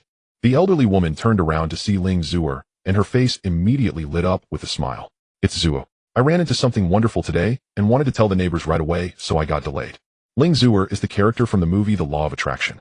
She is a university student whose parents have long passed away, struggling to support her rebellious younger sister by taking odd jobs, living a tight and frugal life. At this time, she was about 18 or 19 years old, dressed in faded blue cloth pants and a simple white shirt with cheap canvas shoes on her feet. Yet even such a simple outfit could not conceal her natural beauty. Her skin was fair and delicate, seeming to radiate light even in the dim alley, with a tall figure that exuded the unique vitality of youth, though there was a hint of subtle fatigue etched in her brows. Zuer looked at the unusually excited old lady with some confusion. "The good news you mentioned, Grandma, must be something extraordinary. Please tell me, what is it that makes you so happy?" The old lady chuckled. "Did you see the new $5 eatery at the street corner when you came back?" Zuer nodded. "Is that what you were talking about?" "I did see it on my way back. However, the name $5 eatery sounds quite tacky. Can one really have a meal for $5? How can they make money selling food so cheap?" The old lady shook her head, her smile deepening with a hint of, "You silly girl. It's not $5, it's free." "Free?" Zuer was stunned, thinking she must have misheard. The old lady then explained, "It really is free. Look at these 2 portions of food I have in my hands. The owner personally delivered them. Not only does it cost nothing, but they also said there are no restrictions, whether you are rich or poor, young or old. As long as you come, you can eat for free. They serve 2 meals a day, starting at 11:30 in the morning and 4:30 in the afternoon. You just go and pick them up yourself." Zuer was completely dumbfounded, her mouth open, but no sound came out. She never expected that there were still people in this world who would do such a thankless task of giving away money. But if what the old lady said was true, then this $5 eatery was indeed a timely help for those like them struggling to. Seeing Zuer still standing there in a daze, the old lady couldn't help but urge, "Silly girl, why don't you hurry and go get some food? From now on, you and your sister can go there every day for meals, saving quite a bit of expenses, enough to support both of you in school. This way, even if you work, you won't have to struggle as hard as you do now." After hearing the old lady's words, Zuer's heart was indeed moved. But at that moment, her little pride and face made it hard for her to take a step forward. With their parents deceased, the 2 sisters depended on each other for survival. She barely made enough money from her part-time modeling to cover tuition and daily expenses for both of them. Her sister Ling Shanshan had repeatedly wanted to drop out and work to help her, but she had sternly refused each time. She knew better than anyone that in this place, if you hadn't received an education, your future would only lead you to the lowest level of hard labor, earning a meager salary. In a place like Hong Kong, it was hard enough just to survive. As she hesitated, another youthful, yet more spirited voice came over. "Sister, look at the food I brought back, and it's free." It was her sister Ling Shanshan. Shanshan was also a character from In the Law of Love. When Zuer later got into trouble, her sister tried to stand up for her, setting a trap to force that bully Tian Diwen to yield, hoping to obtain evidence, but ended up getting herself caught in it as well. The old lady burst into laughter, pointing at Shanshan and saying to Zuer, "Look at that, Shanshan is much smarter than you in this regard." Zuer looked at her sister running towards her, a mix of affection and helplessness appearing on her face. As an older sister, how could she not know her sister had a bit of cleverness? But in her opinion, this little cleverness was too narrow-minded. Over-reliance on small cleverness would surely lead to greater losses one day. Shanshan ran to her sister's side, affectionately linking her arm, excitedly saying, "Sister, the $5 eatery at the street corner is giving away free meals. Do you know who the owner is? It's Chung Hao, the one who runs the Hao Ijia supermarket." Zuer was taken aback. Just a moment ago she was doubting whether she had misheard about the $5 eatery being free, but now with her sister's confirmation, she dared to believe it might actually be true. She herself had bought quite a few items at half price during the grand opening of Hawija. Later when the promotional event ended, she relied on the old lady who enjoyed the half-price discount to help buy the daily necessities for their home, which eased their household expenses a bit. So she held a good feeling towards the owner of Hawija. Suddenly Shanshan remembered something and slapped her forehead in frustration. Oh no. I was in such a hurry earlier that I only took 2 portions. Grandma, sister, you all eat first, I'll go get another portion. Saying this, she was about to hand over the 2 portions of food she was carrying to her sister and the old lady. The old lady shook her head smilingly, pulling out 2 identical transparent food containers from her bulging cloth. Shanshan, grandma has some too. Shanshan looked through the food containers and saw that the dishes inside were exactly the same as those in her hands, knowing she wouldn't need to make another trip, which made her even happier. Zuer looked at her sister and the old lady smiling. All right, since we all have some, shall we head home for dinner now? Shanshan immediately cheered, sure. I was starving long ago when I passed by the $5 eatery. The aroma was wafting right into my nose, making my mouth. Zuer shook her head and stepped forward to take the heavy little cart from the old lady, and the 3 of them walked towards their cramped rental home together. Upon returning home, they opened the food containers. Inside were braised chicken legs, sweet and sour pork, and oyster sauce lettuce. Although these were all home-cooked dishes, one could tell that the ingredients used were very fresh. The chicken legs were substantial, and the meat was solid, definitely not just any haphazard affair. Shanshan took a big bite of the fragrant chicken legs, savoring the taste burst in her mouth, and said blissfully, this owner is truly a great person. To give meals for free to us poor people, and do it so thoughtfully. The old lady also ate happily, smiling as she said, who says otherwise? Such a good person deserves to live a long life. Zuer also enjoyed her meal. Usually it was indeed hard for them to have such a well-balanced meal with both meat and vegetables. While eating, Zuer recalled the rumors she had heard a few days ago. It was said that Cheng Hao had to join a gang in his early years due to poverty. Later, due to an accident, he learned that relatives overseas had left behind a large inheritance for him to inherit, but the condition for inheriting that wealth was that Cheng Hao must do good deeds. The more good deeds he performed, the more wealth he could inherit. So now everyone knew that Cheng Hao was doing good everywhere, but it was actually for the sake of inheriting the inheritance. Yet even so, those who truly benefited were still grateful to him. At this moment, Zuer felt even more thankful, and the news of the $5 eatery gradually spread, and many people in Kowloon City learned about it. As long as there was a real need, anyone could go and get a meal. This gave many people struggling at the bottom of society a glimmer of hope for survival. Initially, some individuals who were not financially strained out of curiosity went to verify the truth, only to find that no money was collected, leaving them feeling somewhat uneasy. Especially upon seeing the elderly and disabled individuals coming and going to receive food, those with a shred of conscience would feel a flush of embarrassment on their faces. The food at the eatery was prepared based on an estimated demand, although they would stock extra to prevent shortages, they would not prepare in excess. If one person ate more, another in true need might have to eat less, or even go hungry. Some who felt guilty wanted to pay, but were refused by Cheng Hao, which left everyone somewhat puzzled. Lin Jia heard the news and rushed to Kowloon City with her photographer. Seeing Cheng Hao's firm refusal to accept money, she was quite surprised and approached him asking, Mr. Cheng, why won't you accept their money? Cheng Hao smiled and pointed to the small blackboard outside the eatery where a clear message was written in chalk. No barriers to entry regardless of wealth or age, all food is free. If I were to take money, wouldn't that be slapping my own face and breaking the rules I set? In life and in work, the words spoken become the rules, and rules cannot be broken. This is my bottom line. The customer who wanted to pay said, is it not acceptable for me to pay voluntarily? Cheng Hao shook his head with a smile, his tone gentle yet firm. If you truly wish to do something good, you can buy some rice flour, oil, meat, and vegetables, and bring them here. Then help wash and chop the ingredients, prepare them into hot meals, and deliver them to those in real need.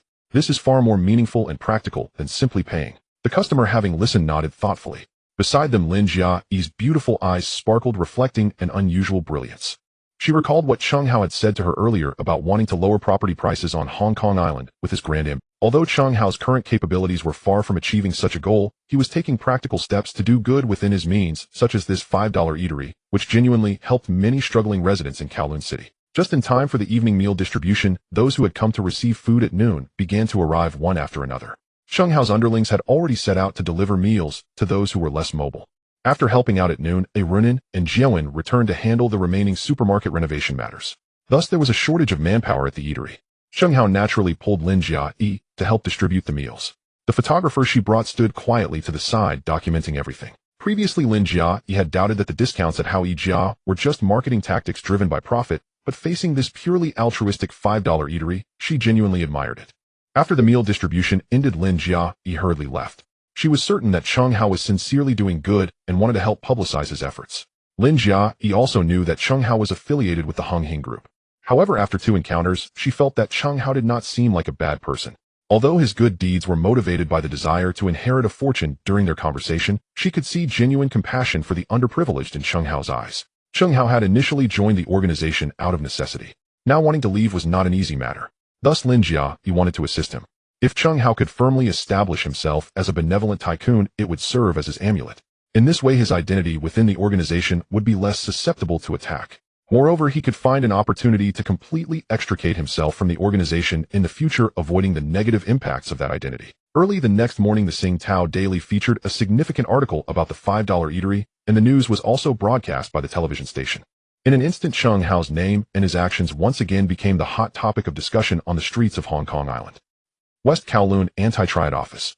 Huang Zicheng looked at the report on Cheng Hao in the Sing Tao Daily, nearly choking on his breath. He crumpled the newspaper in his hand and slammed it down on the table. Damn, this Cheng Hao, does he want to become a saint? First he offered a 50% discount at the supermarket for the elderly, and now he is running this free meal $5 eatery. Looking at what he's done, which part resembles a lowly thug in an organization? Huang Zicheng was nearly beside himself with rage. Cheng Hao's series of tactics was swiftly cleansing his image. Taking advantage of his wealth, Cheng Hao was making sweeping reforms in his territory. Within his domain, he strictly prohibited all traditional and illicit activities associated with the organization, striving to steer everything toward legitimacy and corporate structure, donning a legal facade. Especially, he did not allow others to engage in illegal activities on his territory. Some of his underlings were integrated into the Jiuzhou Security Company, performing legitimate security work. Others were placed in the Kaishan Human Resources Company, operating under the company's name. If Cheng Hao were allowed to continue down this path, Huang Zicheng feared he would find it increasingly difficult to gather evidence against him. Lu Qicheng, hearing Huang Zicheng's furious tirade, quickly walked to stand behind him. Glancing at the contents of the newspaper, he was also shocked, his eyes wide open in disbelief. At that moment his thoughts mirrored Huang Zicheng's. Is this guy Cheng Hao really trying to become a saint? Can't he just be a lowly thug?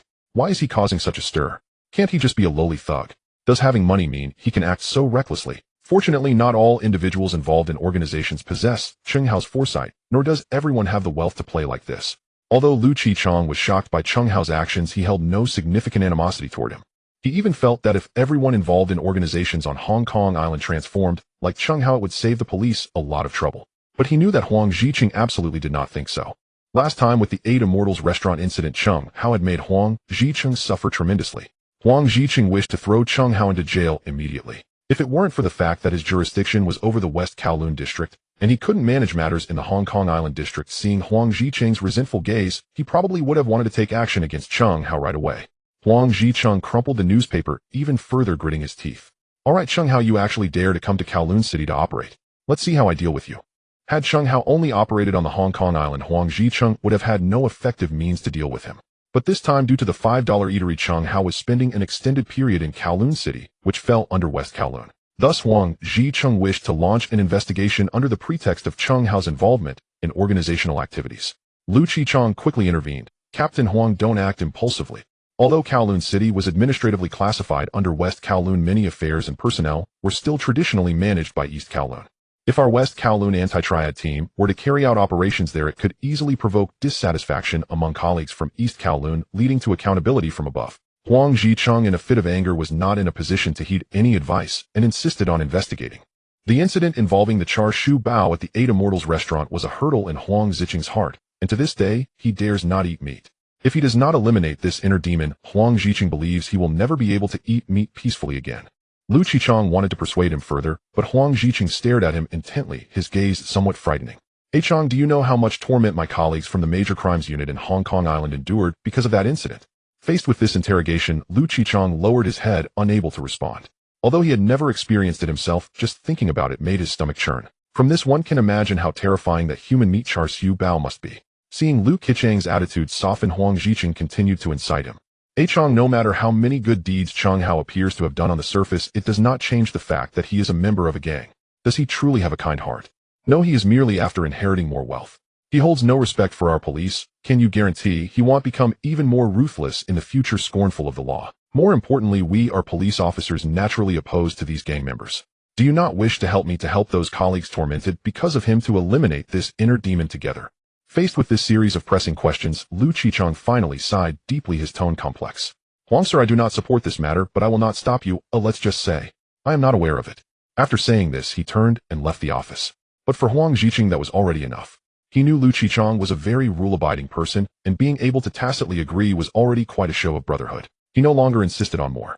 At Repulse Bay, at the Jiang family villa, Jiang Tianxing tossed the Tsingtao daily onto the precious mahogany coffee table, and for a moment, he did not know how to evaluate Cheng Hao. He looked at Chen Yao, who was standing by with his hands at his sides.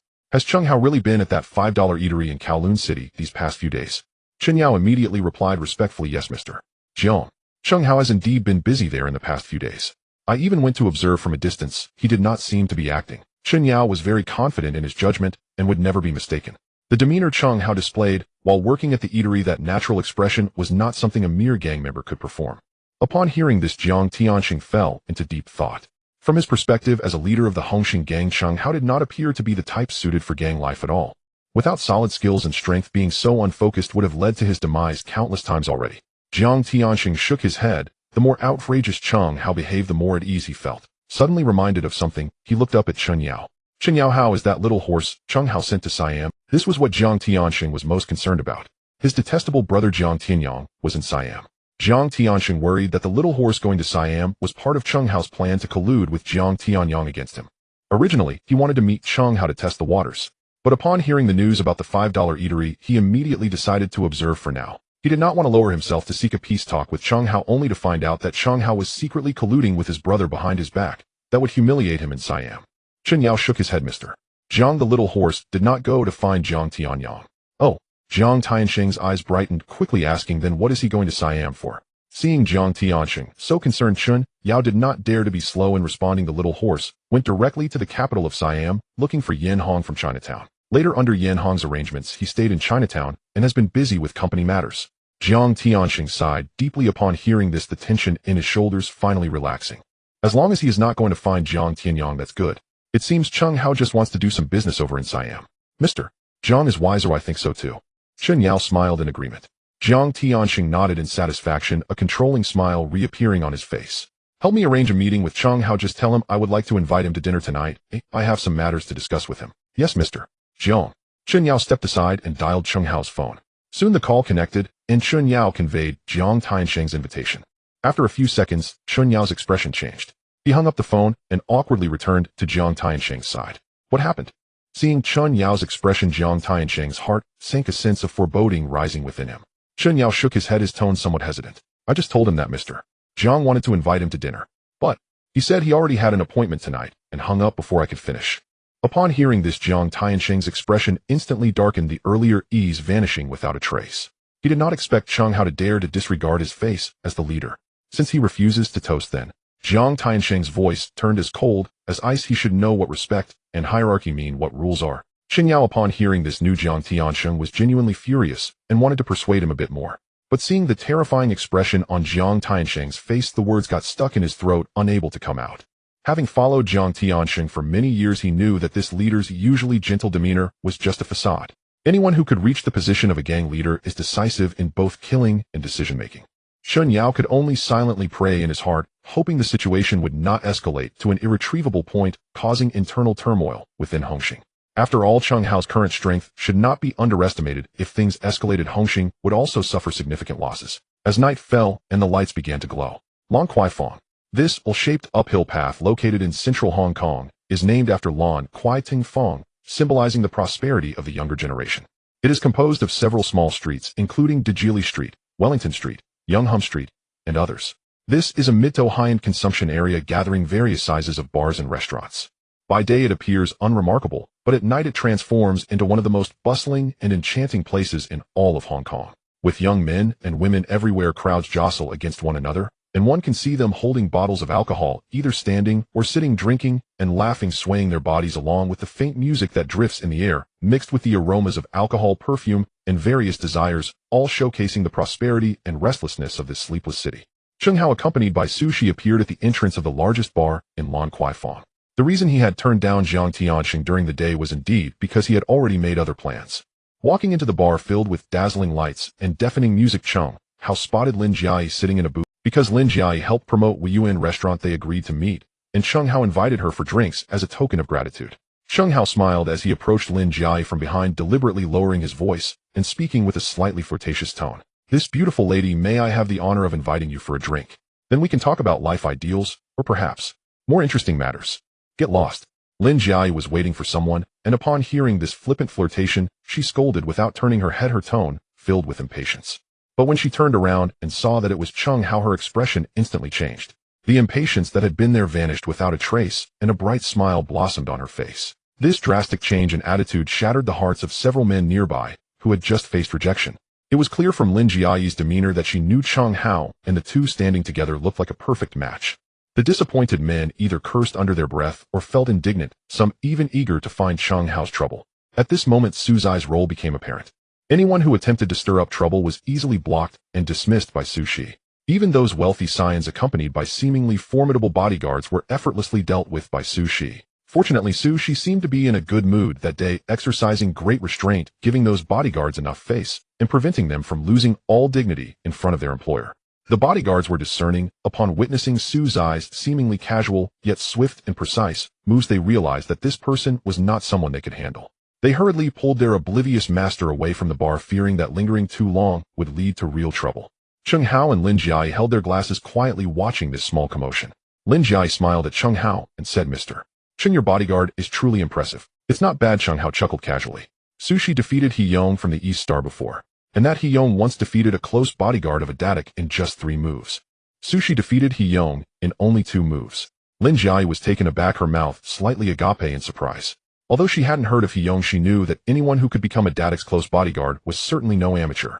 The fact that He Yong could defeat such a bodyguard in 3 moves indicated that he was already a master. Su Shi defeating He Yong in 2 moves was enough to demonstrate that Su Shi was among the best of the best. Lin Jiai grew even more curious and looked at Cheng Hao. "Mr. Cheng, I've heard that you are also a master. I have a question, who is stronger, you or Su Shi?" "It's meaningless to just talk." Cheng Hao smiled knowingly at Lin Jiai. "Why not find out for yourself how skilled I am?"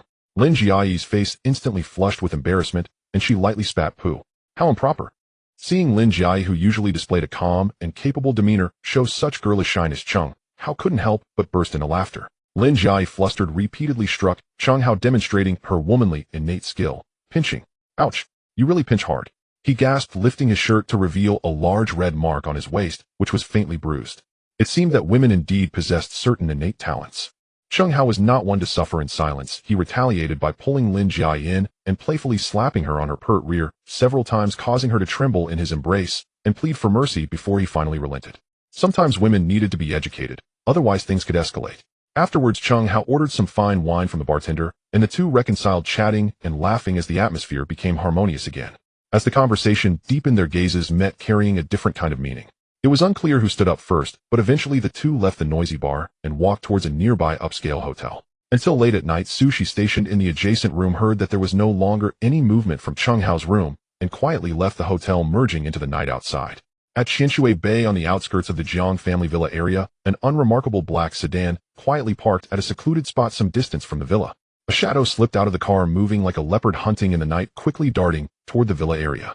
Within a few breaths, it completely blended into the darkness beneath the wall. Only the faint reflection of the sparse moonlight on a smooth object barely allowed one to recognize that it was Su Shi. Su Shi arrived at the outer wall of Jiang Tiansheng's villa, taking advantage of the moment when the patrolling bodyguard's gaze shifted to the other side. He slightly moved, lightly pushing off the wall, and effortlessly scaled the nearly 3-meter-high wall, landing silently in the yard. He moved through the shadows of the meticulously tended garden trees, his movements light and agile, without triggering any alarm systems. Soon he reached the wall of the main villa building, and using the same method pushed off the wall and easily climbed up to the spacious second-floor terrace. He tried to push the glass door leading indoors that was unlocked. Su Shi slipped inside, and throughout the process those seemingly vigilant bodyguards downstairs remained completely unaware. Su Shi moved silently within the villa and soon located Jiang Tiansheng's master bedroom. At this moment, Jiang Tiansheng and his girlfriend Fang Ting, who had appeared in a few adult films, were peacefully asleep, wrapped in each other's arms. However, judging by the slightly messy state of the bedroom and the lingering distinct scent in the air, it was evident that the two had just had a battle before sleeping. Su Shi swiftly tied up the still sleeping Fang Ting with a prepared soft cloth and picked up a scattered piece of clothing from the floor to stuff in her mouth, preventing her from waking up and screaming, which would alert the outside bodyguards. Then, using the same method, he bound Jiang Tiansheng as well. Next, he reached out and lightly slapped Jiang Tiansheng's face several times to wake him up. In his dazed state, Jiang Tiansheng was having a nightmare, dreaming that someone was crazily slapping his face, turning it into a pig's head. Suddenly awakened, he indeed felt someone slapping his face gently. Instinctively, he opened his mouth to shout for the bodyguards, but something was firmly blocking his mouth, making only muffled MMPH sounds. Sushi leaned close to Jiang Tiansheng's ear, his voice icy and devoid of warmth, as if it were coming from hell. My boss Cheng Hao sends his regards to you. Jiang Tiansheng's pupils suddenly constricted to the size of pinheads, and he was terrified out of his wits. His mind buzzed. He had only just discussed with Cheng Yao during the day about how to find trouble for Cheng Hao, and before he could act, Cheng Hao's man had come knocking. Moreover, he was utterly powerless to fight back, like a fish on a chopping board at the mercy of others. At this moment, Fong Ting also groggily opened her eyes. Seeing a strange man in black standing by the bed, she was startled and shivered all over, opening her mouth to scream for help. However, before any sound could escape, she felt her mouth firmly blocked and her hands and feet bound, leaving her completely unable to move. Su's eyes gazed darkened, seemingly impatient with Fong Ting's movements. He swiftly delivered a slap, striking Fong Ting's face solidly. The crisp sound of the slap echoed loudly in the quiet of the deep night. Fortunately, Jiang Tiansheng's master bedroom had excellent soundproofing, and the bodyguards downstairs were completely unaware of the commotion above. Jiang Tiansheng's pupils trembled violently, his sense of fear reaching its peak. He had not anticipated that Sushi would be so ruthless. Fong Ting was after all a stunning beauty, yet Sushi resorted to violence without hesitation. If he could be so cruel to a woman, how would he treat Jiang Tiansheng, his enemy? The fear of death engulfed Jiang Tiansheng like a tidal wave. No matter how domineering he was in his daily life, when faced with the threat of death, no one could remain calm. He was the head of Hongxing, possessing immense wealth and enjoying luxuries that ordinary people could hardly imagine. The more one has, the more one fears losing. Facing Su's eyes, cold, lifeless gaze, Jiang Tiansheng completely broke down. He desperately emitted whimpering sounds, his eyes filled with pleading as he attempted to beg for mercy. Yet Sushi merely stared at him with those cold, emotionless eyes, making no other movements. This psychological torment was more unbearable for Jiang Tiansheng than any physical pain. Time passed, though it felt like an eternity. Finally, Sushi slowly spoke, his voice still flat, but imbued with a chilling sense of oppression. So you're scared now? With such a timid heart, how dare you provoke my boss? Remember today's lesson, and from now on, do not set your sights on my boss again. Otherwise, I can guarantee that if you come again, you will never see the sun of the following day. If you don't believe me, feel free to hire more bodyguards and see if they can protect your life. Jiang Tiansheng first shook his head vigorously, then seemed to remember something and nodded repeatedly, trying to convey to Sushi that he would never dare to trouble Cheng Hao again. However, Sushi seemed uninterested in his frantic gestures of shaking and nodding. He simply extended his hand and grasped Jiang Tiansheng's throat. The grip was expertly controlled, making Jiang Tiansheng feel the terror of suffocation and near death, yet he would not truly lose consciousness. Only when Jiang Tiansheng's eyes began to roll back did Sushi release his grip. Then he pulled the cloth strips stuffed in Jiang Tiansheng and Fong Ting's mouths to prevent them from choking on them. As for their bindings, Sushi did not untie them. He planned to let them call for help themselves in the morning, at which point the bodyguards would naturally come to rescue them. Having completed all this, Su's eyes figure quietly melted into the darkness, leaving no trace behind. The sky brightened with a dull gray. Jiang Tiansheng slowly regained consciousness and instinctively reached to touch his uncomfortable neck, only to realize that his body was tightly bound. The horrific memories of last night began to surface in his mind. The thought that Sushi had stealthily approached his bedside left Jiang Tiansheng feeling uneasy, filled with dread at Su's eye skills. He knew his bodyguards were not incompetent yet. Until now, no one outside had noticed something amiss. This only illustrated how terrifying Su's eye's abilities were. Taking his life would be as easy as pie. After being bound for an entire night, his circulation was stifled and his limbs felt numb. It was embarrassing to call for help, yet not calling would mean he couldn't free himself. Weighing his options, Jiang Tiansheng ultimately decided he would call for help. Help! Help! His shout did not alert the bodyguards downstairs, but instead startled Fong Ting, who had been drowsily drifting back to sleep beside him. Fong Ting woke up feeling a fiery pain on her left cheek. She attempted to reach out to touch it, only to realize that, like Jiang Tiansheng, she was bound and unable to move. She momentarily couldn't wrap her head around it. When did Jiang Tiansheng develop such a twisted hobby? It was one thing to bind himself for fun, but why was he tying her up too? Furthermore, how did he manage to bind himself? Was there a third party involved last night? Jiang Tiansheng yelled for a long time without alerting the bodyguards downstairs, feeling both angry and anxious at the soundproofing of the bedroom. Finally, he saw Fong Ting's swollen face and her clear, yet somewhat dazed eyes, and his anger erupted as he cursed loudly. What are you still dawdling for? Let's shout for help together. Fong Ting only reacted to his shout, her mind gradually recalling the events of last night. It turned out that Jiang Tiansheng wasn't looking for excitement, as someone had infiltrated last night and threatened them. Thinking about how close she had come to dying last night, fear compelled her to emit a piercing scream that finally alerted the bodyguards on the first floor. The bodyguards realized that something had happened to their boss and rushed toward the bedroom in a panic, causing immediate chaos in the villa. Meanwhile, in a hotel suite near Lan Guifeng, Lin Jiayi gradually woke up, finding herself sprawled over Cheng Hao, both of them completely unclothed. She was no fool and naturally knew what had transpired last night. She struggled to get up only to see Cheng Hao looking at her with an ambiguous smile. This gaze made her feel a mix of embarrassment and anger. What are you staring at? I want to take responsibility for you. Cheng Hao was left bewildered. What? She wouldn't take responsibility for him. Wasn't that supposed to be the other way around? Cheng Hao felt that this line was one he should use to tease Lin Jiayi, yet now she had said it first, which made him a bit annoyed. Ignoring Lin Jiayi's resistance, he directly took forceful measures. By the time the sun was high, Lin Jiayi lay on the bed like a puddle of mud, completely unable to rise. Cheng Hao looked at her with an ambiguous smile. Still dare to shout at me? Lin Jiayi snorted coldly, turning her head away to avoid looking at him. Cheng Hao didn't care and lunged at her, pretending to try to pull her up again. No. I want dare. Is that? Lin Jiayi was frightened and hurriedly begged for mercy. Only then did Cheng Hao let out a cold laugh. Hurry up and put on your clothes, it's time to eat. After working for so long, I'm starving. Don't tell me you aren't hungry. Goo goo goo. Lin Jiayi's stomach let out a long growl at just the right moment. She immediately turned beet red, lowering her head. At that moment, she completely lacked her usual sharpness and hidden dominance, presenting herself as a delicate little woman. Though Cheng Hao appreciated the proactive nature of a female knight, he preferred Lin Jiayi to know her place. He disliked overly controlling women, and he absolutely refused to be controlled by anyone. He was the one who controlled others. Lin Jiayi, feeling weak and feeble all over, took a long time to muster the strength to reluctantly step out of the room, supported by Cheng Hao. Without his assistance, she struggled to take even a few steps. Sushi had long been waiting at the hotel entrance. After getting in the car, Cheng Hao asked, "What do you want to eat?" Lin Jiayi unabashedly listed a string of names. "I want cake, chocolate egg tarts, taro rolls, candy, and potato chips." Cheng Hao immediately doused her with cold water. "Eating so many high-calorie foods, aren't you afraid of turning into a little pig?" Lin Jiayi raised an eyebrow and reached for the soft flesh at Cheng Hao's waist. But her hand was caught by Cheng Hao, who once again suppressed her with force. "Behave yourself or see how I deal with you." Unable to break free, Lin Jiayi ultimately had to give up and leaned against Cheng Hao's embrace, sulking. Cheng Hao did not indulge her. A strong and intelligent woman like her wasn't easy to tame. It required time and patience. As for when Lin Jiayi would be willing to go home with him, Cheng Hao was too lazy to ask. Seeing her stubborn demeanor, it would be pointless to ask. However, her defiance only ignited Cheng Hao's desire. In the end, Cheng Hao still took her to a traditional Cantonese restaurant for a simple meal. Passing by a pastry shop, Cheng Hao went in and bought her a chocolate cake that she had just mentioned.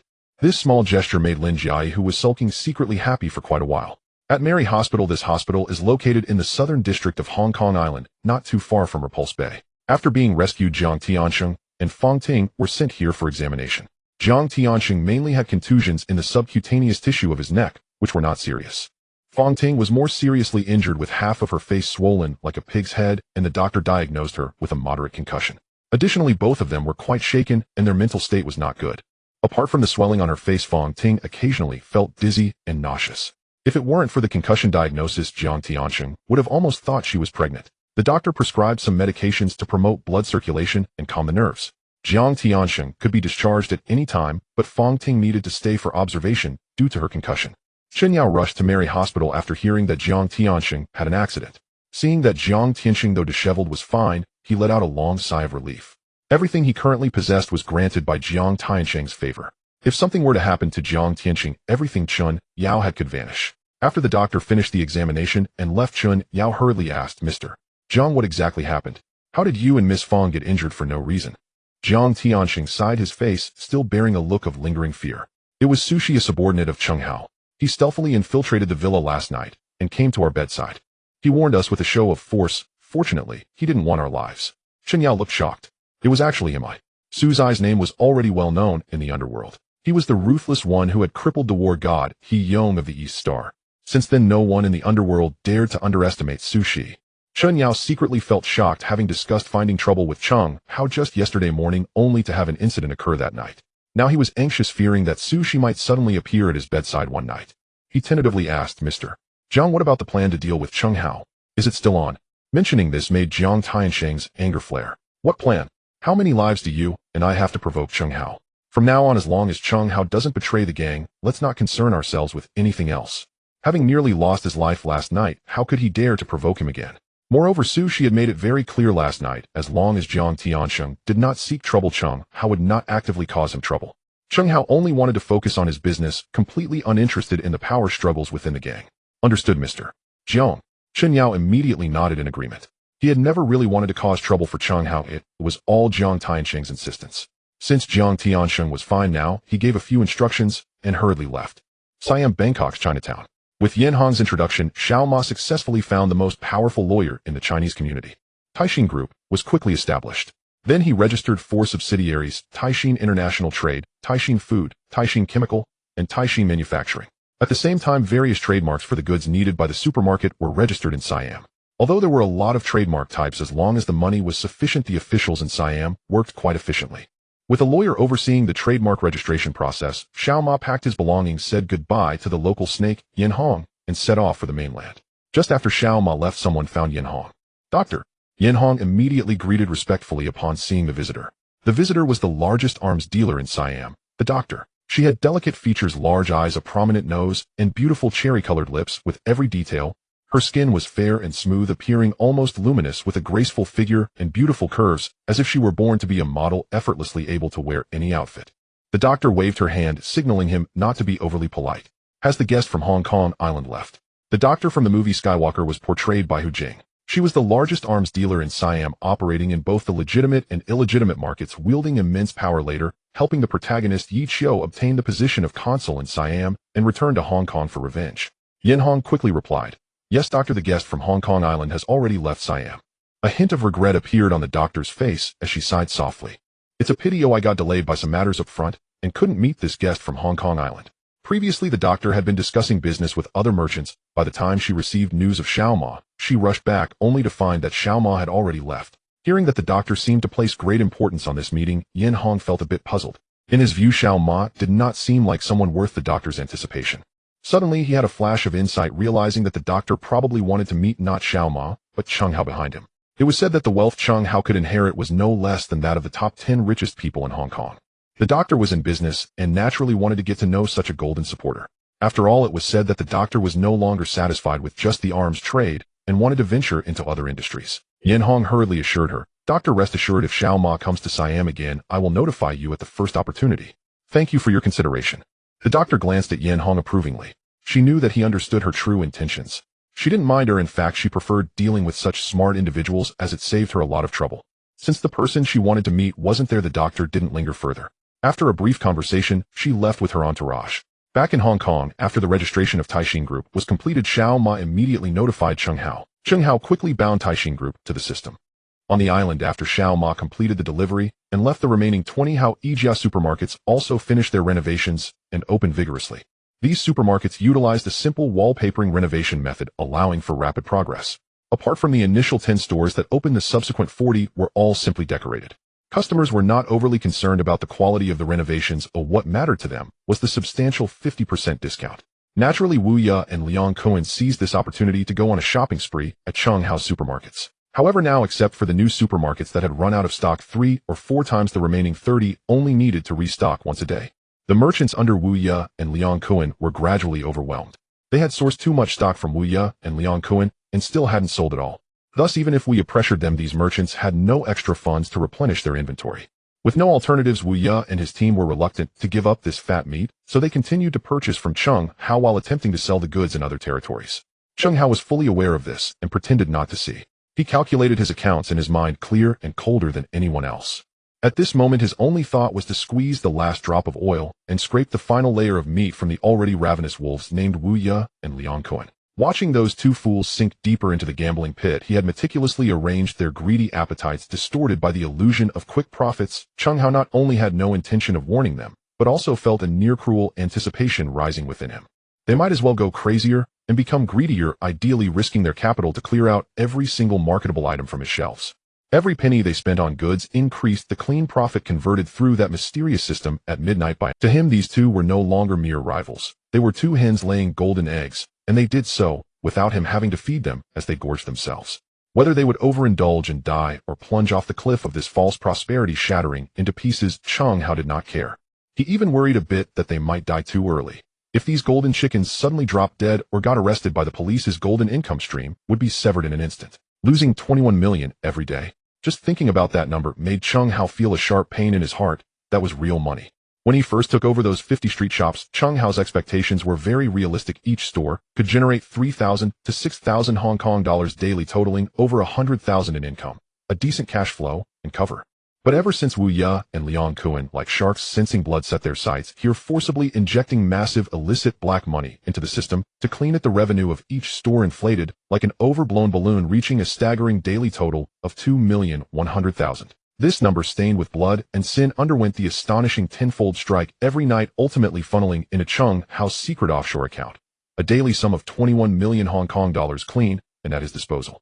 This was akin to a myth of turning stone into gold. However, recently Chung Hao keenly sensed a slight softening in the fierce purchasing momentum from Wu Ya and Liang Kuan. This subtle change pierced through the slight numbness brought on by his wealth accumulation like a cold needle, instantly alerting him and stirring a wave of intense anxiety. They must not pull back at this moment or get caught up in any other troubles. If they stopped, it would be as if someone filled in his wealth well. He needed to find a way to tighten the screws on them and dangle some bait. It was time to consider whether he should actively offer them a lower laundering cut, or perhaps feign providing an emergency short-term fund to entice them to continue or even escalate their greed. In Chung Hao's current cold economic calculations, Wu Ya and Liang Kuan had already transformed from wolves to be wary of into wealth gods that he must carefully serve and coax to continue their greed. He was even willing to treat them like bodhisattvas on the surface. While he dared not slack off in his profit-making plans, he was simultaneously laying down a longer-term cleaning path with great urgency. He planned to replicate the $5 dining hall model in the Kwun Tong and Kwai Tsing districts. Just like Kowloon walled city, those areas were dark corners of this bustling city where the light could not shine, filled with impoverished people struggling on the brink of survival. Establishing such an almost free dining hall was ostensibly a charitable act, a form of emergency aid. Chung Hao pushed these good deeds with great effort, his true purpose clear and cold. He wanted to gradually wash away the difficultish hue of the underworld from himself. His gaze had long since surpassed the bloodshed of the streets, aiming at the glamorous seats within the Legislative Council. Running for district councillor or even higher positions was his true goal. Despite currently holding the title of a big brother in the syndicate, he had already resolved never to personally touch any illegal business. All dirty and unsightly matters were left to puppets like Baji to handle. What he needed to do was to continuously accumulate the aura of a philanthropist and great benefactor, firmly rooting his reputation and foundation in the hearts of the most substantial and lowest social strata. As long as he garnered enough goodwill and support from the common people, when he transitioned to a different path and participated in elections, the resistance posed by his less than honorable past would be much smaller. Chung Hao equally could not afford to neglect the real money business and the arrangement of his subordinates. When he recruited the first core team, he promised room and board, which was the basic cost of winning hearts. Now the initial 53 direct subordinates, along with 200 strictly selected recruits, all enjoyed this. The remaining 300 in the probationary period, along with those introduced by Baji, whose backgrounds required observation, Chung Hao treated differently. They were exempted from meal costs, but had to cover their own accommodation. With clear rules and fair rewards and punishments, he could stabilize people's hearts and avoid nurturing lazy and parasitic individuals. Runin and Jiao and his capable assistants were nearly spinning like tops with their busy schedules.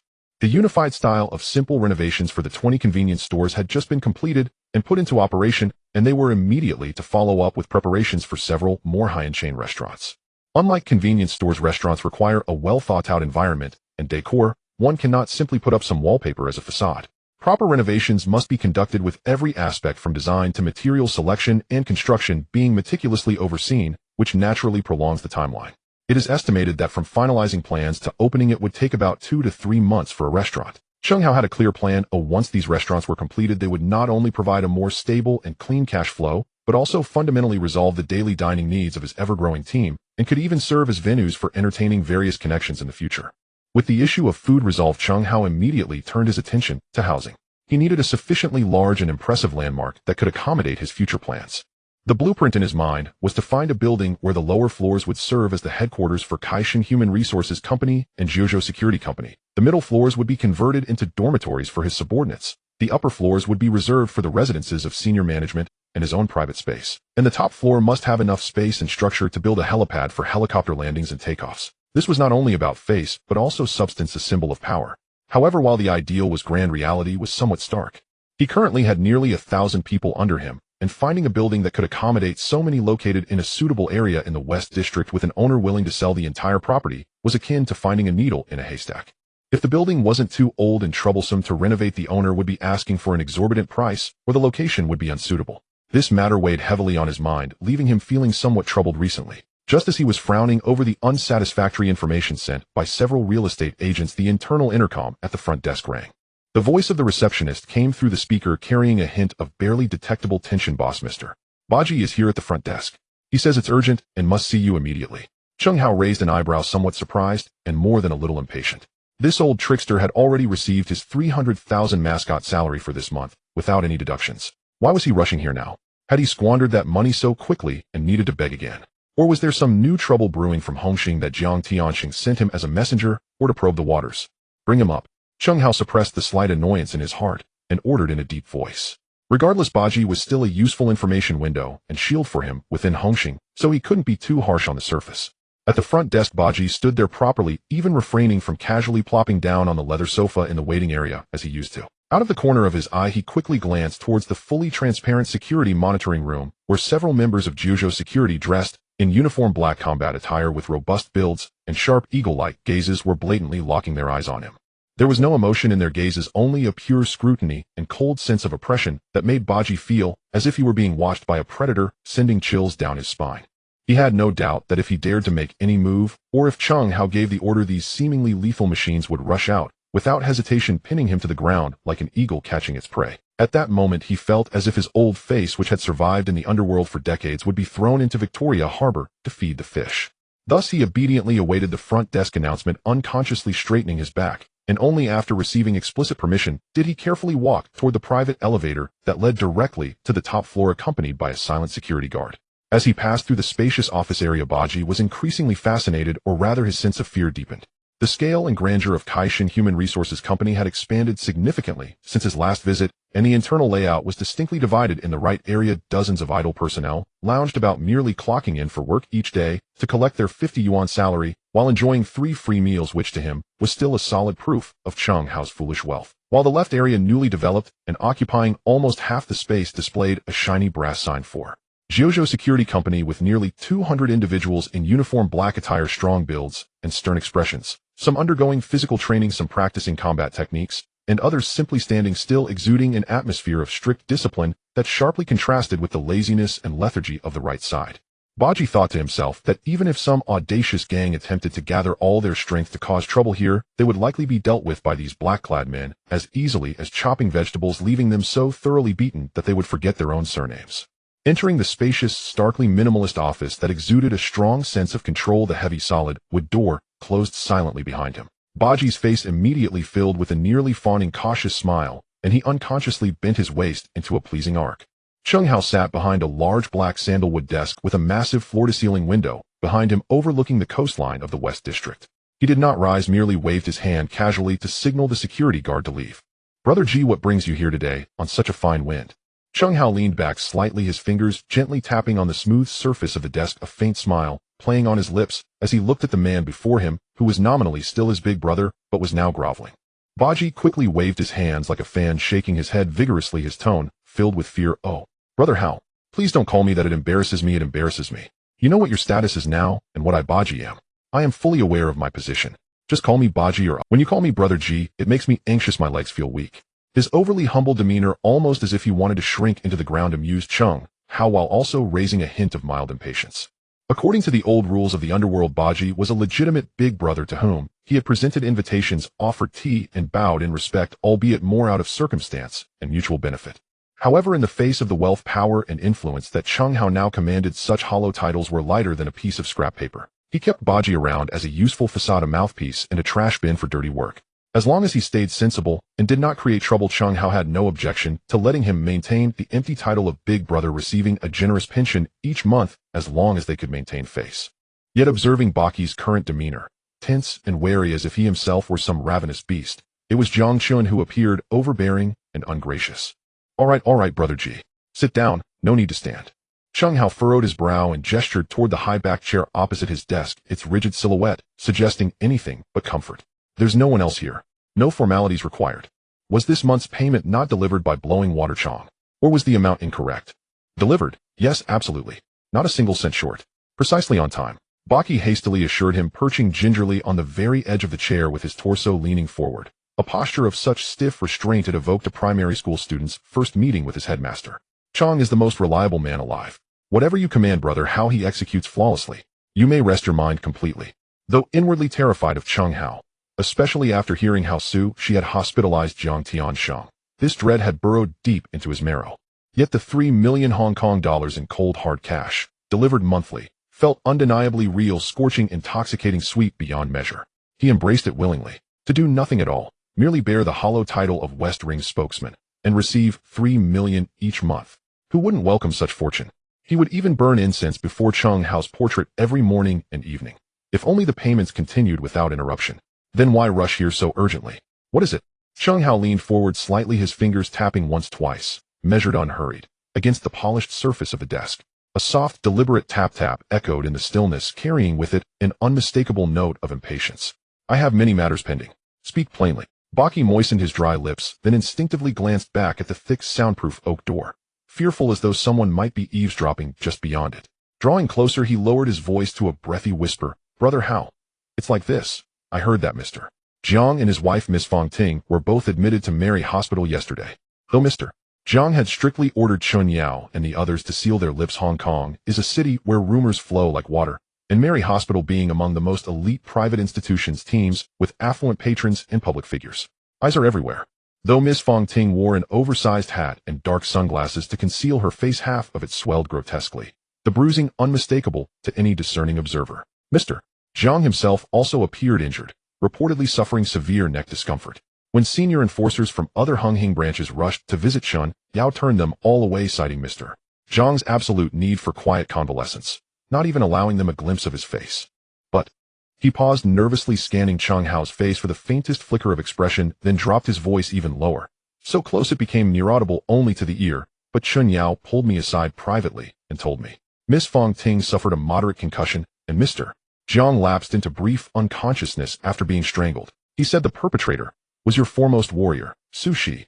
Having spoken, Baki swallowed hard, his terror now sharpening into raw panic, sweat beading along his temples. Mr. Jiang instructed Chun Yao to relay a message through me, to sound out your intentions. What precisely is your stance on this matter? Is there more to come? Emerging yesterday from the opulent antiseptic-scented corridors of Mary Hospital's premium ward, he'd returned to his West Ring territory, a domain growing ever more symbolic than substantive, and the deeper he thought, the colder his neck grew. This morning he'd hurried straight to Fortune God Company, not only to declare his unwavering loyalty, but to verify this life-threatening intelligence firsthand. Before Cheng Hao now, he dared not even refer to himself as brother. If even Jiang Tiansheng, the Hunghing's dragon head, could be struck down by Cheng Hao's men battered into hospital without warning, what then was Baki? A slightly plump ant. His fear of Cheng Hao had long transcended mere wariness or sycophantic deference. It had calcified into visceral, bone-deep terror of absolute violence, of arbitrary power over life and death, terrified that a single misread glance or ill-chosen word might land him next in Mary Hospital's VIP suite, or vanish him forever beneath the waters of Deep Bay. Cheng Hao blinked, momentarily taken aback, then shook his head, a wry, almost incredulous smile crossing his lips. Hospitalized? I did instruct Su Shi to deliver a warning to Jiang Tiansheng, to remind him to keep his distance and remember his place. But I never ordered Su Shi to strike so severely as to land him in hospital. A moderate concussion. That boy Su Shi truly lacks restraint. In Cheng Hao's original plan, Su Shi, the human weapon, was to demonstrate overwhelming force alone, a lesson seared into memory, one that would shatter Jiang Tiansheng's illusions of dominance and make him grasp irrevocably that Cheng Hao was no malleable puppet to be summoned or dismissed at will. Jiang Tiansheng, arrogantly self-assured, first demanded Cheng Hao's submission into the Hunghing when met with resistance, and recognizing Cheng Hao's hardened resolve, he shifted tactics, feigning reconciliation and camaraderie. Did he truly believe Cheng Hao possessed no temper, that he was mere clay, shapeless and yielding, ready to be sending Su Shi was thus the bluntest, most brutal declaration possible. Do not provoke me. Do not covet my domain. Peace between us is optimal, but should you persist, your life ends as easily as snapping a twig. Yet inflicting a concussion or strangling someone into unconsciousness crossed well beyond the threshold of warning. Though admittedly, the effect might prove startlingly efficacious, enough to jolt Jiang Tiansheng fully awake. Damn! Baki nearly leapt from his chair, eyes bulging, mouth agape wide enough to swallow an egg. Though Chun Yao had already hinted strongly that Cheng Hao lay behind the incident, hearing it confirmed outright, delivered in Cheng Hao's calm, almost chiding tone, as if reprimanding a subordinate for excessive zeal. struck Baki, like lightning splitting his skull. In that instant he wished fervently to be deaf-blind. Anything but witness to this lethal truth. For knowing such a secret he feared Chung Hao might erase him entirely. Not merely for security's sake, but simply because the mood struck him, casting him into the murky depths of Deep Bay. At that thought his forced composure shattered. With a muffled thud he slid from the chair onto his knees, forehead striking the floor. His voice cracked, trembling with tears. "Brother Hao. Master Hao. I heard nothing. I know nothing.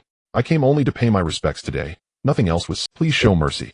Spare me. From now on I obey without question. You say east, I dare not glance west. You order me to chase dogs, I dare not pursue chickens." Chung Hao gazed upon Baki, kneeling, trembling, curled nearly into himself, and felt a pang of wry pity tinged with sorrow. Such is the martial world, naked, unvarnished, ruled by strength, where the weak are devoured and power alone commands reverence. He stood up and moved to the desk, reaching out to pull Bakura up, his tone carrying a hint of helplessness and an undeniable sense of control. "Brother G, what are you doing? Get up. I told you, as long as you obediently act as your mascot, the wealth that belongs to you will not be shortchanged. When have my words, Chung, however, been untrue? Just do what I ask you to do. Live well, and act as your Western Circle spokesperson. For everything else, do not ask what you shouldn't, do not listen to what you shouldn't, just watch quietly, and I guarantee you will be safe, and still have money." Upon hearing this, Bakura felt as if he had received an imperial pardon. The relief from narrowly escaping death nearly rendered him faint as he nodded repeatedly, though being pulled did not allow him to bow to the ground, stammering, "Brother Hao, you are wise. Brother Hao, you are wise. I am most aware of the times and I understand the rules. From now on I will be your echo, your messenger. Wherever you point, I shall strike. Get up, the ground is cold." Chung Hao released his grip, returned to his high-backed chair, and sat down again, his tone returning to its usual calm. "Is this trivial matter worth you making a special trip? Isn't it sufficient to make a phone call? Why be so frightened?" Bakura awkwardly climbed up, hurriedly patting non-existent dust off his pants, forcing a smile that looked more miserable than crying. I was just a bit scared, feeling uncertain, so I hurried over to express my loyalty to you, brother, how to show you where my heart lies." Although Mr. Jiang wanted to suppress the news, there are no walls that do not let the wind through. Many people saw the incident at the hospital yesterday. Nurses, doctors, other wealthy patients, family members. I estimate it won't be long before the entire underworld knows that the leader of Hongxing, Jiang Tianxing, was beaten and hospitalized. This is a huge loss of face. As he said this, Bakura's mood was somewhat complex. To be fair, he did not wish for Hongxing to truly face a major disaster, or for Jiang Tianxing to fall. After all, he currently receives 3 million a month, largely relying on the identity of Hongxing leader and the stable situation under Jiang Tianxing's rule. If there were internal chaos in Hongxing, or if Jiang Tianxing were replaced, or even collapsed, would Chung Hao still continue to give him this money? Or would new forces emerge to threaten him? It's hard to say. Stability is the most important thing for a fence-sitter like him, who only wants to make money without risking his life. Chung Hao snorted coldly, relighting a cigar, taking a deep puff, and slowly exhaling smoke, his gaze appearing sharper and colder behind the haze. He deserves it. Does he really think that Chung Hao can be shaped at will to be molded how he pleases? Go back and tell him that this time is just a small warning. Let him remember the pain. I have no interest in the position of Hongxing leader, and let him not bother me again in the future. It is best if we do not interfere with each other. If there is a next time. He did not finish his sentence, but the cold, killing intent in his words made Bakura's neck hair stand on end. Hearing this, Bakura suddenly looked up, shocked, staring at Chung Hao. He originally thought that Chung Hao sending Su Shi to act so severely was somewhat of a display of muscle, a provocation of the leader's authority, even laying the groundwork for future competition for the leadership. He did not expect that Chung Hao would directly and clearly express his lack of interest in the leadership position. This was completely different from the script he had anticipated. All the diplomatic phrases he had prepared, all the probing questions suddenly became useless.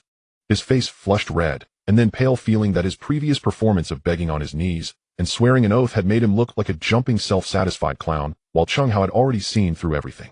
However, the outcome was ultimately good. At least Chung Hao had made it clear, and he could finally return to report back. As for whether Jiang Tianxing believed it, that was no longer his concern. Yes, brother, how I have memorized your words word for word. I will definitely convey your meaning intact. Bakura nodded eagerly, but in his heart he made up his mind that when he conveyed the message his tone must be more tactful, respectful, and helpless, ensuring that Chung Hao's cold, killing intent did not carry over lest it provoke Jiang Tianxing and make himself a sandwich. At Mary Hospital, in the top-tier intensive care unit, the silence was only broken by the low hum of the central air conditioning and the muffled footsteps absorbed by the thick carpet from the distant corridor. Jiang Tianxing was half reclining on the hospital bed, with the head of the bed raised, a white bandage wrapped around his neck, his face somewhat pale from blood loss, yet his sharp eyes were frighteningly focused on Bakura, who stood by the bed, not daring to breathe. Although he was forced to lie here, his mind never stopped, like a precision instrument operating at high speed. He had specially learned that a rubber and tin tycoon from the South Seas was also recuperating in this hospital, and he spared no expense leveraging his connections to move into the room next to the tycoon. This was not merely seeking a better medical environment. Subconsciously, he was also using the tycoon's influence to create a form of deterrence, making Chung Hao somewhat hesitant, thus buying himself some precious time to breathe and think. The memory of Su Zai's ghostly infiltration last night, like a tiger bursting from its cage, the suffocation and near-death sensation brought by that cold iron-like grip around his throat still made his back instantly damp, with cold sweat, fear lingering in his heart. Jiang Tiansheng had roamed the underworld for half his life, experiencing countless storms, having cut others, and been cut himself, but he had never felt death so close, so real. The sense of powerlessness and fear where life was completely out of his control was deeply imprinted in his heart. Bakira, Jiang Tiansheng slowly spoke, his voice somewhat hoarse and low due to the injury to his throat and suppressed emotions. You went to Chung Hao's side. What did he say? Each word seemed to be squeezed out from his throat. Bakira lowered his head, not daring to meet Jiang Tiansheng's penetrating gaze, carefully and almost word by word repeated Chung Hao's words, trying hard to maintain a calm and objective tone. Mr. Jiang, I saw Hao. I saw Chung Hao, he said. He said this was just a small warning. He has no interest in the position of Hongxing leader, and he wants you to stop bothering him in the future. He said it is best if we do not interfere with each other. After listening, Jiang Tiansheng remained silent for a long time, his face expressionless, but his eyes became deeper and more inscrutable, like two ancient wells of unfathomable depth. Bakira's words were almost identical to the cold warning she left before leaving last night. Chung Hao had no interest in the leadership position. Jiang Tiansheng's tightly strung nerve relaxed slightly, but was soon entangled again by heavier feelings of regret and humiliation. All trouble seemed to stem from his own arrogance, attempting to forcibly bring this suddenly emerged untamed beast under his command to tame it and utilize it for the expansion of Hongxing while consolidating his own authority. What was the result? The beast not only remained untamed, but instead grew at a jaw-dropping speed, swelling into a black bear giant that posed a threat to him and could even overturn the chessboard. Now Chung Hao commanded a well-equipped force of nearly 1,000 elite personnel, which had long since become an independent kingdom that even he, the leader, found difficult to handle. Had he merely followed the old rules of the underworld back, then allowing him to be a nominal blue lantern, a figurehead coming and going freely, offering enough respect and allure, perhaps a bond would have been formed, or even an additional strong ally. Now, a deep sense of regret surged in Jiang Tiansheng's heart, almost making his throat feel sweet, but it was already too late. The most useless thing in the world is the drug of regret. Who would have thought that a 4'9" boy struggling to make a living on the streets, who could be killed at any moment, would transform into a formidable heir to colossal wealth and a local tyrant that even he had to regard seriously? He let out a long, weary sigh filled with a sense of powerlessness and the desolation of life's unpredictability. He glanced at Chun Yao, who stood by like a shadow with a similarly grim expression, then closed his eyes, as if even looking at Ba Ji once more felt like a drain on his energy. Chun Yao understood, stepping forward to speak politely, yet distantly, to Ba Ji. Brother Ji, your message has been delivered. Mr. Jiang needs to rest. Please leave for now. Ba Ji felt as if he had been granted a great pardon, the stone in his heart finally falling to the ground. He hurriedly bowed and retreated towards the door, gently opening it and closing it softly, afraid to make any noise that might provoke dissatisfaction. The hospital room fell back into a suffocating silence. Jiang Tiansheng, with his eyes closed, suddenly spoke again, his voice calm, yet carrying an unmistakable chill. Chun Yao, what do you think about Ba Ji's words? How much of it is Chung Hao's intent, and how much is Ba Ji's embellishment, or perhaps fear-induced exaggeration? Chun Yao pondered for a moment, seemingly weighing his words carefully before cautiously responding. Mr.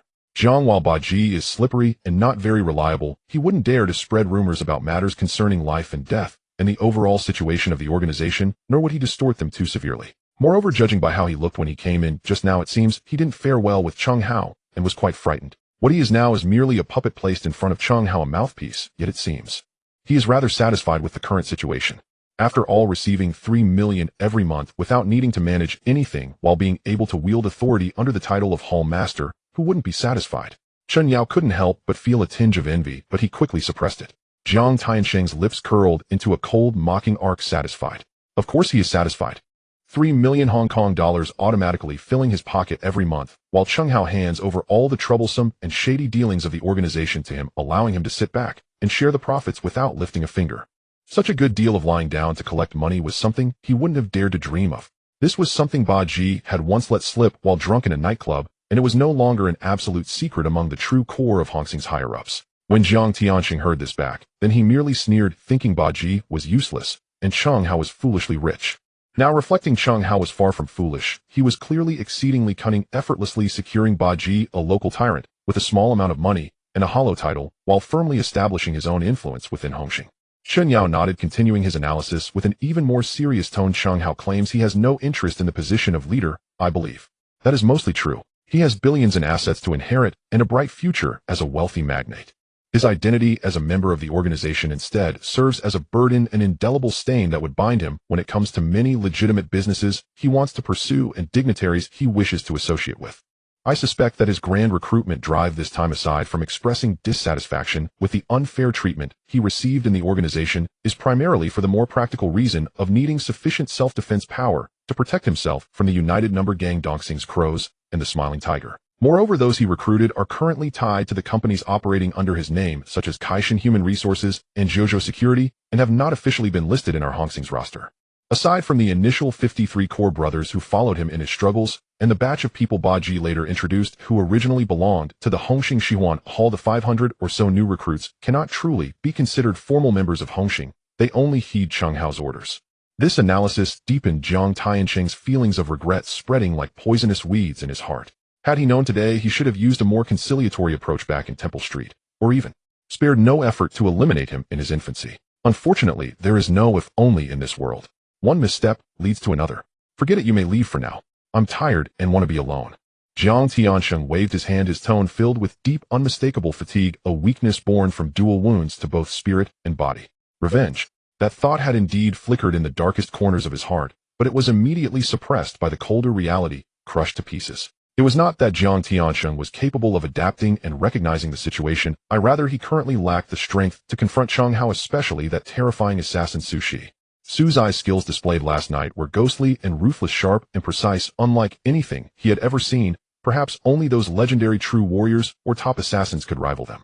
Sometimes life is like an inescapable violation, since he currently lacks the strength to break free, perhaps temporarily lying flat, and accepting it would allow him to suffer less and wait for the right opportunity. At least Chung Hao's clear statement of not wanting to seize the leader's position could be considered a stroke of luck amid misfortune, providing him with a way out and giving Hongxing a temporary excuse to maintain a facade of calm.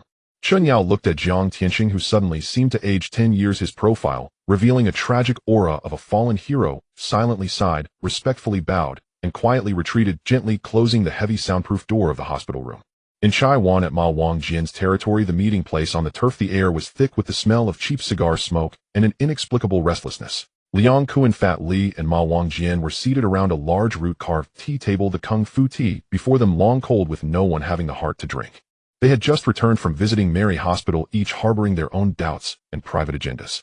Ma Wangjian, being somewhat impatient, could no longer contain himself. His brows furrowed tightly as he broke the silence, saying, "What exactly is Mr. Jiang up to? How could it be that he was hospitalized without any prior warning?" Even Fong Ting was admitted as well. I noticed that Chun Yao and his close bodyguards all looked extremely grim, as if they had just lost their parents. Something serious must have happened, yet they were keeping everything tightly under wraps, their lips sealed tighter than clams, refusing to say a word.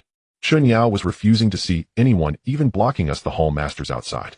Yet he had the audacity to meet with that incompetent turncoat Ba Ji. What does this mean? Fei Lao Li chimed in, equally puzzled and dissatisfied. As an entertainment reporter who thrived on digging into people's privacy, he was particularly sensitive and irked by this lack of transparency. Exactly what could be such a monumental issue that even we, the hall masters who risk our lives for the society, need to be kept in the dark? Only Ba Ji is consulted. What good is he? Apart from being good at making money and being a turncoat, what else can he do? Is Mr. Jiang? He dared not finish his sentence, but the implication was clear. Had he been beaten into a stupor, or was he terrified by Chung Hao? Liang Kuan said nothing, merely lounging leisurely in the rosewood armchair, crossing his legs, holding a cigar between his fingers, and looking at the two with a smirk that suggested he was mocking them, as if viewing two clowns. Fei Lao Li felt extremely uncomfortable under that gaze, as if ants were crawling on him. Finally, he got angry and slammed his teacup down on the table. "Hey, Liang Kuan, why do you keep staring at me? Acting all cryptic. If you have something to say, spit it out. If you know any insider information, just share it. Stop playing tricks here." Liang Kuan chuckled, leisurely exhaling a puff of smoke, and mocked. "You still call yourself a professional who digs into people's privacy and gossip news, yet you just sit here like a headless fly, making wild guesses. Why not utilize your so-called professional connections and means to genuinely inquire? Have all your skills gone into photographing female stars in embarrassing situations and writing tabloid gossip?" Fei Lao Li's expression darkened, as if he had been struck at a sensitive point. "You Fine, you're impressive, you're all-knowing, then tell me, what insights do you have? Seeing this, Ma Wangjian quickly intervened, well aware that Liang Kun and Fei Laoli had always been at odds, but this was not the time for infighting. All right, let's keep it down a bit. Liang Kun, just tell us what you know, stop keeping us in suspense. We're all in the dark and feeling uncertain. Finally satisfied, Liang Kun withdrew his uncomfortable gaze and scoffed at Fei Laoli, saying, learn from Ma Wangjian, his attitude is much better. Do you think I want to waste more time talking with an idiot like you? He paused, leaned forward, lowered his voice, and his previous nonchalant smile faded, slightly replaced by a subtle, almost schadenfreude expression. I spent some money to ask familiar nurses and caregivers at Mary Hospital. Mr. Zhang had clear strangulation marks on his neck, purple in color, and was in a coma when brought to the hospital. It took quite a while for him to regain consciousness. His wife Fong Ting was in worse shape. Her face was swollen like a fermented pig's head with a torn mouth corner. The doctor privately diagnosed her with a moderate concussion along with vomiting and temporary amnesia. Ma Wangjian and Fei Laoli simultaneously gasped in disbelief, their pupils dilating. This news was simply shocking. Who would dare to attack someone under the protection of Hongxing? This was not just an injury, it was a disgrace that tore apart the face of Hongxing, throwing it down and trampling on it. Who is Jiang Tianxing, the head of Hongxing? To attack him is equivalent to declaring war on the entire Hongxing. There hasn't been such a direct and successful attack on a top-tier gang leader in over a decade. After the shock, Fei Laoli looked at Liang Kun suspiciously. His professional instincts kept him wary of any unverified rumors. Liang Kun, the information you dug up, is it reliable? It isn't some fabricated story by those nurses to scam money, right? How could Mr. Jiang? Ma Wangjian also showed a contemplative expression, not readily believing it. Liang Kun sneered, leaning back against the chair, looking at Fei Laoli as if he were an idiot, still not convinced. Don't believe it. Fine, you can pay out of your own pocket and hire someone to ask. Mary Hospital isn't a fortress. With money, one can make the ghost push the mill. Ask a few more people, and you'll surely find the truth. Although I'm not a good person, is there really a need to tell such an easily debunked lie? When he first heard the news, he was equally shocked. Who had such audacity? Who was so reckless? However, he quickly recalled that Shun Yao had only met Ba Ji, and Ba Ji's abnormal tight-lipped behavior combined with the recent tense relationship between Cheng Hao and Jiang Tianxing led him to firmly pin the suspicion on Cheng Hao. Otherwise, why would Shun Yao only seek Ba Ji? Why keep silent even to other hall masters? Why was Jiang Tianxing so desperate to cover it up, even moving to the wealthy patient area to recover? It was simply a matter of not airing family grievances. Getting beaten into the hospital by a low-level grass Shu Sijiuzi from his own gang, and it seemed he couldn't do anything about it. If this got out, Hongxing would become the laughingstock of the entire Hong Kong underworld, and Jiang Tianxing's position as leader would come to an end. Liang Kun understood Jiang Tianxing's predicament of swallowing his pride. Although he was the leader, now many within were discontented, including himself. Thinking of taking down Cheng Hao. Easier said than done. Cheng Hao is wealthy and powerful, and his skills are said to be excellent, and his subordinate Su, she is even more fearsome than a beast. If they were determined to kill to execute a decapitation operation, very few could stand in their way. Thus Liang Kun was already secretly contemplating whether to spend a fortune to hire genuine battle-hardened elite assassins from Thailand, Vietnam, or even farther afield like Colombia, to deal with Cheng Hao. On the way from the hospital to Chaiwan, he briefly considered temporarily teaming up with Jiang Tianxing to eliminate the common threat of Cheng Hao, but he quickly dismissed that thought. Jiang Tianxing had always viewed him as a thorn in his side. When Cheng Hao wasn't prominent, he had tried various methods to eliminate him. Now that Cheng Hao was gaining power, he drew the majority of Jiang Tianxing's attention and fire, allowing Liang Kun to breathe a little easier. If he were to cooperate with Jiang Tianxing now, he could easily end up being used as a pawn pushed to the front lines as cannon fodder to fight Cheng Hao to a mutual destruction, leaving Jiang Tianxing to reap the benefits. It is wiser to contact Ba Bai and Huigo privately to plot, as it is more stable and aligns better with one's own interests. Mong Jian probed further, his eyes flickering. Liang Kun, have you found out who did it? Who has such boldness and capability? Liang Kun shook his head, feigning ignorance, and cleverly redirected the topic to Ba Ji. I'm not clear. The perpetrator was very clean, leaving no obvious clues. However, he elongated his tone. Ba Ji, otherwise why would Chun Yao meet him alone? After meeting him, why did he run away as if a ghost had gripped his throat? Think about Ba Ji's usual conduct. Mong Jian's eyes flashed with a glint of insight, clearly contemplating how to extract some truth from Ba Ji, who was both cowardly and greedy. Fatty Li sneered dismissively, stubbornly retorting, as long as one is willing to put in the effort, the truth can always be uncovered. Hong Kong is just this small. Liang Kun couldn't be bothered to engage further with this stubborn fellow, standing up to brush off non-existent dust from his suit lazily, saying, you all guess slowly, I have matters to attend to, I'll leave first. Having said that, without waiting for the two to respond, he took his younger brother and left. Fatty Li also stood up heavy-hearted to take his leave. He needed to carefully consider how to use his contacts to verify this news. If it were true, the landscape of the underworld might truly change. Mong Jin sat alone at the tea table, his gaze flickering restlessly, his fingers unconsciously tapping on the surface. He understood that the situation was definitely not simple. Liang Kuan must be hiding some key information. In Causeway Bay, in the boxing gym of Shibi, the smell of sweat, leather, and disinfectant mingled together. Shibi returned from Mary Hospital, his expression dark as a stormy sky. Without a word, he struck the sandbag vigorously, his punches heavy and urgent, as if he wanted to vent all the frustration and doubts in his heart. Jiang Tianxing refused to see him, not even allowing him a glimpse, only letting Chun Yao relay messages. Chun Yao only sought Baji for a discussion, clearly keeping Shibi at bay. This left him feeling quite indignant, a mix of resentment and grievance boiling in his chest. Did Jiang Tianxing really not trust him? The hall master who had worked hard for the association shed blood and risked his life, more than Baji, who merely sought profit and was a fence-sitter. His lieutenant Chun Haonan, along with several brothers, including Shanji and De Tian Air, gathered around him. Chun Haonan, seeing the ferocity in Shi Bi's expression, asked with concern, "Brother B, how is Mr. Jiang's situation? Is it serious?" Shi Bi, irritated, paused his actions, grabbed a towel to wipe the sweat off his face, haphazardly waved his hand, and replied displeasedly, "I haven't even seen Mr. Jiang's face. I wasn't even allowed into the ward. Everything is being handled by Chun Yao," he said. "Mr. Jiang needs absolute quiet, and it's inconvenient to meet guests. We should all go back." Chun Haonan panicked. "Is Mr. Jiang seriously ill? Can't we even meet him once?" Shibi shook his head, his brow furrowed. "I don't know. But judging by Chun Yao's demeanor and the atmosphere in the hospital, there must be hidden circumstances, and they don't want us to know." He briefly explained the situation at the hospital, how Chun Yao blocked people, and how he only met with Baji, who hurriedly left afterwards. Everyone frowned in confusion, sensing something strange about the matter. The straightforward and unguarded Shanji couldn't help but comment, "Damn. What is Brother Yao doing? Everyone knows what kind of person Baji is. What good is it to find him when something happens? Should we even be cautious around Brother B? Is Mr. Jiang becoming senile?" "Shanji, shut up. Don't speak recklessly." Shibi scolded, but this time the reprimand lacked force, even seeming somewhat perfunctory, as he himself was holding back a surge of anger, feeling that Shanji had voiced part of his own sentiments. Jiang Tianxing's actions indeed left him disheartened. Chun Haonan was relatively composed and more thoughtful. He advised Brother B, "Since Mr. Jiang and Chun Yao don't want us to know, they must have their reasons, perhaps involving matters we shouldn't know about. Let's not pry too much for now, lest we attract trouble. Let's observe the situation. When the time comes for us to know, we will naturally find out." Shibi sighed heavily, throwing the towel onto the chair, and could only nod helplessly. At present it seemed there was no better way than to wait.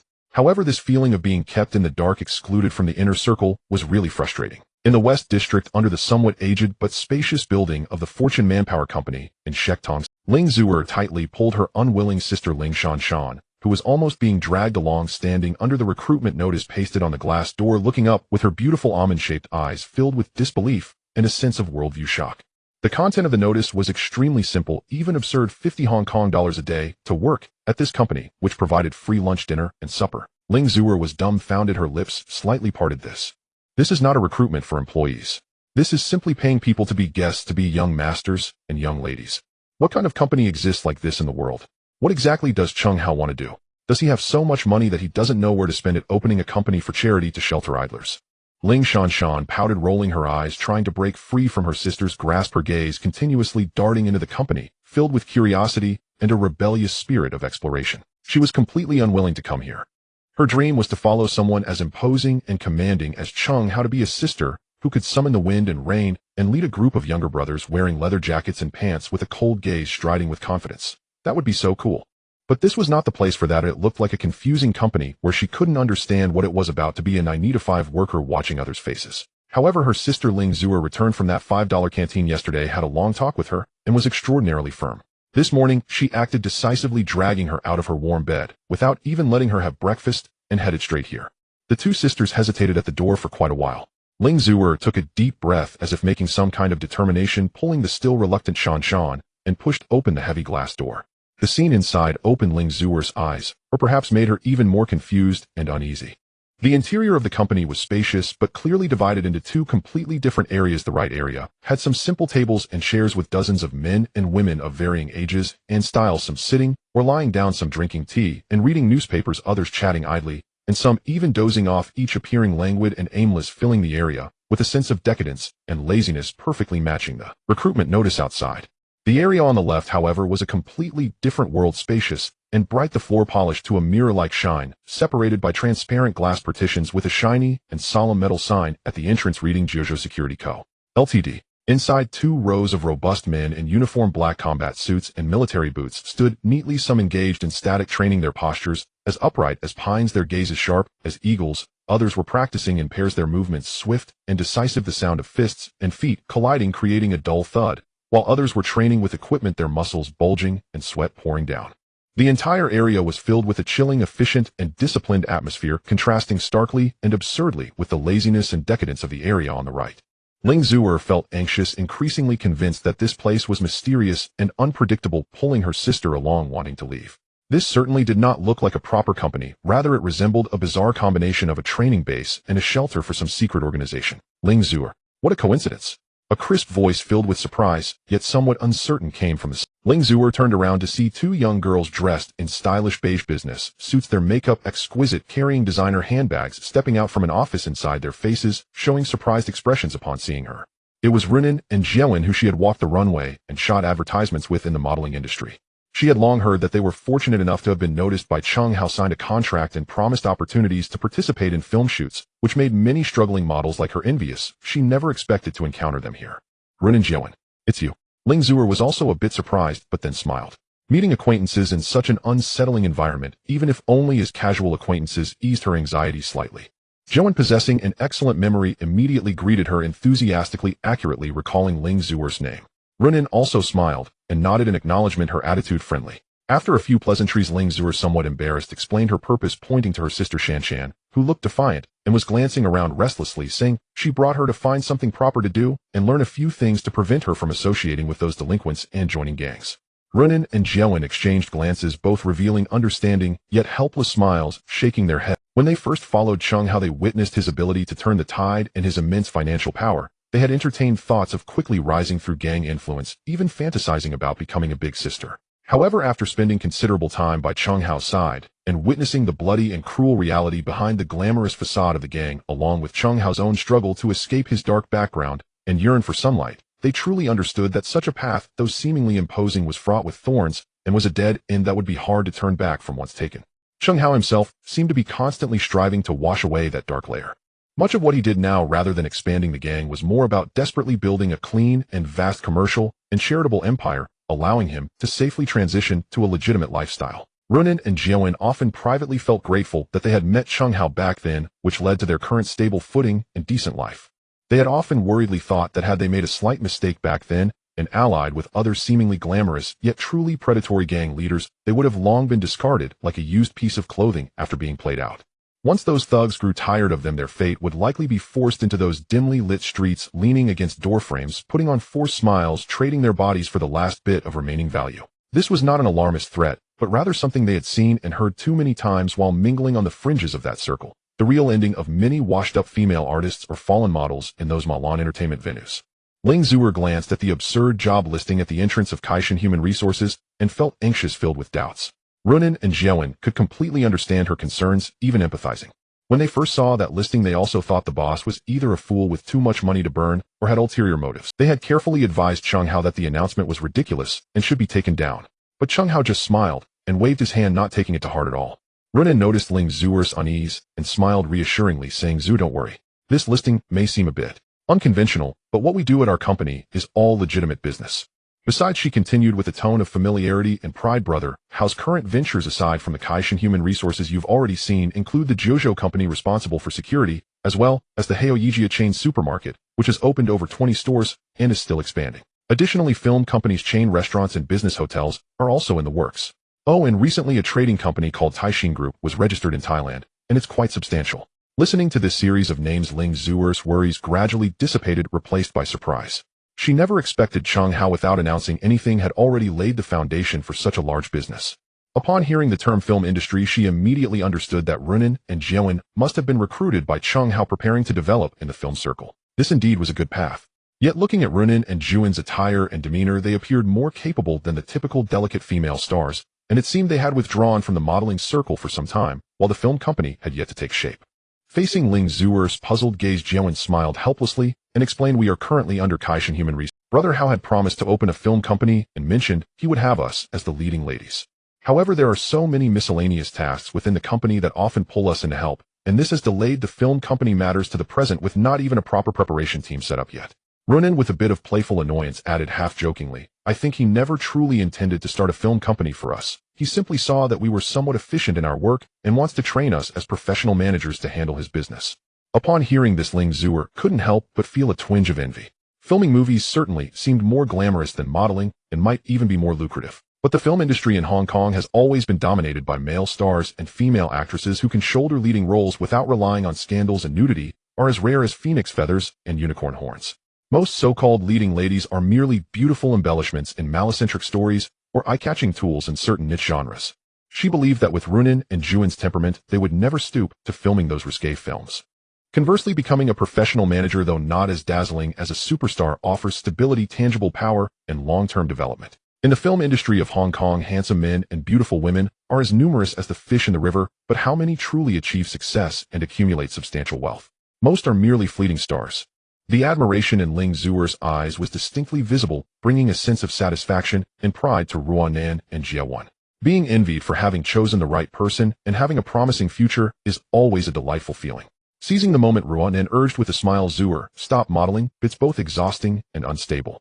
Learning business from Brother Hao will be far more promising. Moreover, weren't you always worried about finding a proper job for your sister Shan to help her settle down? If you both join the company, you can look out for each other. Aren't you still in university? Once the supply and channels from Thailand stabilize, trade with Hong Kong will undoubtedly become frequent. With your qualifications and expertise, Brother Hao will surely value you. Ling Zuer felt a stir in her heart. She was studying to be a certified public accountant and had a good command of English, but with so many talents in Hong Kong, the competition was fierce, and she was not overly optimistic about her prospects after graduation. Jiawen suddenly blinked and asked with a hint of mystery and pride, Hey Zuer Shan, can you guess how much salary Ruanan and I can earn each month? Ling Zuer and Ling Shan's curiosity was piqued, and they both looked over. Jiawen tantalized them, lowering her voice, but ensuring they could hear. The basic monthly salary for both of us is this amount. She raised 5 fingers, waving them in front of the two. 50,000. Ling Zuer and Ling Shan exclaimed almost in unison, quickly covering their mouths, their eyes filled with disbelief. 50,000 Hong Kong dollars. In a time when the average white-collar salary barely reached 3,000 to 5,000, this was undoubtedly a jaw-drop. Their exclamations drew the attention of some people in the office area, but when those gazes landed on Ruanan and Jia, when they quickly averted their eyes, pretending to be busy. Who in the company doesn't know that these two young and beautiful ladies are the favorites of the boss? Glancing at the boss lady carelessly could be perilous. Fearing it might be inconvenient to talk in the open office room, Nin led them inside, directly arriving at Cheng Hao's office door. She didn't even knock, simply pushing the door open. Jiawen smiled at the somewhat reserved Ling sisters behind her, saying, Brother Hao usually handles things here, so come on and don't be nervous. Ruanan walked straight to the large office desk, naturally sitting on the edge, her long legs lifted as the tip of her high heel lightly brushed against Cheng Hao's leg, who was engrossed in reading documents. With a flirtatious yet mischievous smile, she spoke, Brother Hao, look at the 2 stunning beauties I brought for you. Her tone sounded like she was seeking a reward, but a hint of sourness pervaded the air, which even Ling Zuer at the door could vaguely sense. Cheng Hao was a bit baffled by her sudden actions and words. Looking up, he saw Jia when leading the somewhat flustered Ling sisters into the room. Cheng Hao quickly understood that this girl was seizing the opportunity to act cute while asserting her territory. He secretly chuckled, thinking that if he didn't discipline this little girl for 3 days, she'd dare to stir up trouble, so tonight he had to educate her properly. Maintaining a calm facade, he asked, Do you know Miss Ling? Ruanan swung her legs playfully. Zuer used to be in the same modeling circle as Jia and me. Although we weren't familiar, we've crossed paths a few times. Cheng Hao then realized, almost forgetting, that Ruanan and Jia had also been models. However, they had been somewhat famous at that time with a decent business. Ling Zuer was more of a part-timer still studying, so her fame and worth couldn't be compared. Now with Ruanan and Jia, when managing the company, their monthly salary of 50,000 Hong Kong dollars was a legitimate income on the company's books. As for the extra allowances for being personal secretaries at night, that was naturally counted separately. Cheng Hao had long given them supplementary gold cards from HSBC with a limit of 500,000 for them to spend at will. Seeing Ruanan take the lead, Jia was not to be outdone. She led the Ling sisters to the desk, mimicking Ruanan's posture elegantly, sitting on the other side of the desk, subtly forming a protective stance, also signaling a sense of intimacy and ownership. Brother Hao, why don't we let Zuer help out at the company? She is a high-achieving student studying to be a certified public accountant, just what we need for our finance department. While speaking, taking advantage of the desk's cover, she lifted her leg, gently brushing her knee against Cheng Hao's thigh, her eyes frequently sending flirtatious glances. Seeing Jia when learning by example Roanan's competitive spirit ignited, she secretly slipped off one high heel, her foot clad in stockings, stealthily exploring from under the desk, gliding up Chung Hao's calf, her movements discreet, yet daring, almost reaching a forbidden area. Chung Hao was taken aback, quickly reaching under the desk to seize her mischief-making foot, squeezing it firmly, and casting her a glare that conveyed there are outsiders present, behave yourself. Then he turned to Ronan saying, Ronan, go make a few cups of tea. Guests have been here for a while, and we haven't even offered them a cup of tea. What does that say about us? Ronan knew he was struggling to withstand the onslaught of the two, and with a triumphant hum, she slipped her shoes back on elegantly, or rather haughtily, turning to make tea. Chung Hao secretly breathed a sigh of relief, warningly glancing at Jia, who then obediently got off the desk and stood quietly to the side. He was truly afraid that if Ronan continued to tease, he would lose composure in front of outsiders. Taking a deep breath to calm himself, Chung Hao put on a gentle smile, looking at the somewhat bewildered Ling Zhu. Miss Ling, are you interested in helping me out here?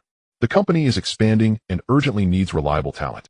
Although I have some background, many people are wary of it and reluctant to come. Those who are not cautious are mostly ambitious and have ulterior motives, which makes me uneasy about employing them. You sisters often help at the 5 Yuan canteen. I trust your character and integrity. Ling Zhu was stunned. She had come today for her sister's sake, and although she had heard Ronan jokingly mention it, she hadn't expected Chung Hao to make a direct invitation. Ling Shanshan's eyes brightened, and she eagerly exclaimed, great. Sister, let's do it together. This way we sisters can be in the same company and look out for each other. Her thoughts were simple. Since she couldn't escape coming, it was best to bring her sister along. With Chung Hao as a strong backing, no one would dare bully them in the future. Ling Zhu helplessly glanced at her sister, thinking this little cotton-padded jacket was a bit too open and had inadvertently put her in a bind. Yet her sister's words about looking out for each other truly resonated with her heart. Observing Chung Hao's company, it is evident that there is a shortage of manpower everywhere. Although Ronan and Jia seem to only have high school diplomas, they can independently manage affairs. Despite their close demeanor with Chung Hao, Zhou only perceives him as a down-to-earth boss who maintains good relations with his capable subordinates. Without delving deeper, just the fact that Chung Hao is willing to fund the 5 Yuan canteen, a purely altruistic endeavor, shows he is far from a ruthless villain. Seeing Ling Zhou lost in thought, Chung Hao turned to Ling Shanshan, his expression turning more serious. Shanshan, tell me honestly, why are you so determined to join the club? If you want to speak the truth, then please leave. Ling Shanshan bit her lip and stared directly at Chung Hao. Only after a long moment did she whisper, I want to protect my sister and not be bullied anymore. I used to secretly follow my sister to see her part-time job, and because she is beautiful, there are often some disgusting people who have ulterior motives toward her. Although my sister is smart and has always managed to navigate through without suffering too much, this isn't a long-term solution. So we need to find a strong backing. She raised her head, her eyes becoming resolute. I have inquired about you, Hao Gu, and that's why I am determined to follow you. You are different from other bosses. You never engage in illegal side businesses and do not allow your subordinates to get involved. Other big bosses might not survive without engaging in those activities, but you, Hao Gu, have plenty of money and don't need to take that path. Upon hearing her sister's words, Ling Zhou felt as if struck by lightning, completely stunned. She had never realized that behind her sister's seemingly rebellious and troublemaking behavior lay such a heavy. Jia sighed as she listened from the side softly, saying, indeed, Ronan and I had similar thoughts back then. Fortunately, we met Hao Gu. If it had been someone else. She did not finish her sentence, but her meaning was clear. Ling Shanshan noticed her sister's pale face and smiled reassuringly, but everything is good now. Sister, we have followed the right person. At that moment, Ronan returned with freshly brewed tea, laughing as she placed the teacup down and ruffled Ling Shanshan's hair. Shanshan is very clever. Rest assured, even if Hao Gu doesn't take you in, you can still work with me. She had been busy with the chain restaurant and hotel matters, nearly going crazy wishing for someone to share the burden. Ling Shanshan nodded vigorously, calculating in her heart, if I can't follow the elder brother, then following the sister-in-law is also good. Moreover, with my sister's beauty, perhaps in the future. She sneakily glanced at her sister and then at Chung Hao. Ling Zhou took a long time to recover from her shock, her emotions surging as she tightly embraced her sister, her voice choking. I'm sorry, Shanshan. It's my fault for not being able to protect you well. Ling Shanshan shook her head in her arms. Sister, don't say that. After Mom and Dad passed away, you have been the one working hard to support the family. I just don't want to see you being bullied. I want to protect you. Listening to her sister's words, Ling Zhou finally made up her mind. She released her sister and turned to Chung Hao, her gaze firm. Hao Gu, we sisters will trouble you for more care in the future. Ling Shanshan immediately broke free from her sister's embrace, beaming, as she said to Chung Hao, Hao Gu, don't worry, I will work hard to inherit your career in the future. Chung Hao, Ruan and Jia and Ling Zhou. The four of them were stunned by her grand ambition. Chung Hao felt even more troubled. Why does this girl always think about inheriting my business? Ling Zhou quickly apologized. Hao Gu, Shanshan is young and doesn't understand. She speaks out of turn. Please forgive her. Ruan and Jia could no longer hold back laughing until they bent over, tears nearly coming out. Just as Chung Hao was about to reprimand Ling Shanshan, suddenly two system notification sounds rang clearly in his mind. Ding. Recruitment of talent Ling, Zhou Air successful reward 100% loyalty. Ding. Recruitment of talent Ling Shanshan successful reward 100% loyalty. Chung Hao swallowed the words that were on the tip of his tongue, not caring to dwell on Ling Shanshan's wild claims anymore. He hurriedly focused his thoughts and brought up the system interface that only he could see. Host Chung Hao. Affiliated Club Hongxing. Loyal subordinates, Xiao Ma Sushi Rua Nen Jia Wen Shui, Shui Chong Ling, Zhou Air Ling Shanshan. Number of direct subordinates, 1003. Special ability, innate strength. Current assets, 46101. 3 million Hong Kong dollars. Stable income sources host system Kaishan Human Resources Company Hao E Jia Chain Supermarket Jiuzhou Security Company Taixing Group Siam. Seeing the names of the Ling sisters prominently listed under loyal subordinates, Chung Hao felt a surge of joy. The system's certified 100% loyalty is more reliable than any oath. Especially Ling Zhou, she was the first highly educated professional talent. He received a registered accountant. With the system's support, she is absolutely reliable, and the company's financial authority can gradually be entrusted to her. However, thinking of this, he felt a slight regret. He had developed quite a deep relationship with the well-connected Miss Lin Jia, yet could not recruit her successfully. This fiery horse seems to require more time and means to be tamed. Once she is tamed, it would be just right to have her set up a media company controlling the voice of public opinion. But that is a matter. For now, he put aside his thoughts and began to arrange Zhou Air Shanshan. Since you both are willing to come, you will work with. I plan to open another 5 yuan canteen in both Kuaixing and Kuntong. For now, you will assist me in organizing these two locations. Zhou Air will also serve as the company's financial assistant with a tentative monthly salary of 10,000 Hong Kong dollars. The final amount you can earn depends on your own abilities and contributions. You may surpass Ruanan and Jiawan. Upon hearing this, Ling Zhou Air's mouth curled up slightly, her eyes turning into crescents, as she respectfully replied, How Gu, rest assured, I will do my utmost. Ling Shanshan hurriedly asked, What about me? What about my salary? Chung Hao smiled, You have a salary of 5,000. Oh, why is mine so little? Ling Shanshan exclaimed in disbelief, looking indignant. Ling Zhou Air quickly tugged at her sister's sleeve, signaling her not to argue. 5,000 Hong Kong dollars is already a very generous salary compared to the 2,000 or 3,000 monthly salaries of ordinary workers. Disputing further would be unappreciative. Ling Shanshan pouted, her face full of reluctance. Chung Hao smiled back, Do you know how much white-collar workers in offices earn per month now? How much can you earn if you go out to work? Ling Shanshan lowered her head, feeling guilty. She had worked part-time at a convenience store before, earning only a few hundred a week while being exhausted, and had long been disheartened by reality. Chung Hao continued, So 5,000 is already quite high. Moreover, your sister is a college student, a registered accountant. She deserves more. If not, how about this? I will pay for you to go back to school to study law, and when you become a great lawyer, I can afford a salary of 100,000. This statement shattered Ling Shanshan's meager pride like a final straw. She quickly shrank back into her sister's embrace, burying her face like an ostrich avoiding reality. Her sister had always hoped she would attend preparatory school and go on to university, but she herself knew she was not cut out for studying. Attending would only be a waste of time and money. The preparatory courses on Hong Kong Island are transitional programs designed to prepare students for university, typically covering 4 subjects, and students must pass the advanced level examination to gain university admission. After graduating from high school, she did not pursue further education. Her sister tried every means to help her, but she resisted fiercely, leading to many performances of the she runs, she chases routine between the two sisters. Chung Hao smoothly accepted the Ling sisters, having them familiarize themselves with the operations of the $5 canteen in Kowloon City, while he began preparations for new canteens in Kuaixing and Kuntong. He had contacted Han Bin, the leader of the Hung Hing gang in Kuaixing, and Yu, the decision-maker in Kuntong, and Han Bin, due to his close relationship with Sister 13, readily agreed to look after Chung Hao since he was considered one of their own, ensuring that local thugs would not cause trouble at the canteen. Yu pondered for a moment before nodding in agreement. Chung Hao's reputation as a wealthy benefactor with a mysterious background, soon to inherit a vast fortune, had already spread among the higher-ups in the gang, and no one wanted to offend such a potential golden patron for no reason. Moreover, Chung Hao was running a purely charitable establishment that did not involve any shady businesses, which posed no conflict of interest with him. His subordinates only interacted between the company and the canteen, avoiding crossing boundaries. Thus both local leaders were happy to do a favor and build a good relationship, hoping that after Chung Hao inherited his family fortune, he might help them out. Meanwhile, Xiao Ma, who was dispatched to Pengcheng, was making smooth progress. He found the relevant local departments, identified himself as a Hong Kong businessman, and sought to purchase a large quantity of daily necessities for export. Upon hearing that this was a great opportunity to earn valuable foreign exchange, the local government was overjoyed. When they learned that Xiao Ma hinted at a potentially long-term stable supply-demand rather than just a one-off deal, their interest heightened even more. Xiao Ma presented a diverse procurement list.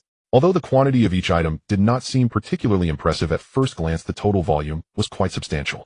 The reception staff were somewhat curious and asked about the specific uses for such a large amount of everyday items. Xiaoma candidly explained that the goods were intended for sale in Hong Kong, but needed to be routed through Thailand relabeled with Thai company tags, otherwise entry into the strictly controlled Hong Kong market would be difficult. He also casually revealed that his boss Chung Hao owned over 50 convenience stores in Hong Kong, and this procurement was a trial run. If the market response was positive, future orders would be substantial. The local officials upon hearing this had their doubts disappear. The Hong Kong British government indeed set many barriers for mainland products. Xiaoma, as a Hong Konger utilizing the route through Thailand, though a bit roundabout, could genuinely bring in foreign exchange, which they naturally welcomed. Thus, the local government actively assisted Xiaoma in contacting relevant manufacturers operating efficiently and expecting that most of the goods on the list would soon be ready. As for the scarce goods that were temporarily unavailable on the list, Chung Hao had not included them either. If they could successfully prepare the items on the list and initially establish this supply channel, Xiaoma's task would be considered a complete success. Xiaoma temporarily stayed on the mainland accompanied by local officials visiting and inspecting in places like Guangzhou. The sights and experiences over the few days greatly changed his previous impression of the mainland. In the past, the Hong Kong British government had long deliberately smeared the mainland, and combined with some rumors spread by unsuccessful smugglers, many Hong Kong people were filled with misunderstandings and contempt for the mainland.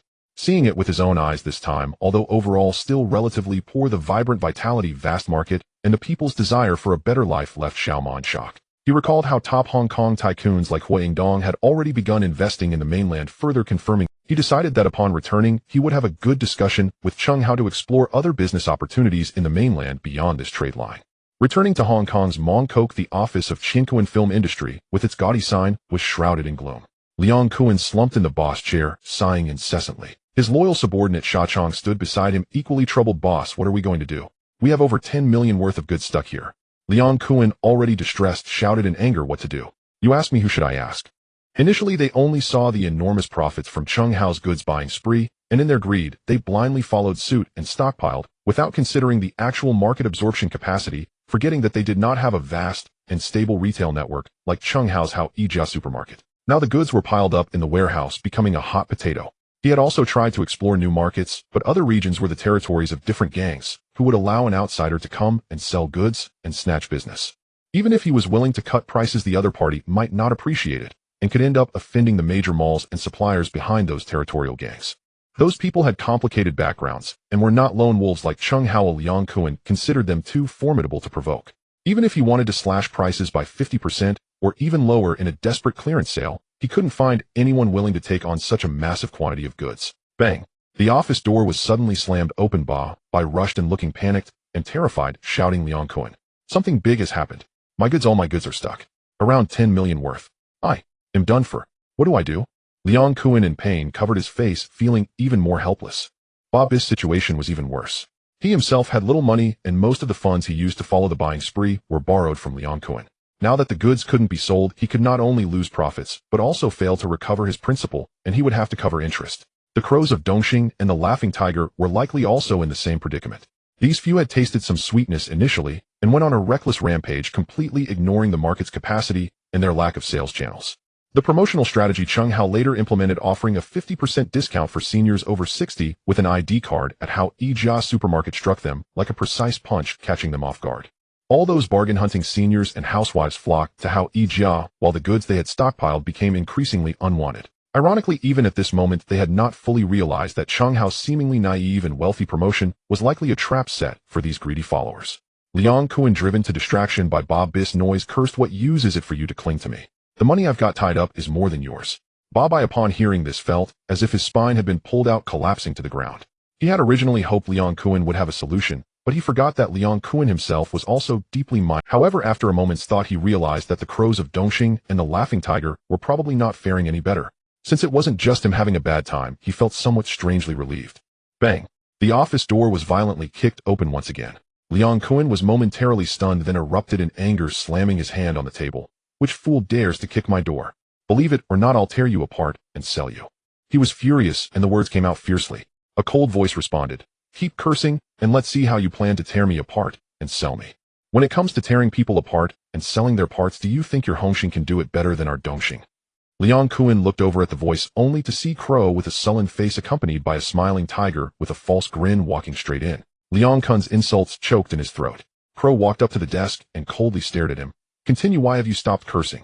Let's see how you'll tear me apart. Liang Kun's face shifted from green to white, unsure of how to respond.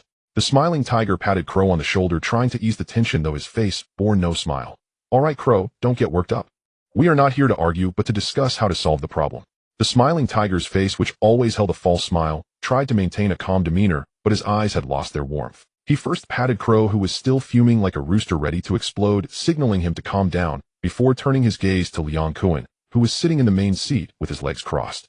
Kun, he began, his voice still slow and unhurried, but with an invisible sharp prick. This idea was proposed by you after all. You pounded your chest and promised it would work. You said that Chenghao's goods are of high quality and the prices are heavily suppressed. As long as we buy them at a low price and then sell them to the shops in our territories, it would be a risk-free and profitable business. Now it's good we haven't seen much profit, but we're stuck with over 10 million worth of goods and our cash flow is about to drop. Don't you think you should give us, especially Brother Crow, a clear explanation for this?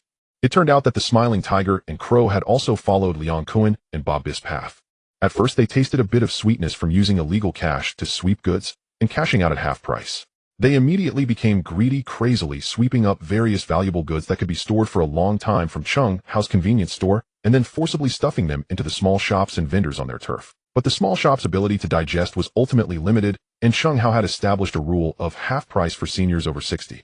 This led many ordinary citizens to prefer to help their elderly relatives, walking a bit further to buy things from Chenghao's Ijia convenience store, which was both reassuring and cheap. Who would want to buy expensive goods from middlemen?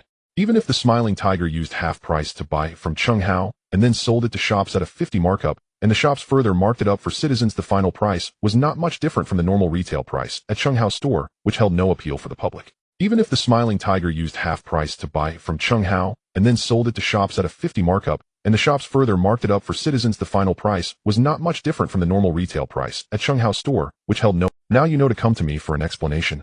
He glared at the smiling tiger and Crow, his tone dripping with sarcasm. When you were counting the money, your hands were cramping from the profits. Why didn't you think of giving me a share? As soon as you saw profits, you immediately kicked me and Bob aside, enjoying it all to yourselves, and now you're coming to rob me of the market and suppress prices. The louder you speak, the more you slam the coffee table, making the empty cups clatter. You didn't think of me when you were making money, but now that you're stuck, you want me to take the blame. Is there such a good deal in this world? He pointed at his own nose, and then at Bob, who had remained silent, but whose face was ashen. Bob is stuck with over 10 million worth of goods. I'm also stuck with over 10 million. I haven't even cleaned up my own mess, and you want me to explain. Then I must ask, where should I go to get an explanation for my pent-up frustration?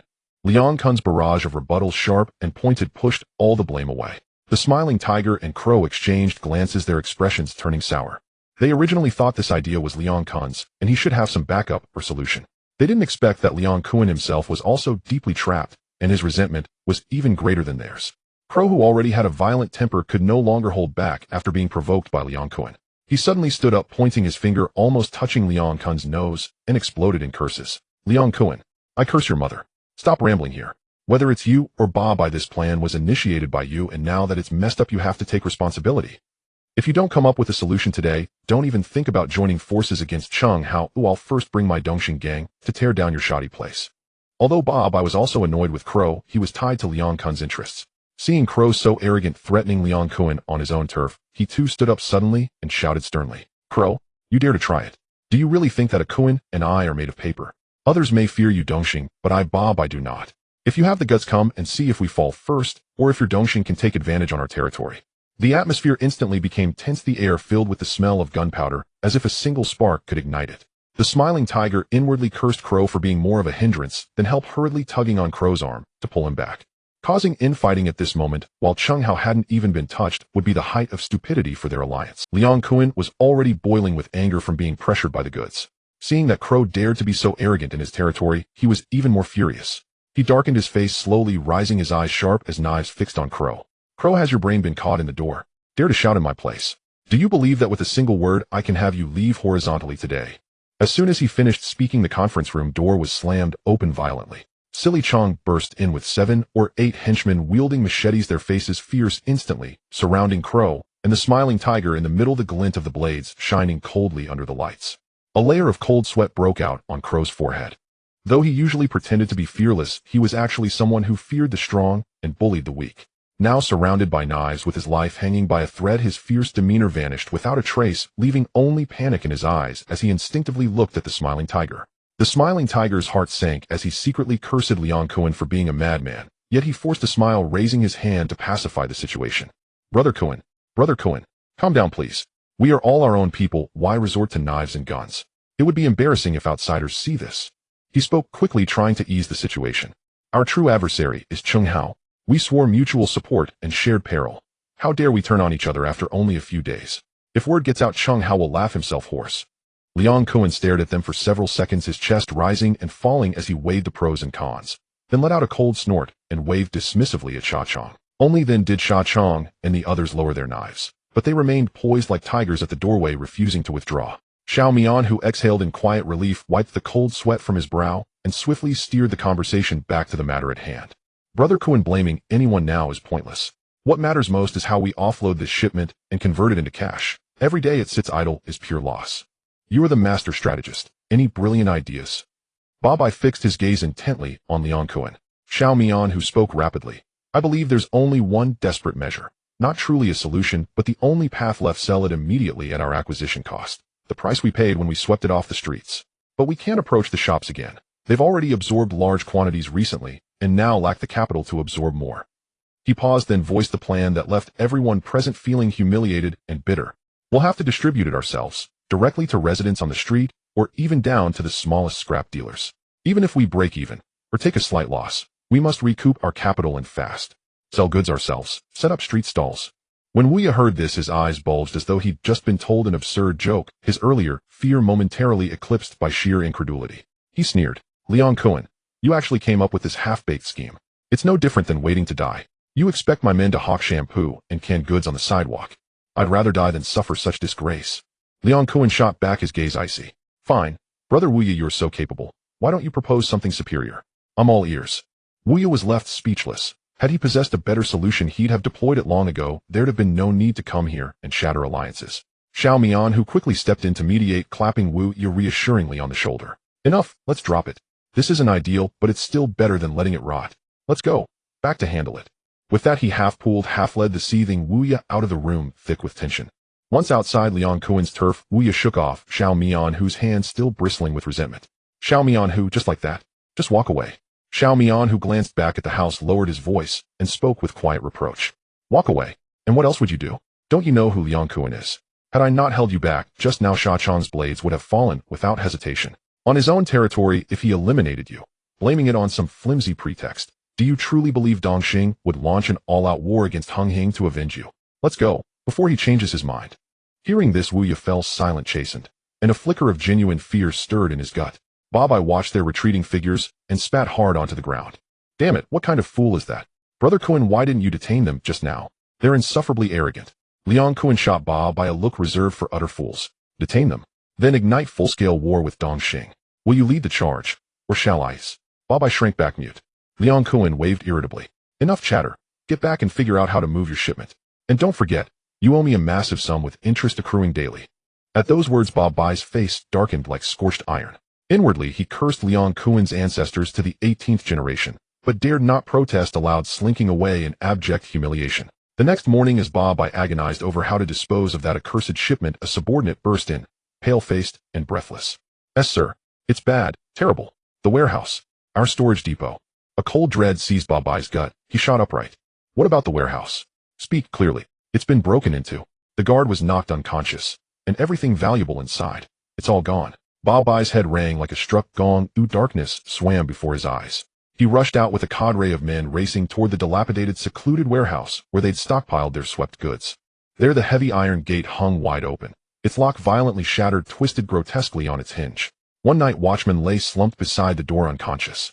Babai stormed inside. The place was ransacked, yet the towering stacks of premium cigarettes, fine liquor, and high-end household goods had vanished entirely, leaving behind only worthless scraps scattered across the floor. A surge of hot blood flooded Babai's skull. He trembled with fury. Who did this? Who in hell did this? He whirled around, spotted the guard, just revived with a splash of water, dazed and groggy, and lunged forward, seizing his collar before delivering a barrage of stinging slaps. Worthless trash. I put you on watch. And where were you watching? Where's the cargo? Where's my cargo? Blood streamed from the man's nose and mouth. His face ballooned instantly, and and he nearly blacked out again before fully regaining consciousness. Several underlings rushed forward to restrain the raging Ba, Bai then doused the guard's head with cold water.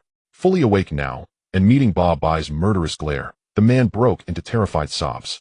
"Boss, it wasn't me. I heard noises outside last night. I tried to check then saw a shadow, and wham, pain exploded at the back of my head. I remember nothing after that. Truly, it wasn't me." Ba Bai erupted in a torrent of profanity, hurling every vile epithet he could summon, regret and rage warring within him.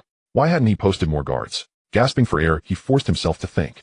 His first suspicion fell squarely on Leon Cohen.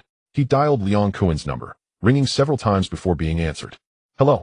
Leon Cohen's voice carried unmistakable impatience. "Leon Cohen, is your warehouse secure?" Ba Bai demanded urgently. "Warehouse? Secure? What are you talking about?" Leon Cohen sounded genuinely bewildered. "My warehouse has been breached. All the valuables gone. Check yours now." Ba Bai bellowed. Leon Cohen, clearly startled, shouted for Sha Chong to inspect the site immediately.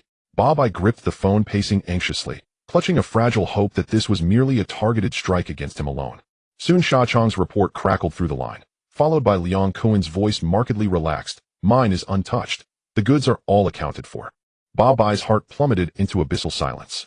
Refusing to accept defeat, he immediately dialed Xiao Mian, who answered equally astonished, and confirmed both his and Wu Ya's warehouses remained intact.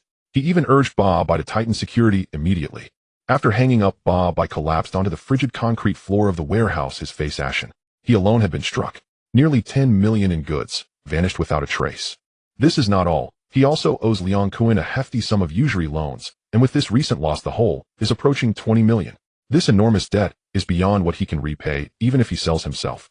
A subordinate nearby, seeing him lost in despair, cautiously approached and suggested in a low voice, "Boss, how about we report it to the police?" Ba Bai suddenly turned his head, his gaze as if to devour the subordinate, squeezing out the words through gritted teeth. "Report to the police? Are you looking to embarrass me even further? My goods were taken in a black market deal, and you want me to go crying to the cops? Am I supposed to continue living in this world afterwards?" The subordinate shuddered in fright and quickly stepped back, not daring to say another word. Nearby at the Quiet Sing Pier there was a makeshift outdoor cargo area. Chung Hao watched as his men unloaded boxes labeled with familiar tags from several trucks, piling them up near. Hanbin stood beside him, looking at these obviously valuable goods, estimating their worth. Even at half price they approached 20 million, and couldn't help but smacking his lips. "How isn't your move a bit too big?" Chung Hao lit a cigarette, took a slow drag, a cold smile hanging at the corner of his big. "Why should I allow them to suck blood from my business like maggots while I can't even shed a little blood myself? Where's the logic in that?" Hanbin forced a wry smile. "The logic is sound. But if you ship this batch of goods to Quiet Sing, if Ba Bai, that fool, starts investigating, it will inevitably point to me." Chung Hao shot him a glance with a half smile. "What are you afraid of? I Chung Hao do things openly. Am I supposed to be afraid that Ba Bai will find out it was me? Besides, if I don't ship it to your side, am I supposed to send it to my sister's side?" Hanbin was left speechless by his response, and could only shake his head in frustration. All right, you're impressive. But," he paused, somewhat perplexed, "why only target Ba Bai? Leon Kuan, Wu Ya, and Xiao Mian, who were all involved, weren't they?" Chung Hao exhaled a smoke ring, his gaze profound. Ba Bai, Leon Kuan, along with Wu Ya and Xiao Mian, who from Dongxing gathered to form some anti-Hao alliance, thinking I am deaf and blind, unaware. But times are different now. The old method of fighting and killing is too low level. I have no interest in that. Hanbin nodded. He knew Chung Hao had inherited a substantial trust fund overseas and lacked for nothing. If it weren't for family rules forcing him to do a certain amount of good deeds to fully inherit, he would have long been living freely and happily, not entangled with these people. Thinking of the recent incident of Jiang Tiansheng being beaten and hospitalized, which had stirred the underworld, Hanbin felt more certain. It was said that Jiang Tiansheng had suffered because he wanted to forcibly pull Chung Hao into Hongxing, thwarting Chung Hao's path to cleaning up his act. If this were true, Chung Hao would show no mercy towards Jiang Tiansheng, and dealing with Ba Bai would weigh even less on his conscience. Hanbin naturally wouldn't point it out, just following Chung Hao's words, inquiring. "So why target Ba Bai?" "Because you picked the soft persimmon to squeeze." Chung Hao flicked the ash from his cigarette, his tone calm, yet laced with precise calculation. "Leon Kuan is from Hongxing like me. Although we seem unified, openly targeting him would easily lead to accusations of disregarding brotherhood. Wu Ya and Xiao Mian, who are far away in Yuan Long, it's inconvenient to take action against them. As for Ba Bai, he's not very bright, his influence is relatively the weakest, and he's both greedy and foolish. He's the most suitable target for me. Not only can I get some blood back, but I can also shake the mountain to scare the tiger, causing their broken alliance to fall into chaos." Hanbin nodded in agreement. He watched as Chung Hao's men began sorting the goods into smaller carts, seemingly preparing to transport them, and couldn't help but ask again, "But you're taking this $10 million haul and just dispersing it? He pointed at the carts that were starting to head towards the impoverished areas of Sing, genuinely unable to understand. This is a huge amount of money. It's not waste paper. Chung Hao spoke in a nonchalant tone, as if discussing an inconsequential matter. I don't need this little money. Keeping this batch of goods is troublesome. It's better to give it to those who truly need it. Even if Bai knows it's me, he won't be able to reclaim it. Besides, I'm waiting for him to come to me. When he does, I can carve another piece of flesh from him. He watched the goods being transported away and continued. This so-called anti-Hao alliance is not far from this. For the past 2 days, they have already been unable to sweep goods from my store in bulk as they did before. Among my 50 stores, I'm currently making only about 300,000 daily, which is incomparable to before. In the future, my focus will shift to chain restaurants, hotels, and the film company that Ruanan and Jia when have been. I have plenty of good stories in my mind. A once filmed, the box office can easily reach millions or even tens of millions, far more interesting than squabbling with these flies. Hanbin listened, a smile appearing on his face, half jokingly, half seriously, saying, How once you hit it big, don't forget about your sister and me. Chung Hao patted Hanbin's shoulder firmly, his tone assuring. Don't worry, Bin Go. My sister's business is my business. With you looking out for her, I feel at ease and quite sing. Hanbin's heart lifted. He remembered how back then Chung Hao was surrounded on Bolan Street, and it was Sister San who risked danger to rush to his aid. This bond was something Chung Hao always remembered. Perhaps in the future, Chung Hao's business in the mainland could also provide them with a clear path. Calculating the time, the little horse sent by Chung Hao to do errands should be back by now. The goods were quickly dispersed, and Chung Hao bid farewell to Hanbin, stopping by the newly opened $5 canteen in Sing to take a look. Ling Zuer was busy inside coordinating the distribution of meals. Seeing Chung Hao enter, her eyes brightened, and she came forward to greet him. Brother, how you're here. Chung Hao surveyed the orderly canteen and asked Zuer, Is everything running smoothly here? Have you encountered any troubles? Ling Zuer shook her head, brushing back a strand of hair from her forehead, answering decisively, Everything is quite smooth. The neighbors coming for meals are very well behaved. I am mainly responsible for ensuring the freshness of the ingredients and supervising the sufficient supply of meals. The kitchen has specially hired chefs and the staff is adequate. Chung Hao nodded, showing approval in his eyes. When the canteen first opened, Ling Zuer was handsome, from purchasing to cooking to distribution, busy to the point of exhaustion, losing a whole circle of weight. Chung Hao observed this and didn't say much at the time. He waited for her to truly experience that kind of fatigue and the chaotic nature of it all before finding an opportunity to guide her. Management doesn't mean you have to be the best chef or the best buyer. What you need to do is set the rules, have the right people, and focus on the key points. If you can't even manage this small canteen of dozens of people, how can you manage a company with hundreds or thousands in the future? Ling Zuer was a smart person, as she understood immediately. Indeed, efficiency has significantly increased, and I have become much more composed. She understands that Chung Hao is intentionally training and cultivating her, which makes her even more diligent and responsible in her tasks. Yuan Long, the stronghold of the Smiling Tiger.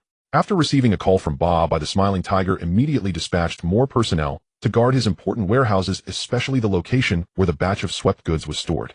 The Crow also rushed over upon hearing the news, finding it strange to see the Smiling Tiger looking so tense. Smiling Tiger, why are you making such a big fuss? The Smiling Tiger sighed, his expression grave. Ba has fallen. His warehouse full of goods was raided. All the valuable items have been taken, leaving only some scraps. The Crow was taken aback for a moment, then his eyes widened. No way. Is that true? Who is so bold as to stir up trouble right under the nose of the Tai Sui? As soon as he spoke, he couldn't help but chuckle. He had quarreled fiercely with Ba yesterday, but today hearing about Ba's bad luck made him feel immensely pleased. The Smiling Tiger did not laugh. He thought more deeply than the Crow. Although he despised Ba's foolishness and greed, Ba's misfortune might not be the end, but rather the beginning. He said sternly to the Crow, Don't just laugh. Quickly send more people to guard your own warehouse, and have a few more alert brothers keep watch so you don't follow in Ba's footsteps. The Crow's laughter abruptly stopped. It was fine to make fun of others, but when faced with danger, he certainly didn't want to become the joke himself. He immediately composed himself and arranged things according to the Smiling Tiger's advice. After making arrangements, the Crow stroked his chin and asked in confusion, Do you know who did it? The Smiling Tiger slowly shook his head. Ba has no leads either. In our line of work, we naturally have many enemies. But those who truly have the guts and capability to do something like this are few. The Crow's expression darkened as he uttered 2 words. Chung Hao. Aside from Chung Hao, he really couldn't think of anyone else who had the motive and the audacity to carry out such a covert operation. The Smiling Tiger nodded, then shook his head. I suspect him too. But he didn't seem to react too fiercely to our good sweep before, so why suddenly strike so hard against Ba? Moreover, why target only Ba? This was also something the Smiling Tiger could not comprehend. In Mongkok, on Liang Kun's territory, the silly Chong hurried in, whispering a few words into Liang Kun's ear. Liang Kun's half-closed eyes suddenly opened wide, a glimmer of sharp light flashing across. Have you confirmed it? Is the news reliable? Silly Chong nodded, lowering his voice. Brother Kuan, our people followed the lead and traced the last direction of the vehicles that stole Bobby's goods, which led to Quiet Sing. And he paused, glancing at Liang Kun's expression. Moreover, some brothers near the Quiet Sing dock saw Chung Hao accompanied by Han Bin. They seemed to be distributing goods to those impoverished souls living in the shantytown in Quiet Sing. Liang Kuan remained silent for a few seconds, his face emotionless, but his mind raced with thoughts. It really was Chung Hao. Ba Bai and Han Bin had no animosity. There was no reason for Han Bin to suddenly strike against Ba Bai. The only one who could connect Han Bin to this matter was Chung Hao. And Chung Hao indeed had a history of treating stolen goods as nothing and casually distributing them to the poor. This conveyed a chilling message to him. Previously, Chung Hao seemed to have a tacit approval or even a favorable attitude towards their sweeping goods actions. Why the sudden shift in strategy to deliver such a lethal blow to Ba Bai? If Chung Hao's target wasn't just Ba Bai, but all members of their anti-Hao alliance. Liang Kun's eyes darkened. However, both he and Chung Hao belonged to Hongxing. Even if they privately fought to the death, they couldn't completely tear their faces apart on the surface, or it would give Jiang Tianxing an excuse to clean house. Likewise, Chung Hao couldn't randomly target Liang Kuan without reason. Thus was Chung Hao's choice of Ba Bai a bait. To see who would jump out. Whoever jumped out would provide him with a reason to strike. Liang Kuan quickly made a decision in his heart. This idiot Ba Bai can only blame his bad luck for stumbling into trouble. He murmured to himself, his eyes devoid of any sympathy for his brother-in-arms, only cold and calculating schemes. So-called brothers are merely there to back each other up or betray each other at critical moments. If Liang Kuan could scheme against his own biological father, how much less would he care for a Ba Bai? Having made up his mind to stand by and watch, he could still secretly throw some obstacles in Chung Hao's way and see if he could reap some benefits. He picked up the phone and dialed Ba Bi's number. The phone rang several times before it was answered, revealing Ba Bi's anxious and fatigued voice. Hello, Liang Kuan. Liang Kun's tone was calm, even carrying a hint of concern. Ba Bai, I had someone inquire on my end, and I have some clues. Ba Bai perked up, quickly pressing for details. Really? Hurry and tell me. Who did it? Liang Kun's lips curled into a barely perceptible cold smile as he spoke slowly. The vehicles that stole your goods ultimately headed in the direction of Quiet Sing. Moreover, my people saw that Chung Hao was there at the time, accompanied by Han Bin. They were distributing a batch of goods to those impoverished folks living in shantytown in Quiet Sing. Ba Bai let out an uncontrollable hate-filled low growl from the other end of the line, his teeth grinding together and his eyes instantly filled with bloodshot veins, the killing intent nearly spilling through the phone line. The goods were undoubtedly unrecoverable, long gone without a trace. The only solution now was to eliminate Chung Hao and seize his unfathomable wealth to fill this massive void. But dealing with Chung Hao was easier said than done. He had previously considered hiring top assassins from overseas, but now that he had no money, how could he pay them? But one can't let themselves be stifled. Ba Bai thought fiercely, his mind racing as a wild and dangerous idea gradually took shape. Listening to Ba Bi's heavy breathing and suppressed killing intent over the phone, Liang Kuan felt secretly pleased. When the clam and the snipe fight, it is the fisherman who benefits. Once Ba Bai and Chung Hao were locked in a mutual destruction, perhaps he would have his chance. He spoke into the microphone in a tone that sounded very loyal. Ba Bai, what do you want to do? Chung Hao is not to be trifled with now, and that madman Su Shi is a killing machine. Do you need my assistance? Ba Bai, still fuming, immediately responded, as soon as he heard Liang Kuan seemed willing to lend a hand. Liang Kuan, you must help me this time. I probably can't handle him alone. If successful, well, split Chung Hao's wealth evenly. Liang Kun's heart stirred, but he quickly calmed down. Helping Ba Bai, that would be suicidal. Chung Hao would love to find an excuse to take him down too. Ba Bai, Liang Kuan pretended to sigh with difficulty. It's not that I don't want to help you. After all, Chung Hao and I are both from Hongxing. To openly help you deal with him, I can't explain it to Jiang Tianxing, or I might get the first strike myself. I can only provide you some support in secret. What do you need? Bobby was disappointed, yet he could sympathize with Liang Kuan's predicament. Clandestine help was better than none. He replied at once, guns. I want guns, more the better.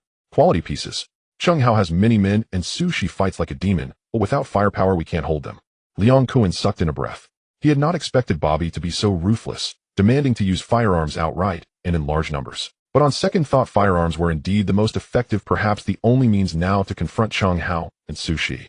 No matter how great one's kung fu, a butcher's blade is feared, let alone a bullet. All right, I'll see what I can do. I'll let you know when I obtain the pieces. You prepare on your end too, don't let anything leak. Liang Kuan agreed. After hanging up, Bobby felt a measure of relief. With Liang Kuan covertly sourcing weapons, the pressure would ease, and he could better avoid the police's intense surveillance. He resolved not to involve Wu Ya and Xiaomainu any longer.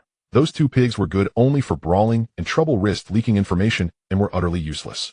Over the next few days, prices for firearms on Hong Kong's black market climbed rapidly as an indiscriminate buyer swept through until guns became nearly impossible to find. The police, sensitive to this unusual current, convened emergency meetings through the night The atmosphere was grim. Officers across the 6 main districts were ordered to cancel leave and remain on standby. Shijiolong district was placed on particularly high alert after intelligence indicated a great quantity of black market weapons had ended up there. In the anti-triad office of Shijiolong, smoke curled through the air. Senior Inspector Huang Jiqing crushed out a cigarette, and said to his partner Lu Qichong beside him, "I don't know who this phantom buyer is, suddenly taking so many illegal guns as if they cost nothing. Cheng Hao has been stirring trouble in our jurisdiction lately, we haven't had time to deal with him. Now this pops up, we'll have to put matters with him on hold." Lu Qichong frowned as he scanned the scattered intelligence on the table. Yes, in just 3 or 4 days recorded black market gun transactions have increased by dozens over the norm, and the buyers all seem to be pointing towards Shijiolong. If we don't get a handle on it, this could blow up into something serious. Huang Jiqing rubbed his throbbing temples. I hope we can unmask this arms buyer soon. Buying guns so crazily. Either it's some reckless novice with no sense or someone driven to the edge preparing one last spectacular act before they flee. Either way, it's a headache for us. The police began a full sweep probing unusual movements among major societies to find even the tiniest. Both Huang Jiqing and Lu Qichong had a nagging sense that this frantic buyer was intimately familiar with local terrain concealed within Hong Kong's own societies. The pattern of purchases carried an unusual, nearly manic urgency. Shihuan Kaishan Renli Company.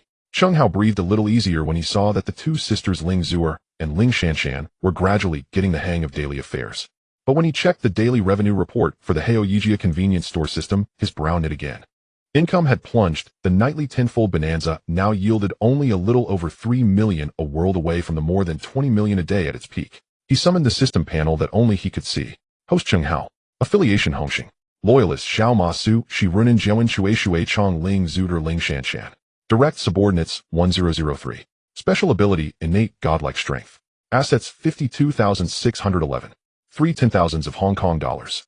Income settlement linked targets the host himself Kaishan Renli Company Heoyijia Convenience Store, Chain Jiuzhou Security Company Tailai, Trading Group Xinhua. Seeing the slow growth of his fortune, Cheng Hao knew he had to accelerate the development of other industries. Chain restaurants, budget hotels, and a film company. These ventures could provide stable, legitimate, and considerable cash flow, and needed to be pushed forward swiftly. Deep in thought, Su Shi walked and followed by a travel-weary but spirited man, Xiao Ma, who had been dispatched to Xianluo and the mainland to handle company registrations and supply channels. "Boss, I'm back." Xiao Ma grinned at Cheng Hao, flashing teeth darkened by smoke. Cheng Hao smiled and rose to greet him. "Good work, Xiao Ma. How did things go?" Xiao Ma straightened his chest and launched into a rapturous report. "Boss, everything went smoothly. The trade company in Xianluo is fully registered. The sign is up. I also reconnected several mainland supply channels. They promised preferential pricing and absolutely stable supply. The first batch of samples will arrive in a few days." Cheng Hao applauded him, approvingly patting his shoulder. "Well done. Tonight we celebrate. Pick the place." Su Shi chuckled from the side and added, "Boss, Xiao Ma did perform. But the journey was tense. Shijiolong is crawling with police, checks are frequent, and border crossings stricter than usual." Xiao Ma complained, "Yeah, boss, the cops looked mean. Like everyone might be packing. Luckily I was sharp and didn't carry anything illicit."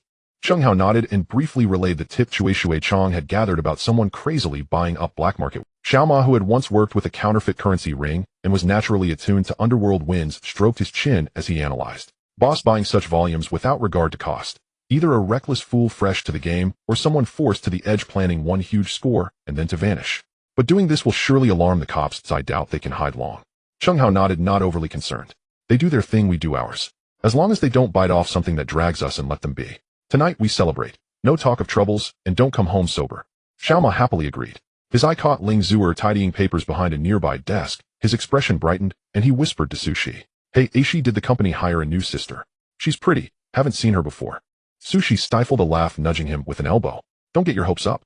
That's Ling Zuer. The one beside her is her sister Ling Shanshan. They're new hires, straightforward, proper workers. Handpicked by the boss." Xiao Ma paused, then his face shifted to a rueful realization. He smacked his forehead theatrically. "Damn, I get it now, another big sister on reserve. What a mouth I have." Cheng Hao hadn't caught their murmurs. Just then Ling Zuer looked up, and Cheng Hao waved her over. Ling Zuer set down her papers and walked over.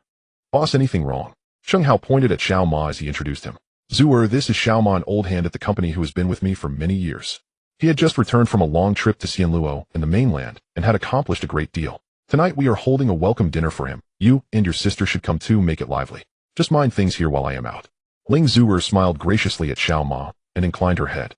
"Brother Ma, you have worked hard. Congratulations on your triumphant return." Xiao Ma hurriedly waved his hand and chuckled. "Miss Ling, you flatter me. It was my duty to serve the boss.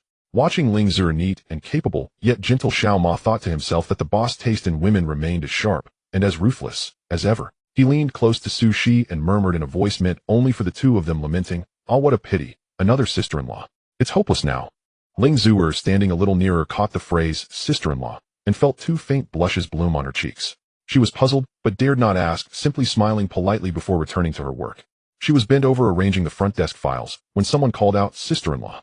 At first she did not realize they meant her and kept working. When the voice drew nearer and rang with obvious amusement, she looked up in a daze and saw Xiao Ma's mischievous face turned toward her. Stunned for 2 seconds, she suddenly understood the implication of that name. Heat whooshed up from her nape to her cheeks, her whole face, even the tips of her ears, flushed crimson, as if she had been boiled like a prawn. She flailed her hands in panic, her tongue knotting, and her voice became thin and urgent. "No, that's not it. You misunderstood.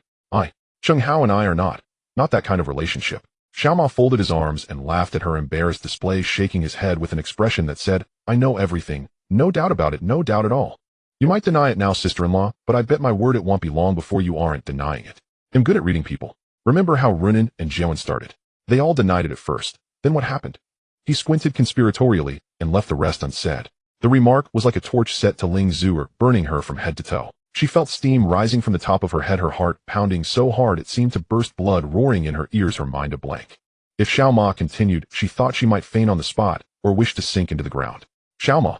Cheng Hao, standing beside them, frowned and interrupted in a chastising tone, deliberately putting on a stern face. "All right. This is getting out of hand. Keep joking around and I'll deal with you." Seeing that Cheng Hao was only putting on an act without real anger, Xiao Ma wisely reined himself in and grinning bowed slightly to Ling Zhu. "Miss Ling, just joking, purely joking. Don't take it to heart. I have no gate on my mouth. I deserve to be beaten." He said it, but his face showed little genuine remorse. Ling Zhu did not dare look at Cheng Hao. She kept her head down and unconsciously twisted at the hem of her clothes, her voice barely a whisper. It's nothing. I don't mind." Even she did not believe her own words. Xiao Ma grew more pleased, secretly raising an eyebrow at Cheng Hao as if to say, "See, she already said she doesn't mind. What are you so worked up about?" Cheng Hao could not be bothered with his antics. He reached over and patted Ling Zhu's shoulder lightly, the touch soothing. "Enough, don't listen to his nonsense. You go on with your work and keep an eye on the company for me. If Ruanan and the others come back, just tell them I took Xiao Ma out for a meal to welcome him." Ling Zhu nodded like a little bird pecking at grain, still unable to lift her gaze. The spot on her shoulder where Cheng Hao had patted her felt unusually warm. Ling Zhu had heard something of Xiao Ma's contributions from Ruanan and the others in idle chatter before. Cheng Hao had sent him to Taigua and then to the mainland to open up supply channels for the convenience stores. With the supply problems solved, those shops under the Hao Yijia sign could finally free themselves from the perpetual losses they've been covering in the name of promotion. Previously, a 50% discount meant the company was genuinely taking a loss. Now, with cheaper sourcing, even if transshipped through Taigua, the margins could turn and profits begin to soar. To Ling Zhu, Xiao Ma undeniably deserved much credit. That Cheng Hao as boss would lay aside his tasks to host a welcome dinner for him was only fitting. Cheng Hao, Xiao Ma, and Su Shi did not go to an upscale restaurant. Instead, they slipped into a bustling night market and settled at a street food stall. Plastic tables and chairs, a makeshift canopy. The air was thick with the scent of wax and frying oil. Xiao Ma glanced at the noisy surroundings and curled his lip in half complaint, half jest. "Boss, I'm not trying to hog the credit, but even if I didn't earn glory this trip, I did work hard, right? And you invite me to eat here, at a street stall." He pointed at a nearby table of shirtless men playing finger-guessing games and shouting. Cheng Hao shot him a sidelong look, picked up the plain teapot, and poured him some water. "Don't like it. Fine. Back at the office, I'll personally cook you a bowl of seafood instant noodles and add 2 sausages. Satisfied? Xiao Ma's eyes bulged. "Wow. Boss, that's naked capitalism. Exploiting labor. If this were up north, you'd send him to reform." Cheng Hao, somewhat surprised, sized him up and said, "Oh, you've improved. Capitalist and reform now. This trip to the mainland wasn't wasted. Your education has progressed." Xiao Ma chuckled smugly, a little pleased with himself. Cheng Hao took a sip and dropped the jocular tone, saying quietly, "Do you really think I sent you there not knowing the situation? Things that are opening up of favorable policies come one after another, and they especially need foreign exchange." Xiao Ma put away his playful manner and spoke more seriously. "Boss, of course you know things well. But I went with a learning mindset and did some sincere investigation." Cheng Hao snorted and nodded toward the quietly seated Su Shi. "Ask him if he believes you." Su Shi did not lift his eyelids, delivering the final jab in a leisurely tone. If he could learn with humility, the sun would have to rise in the west. "Do you really believe that yourself?" Cornered by the two of them, Xiao Ma pointed at them and protested. You are prejudiced. Serious." He paused, but could not help sharing what he had seen. "But honestly, boss, although it doesn't look rich, yet the energy there is different. Construction sites everywhere, people's eyes have a light in them. They're itching to get things done." Real big bosses and conglomerates from Xiangang are scenting opportunity and rushing in. Their instincts rarely fail, the potential there could be staggering. It's the territory of more than 1 billion people. Even if it needs time now, the potential. He shook his head and did not finish, but his meaning was clear. Cheng Hao nodded slightly, his gaze becoming more profound. The potential is indeed great, but one has to take things step by step. We should first solidify our foundation in Hong Kong. Some things cannot be rushed. Xiaoma seemed to understand, but vaguely felt that this boss had thoughts about the mainland market, perhaps just waiting for a more opportune moment. The dishes arrived, the aroma of the crab from the typhoon shelter wafting in the air, while the sizzling clay pot of intestines continued to crackle. Though it wasn't a feast of exotic delicacies, the rich oil and vibrant colors made it look incredibly appetizing. Chilled beer poured into the glass, creating delicate bubbles. The three of them chatted while eating, the atmosphere relaxed. Xiaoma took a large gulp of beer, sighed contentedly. This street stall flavor is just right. It's robust. Although the cuisine over there is also Cantonese and somewhat similar, it still feels like something is missing. Perhaps no matter how far one goes, what one longs for most is still this taste of the streets. His words carried a hint of sentimentality. Sushi smiled and picked up a piece of crab. Eating exotic delicacies every day can become tiresome. What people often miss is the flavor of these roadside stalls imbued with a sense of liveliness. Having eaten enough, Cheng Hao set down his chopsticks, wiped his mouth with a napkin, and suddenly spoke in an ordinary tone. Xiaoma, a Hao Song Zaheo, will be out in a month, right? Xiaoma's smile vanished instantly. He fell silent for a moment, looking down at the few remaining bubbles in his cup. His voice lowered. Yeah, brother Hao. It's about time he comes back. He recalled the incident of Song Zaheo being framed and imprisoned years ago. Cheng Hao had previously said that once Song Zaheo was out, he would hand over the convenience store business to him to manage. At that time, Xiaoma had been somewhat reluctant, feeling that managing a money-losing convenience store was a waste of talent for someone like brother Hao Song Zaheo, who once managed a counterfeit group. However, after securing low-cost supplies during this trip to the mainland, he finally understood the layout Cheng Hao had in mind. First using the losses from discounts to seize the market and open channels, then replacing the expensive Hong Kong products with cheap mainland goods. Even with a transfer through Thailand, the profits remained substantial. In this way, the convenience store not only stopped being a loss-making venture, but instead became a golden goose. This was probably just a small part of Cheng Hao's grand scheme. Who would have thought that what initially seemed like a guaranteed loss was actually a strategic move to seize the market? Cheng Hao patted Xiaoma on the back. Don't think too much, let's talk more when a Hao is out. Also, on the day a Hao gets out, you go pick him up yourself. Xiaoma nodded heavily, his tone resolute. Boss, don't worry. I will handle this perfectly, no need for you to instruct me. This is brotherly loyalty, and it's what I should do. With the serious matters discussed, Cheng Hao's face returned to a smile, raising his glass. All right, we've finished discussing business. Let's go Boland Street, onward to the next venue. Tonight we won't return until we're drunk. Meanwhile, in a private room of Chien Kuen International Film Industry in Mongkok, Leon Kuen paced back and forth in the room like a trapped beast, his face so gloomy it seemed like it could drip water. His teeth ground together, forcing out curses by this incompetent fool who can't get things done but only causes trouble. This time he was bound to get him killed. His informant in the police force had just sent urgent news. The police had detected that someone had been frantically acquiring firearms and ammunition in the underground black market recently, and were secretly laying out traps monitoring relevant areas and individuals around the clock. Leon Kuen had been very careful when purchasing guns, splitting the orders into several batches, and had only bought 12 handguns and 3 long guns for self-defense and necessary deterrence. But the informant said that there had been over 50 suspicious transactions monitored by the police in just 3 days. This was definitely the work of that fool Babai. He was careless, letting the information leak, and now he was almost dragging himself down with it.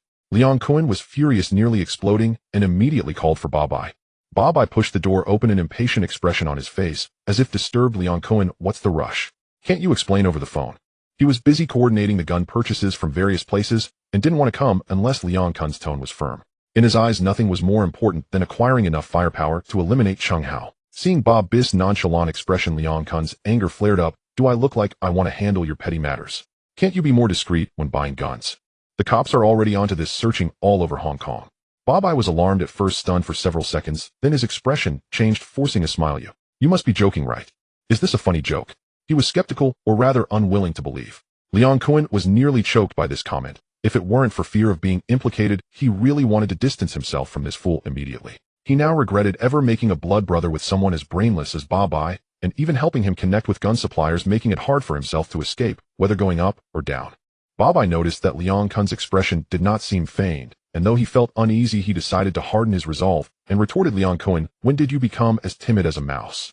If the cops had real evidence, they would have already knocked on the door to arrest someone. Would they still just be monitoring? At first he was also afraid when he heard the news and considered backing off, But then he thought that since the police hadn't acted directly, it must be due to insufficient evidence. As long as he acted quickly and eliminated Chung Hao before the police reacted, grabbing the money and fleeing, who would care? Taking on Chung Hao was worth the risk, no matter how great. Moreover, he had no retreat left. Chung Hao had robbed him of his goods and owed Liang Kuan 20 million, all of which had to be settled. Liang Kuan looked at him and suddenly noticed that the initial panic on this fool's face had faded, revealing a kind of ruthless determination. He felt something was off and asked in a deep voice, "Ba, why didn't you hear what I said? The situation is very dangerous. If we are not careful, we will all end up in prison." Ba Bai waved his hand, even forcing a twisted smile. "I don't care anymore. There's no turning back. Chung Hao robbed my goods, pushing me towards a dead end. And don't forget, I still owe you 20 million. Ah, can you just wipe that?" Liang Kun's face grew as ugly as if he were constipated. "Dream on. Debts must be repaid, it's only right." Ba Bai spread his hands, looking like a rogue. "Then it's settled. Do you think I have any choice left?" He stared at Liang Kuan, his eyes carrying a kind of ferocity akin to a rogue. Liang Kuan was left speechless. He knew he couldn't push Ba Bai any further, otherwise this madman might just sell him out in desperation. But if he delayed, once the police truly caught on to Ba Bai, he wouldn't be able to escape responsibility either. He said anxiously, "Bobby, just because the police haven't found anything yet doesn't mean they never will. You bought so many guns, there are definitely links that will expose you." Bobby sneered. "How do you know it's definitely my link that will be exposed? Maybe it's your side that has made a mistake." He paused, a fierce light flashing in his eyes. "Don't worry with the ones you sponsored. I now have about 70 weapons, and even if the police really come, I can let them feast on bullets first. Now I just need an opportunity to act." Jing Kuan was once again speechless. He never expected Bobby to be crazy enough to buy so many guns. The informant initially said around 50, and now there are nearly 20 more. This is truly insane. Just then the door of the secret room was knocked on, and the newly recruited confidant Sha Chong pushed the door open and whispered, "Boss, the brother on watch saw Chung Hao with Su Shi and that little Ma, who just returned heading towards Bolon Street." Bobby's eyes instantly lit up as he urgently asked, "Sha Chong, are you sure? Is it Chung Hao?" Sha Chong pouted, somewhat dissatisfied with Bobby's doubt. "Brother Cohen asked me to watch him. How could I be mistaken? Unless I'm blind." Bobby was unconcerned. This news was exactly what he urgently needed. Jing Kuan also revealed a hint of a cold smile. "It really is as if Chow Chow is here when Chow Chow is mentioned. Chung Hao and the others are most likely going to Sister 13's place. Bobby, you can take people to guard outside Bolon Street and look for an opportunity to strike. Bolon Street belongs to Mong Kok, but it was territory given to Sister 13 by Jiang Tianxing back in the day, intended to divide Mong Kok and keep Jing Kuan in check. This resentment has always stuck in Jing Kun's throat. So within the Hongxing organization, aside from hating Jiang Tianxing and the small fries in Causeway Bay, he also detests Sister 13, who is neither male nor female. It's infuriating that Han Bin from Kwai Tsing has taken a liking to Sister 13, making Jing Kuan want to take action against her several times without finding an opportunity. Bobby nodded, a fierce excitement showing on his face. "Don't worry, Chung Hao is delivering himself to my doorstep. How could I let such a good opportunity slip away?" However, he shifted his tone and looked at Jing Kuan. "I still need your cooperation. Relying solely on my people, even if we succeed escaping from the police's encirclement, won't be easy." Jing Kun's eyes flickered, weighing it over for a moment, gritted his teeth, and said, "You go. I will have my subordinates prepare in other areas of Mong Kok in advance. When your side fires a shot, my people will create a big commotion on my turf, thoroughly stirring up the waters of Mong Kok, buying you time to retreat." At this point, Jing Kuan decided to take a gamble to see if he could take Chung Hao down and force him to sign the property transfer agreement. At Bolon Street, in Sister 13's venue, Sister 13, seeing Chung Hao and the others whom she hadn't seen for a long time, was somewhat surprised and greeted with a smile.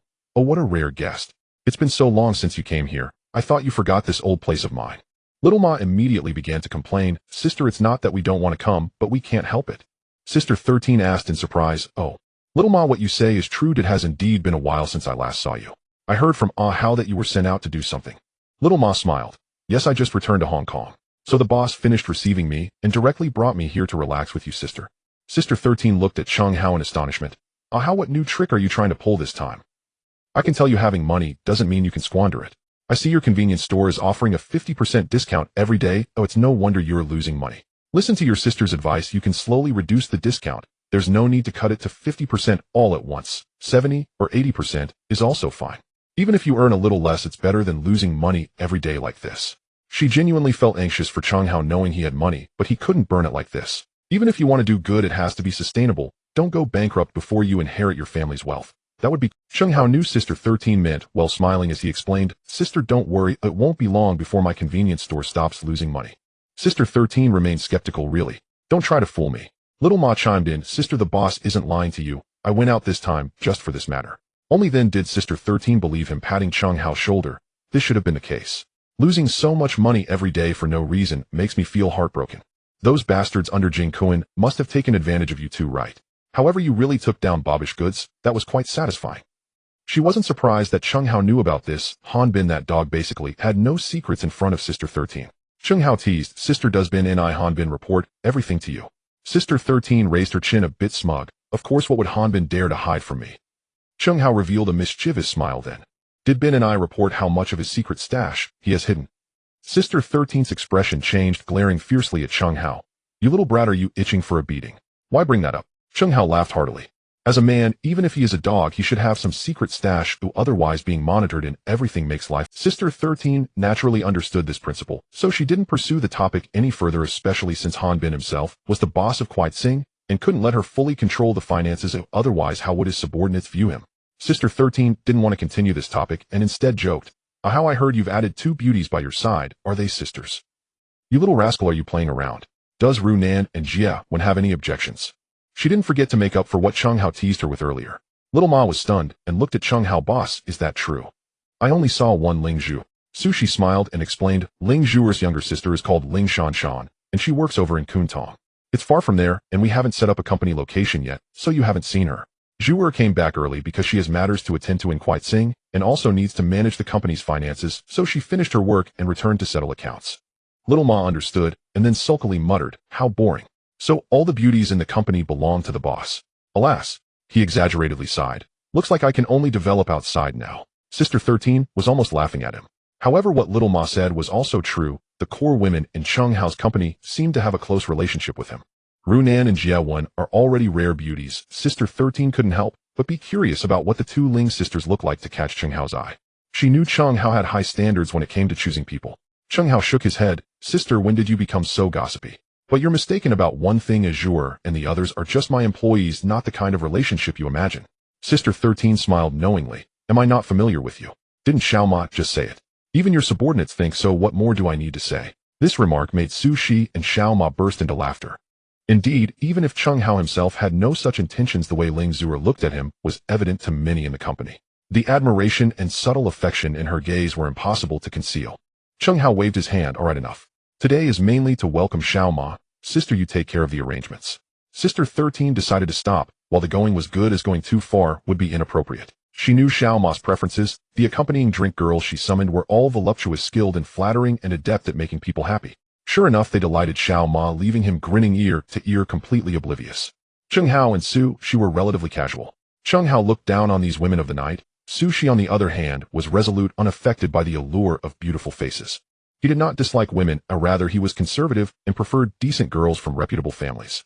He kept his distance from such drink girls not out of disdain for their way of life, but because he would never indulge. In Mongkok the night grew deeper. With a command from Ba Bai, his men began to assemble in groups. Those armed with guns took side streets and alleyways, trying not to attract attention. Meanwhile, the decoys, meant to draw police scrutiny, boldly boarded vans and took the main roads, eager for others to know they were heading to Mongkok. Indeed, the station police were drawn in seeing their grand display and suspecting a large-scale shootout, their nerves immediately tense. However, upon discovering their destination was Mongkok, the police were puzzled. Ba Bai and Liang Kuan were sworn brothers. This was no secret. To outsiders they appeared inseparable, and there had been no reports of them falling out recently. The police could not believe they were there to fight each other. Yet concerned that the gun buyers might take advantage of the chaos, the police still allocated some of their forces for surveillance. This maneuver provided Ba Bai with the perfect opportunity. They quietly approached the outskirts of Palan Street. These men did not rush into Palan Street. They wanted to avoid exposing their firearms unless absolutely necessary, lest they be targeted by the police before even capturing Chung Hao. They were waiting for the right moment. Meanwhile, Liang Kun's men began to clear the area, gradually controlling the flow of people attempting to enter Palan Street for entertainment. The blocked individuals, although dissatisfied, did not dare to force their way through, intimidated by Liang Kun's numbers, and reluctantly turned towards other venues in Mongkok. Uninformed onlookers would think both sides were competing for business. The situation of the main passage being blocked was quickly reported to Sister 13 by her subordinate, the stout De Jixiong. De Jixiong did not dare delay. He immediately approached Sister 13, who was attending to Chung Hao, and the others. Sister, something's wrong. That bastard Liang Kuan sent someone to block the street, preventing customers from entering and forcing them to go to their territory. Sister 13's expression turned cold. Liang Kuan is too much. How you all keep having fun. I need to go check it out. Cheng Hao shook his head. No way. Liang Kuan is targeting Palan Street. Since we are here, how can we just stand by? I will go with you. Oh, I want to see what tricks Liang Kuan is playing. He didn't stir trouble before, but suddenly he does now that we are here. I suspect he is targeting me. Sister 13 thought for a moment. Indeed, Liang Kuan had not acted so boldly in a long time, the last time being when she had just taken over Palan Street.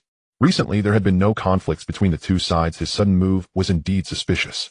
It was very likely, as Cheng Hao said, that he was coming after Cheng Hao. She immediately said, "How you are right. But that means you absolutely cannot go. That madman Liang Kuan might have some tricks up his sleeve. It's too dangerous." Cheng Hao chuckled. Sister, no need to worry. Don't forget my skills. And with sushi around, what can Liang Kuan do to us? Besides, we are all from Hongxing. If he dares to attack us openly, he will bear the blame for harming his own brethren. Mr. Zhang would certainly not let him off the hook, which would conveniently provide him with an excuse to deal with Liang Kuan. This reasoning was sound. Sister 13 sighed. That may be true, but you must be careful. I have a feeling that something is off about this, and I feel uneasy. Cheng Hao nodded, smiling. Rest assured, sister, I value my life more than anyone. I haven't enjoyed life enough yet. How could I possibly clash with those fragile pots? Sister 13 spat at him. Although Cheng Hao's words insulted Liang Kuan, they also included their group of short mules, yet they could not refute it. Compared to Cheng Hao's current wealth and prospects, they did indeed resemble pots that could shatter at any moment. Sister 13, accompanied by over 100 subordinates, stormed towards the blocked street. Cheng Hao, Sushi, and Xiao Ma blended into the crowd. Sister 13 sternly questioned Liang Kuan's men blocking the road. What do you want? Is this how Liang Kuan teaches you to do things? Where's Liang Kuan? Get him out here to see me. Liang Kuan's confidant Dechong was pushed out and stammered, Sister, our boss isn't here. I'm in charge of this matter. What responsibility can you take? Blocking the street, what exactly do you want? If you don't clear out, don't blame me for being rude. Well, go to Mr. Jiang to settle this. Hearing Sister 13 mention the boss, Jiang Tianxing Dechong felt a bit flustered, but he remembered Liang Kuan's orders no matter what holds Sister 13 back and reduce the flow of people entering Palan Street to avoid collateral damage. If too many unrelated passers-by were hurt, the situation would blow up. Sister 13 noticed his hesitation and became even more convinced that Liang Kuan had a plot. She coldly said, get out of the way immediately, or don't blame me for being rude. Dechong dared not budge. If he did, Liang Kuan would hold him accountable afterward. Though Sister 13 had more people, they were outnumbered, and their human wall was thick. For the time being, Sister 13's group could not break through. Dechong steadied himself, feeling he could complete the mission. Sister 13 was not anxious. She knew Han Bin would receive news and would surely bring people over from Qiatsing to support. At that time, they would be able to launch a pincer attack, and Liang Kuan's men would not hold up. Seeing that the situation could not be resolved quickly, she returned to Cheng Hao's side and helplessly said, how you all take the side road first. Liang Kuan has gone mad today, determined to block the road. I feel he must have more tricks up his sleeve. I don't know what schemes he has prepared for you. Cheng Hao merely smiled. Sister Xiao Ma chimed in beside them. Yes, sister, we haven't had our fun yet. Are you driving us away? Sister 13 ignored Xiao Ma's jest, pushing Cheng Hao and Xiao Ma, stop fooling around, hurry up, and leave safety first. Xiao Ma, consider this a debt I owe you. Next time, I'll prepare 10 of the prettiest girls for you so you can enjoy yourself. As long as you can handle it, we can have fun for 3 days and nights. Little Ma's eyes lit up, and he immediately said, Sister, you said it. A promise made is a debt unpaid. I am known as the Waste King, drinking a dozen raw eggs every morning, and I don't believe any demon can bring me down. Cheng Hao, Sushi, and Sister 13 were speechless. Is this how the Waste King is used? Sister 13, with a face full of black lines, scolded, get lost. Don't delay my business. Otherwise, I will really find 10 200-pound women to deal with you. Little Ma shivered at the thought. One 200-pound woman is terrifying enough. 10. That image was too beautiful to imagine, and his innocence would be hard to protect. Thinking this, he hurriedly turned and ran towards the exit at the other end of Boland Street. Cheng Hao and Sushi exchanged glances, silently chuckling, and greeted Sister 13 before heading in that direction. As they reached the relatively secluded exit, she suddenly stopped, sharply grabbed Cheng Hao and whispered, Little Ma, stop. Little Ma had already walked a few meters ahead, turned back with a puzzled look, and asked, what's wrong, Sushi? Why the sudden alarm? Sushi didn't answer, just motioned for him to come over. As Little Ma walked back, he mumbled, Sushi, what the hell? Sister told us to hurry. If she really finds 10 fat women, I'd rather die. No, that wouldn't work. Dying would only make his innocence harder to protect. Sushi pulled him behind and sternly commanded, shut up. What time is it to still be talking nonsense? If you keep babbling, I'll knock you out first. Little Ma was stunned. It was the first time he heard Sushi say something so harsh, and he was a bit dazed. Cheng Hao was also surprised. Having known Sushi for so long, he had never seen him this angry. He asked Sushi. Sushi remained calm, his sharp gaze scanning the seemingly tranquil end of the street, and whispered, Boss, I sense a heavy killing intent ahead. There's an ambush. There are quite a few people, at least dozens. Cheng Hao and Little Ma felt a chill in their hearts, having no doubt about Sushi's judgment. Sheng Hao knew Su. She came from a special forces background, his perception of killing intent and danger far surpassing that of ordinary people. He looked toward the end of the street where it seemed there were no obstacles, but indeed not a single pedestrian had entered. It was eerily quiet. That in itself was suspicious. Sheng Hao sneered. Liang Kuan is blocking that in to prevent anyone from coming in or going out. It turns out the real killing move is lying in wait here. Both sides are closed off like catching a turtle in a jar. Little Ma hurriedly said, "Boss, what do we do?" "Retreat." Just as he finished speaking, chaotic footsteps came from behind them, and a dozen unfriendly-looking men emerged from the alley blocking their escape. These people moved in unison, their right hands reaching into their pockets or clothing, their clothes bulging suspiciously, hiding who knows what. From the depths of the alley, more than 30 people surged out, led by Ba Bai. This group of 50 or so moved in perfect harmony, their right hands placed on their chests, clearly hiding something beneath their wide outer garments. Sushi glanced over, his face slightly changing, and quickly leaned into Sheng Hao's ear, urgently whispering, "Boss, the situation is dire. They are all armed." Little Ma gasped, whispering, "Damn. Are they playing this big?" At that moment, Sheng Hao also understood that the recent buyer frantically hoarding goods in the underground black market was none other than Ba Bai. He was also somewhat stunned. He had only robbed Ba Bai of a batch of goods, yet Ba Bai actually wanted to kill him. If he had known he was this crazy, he wouldn't have so easily taken him down back then. Ba Bai, having successfully surrounded Sheng Hao and the others, revealed a look of wild joy. He threw open his outer robe and pulled out an AK-47 assault rifle, pointing it arrogantly at Sheng Hao. "Sheng Hao, didn't expect you to have today, huh? Aren't you tough? Come on, let's see you try again." His subordinates, seeing this, also brandished their weapons. More than 50 rifles and pistols, their dark muzzles aimed directly at the three trapped in the middle. Sushi quickly observed and discovered that many of the men had handguns tucked at their waists with formidable firepower. Although Sheng Hao was being aimed at by so many guns, he did not feel particularly afraid. He looked at Ba Bai with disdain, saying, "I was wondering who was so bold as to buy military weapons in the underground black market. Turns out it's you, this pathetic loser. Just because you have a few fire sticks you think you're invincible. A loser is still a loser. Even with a gun you're still just a weakling." Ba Bai trembled from the insult. He hadn't expected that even with dozens of guns pointed at him, Sheng Hao would remain unafraid and dare to insult him. For a moment, he almost believed that what he held was truly a stick. If it weren't for the need to capture Sheng Hao alive and force him to sign the property transfer agreement, he would have pulled the trigger immediately. He forced down his anger and said fiercely, "Sheng Hao, you've got guts. But if you think our weapons are just sticks, you can certainly try." Ba Bai knew that Sheng Hao and Sushi were highly skilled, as Liang Kuan had warned him repeatedly. So he didn't dare let anyone get too close. Keeping distance maximized the advantage of the guns. Getting too close would make it easy to be disarmed and could harm his own men. Sheng Hao noticed that Ba Bai wasn't falling for his provocation and felt a bit surprised. What he had just said was intended to provoke him to come closer, to seize the opportunity to capture the king first and use him as a hostage. Now that Ba Bai had learned to be smart and didn't take the bait, it was a bit troublesome. Little Ma also noticed and whispered, "Boss, it seems Ba Bai has become a bit smarter. He knows how to think now." Indeed, Ba Bai understood that although he had more men and guns, the gap in personal skill compared to Sheng Hao and Sushi was too great, so he simply abandoned the idea of close combat and surrounded them with guns from a distance. Sheng Hao felt helpless, but not hopeless. Someone must have given him advice. Given this idiot's nature, he would have rushed in to show off long ago. Little Ma nodded. It must be that treacherous guy Liang Kuan. Ba Bai's brain is easy to fool. Sushi asked, "Boss, the situation is not favorable. What should we do?" Sheng Hao sneered, "What to do? We fight him. Do you think we will just surrender?" Little Ma's face turned pale. "Damn, how do we fight? Rush in and get shot to bits?" Sheng Hao replied impatiently, "Are you stupid? I'm not telling you to block the gun muzzles. Didn't you see the bar's back door right next to us? Wait for me to count to 3, and then we rush in together." He gestured towards a nondescript side door of the bar nearby, which was only 3 to 4 meters away, easily reachable with a sprint. As long as they rushed in with Bob's group being outnumbered and armed, they would find it difficult to maneuver in the narrow bar, allowing them to use the terrain to their advantage and even have a chance to seize guns and counterattack. Sushi and Little Ma exchanged glances and nodded. The bar door was an opportunity. Little Ma had once fought his way to Taiwan alone, and he was no pushover. Just then a figure suddenly walked out from the shadows of an old residential building nearby. The person had dark skin and a gloomy expression, emanating a ferocious aura of someone who had been trapped for too long and was about to pounce on prey. His gait was somewhat strange, with one foot deeper than the other.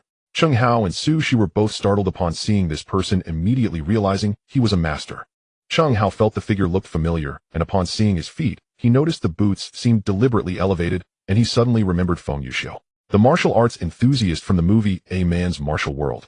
Born with a congenital disability, his legs uneven, he was not suited for martial arts. Yet driven by an obsession with martial studies, he endured unimaginable pain, forsaking career and family, even severing ties with loved ones, ultimately mastering deadly skills. Sheng Hao never expected to encounter him here. Feng Yuxiu came to Hong Kong likely in search of Xia Hou, a master and police instructor from the film. At this moment Cheng Hao admired Feng Yuxiu even more. This man, in order to grant his cancer-stricken wife a swift end, could cold-heartedly take her life devoid of attachments, ruthless and decisive, a pure martial enthusiast living and dying for martial arts. Sushi also sensed the extraordinary nature of this individual. Feng Yuxiu seemed oblivious to the dozens of guns pointed at him, his gaze directly locking onto Cheng Hao and Sushi. A warrior's intuition told him that both of them were exceptional masters. Cheng Hao's imposing aura indicated that even Xia Hou, who claimed to be the greatest master of Foshan, would pale in comparison. Meanwhile, the silent Sushi exuded a reclusive aura, almost returning to his true self.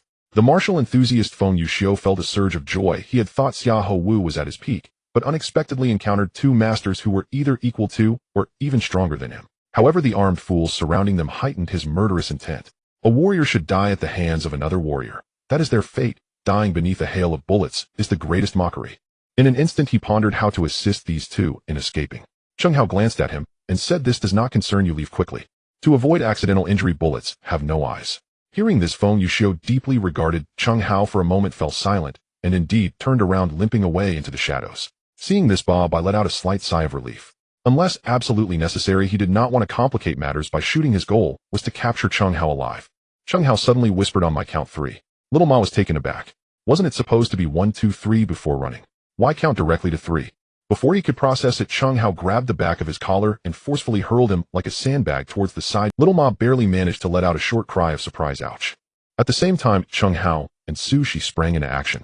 The two moved like cheetahs poised to pounce, their figures transforming into two blurred shadows, rushing with astonishing speed towards the side door of the bar.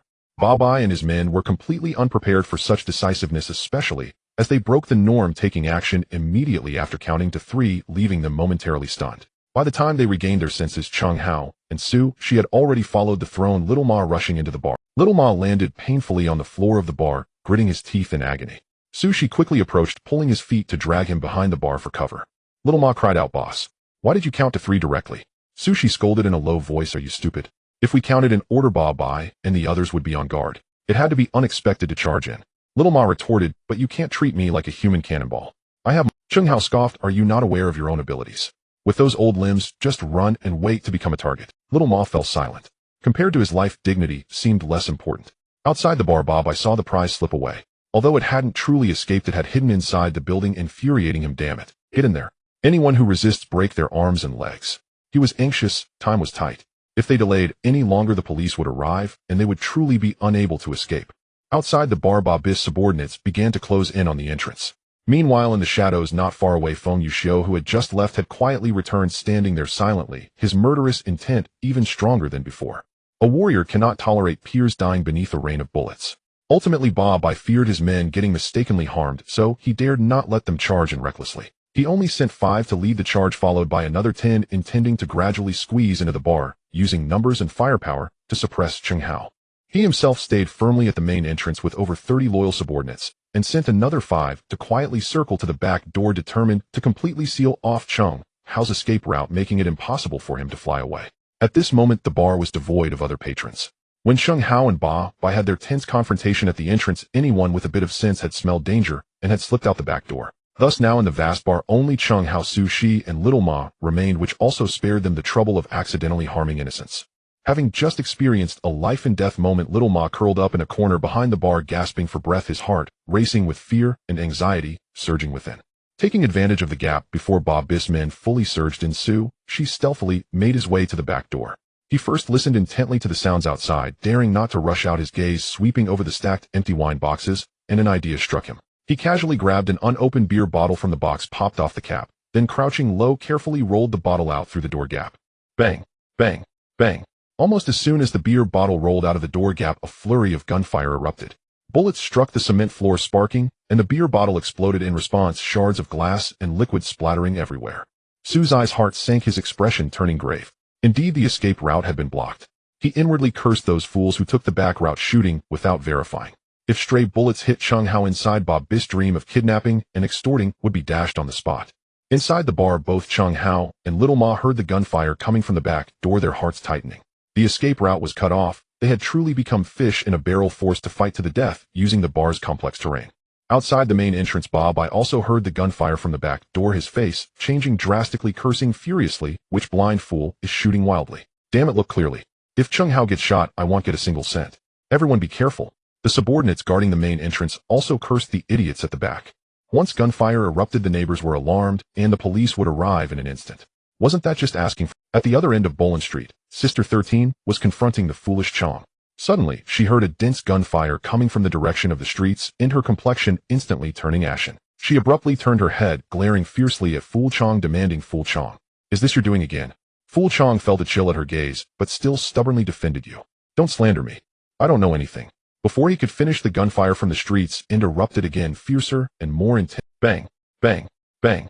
The short bursts of pistol fire mixed with the continuous bursts from automatic rifles sounded as if they were exhausting their ammunition for tomorrow. Sister 13's face darkened completely, her voice cold as ice. "Well done, Fool Chong. Good job, Liang Kuan. You dare to collude with outside gunmen to deal with your own kind. Using such heavy firepower, I wonder how you will explain to Mr. Jiang. The police will not let you off either." Having said that, she could no longer bother to argue with Fool Chong, immediately waving her hand, leading her brothers to charge toward the source of the gunfire. Sha Chong stood frozen, pale and speechless, cursing the ancestors of Liang Kuan and Ba Bai in his heart. That lunatic Ba Bai actually dared to use automatic weapons in broad daylight. It would be strange if the police didn't pursue this to the end. He felt both hatred and fear, realizing that Liang Kuan must have pushed him out to take the blame, fearing the responsibility himself. When Mr. Jiang holds him accountable, how could he carry that weight? Ba Bai, that deadbeat, is trying to get me killed. At this moment, Liang Kuan was hiding in a restaurant box down another street, pacing anxiously as he listened to the distant sounds of gunfire, continuously cursing this brother-in-arms. He didn't expect Ba Bai to go so crazy, causing such a commotion. Now all he could think about was how to clear himself, otherwise when the police traced it back, Jiang Tiansheng would definitely take the opportunity to strike, and he would undoubtedly suffer severe losses. 13 Mei rushed back anxiously, and her confidant De Jixiong caught up from behind, panting and reporting with a terrified face, "Sister Mei, it's bad. I just grabbed a bystander watching the commotion and found out that there are dozens of people at the end of the street, with several holding AK-47s. Their firepower is too overwhelming, with just our few people charging, and would mean certain death." 13 Mei understood her brothers were skilled fighters, but armed only with knives and iron rods, facing automatic weapons was indeed akin to suicide. She gritted her teeth, a fierce look flashing across her face. "Call. Report to the police immediately. Have the officers from the Mong Kok police station come right over. Only the police can save a Hao now." De Jixiong didn't dare to delay, rushing into a nearby still-open shop to make the call. 13 Mei then led her men to sneak closer to the end of the street. Though they couldn't charge in boldly, they could at least create some noise on the periphery to distract the enemy, perhaps buying Chung Hao a little more time until the police arrived. Meanwhile, Ba Bai was impatiently urging his men to charge in. The five who took the lead were already holding their guns, cautiously stepping into the dimly lit bar. They knew that Chung Hao and that Su Shi were not to be trifled with, but emboldened by their firearms, they felt much braver. No matter how skilled they were, they feared knives, and what about guns? However, as the five stepped in, adjusting their eyes to the dim light, and searching for Chung Hao's figure, suddenly a huge shadow with a whistling wind came crashing down towards them. The five were terrified, desperately trying to dodge to the sides. But the shadow came too quickly and covered a large area. Two of them were caught off guard and were struck hard in the chest. Huff! Crack! The sickening sound of bones cracking echoed. Those two unfortunate souls were like being hit by a runaway truck, flying back and crashing heavily against the wall, then sliding down softly, blood mixed with foam spilling from their mouths, clearly exhaling more than inhaling. The remaining three, still shaken, focused on what had struck them, only to realize that the shadow was actually a heavy, round stainless steel table from the bar. Before they could recover from their shock, two more identical tables came flying toward them, spinning like giant frisbees. Bang! Bang! The remaining three also met the same fate as their companions, crushed and collapsing to the ground in agony. The 10 outside, preparing to rush in, were horrified by the scene and instinctively raised their guns, wildly shooting. They feared that if they were slow, they too would be smashed into meat patties by that terrifying human table launcher. Bang, bang, bang. Da-da-da-da. Bullets poured into the bar like water, instantly riddling wooden tables and chairs, glass cabinets, and wall decorations, with whole splinters and shards flying everywhere.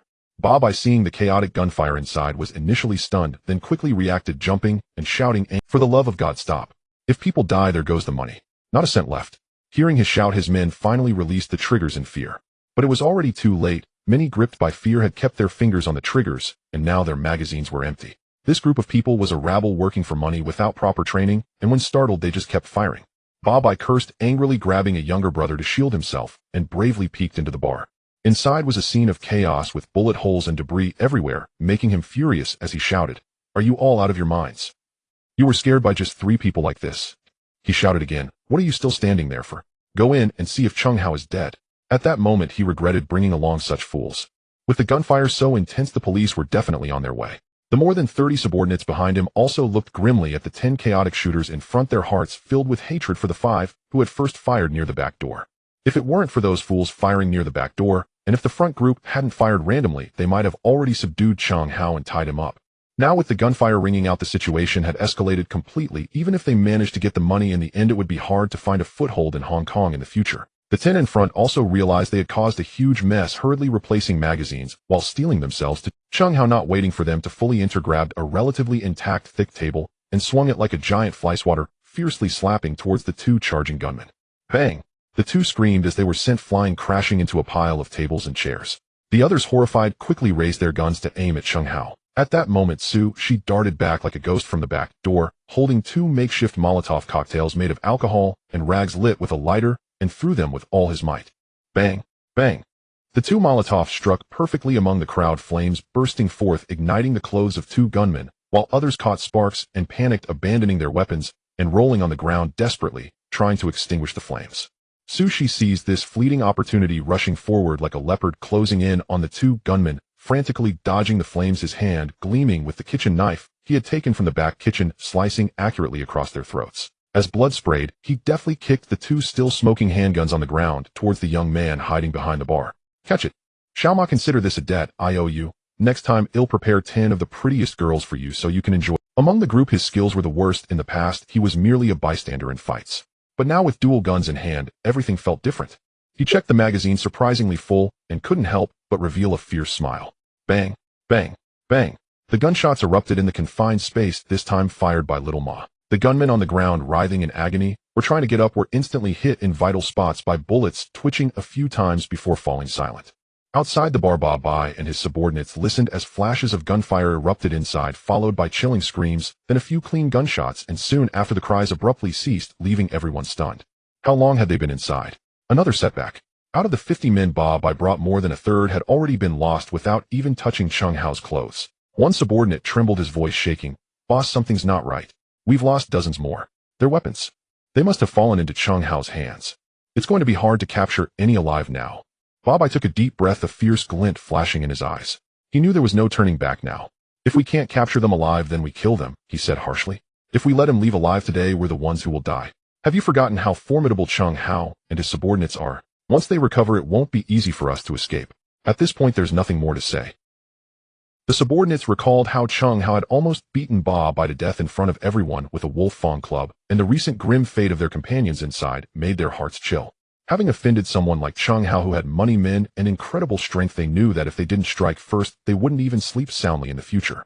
Thinking of this, a fierce look of desperation appeared in their eyes as they raised their guns, crazily shooting into the bar while cautiously advancing forward. Another group attempted to quietly approach the main entrance from both sides. Inside the bar, Chung Hao and his 2 companions were not in a hurry to counterattack. Now armed with over a dozen guns and sufficient ammunition, they planned to conserve their resources until the police arrived. After such an intense gun battle, someone nearby must have called the police. Both sides of Boland Street were lined with residential buildings. Stray bullets were unpredictable, and the police wouldn't dare to ignore this. Besides, this was the territory of Sister 13. Upon hearing the gunfire, and knowing she was trapped, she would never just sit idly by. Just as Bai's subordinates were about to surge in, a figure appeared silently behind the group of gunmen outside the bar like a ghost. It was Feng Yuxiu. His gaze was icy as he locked onto a gunman with his back turned, anxiously staring at the bar's rear door. With a left hand that shot out like a steel claw, he accurately grasped the opponent's neck. A slight but fatal crack echoed, and the gunman fell limp without making a sound. Feng Yuxiu smoothly took the still-warm AK-47 automatic rifle from the gunman's hands, his movements fluid with no hint of hesitation. He then pulled the trigger, and the gun spat out fierce flames, bullets sweeping toward Bai and his group, who were crowding near the bar's entrance preparing to rush in. Da-da-da-da. The Bai's subordinates, fully focused on guarding the front, never anticipated that a Reaper would suddenly emerge from behind. Caught off guard, many fell over, collapsing in a heap, blood splattering everywhere, screams ringing out in succession. Bai felt a sudden heat in his backside, followed by excruciating pain. He let out a howl, crashing to the ground. "I've been shot. Forget about them inside. Hurry. Help me out. Get me out of here." Fear amplified the pain, and several of his trusted subordinates rushed to assist him. Enduring the intense pain, Ba Bai turned to look at Feng Yuxiu, who was expressionless, holding the AK-47 like a killing god. Shocked and enraged, he hoarsely shouted, "I have no enmity with you. Why did you ambush me? Do you know how much money that person inside has? Capture him, and I'll share a cut with you. Enough for you to spend for 10 lifetimes. You despicable scum, using such underhanded tactics to attack a martial artist do not deserve to know the warrior's creed." Feng Yuxiu, using a corpse as a shield, spoke with a voice as cold as the Siberian wind, carrying a nearly obsessive resolve. "If you were to kill him based on true skills, I wouldn't interfere. But since you're using guns and these schemes, Feng Yuxiu will kill every single one of you." Ba Bai was left speechless, feeling wronged and on the verge of tears. Heavens, I just wanted to kidnap a wealthy person fearing they could fight, which is why I prepared firearms. What's wrong with that? Why did I have to run into such a single-minded martial enthusiast coming to uphold justice? Though unwilling, seeing more of his subordinates fall and blood gushing from his own wound, he had to yield, clutching at his last hope and tentatively saying this. "Brother, how about you let me go? Once I capture that Cheng Hao inside and force him to sign the property transfer agreement, I'll share a cut with you. What do you say?" He noticed Feng Yuxiu's shabby attire, thinking he could buy him off with money. Feng Yuxiu's gaze showed no fluctuation, only pure disgust. "Get lost. If you don't leave, I'll kill you too." Ba Bai didn't expect the other party to be so ungrateful and cursed inwardly. Has training in martial arts messed up his brain? He doesn't even want money. Inside the bar, Cheng Hao and his two companions noticed the direction of the gunfire and screams had suddenly changed. Initially taken aback, they quickly realized that reinforcements had arrived from behind. An opportunity. Cheng Hao whispered sharply, using all his strength to hurl the blood-stained, bullet-riddled table toward the gunmen crowding the doorway, who were thrown into chaos by the surprise attack from behind. Bang! The heavy table flew out like a missile, crashing into the crowd at the entrance, knocking down 3 or 4 people and blocking the path for others trying to enter. Su Shi and Little Ma moved in perfect sync, darting out from behind cover with guns in hand, pulling the triggers. Their marksmanship was shockingly precise, and their handguns produced a suppression effect akin to submachine guns. Bang, bang, bang. Bang, bang. The remaining 7 or 8 gunmen at the door fell like cut wheat, each shot finding its mark, a divine intervention, impossible to save them. Ba Bai, caught between enemies, saw his subordinates being slaughtered like vegetables, and at that moment he had no thoughts of capturing Cheng Hao or seizing his wealth. He just wanted to leave this cursed place of Bolin Street immediately. The wound on his backside throbbed painfully, blood gushing out. If this dragged on, he wouldn't even need Cheng Hao to act. He would faint from blood loss. Moreover, the police could arrive at any moment, and when that happened, this ragtag group of subordinates would surely scatter like birds, leaving him the injured boss behind. "Go. Hurry, help me out." Ba Bai's voice changed pitch, fear completely overpowering his greed. The subordinates had long been frightened to the core, seeing their leader wanting to flee. Their fighting spirit was nowhere to be found. A few of them carried the wailing Ba Bai, disregarding their groaning companions on the ground, and hurriedly escaped towards the other end of the street. Feng Yuxiu saw Ba Bai being taken away, but did not pursue. Instead, he kicked the jaw of a gunslinger attempting to rise. Then, as if clearing away rubbish, he dealt with the few injured still convulsing on the ground in the simplest and most direct manner. The remaining gunslingers were completely shattered in spirit. Seeing their leader flee, they dropped their weapons and turned to escape, wishing they had been born with 2 more legs. Feng Yuxiu noticed that Cheng Hao and the others had escaped safely, and without lingering, he swiftly disappeared into a narrow alley. He did not arrive in the harbor through normal channels. His identity was sensitive, and if caught by the police, he would likely be repatriated. There were important matters left undone, and he absolutely could not return now. Cheng Hao, Su Shi, and Xiao Ma rushed out from a chaotic bar, only to see the swiftly departing back of Feng Yuxiu. Xiao Ma, both surprised and delighted, pointed at that figure and exclaimed, "Boss, that was the person." He caught Ba Bai and his gang off guard from behind. Cheng Hao nodded, his gaze following the Sunto disappear figure. "Yes, it's him. His skills are impressive. He's a man." Su Shi, follow him discreetly. "Don't alert him. I'll find out where he settles and report back to me." Xiao Ma looked puzzled. "Boss, are you thinking?" Su Shi smiled and explained for Cheng how this kind of master appearing shabby in clothing must have a backstory. The boss values talent. He wants to understand the situation first before visiting to see if there's a way to help. Xiao Ma suddenly understood that makes sense, as such impressive skills, yet in such a... Well, it's a bit strange. Perhaps he truly has some difficulties. Cheng Hao smiled and said no more. He knew that being able to strike at such a critical moment, specifically targeting Ba Bai with gunfire against martial artists, indicated that this person possessed strong principles. Perhaps he could become a vital piece in his future plans. Su Shi took his orders and swiftly moved silently towards the alley where Feng Yuxiu had disappeared. He was already a top expert in tracking and stealth, and now he was fully focused.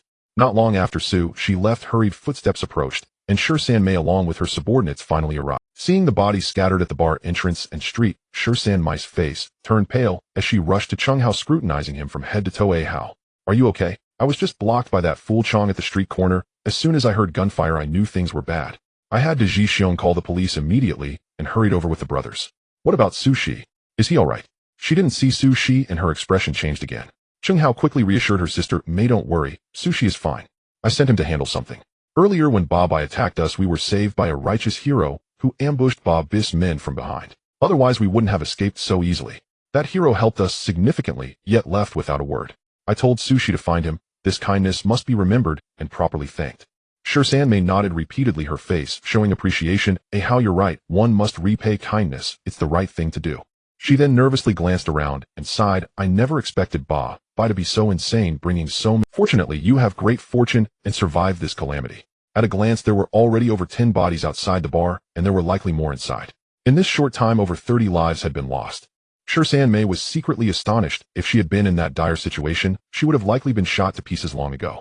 Just then Hanbin arrived with a large group, panting and looking anxious. San Mei, are you alright? His first glance was at San Mei, confirming she was unharmed before he let out a sigh of relief. San Mei replied irritably, it's not me. It's that bastard Ba Bai trying to harm a Hao. Hanbin then turned his gaze to Cheng Hao and the chaos, seeing the bodies, gasped in shock. What the hell? Is this a fight or what? Has Ba Bai gone mad? Creating such a huge commotion and using so many guns. The police must be out of their minds. San Mei snorted coldly. There are still more than 10 bodies inside. Hanbin approached the bar entrance, peeking inside, and was immediately shocked by the scene, stepping back in disbelief as he looked at Cheng Hao. How you? You really have a tough life. Ba Bai has invested heavily. He couldn't kill you this time, so he lost big. Cheng Hao's expression was calm, but his eyes were frighteningly cold. This matter isn't over. Don't let me see him again, or I'll make him wish he were dead. This time Leon Cohen can't escape responsibility either. If his man hadn't blocked the street, I wouldn't have had to take the alley and fall into Ba Bai's trap. San Mei, hearing this, showed a hint of guilt. How this is my fault. If I hadn't told you to take the alley, perhaps. Hanbin knew it was San Mei who had advised Cheng Hao to take the alley, feeling somewhat awkward, unsure of what to say, without making Cheng Hao misunderstand. Cheng Hao waved his hand and smiled, reassuring her sister, May, it's not your fault. Even if Ba Bai hadn't found me in the alley today, he would still look for opportunities tomorrow or the day after. Since he is determined to capture me, there's no escaping it. As long as there's an opportunity, he will make a move. Even if there isn't one, he will create one. Hanbin and San Mei both looked puzzled. Ba Bai wants to capture you, creating such a scene and causing so many deaths just to catch someone. Cheng Hao scoffed, his tone filled with sarcasm. Ba Bai has set his sights on my meager assets, wanting to capture me alive, force me to sign a property transfer agreement, and then kill me to silence me. Hanbin suddenly understood and couldn't help but roll his eyes. You've pushed him into a corner. I've heard Ba Bai owes Leon Cohen about 20 million. Originally, he could have sold that batch of goods for about 15 million. As a result of you intercepting him, it was all scattered to the poor folks in Kwaicheng, and he can't even chase it back. A cornered dog will jump over the wall. That's why he took such risks trying to kidnap you for your assets. San Mei sighed again. How I have to say it again, you really have a tough life. You managed to survive in such a situation. Hanbin nodded in agreement. Sister May is right, you are not just tough. He remembered the bullet holes in the bar earlier, still feeling a lingering fear. What was even more terrifying was that Cheng Hao in such a dire situation could still counterattack against over 30 armed desperados. This kind of combat power was truly shocking. Those who offended him would probably have to sleep with one eye open at night. The piercing sound of police sirens grew louder as it swiftly surrounded the end of Boland Street. Dozens of police cars flashed red and blue lights, sealing off the scene completely. A large number of officers clad in bulletproof vests and armed with firearms of various lengths rushed out of their vehicles, quickly setting up a security perimeter, their guns aimed at Cheng Hao, San Mei, Hanbin, and others. Leading the charge was a stern-faced female inspector, her sharp eyes scanning the crowd as she raised a megaphone, her voice cutting through the chaos. We are the major crimes unit of West Kowloon District. Everyone at the scene immediately crouched down with their heads in their arms. Do not resist, otherwise we will use force. San Mei's expression darkened at the sight, and she shouted, it's all over. The attackers have all fled. Are you here to cover up the mess? Instead of capturing the real culprit, you point guns at the victims. Do you believe I will expose your true colors to the media? The police present felt a bit embarrassed. Inspector Guyu Jiao also showed a hint of awkwardness, but quickly regained her composure. Cheng Hao smirked from the side, adding, Sister May, you think too highly of them. The officers arrived so promptly that they might not even catch the aftermath in time. This is the efficiency of the Hong Kong police. How can they protect us, ordinary citizens? Guyu Jiao and the other officers felt their blood pressure rising, but looking at the bodies and shell casings scattered around, they knew it wasn't the time for banter. They all understood that Hong Kong's reputation was on the line due to this incident. Tomorrow's headlines would undoubtedly be about the bloody shootout on Boland Street. Guyu Jiao forced down her anger and waved for her subordinates to enter the scene for investigation. Several officers cautiously approached the bar's entrance, peeking inside, only to turn pale as they discovered over a dozen corpses within. They hurriedly retreated and whispered a report to Guyu Jiao and Inspector Ma Guoying nearby. Upon hearing this, Ma Guoying's expression also darkened, and she leaned in to whisper a few words to Guyu Jiao. Guyu Jiao felt a wave of dizziness wash over her, nearly losing her balance. More than 30 lives had been lost in total. This was no ordinary gang feud, it was a shocking major case. The very heavens seemed to have been pierced. She took a few deep breaths, forcing herself to calm down, and scanned the crowd, her voice steady as she asked, "What exactly happened here?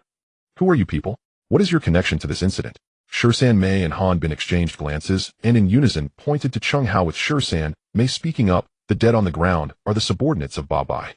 They coveted Ah Hao's assets and attempted to kidnap him, forcing him to sign a property transfer agreement. Fortunately, Ah Hao's bodyguards were formidable, allowing him to escape." Guyu Jiao furrowed her brow, filled with confusion. Cheng Hao, what kind of person was he to warrant the use of dozens of gunmen for a kidnapping? Who were his bodyguards capable of dealing with so many armed assailants and still managed to kill so many? Just as she was about to question further, a plainclothes officer who recognized Cheng Hao hurriedly leaned in to whisper to Ma Guoying. Ma Guoying's expression changed slightly, and she quickly relayed the information to Guyu Jiao. Upon hearing this, Guyu Jiao's frown deepened as she finally recalled who Cheng Hao was, the one who had nearly driven Huang Zicheng to a mental breakdown and had inherited a vast fortune. With such a deep overseas background, without solid evidence, they absolutely could not act recklessly. The lessons learned from the Commercial Crime Investigation Bureau were still fresh in their minds. She steadied her thoughts and instructed Ma Guoying, "Take them back for further investigation to determine whether their claims are true or false." Ma Guoying nodded, signaling her subordinates to step forward to escort the group.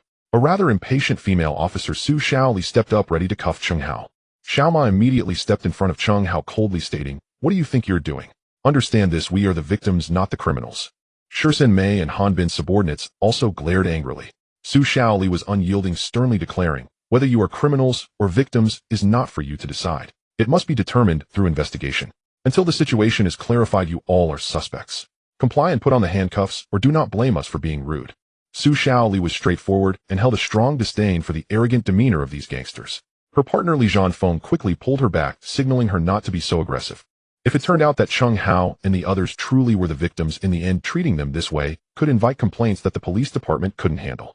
Moreover, given Cheng Hao's demeanor, he was clearly no ordinary gangster. Seeing the conflict arise, Guyu Jiao and Ma Guoying recognized that Su Shaoli had gone a bit too far, but Cheng Hao and the others' earlier attitude had indeed been arrogant, so they chose to ignore it, hoping to exert some pressure on Cheng Hao. Cheng Hao patted Xiao Ma's shoulders, signaling him to step back, while he took a step forward to confront Su Shaoli directly. He looked at the beautiful yet cold-faced female officer and suddenly chuckled. "You say it's rude. How so? Show me how. I want to see whether the Hong Kong police are law enforcers or bandits. How dare you threaten a law-abiding citizen who has contributed to Hong Kong? Can't you tell right from wrong? Do you not feel any guilt?" Su Shaoli was momentarily at a loss for words, so she decided not to argue further, taking a step forward to prepare to act. Cheng Hao neither dodged nor avoided, but instead extended his hands, assuming a posture as if waiting to be cuffed. Su Shaoli hesitated for a moment, but her actions did not stop. With a click, the cold handcuffs locked onto Cheng Hao's wrists. Cheng Hao's lips curled into a mocking smile as he gently pulled his arms. Bang! The seemingly sturdy iron chain in the middle of the handcuffs snapped with a loud crack. Then, with a slight exertion of his hands, click, click, the steel handcuffs twisted and deformed as if they were made of clay before shattering, completely clattering to the ground. All the officers present were dumbfounded, unable to believe their eyes. Su Shaoli, filled with adrenaline, was both shocked and furious, shouting, "How dare you destroy police equipment?" Without a second thought, she lunged at Cheng Hao, aiming to subdue him. Cheng Hao merely sidestepped casually, his foot appearing to simply flick outward. Ouch! Su Shaoli missed her target and stumbled, falling hard to the ground, her face hitting the pavement, causing her nose to bleed. She was both shocked and angry, pointing at Cheng Hao, trembling with rage, unable to utter a word. She never expected that he would dare to attack an officer openly. Ma Guoying, witnessing her beloved subordinate suffer, immediately turned red with anger, shouting, "How dare you assault a police officer?" Her hand instinctively moved toward her sidearm. The surrounding officers also raised their guns once more, and the atmosphere tensed to its peak. Cheng Hao, however, seemed oblivious to the dark muzzles of the guns. As he moved his feet, everyone felt a blur before their eyes, and he had approached Ma Guoying. Just as she was about to draw her gun, he had already pressed his hand against hers, effortlessly taking the revolver from her grip. Without even glancing at the weapon, he deftly ejected the bullets from the chamber, and then, holding the gun with one hand, he slowly closed his fingers. In the incredulous gaze of the crowd, that steel handgun was twisted and deformed like a lump of clay turning into a pile of scrap metal. Cheng Hao casually tossed the scrap metal at Ma Zhuiying's feet, producing a dull thud. Ma Zhuiying pointed at Cheng Hao, her lips trembling up. I warn you. Don't act recklessly. Assaulting a police officer is a serious crime. Guyu Jiao could no longer maintain her composure, her face turning pale. Mr. Cheng, please do not act recklessly. If you are the victim, then the assaulting officer becomes the criminal. Cheng Hao sneered. Did you believe us to be the victims when I said it earlier? Now that you're at a disadvantage, you suddenly remember we are the victims. If we truly wanted to do something, could you mere pawn stop us? Didn't you see the over 30 corpses on the ground? They all wanted to kill me, only to be taken down by my people instead. Can your firepower surpass theirs? He walked over to the police armored vehicle that Su Shaoli had driven, lifted his foot, and seemingly casually kicked the car door. Bang! With a loud crash, the heavy armored vehicle actually shifted sideways, over a meter, leaving 2 clear tire skid marks on the ground. Cheng Hao turned his head, looking at the pale-faced Guyu Jiao and others. This is what we call destruction of police equipment. Is that handcuff a product of police corruption bought from inferior manufacturers? Otherwise, how could it shatter so easily with just a little force? I've been quite polite, don't push your luck. As police officers failing to catch criminals, yet showing off in front of the victims. If it were me, I'd rather crash into a block of tofu. The police officers present gasped, both in shock at Cheng Hao's inhuman strength and in embarrassment. Cheng Hao's gaze swept across. Many young officers couldn't help but lower their heads, not daring to meet his gaze. Guyu Jiao pointed at Cheng Hao, her chest heaving with anger. You don't be too arrogant. I'm not being arrogant, Cheng Hao replied, reverting to his calm demeanor. I've been trying very hard to tell you that I am a good person. You treat good people unfairly. Good people also have tempers. And stop saying I assaulted a police officer. Clearly that female officer wanted to hit me. I dodged to avoid danger. How could it be my fault if she tripped over herself? Oh wait, it wasn't her tripping. Did she fall when she tried to kick me? Suddenly, as if recalling something, his eyes lit up, and he sat down abruptly, clutching his ankle, his face contorted in pain as he wailed loudly. Ouch. The police officer hit me. Kicked my foot. I'm going to complain to the governor's office. I will report to the London government. I will spend all my money hiring 100 top lawyers to sue your police department all the way to 1997. His actions left everyone present dumbfounded. Turning the tables, he shifted the blame onto others, displaying an exquisite mastery of the situation. Clearly he had crushed the handcuffs and tripped the female officer, yet in his words it became the female officer who injured him, and he intended to complain to the governor's office and London, even spending a fortune to wage a prolonged lawsuit. A character as difficult to deal with as him was a first for Guyu Jiao since joining the police. Guyu Jiao and the other senior officers turned pale, caught in a dilemma. She took a deep breath, barely suppressing her anger, and spoke in an almost conciliatory tone. Mr. Cheng, if you have any grievances, we can discuss them calmly. Let's not escalate things. We see each other often. Let's leave some leeway for future encounters. Cheng Hao scoffed. When you were doing your jobs, did you ever consider leaving leeway? What face do you have to ask me for leniency now? Hong Kong law speaks of the presumption of innocence. First of all, you have no evidence proving my guilt. He pointed to Su Shaoli, who was still sitting on the ground with a bleeding nose, but this female officer assumed I was a suspect and treated me violently like a criminal. Tell me who gave you the power to enforce the law with violence and to convict someone without any evidence. Has Hong Kong's sky darkened to this extent? His voice was not loud, yet every word struck the hearts of the officers. Many lowered their heads, and Su Shaoli's face turned bright red, overwhelmed with shame. Her earlier actions did indeed violate procedure by making assumptions. Thugs are not scary. What's frightening is a thug with education. Today Cheng Hao has given the West Kowloon police a good lesson. Well said, Mr. Cheng. If you encounter unfair treatment from the police, I will definitely report it. A crisp yet angry female voice rang out. Lin Jia hurriedly pushed through the crowd with a photographer. Seeing that Cheng Hao seemed fine, she finally breathed a sigh of relief. However, upon hearing Cheng Hao's previous remarks and seeing the tense atmosphere, her temper flared up, and she told the photographer, start filming. Capture everything. With a strong personality, upon hearing that her man was treated like a criminal by the police, her anger flared, and she was determined to stand by Cheng Hao and give those officers a good run for their money. Guyu Jiao furrowed her brow, looking at Lin Jia. Who are you? Which media outlet are you from? Lin Jia snickered, revealing her press credentials. Reporter Lin Jia from the Tsingtao Daily. I will report every word and action of yours accurately and publish it in the international edition. Guyu Jiao's heart sank. The Tsingtao Daily is a truly international newspaper headquartered in Hong Kong, with an international news center in New York and a global editorial network. If this gets into the international edition, the Hong Kong police will be shamed on an international level, and the Hong Kong government and London will undoubtedly be furious and hold you accountable with extremely severe repercussions that no one can bear. She saw the photographer had already begun capturing the corpses on the ground and hurriedly ordered to stop. Lin Jia coldly said, what's this? Trying to interfere with press freedom. Guyu Jiao quickly explained, reporter Lin, you misunderstand. A fierce gun battle just occurred, and we are concerned for your safety. Please retreat to a safe area, and after we eliminate the dangers, you can interview at your convenience. Lin Jia, he coldly huffed, ignoring her, and walked over to Chung Hao asking with concern, "Are you alright?" "I rushed over as soon as I heard something happened to you. Rest assured I've already informed my Uncle Chao to Rome. He will definitely stand up for you." Guyu Jiao and the others Chao to Rome, Assistant Commissioner of Police, Commander of the Hong Kong Island region with connections throughout the police force and extensive ties in both political and business circles. This female reporter's uncle happens to be this big shot. Guyu Jiao felt overwhelmed. Oh, Chung Hao was like a porcupine, making it impossible to approach. Had she known, she shouldn't have let Su Shaoli cuff him earlier, but now it was too late for regrets. Tap tap tap. The heavy and dense sound of footsteps echoed from both ends of Boland Street. Blow Water Chong led the charge, followed by a sea of people dressed in black suits and sunglasses, silently and swiftly surrounding the West Kowloon Major Crimes Unit. Guyu's face changed dramatically. Ma Guoying, forcing himself to remain calm, stepped forward and questioned, "Who are you? What do you want?" Shui Chong suppressed his anger, his voice cold. "We are the security personnel from Kaishan Human Resources Company and Jiuzhou Security Company. Our boss, Mr. Chung Hao, was attacked by dozens of gunmen on the street. May I ask if the police have caught the criminals? We are quite skeptical of your ability to handle the situation, so we came personally to protect our boss." Ma Guoying was momentarily speechless, feeling as if his head was going to explode. Truly like master, like servant. However, seeing the reporters nearby filming, he took a deep breath and forced himself to calm down, not wanting a more negative scene to be captured. He steadied his emotions and said expressionlessly, "I now suspect you are holding an illegal assembly. If you do not disperse immediately, I will arrest you." Shui Chong chuckled. "You say it's an illegal assembly just because you say so?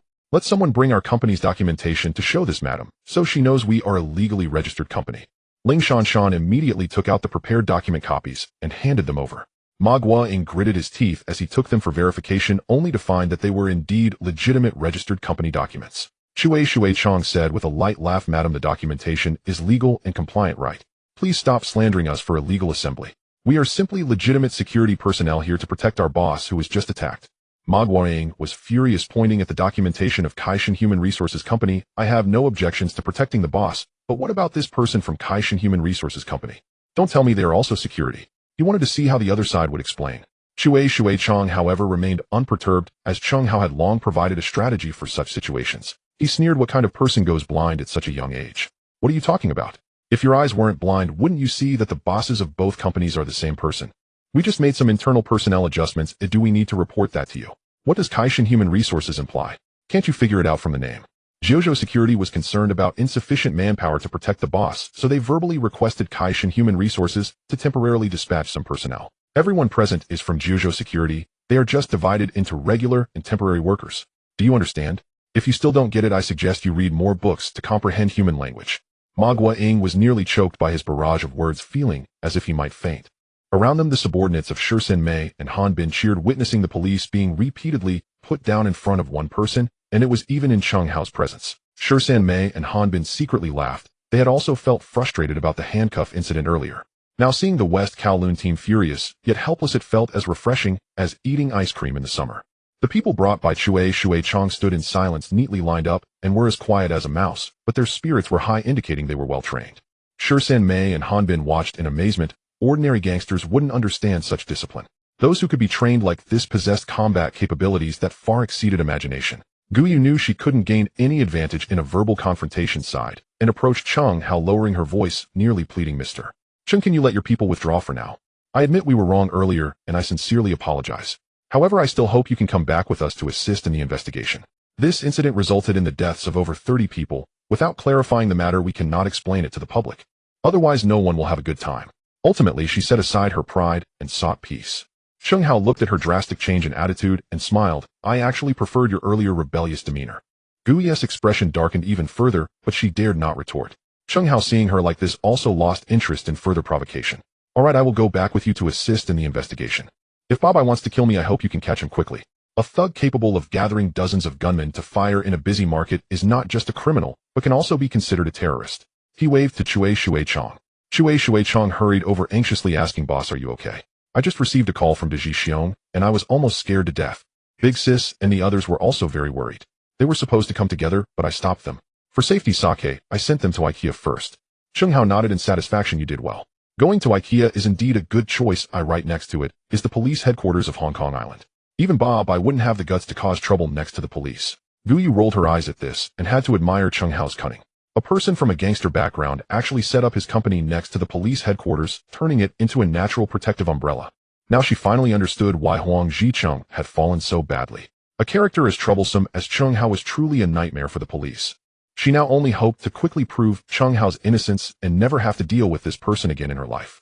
Cheng Hao instructed Shui Chong him fine now, but let the brothers head back first. If Sushi returns, let him come directly to the West Kowloon headquarters to find me. Shui Chong still had some concerns. Boss, aren't we leaving a security team with you?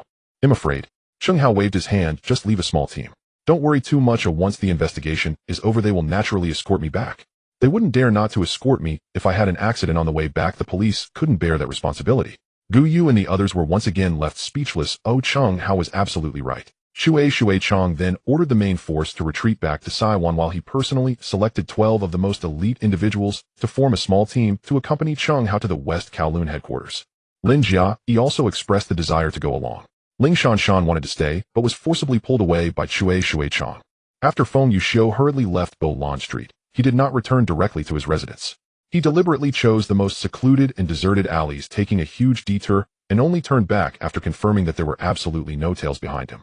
When he returned to the vicinity of Bolon Street again, the street had already been cordoned off, and several uniformed police officers were guarding it. The bodies had been removed, leaving only bloodstains, bullet casings, and chalk outlines of bodies. He felt somewhat complicated. After years of martial arts training, today was the first time he truly killed someone. Although he believed that martial arts were killing techniques, he was not a bloodthirsty person. After Xin Shui's death, during his most frenzied moments, he only targeted those who practiced martial arts.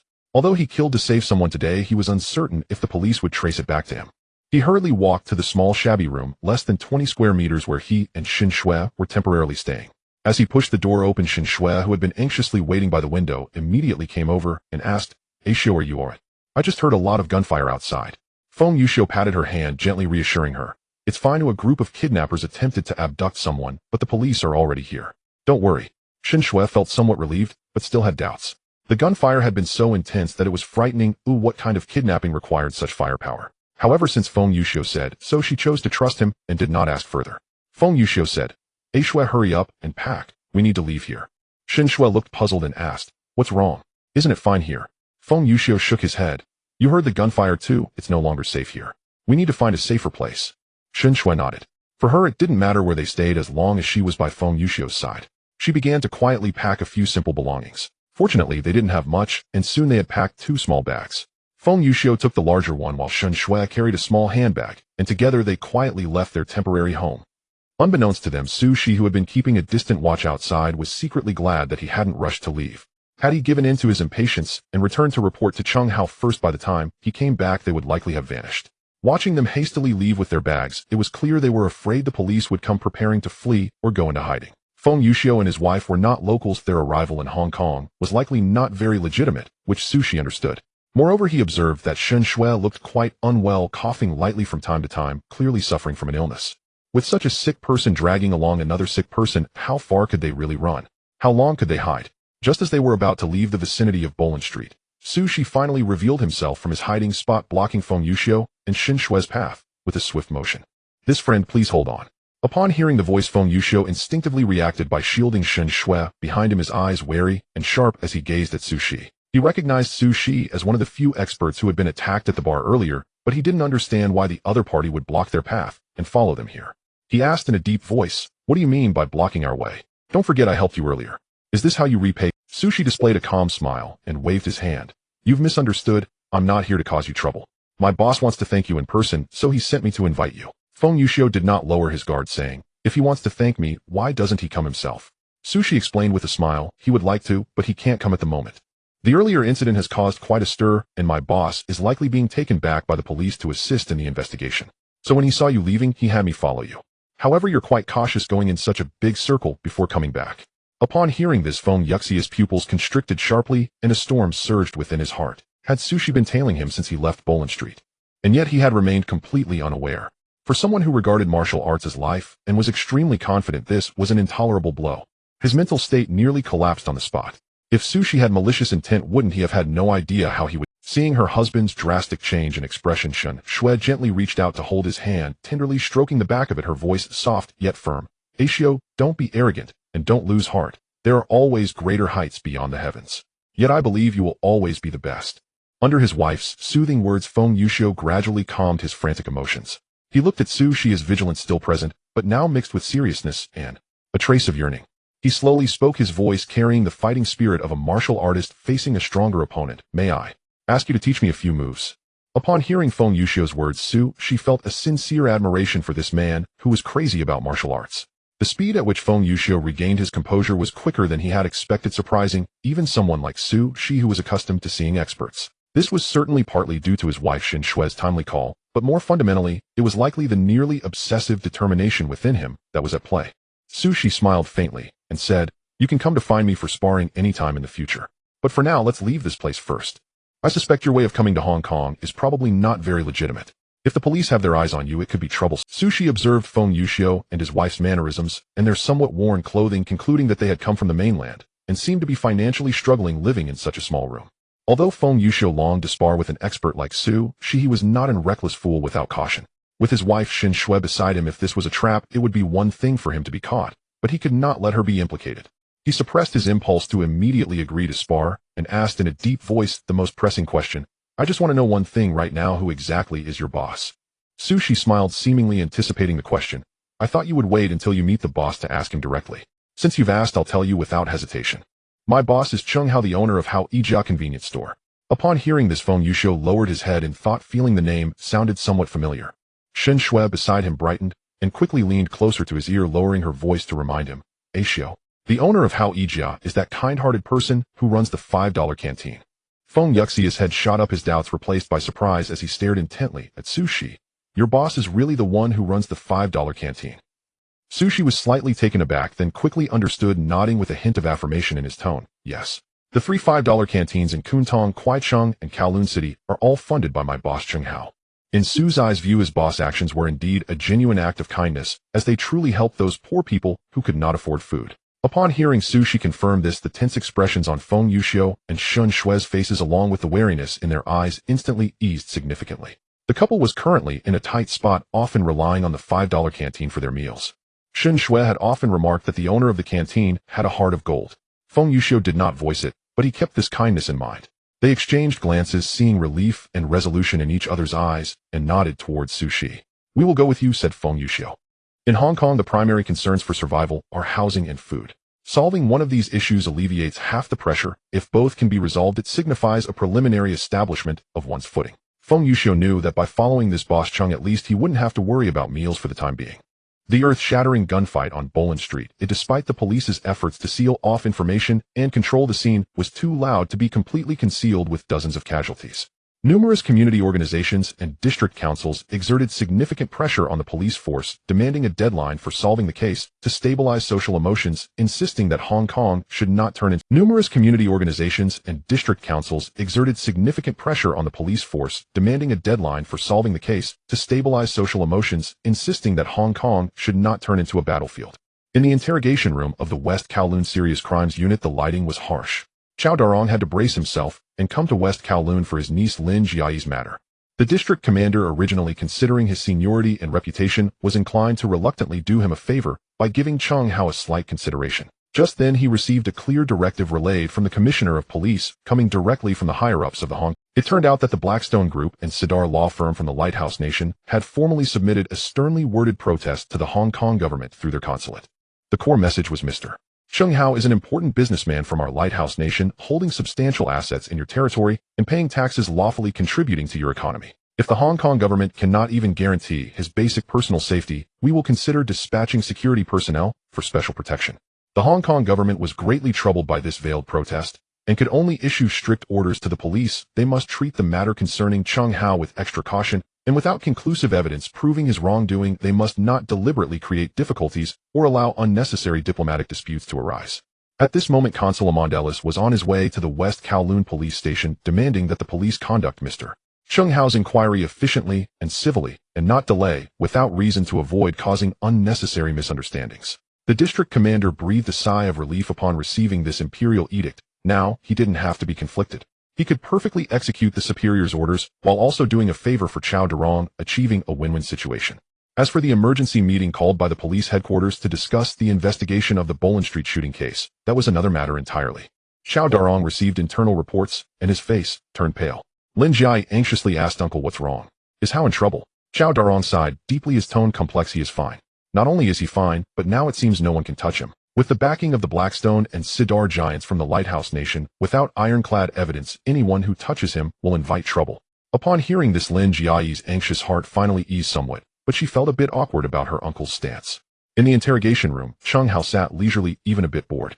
Just as he was brought into the police station, a long-lost system notification sounded in his mind. Ding. Detecting that the host is undergoing a police investigation, triggering the identity protection mechanism. A major national consul is verifying for you, and the consul from the Lighthouse Nation is about to arrive at the scene. Cheng Hao sighed slightly in his heart. This system's protection seems more about maintaining the innocence of his surface identity as a lawful businessman heir rather than guaranteeing his personal safety. Previously on Boland Street, when the gang surrounded him, the system had no reaction whatsoever. Ultimately, safety still depended on oneself. Thus, upon encountering Feng Yuxiu this unexpected delight, he immediately instructed Su Shi to investigate his whereabouts, waiting to personally recruit him after leaving the police station. Such a fierce warrior was precisely what he urgently needed. As he pondered, the interrogation room door was pushed open. Gu Yujiao entered with her assistant Ma Guiying and sat across from him. Clearly, the police had also realized the sensitivity of the matter, and with the consul from the Lighthouse Nation arriving, they needed to complete the inquiry process quickly to avoid any complications. Gu Yujiao glanced at Ma Guiying, who understood, and opened her notebook to prepare for recording. Mr. Chen, Gu Yujiao said with a serious expression, do you know why the Triads by ambushed you on Boland Street? Cheng Hao nodded, his tone calm. I know, he said it himself. Could you elaborate? The matter is actually quite simple. Cheng Hao smiled slightly, leaning forward slightly. Madam, you should have already found out that I have a huge inheritance waiting for me from overseas, and I have indeed inherited a portion of it. If you check my bank account, you will find a shocking amount of cash inside. In Hong Kong dollars, over 500 million. Moreover, it increases by several million every day. Gu Yujiao and Ma Guiying exchanged stunned glances, unable to hide their shock, gasping in disbelief. They knew Cheng Hao was wealthy, but they didn't expect him to be this wealthy. It was simply mind-boggling. However, upon reviewing other records, they also learned that Cheng Hao was originally just a nominal Blue Lantern of the Hung Hing, not a formal member. It was the head of Hung Hing, Jiang Tianxing, who later forcibly demanded him to join the ranks, leading to a relationship that was like water and fire. There were even rumors that Jiang Tianxing had recently been hospitalized, suspected to be a retaliation by Cheng Hao's men. Regarding this, Gu Yujiao and Ma Guiying were not surprised. How could a future billionaire be willing to be coerced and controlled by a gang? The previous forbearance was probably just a means of accumulating strength. Gu Yujiao steadied herself and said, Mr. Cheng, please continue. Cheng Hao maintained his smile and continued, this is the reason Ba wanted to target me. This old bastard has set his eyes on my money. He said he wanted to capture me and force me to sign property transfer documents. Moreover, I suspect that number 5 from the number gang is colluding with him, which is why they blocked the other end of Boland Street to prevent me from escaping that way. Gu Yujiao nodded. Although Cheng Hao's words sounded somewhat bizarre, coupled with the 500 million in cash, it seemed if Ba could indeed obtain this money, even if he immediately fled Hong Kong, it would be enough for him to live comfortably for several generations. However, Ma Guiying furrowed her brow, seizing on a point of suspicion and questioning. We received intelligence that you had conflicts with Ba by previously almost killing him. Cheng Hao displayed a look of surprise and innocence, saying, Madam, food can be eaten haphazardly, but words must not be spoken carelessly. In the Jianghu, isn't it quite normal for people to have minor conflicts? If I could nearly kill him, could he still bring dozens of people armed with guns to kidnap me today? Compare the strengths of both sides. I am clearly the weaker party today, the victim. Gu Yujiao and Ma Guiying were momentarily at a loss for words, feeling a surge of helplessness. If Cheng Hao is the weaker party, then are there any strong ones left in this world? But this couldn't be said outright. They could only suppress their anger and continue with the record. About 15 minutes later, Gu Yujiao had basically grasped the general course of events. At that moment, the door of the interrogation room was knocked on, and a young female officer, Su Xiaoli, pushed the door open, looking rather displeased. Madam, the consul of the Lighthouse Nation, Armand Ellis, has arrived. He said he wants to take Mr. Cheng away, and he also mentioned the governor has already agreed. Gu Yujiao and Ma Guiying exchanged glances, knowing the inquiry had reached its limit. Ma Guiying stood up and formally said to Cheng Hao, Mr. Cheng, thank you for your cooperation. Please sign this record, and you may leave. Before the case investigation is concluded, please do not leave Hong Kong. Cheng Hao smiled as he signed his name and followed Gu Yujiao out of the interrogation room. Su Xiaoli, standing aside, was reluctant and whispered to Ma Guiying, Madam, are we just letting him go like this? We could very well detain him for 24 hours. Ma Guiying shot her a cold glance. Detain? Can you hold him? If the Lighthouse Nation's consul brings this to the governor in London, can you bear that responsibility? Su Xiaoli was left speechless, her face showing defeat. Ma Guiying ignored her and walked away. Having mere enthusiasm is not enough. One must also understand limits, otherwise it will only bring great trouble to oneself and one's superiors. As soon as Chung Hao stepped out of the Major Crimes Unit's office area, Lin Jiai rushed over, tightly hugging him, her voice tinged with tears as she accused, "Bastard. Do you know I was almost scared to death?" Chung Hao smiled and patted her back, comforting her. "Aren't I fine? They say good people have good rewards. I usually do good deeds and blessed, and I turn disasters into blessings." Lin Jiai wiped her tears and lightly hit him. "I know all about your good deeds." Then, lowering her voice with a hint of fierceness, she said, "I've already informed my uncle about the serious matter. If the West Kowloon side can't handle it, my uncle will personally take care of it." Chung Hao scratched his head, somewhat surprised. "Your uncle?" Hearing this, Gu Yujiao revealed a bitter smile and explained, "Miss Lin's uncle is the commander of the Hong Kong Island Region, Assistant Commissioner Chow Darong. Miss Lin, our Major Crimes Unit, will do our utmost to investigate this case and capture the culprits, so there's no need for the regional command to worry." Lin Jiai didn't respond, her thoughts entirely focused on Chung Hao. Chung Hao curiously asked, "You never told me your uncle is an assistant commissioner." Lin Jiai shot him an annoyed glance. "What should I tell you? You're mixed up with the gang, and my uncle is a cop. If you meet him, I'm afraid he will send you directly to Stanley Prison." Chung Hao chuckled, awkwardly realizing the truth in her words. He asked again, "So where's my uncle? I've been out for a while and haven't seen him." Lin Jiai explained, "What, my uncle? That's my uncle. He just went to the police headquarters for a meeting with the regional commander. This gunfight has had a huge impact, and they need to hold an emergency meeting to discuss how to minimize the negative effects. Chow Darong is willing to help, partly because he cares for his niece and partly because he worries that Lin Jiai as a reporter may mishandle the reporting and damage the image of the Hong Kong government and police force. Of course, as a police officer, he himself also has a strong aversion to such violent incidents of mass gunfight. Moreover, after gaining a preliminary understanding of Chung Hao's situation, especially upon learning the legitimate source of his substantial funds and his initiative in establishing the $5 cafeteria, Chow Darong's impression of Chung Hao underwent some subtle changes. Chung Hao nodded, turning his gaze to the distinguished foreign gentleman who had been smiling at them. The old man's eyes were kind, but Chung Hao felt that there was something else hidden beneath that smile, something a bit ridiculous.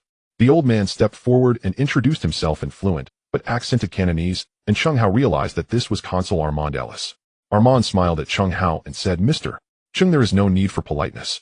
You have made substantial investments in our country, creating a large number of jobs and tax revenues. Although you are not yet a citizen, we should still strive to protect your legitimate rights and interests. I personally believe that some departments of the Hong Kong government need to improve their emphasis on basic human rights. Mr. Chung, you might consider immigrating to our country as soon as possible. Only then can you obtain truly comprehensive protection."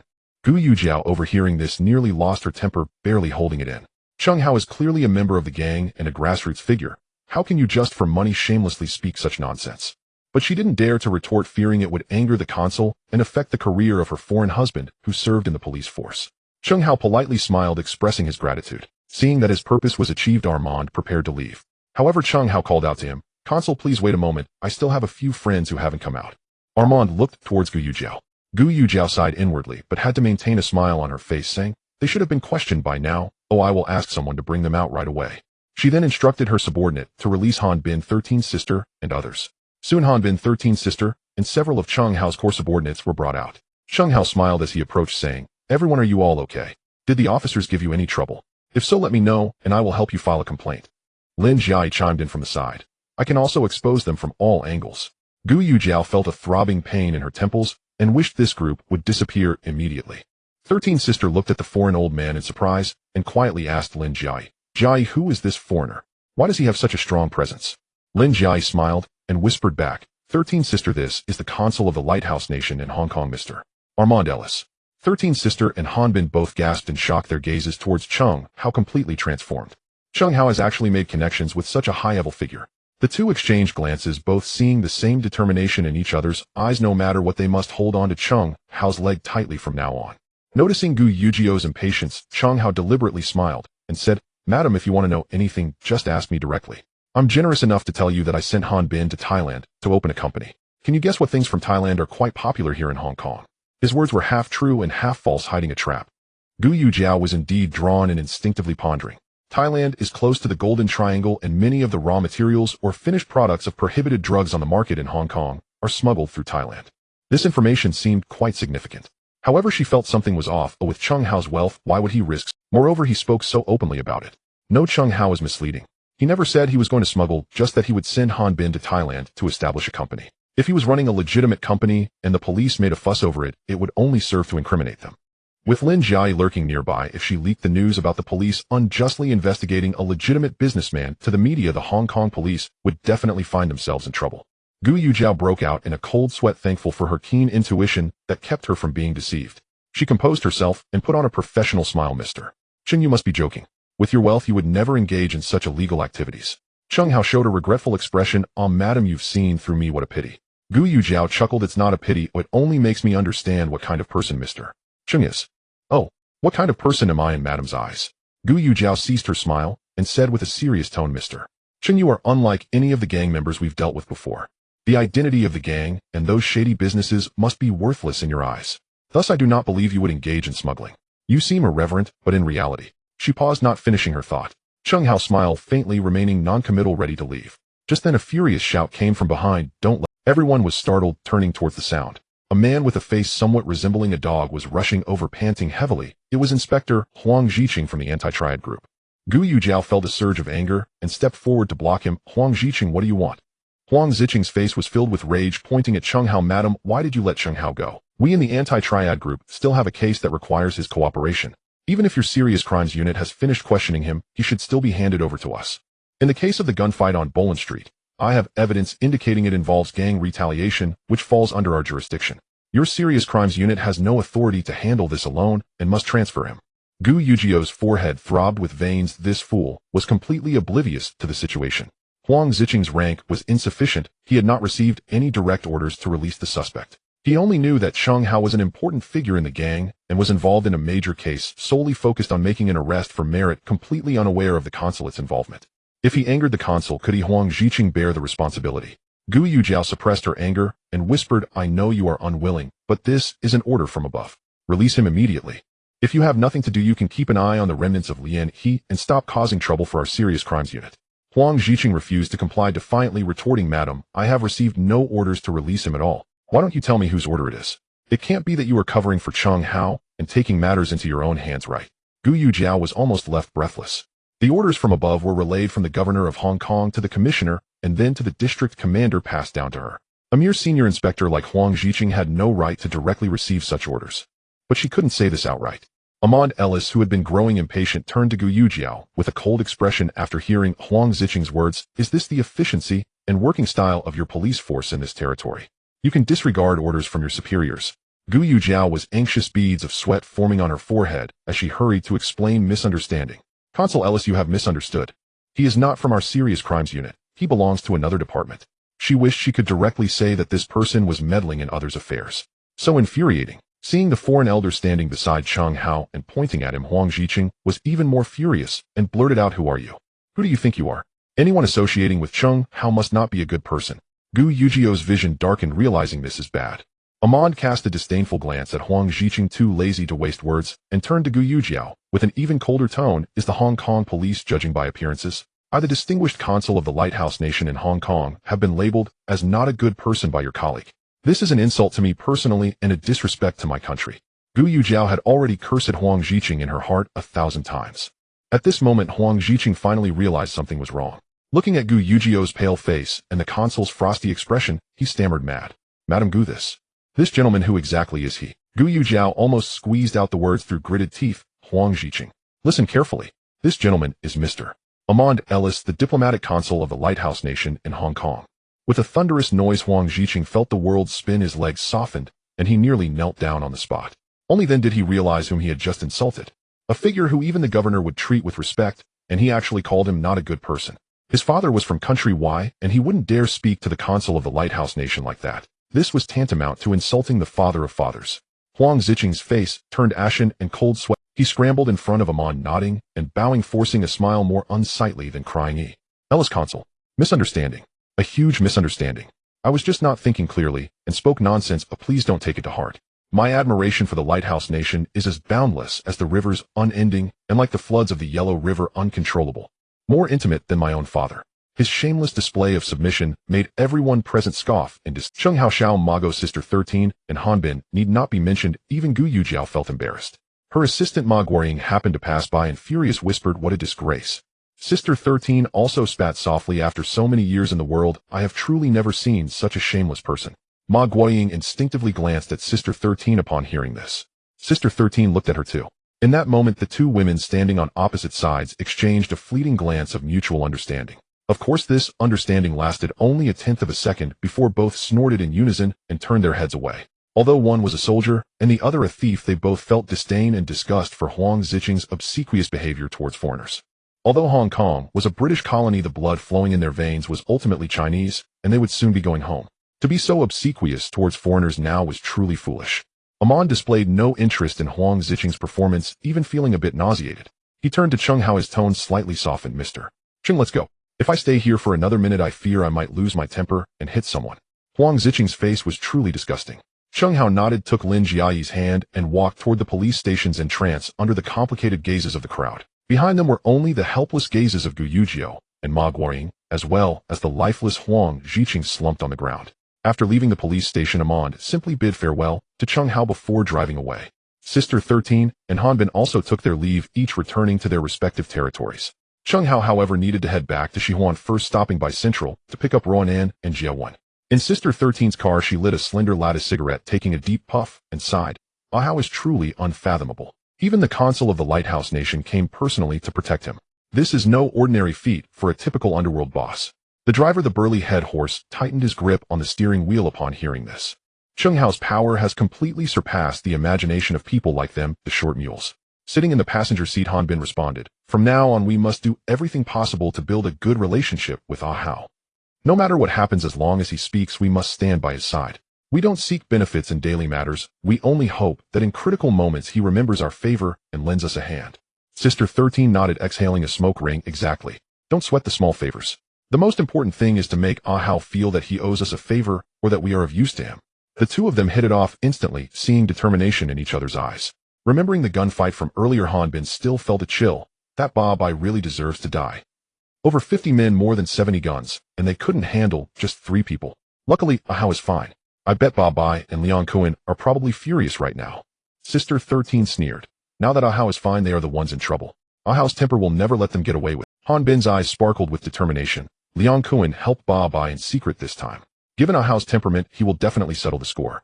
If someone takes the opportunity to cause trouble for Liang Kuan, we must stand by Ahao's side. Let's take this chance to deal with that bastard Liang Kuan. Sister 13's teeth clenched in anger at the mention of Liang Kuan. When she first took over Bolon Street, Liang Kuan had not missed an opportunity to set her up. Now that Cheng Hao was targeting Liang Kuan, she would definitely lend her strength and take the opportunity for revenge. In a remote fishing village in Saigon, in a shabby shack that reeked of fish, Bai lay on a hardboard bed, the sharp pain in his backside causing cold sweat to break out on his forehead. The humiliating defeat during the day not only cost him over 30 elite subordinates, but also almost cost him his life, a true disgrace.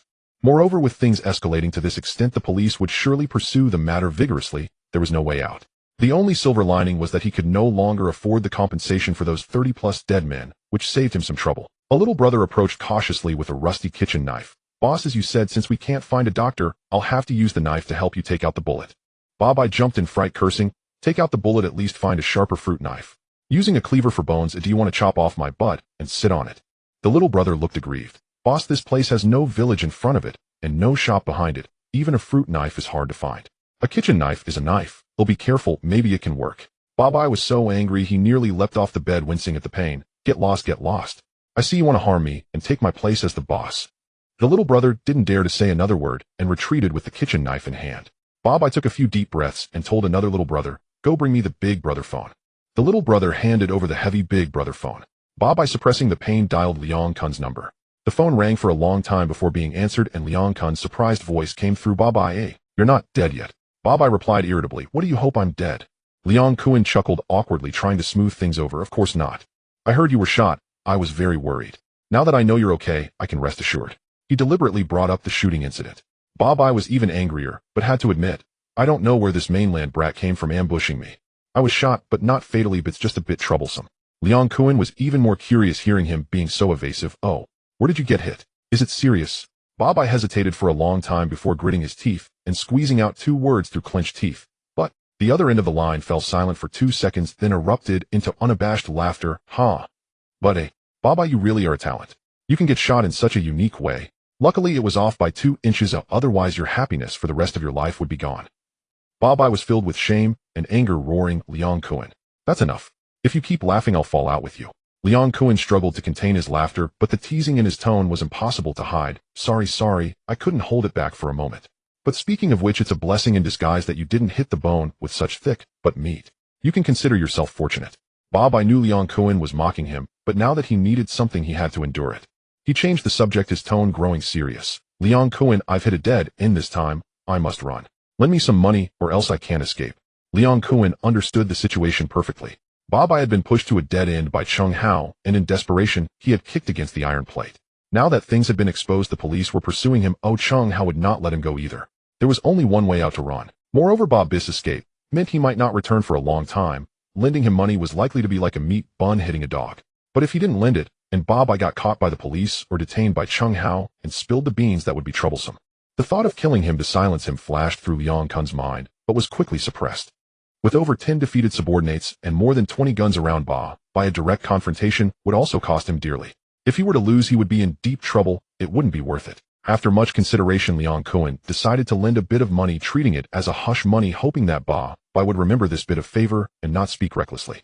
He sighed, putting on an appearance of great difficulty. All right, how much do you want to borrow? Ba Biss' eyes flickered, making a lion's share request. 3 million. Leon Cohen was taken aback. What the hell? Bob, do you think I run a bank? You just blurt out 3 million.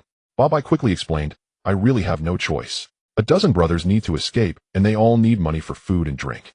Arriving in a new place, hiring new recruits, and starting over, how can I not need money? Rest assured, once I get on my feet and earn money, I will definitely pay you back with interest. Leon Cohen hurriedly interrupted him. Wait. Bob, I don't get it wrong. You owe me money, not the other way around. Don't forget that the previous 20 million, you still haven't paid a single cent. Bob was in great pain, resorting to shamelessness. Don't worry, I'll definitely repay that 20 million once I make money. But right now you need to lend me some money to escape, then I can make a comeback and have money to pay you back. Otherwise, if I die here, that 20 million will be gone too. Saying this, Bob had no intention of repaying in his heart. Who knows if he can even return to Hong Kong alive in this lifetime. Too much debt is not worrying, too many lice are not itchy. Leon Cohen hesitated. You know I'm not doing well either. I don't have much cash. At most I can lend you 80,000. He originally wanted to say 500,000, but changed it to 80,000 at the last moment. Bob sneered. Leon Cohen, you are truly my good brother. I'm in trouble, and you only lend me 80,000. Are you sending me off to beg? Leon Cohen also knew that 80,000 was just a drop in the bucket for escaping, fearing that pushing Ba too hard might provoke this desperate man to do something reckless. He quickly turned his mind, and suddenly had a bright idea. Bob, how about this? You agree to one condition, and I can increase the money to 2 million, and you won't have to pay it back. Bob Biss' heart skipped a beat. What condition? You tell me. As long as it doesn't involve me going to my death, I will agree. Leon Cohen smiled, a cruel glint in his smile. You will definitely be happy with this condition. Before you leave Hong Kong, help me take care of Chung Hao. As long as you kill him, I will immediately give you 2 million cash as your settlement fee. Killing Chung Hao is much easier than capturing him alive.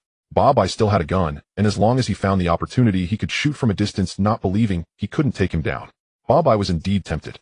If it weren't for Chung Hao, he wouldn't have fallen to this state. The failure of the ambush during the day was largely due to choosing the wrong location, allowing Chung Hao and his gang to slip into the bar with cover, causing his side's firearms to lose their advantage at close range.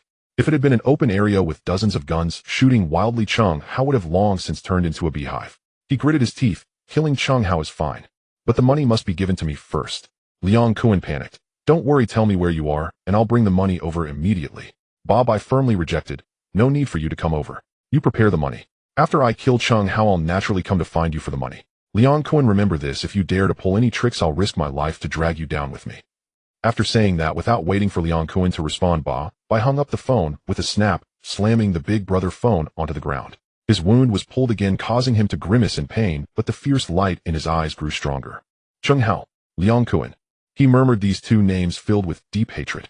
Listening to the short, cold, busy tone from the phone, Leon Cohen's expression suddenly darkened, as if a layer of iron-colored frost had instantly covered him. He gripped the handset tightly, the veins on the back of his hand bulging, his teeth grinding in anger, and he forced out a harsh sentence through clenched teeth. Bastard. How dare you threaten me? Just now, Bob Biss' naked warning and demands over the phone felt like barbed whips striking him on the face. If it weren't for the more than 20 deadly firearms in the opponent's hands, with Leon Cohen's temper, he would have already slammed the table and cursed the other side's ancestors for 18 generations without any peace. But the reality was that he could only endure and swallow this anger. However, this anger did not dissipate, but instead swirled and fermented in his chest, quickly condensing into a sinister plan. Using a knife to kill, letting Ba by this mad dog on the brink of insanity, filled with explosives, crash heat into Chung Hao, who was on the rise and unfathomable, while he hid in the dark waiting to reap the benefits. Thinking of the scene where Ba Bai and Chung Hao would suffer both losses or even perish together, Liang Kun's little frustration was slightly relieved, and the corner of his mouth even curled into a cold, almost cruel smile. Just as he was immersed in his perfect fantasy of killing two birds with one stone, the office door was suddenly knocked on urgently. Before he could respond, his trusted subordinate Sha Chong rushed in with a pale face, breathing a bit ragged. Liang Kun was interrupted, frowning unhappily, and asked directly, "What's the panic? Is the sky falling?" Sha Chong swallowed nervously, his voice trembling uncontrollably. "Boss, the police are here. They said they are from the West Kowloon Major Crime Unit and want to ask you to come back to assist in the investigation." Liang Kun's heart sank with a thud, his heart tightening sharply. Assist in the investigation. He had done too many dirty deeds over the years, forcing people into prostitution, injuring people for extortion, smuggling. Any one of these would be enough to sink him. Which matter leaked? Or was someone framing him? Countless terrible thoughts flashed through his mind in an instant, causing a layer of cold sweat to break out on his back. Before he had time to think deeply or curse, the office door was completely pushed open, and several plainclothes police officers with cold expressions walked in. Leading them was a capable female officer, her sharp gaze sweeping over the somewhat messy office, finally landing on Liang Kun's face, revealing her credentials, her voice lacking warmth. "West Kowloon Major Crime Unit Senior Inspector Ma Guoring. We suspect you are related to a recent shooting incident on Borrington Street. Please come with us to the police station to assist in the investigation." Liang Kun felt a slight relaxation when he heard the words shooting case. As long as it wasn't his more secretive misdeeds.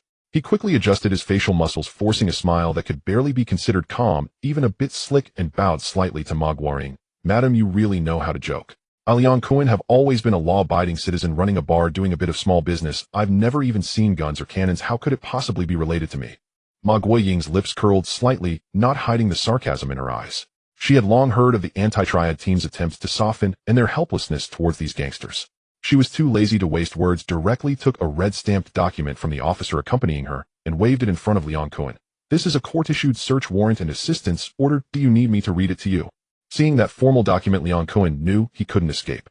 His smile on his face stiffened, then he shrugged nonchalantly and spread his hands. "Madam, you are joking. I can still recognize the words. No problem going with you, but first let me explain a few household matters to my subordinates, otherwise there will be chaos in the store with no one watching." Ma Guoying looked at him coldly, remaining silent, which was considered tacit approval. Liang Kun immediately pulled Sha Chong to his side, leaned into his ear, and instructed in a very low and fast voice, "After I leave you, immediately go to my office, open the safe. There's cash. I prepared. Take out 1 million first. Then go find a few managers below and get them to quickly gather 2 million in cash. You hold the money and wait in my office. Don't go anywhere. Bob, will definitely call again or send someone to contact us. This money is for him to escape, and you must hand it over to him or the person he designates personally. If he asks about me, just say I'm being asked to assist in the investigation. It's just a routine matter, and I'll be out soon, so he can rest assured. Remember, absolutely do not provoke him. This guy is now like a mad dog pushed to a dead end with deadly weapons in hand. He can do anything. Stabilize him and send him off, and we can live peacefully. Understand?" Sha Chong nodded vigorously, beads of cold sweat trickling down his face, wishing fervently for Ba by this scourge to take the money and quickly leave Hong Kong, never to return, lest he drag everyone down with him to serve time in Chaiwan prison. Having given his instructions, Liang Kun adjusted his expensive suit, adopting a cooperative demeanor as he followed Ma Guoying and her group out of his territory. Watching Liang Kun being taken away, Ma Guoying whispered to the 2 young detectives left behind, "Li Zhanfeng and Su Xiaoli, you 2 bring people and secretly monitor the movements of his subordinates from the periphery. Ba Bai has now become a rat crossing the street with no place to hide in Hong Kong, and he will undoubtedly seek ways to escape. Once his whereabouts are discovered, do not act rashly. Call for backup immediately. Intelligence shows that he possesses over 20 powerful firearms, and the equipment you have on you is simply insufficient. I do not want to visit your graves next year. Did you hear me clearly?" Li Zhanfeng and Su Xiaoli's expressions stiffened as they responded in unison, "Yes." Chung Hao did not return to the company in Saiwan, but instructed the driver to take him to the flagship store of Hao Yijia, located in a bustling area near the police station. This place is crowded and close to the law enforcement agency, which in his opinion is currently the safest option. Just as the car came to a stop in front of the store, one man busy inside spotted Chung Hao getting out of the car. She immediately threw down the list she was counting, letting out a delighted squeal, and dashed toward Chung Hao, disregarding her image like a returning swallows. Chung Hao was caught off guard, receiving a full-bodied impact. Fortunately, his build was not frail, and the substantial cushion between his chest and abdomen absorbed most of the force, causing him to sway slightly, but not fall. Jiawen also spotted him putting down her calculator and quickly walking over. Though her steps were hurried, she appeared much more composed compared to Ruan Nan. Ruan Nan clung to Cheng Hao, her arms tightly wrapped around his neck, first scrutinizing him from head to toe to confirm that not a single hair was missing. Only then did she let out a sigh of relief, but her face soon flushed with anger as she exclaimed, "How go? That bastard Ba Bai actually dared to set a trap for you. This cannot be let go. Have Sushi go and find him, take him out." Cheng Hao, with one arm around the rushing Ruan Nan, naturally extended his other arm to gently pull Jia when he shook his head, his tone calm. "Don't be impulsive. Right now, all the police in Hong Kong are keeping an eye on this matter, looking for Ba Bai. If we act now, it would be like throwing ourselves onto the muzzle of a gun walking into a trap. Are we just going to let this go?" Ruan Nan pouted, clearly unwilling. "What if he comes back one day after this failure?" Cheng Hao gently patted her on the back of her head, smiling, yet a glint of cold light flashed in his eyes. "Don't worry.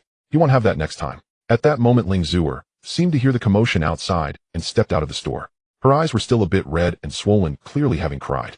Seeing Cheng Hao safe and sound, her tense expression relaxed slightly, but her eyes reddened again. Cheng Hao released Ruan Nan and Jia when stepping forward to naturally embrace Ling Zuo, lowering his voice to a volume only they could hear. "Come to my place tonight. The Kowloon character technique I taught you last time still has a few variations I haven't explained. Remember to wear that white ancient-style gauze dress and perform a segment of a Chinese ghost story for me." Ling Zuer's cheeks instantly flushed with 2 shades of red reaching all the way to her ears. She lowered her head, almost imperceptibly nodding and softly responding to him. Nearby, Lin Jiai, who had come along with Cheng Hao, crossed her arms and cast a sidelong glance at the scene, letting out a cold huff from her nose, muttering under her breath, "Scumbag loves one like another, never satisfied." Ruan Nan, with keen ears, heard this immediately and turned her head to make a face at Lin Jiai, teasingly, saying, "Hey Jia, you chose him yourself. If you find him too fickle and can't stand it, you can let him go, we won't mind." Lin Jiai's eyes widened in disbelief like a cat whose tail had been stepped on. "Why should I back down? If anyone should back down, it should be you." Jiawen smiled slightly warmly, mediating, all right, we already know he is that kind of person. Since we chose to follow him, as long as he has a place for us in his heart, we should be content." Lin Jiai was momentarily speechless by these words, angered as she turned her face away. Cheng Hao listened to the women bickering, the smile on his face deepening as he held Ling Zuer a bit tighter. On the way back to the villa in Shallow Water Bay, Cheng Hao directly handed the persistent Ling Shanshan over to Liang Xiaodang to keep an eye on her, ensuring she wouldn't come to disturb his good fortune. Liang Xiaodang looked at the unwilling Ling Shanshan, whose eyes were darting around, and could only smile wryly. Beside him, Zhuo Kai silently rejoiced that this trouble did not fall on his head. In Shallow Water Bay at the Jiang family mansion, the atmosphere in the study was tense. Jiang Tianxing slammed his palm down forcefully on the expensive rosewood desk, producing a dull thud that caused the teacups on the table to rattle. "That ignorant rascal Ba Bai. How dare he ambush our Hongxing members? Does he not regard the Hongxing name at all? And Liang Kuan?" Jiang Tianxing's face was ashen rage burning in his eyes, eating from both sides, colluding with outsiders to scheme against his brothers. This is utterly unforgivable. Standing at the lower end, Chun Yao pondered for a moment before slowly saying, "Mr. Jiang, with this incident Cheng Hao has shown once again. I heard that even Consul Amendelis from the M country consulate personally intervened to pressure the governor of Hong Kong, prompting the police to release people so quickly." Jiang Tianxing nodded slightly, his anger subsiding, replaced by a profound sense of caution and helplessness. "Indeed. This person's connections and power are unfathomable. We cannot afford to provoke him at this time." As he spoke, he instinctively raised his hand to touch his neck. Although the bandage had been removed, the sensation of Su Zai's cold fingers gripping his throat like iron pincers, and the feeling of suffocation and the fear of impending death still lingered on his skin. Fong Ting's face swelled for nearly a month before it completely subsided, almost having to fly to South Korea for a refurbishment. "Right now our strategy towards Cheng Hao must be adjusted, focusing on appeasement." Jiang Tianxing's eyes flickered as he began to calculate calmly, since he has kept his promise and has not taken the opportunity to expand his territory or swallow Liang Kun's forces. It indicates that he is currently indeed not interested in the position of the Hongxing leader. Perhaps we can seize this opportunity to attempt collaboration with him, leveraging some of his overseas connections to expand our own legitimate business. This time Cheng Hao encountered an ambush, he will definitely not let Liang Kun off the hook. At that time, we only need to step forward at the right moment and express our support for him to clear out the intruders, suppressing any dissenting voices that may arise within the gang. This would count as repaying his trustworthy favor and also doing him a good turn. Chun Yao's eyes lit up as he praised, "Mr. Jiang, you are indeed brilliant. If Liang Kun defies his superiors and colludes with external enemies to ambush our brothers, once this is substantiated, the majority of the gang will despise him. We don't even need to take action ourselves, we just need to watch the tigers fight on the mountain. After Cheng Hao deals with Liang Kun, we can publicly express our support for his actions, and everything will fall into place. Not only do we eliminate internal troubles, but we also owe a favor without dirtying our own hands. At Causeway Bay in the boxing gym of Shibi's serious expression conveyed Jiang Tiansheng's order. Mr. Jiang has commanded mobilize the entire gang to find Ba Bai. This scoundrel ambushed his own people with dozens of guns. This is not just a provocation, it's as if he is trampling the entire Hongxing's reputation into the dirt. Find him regardless of life or death.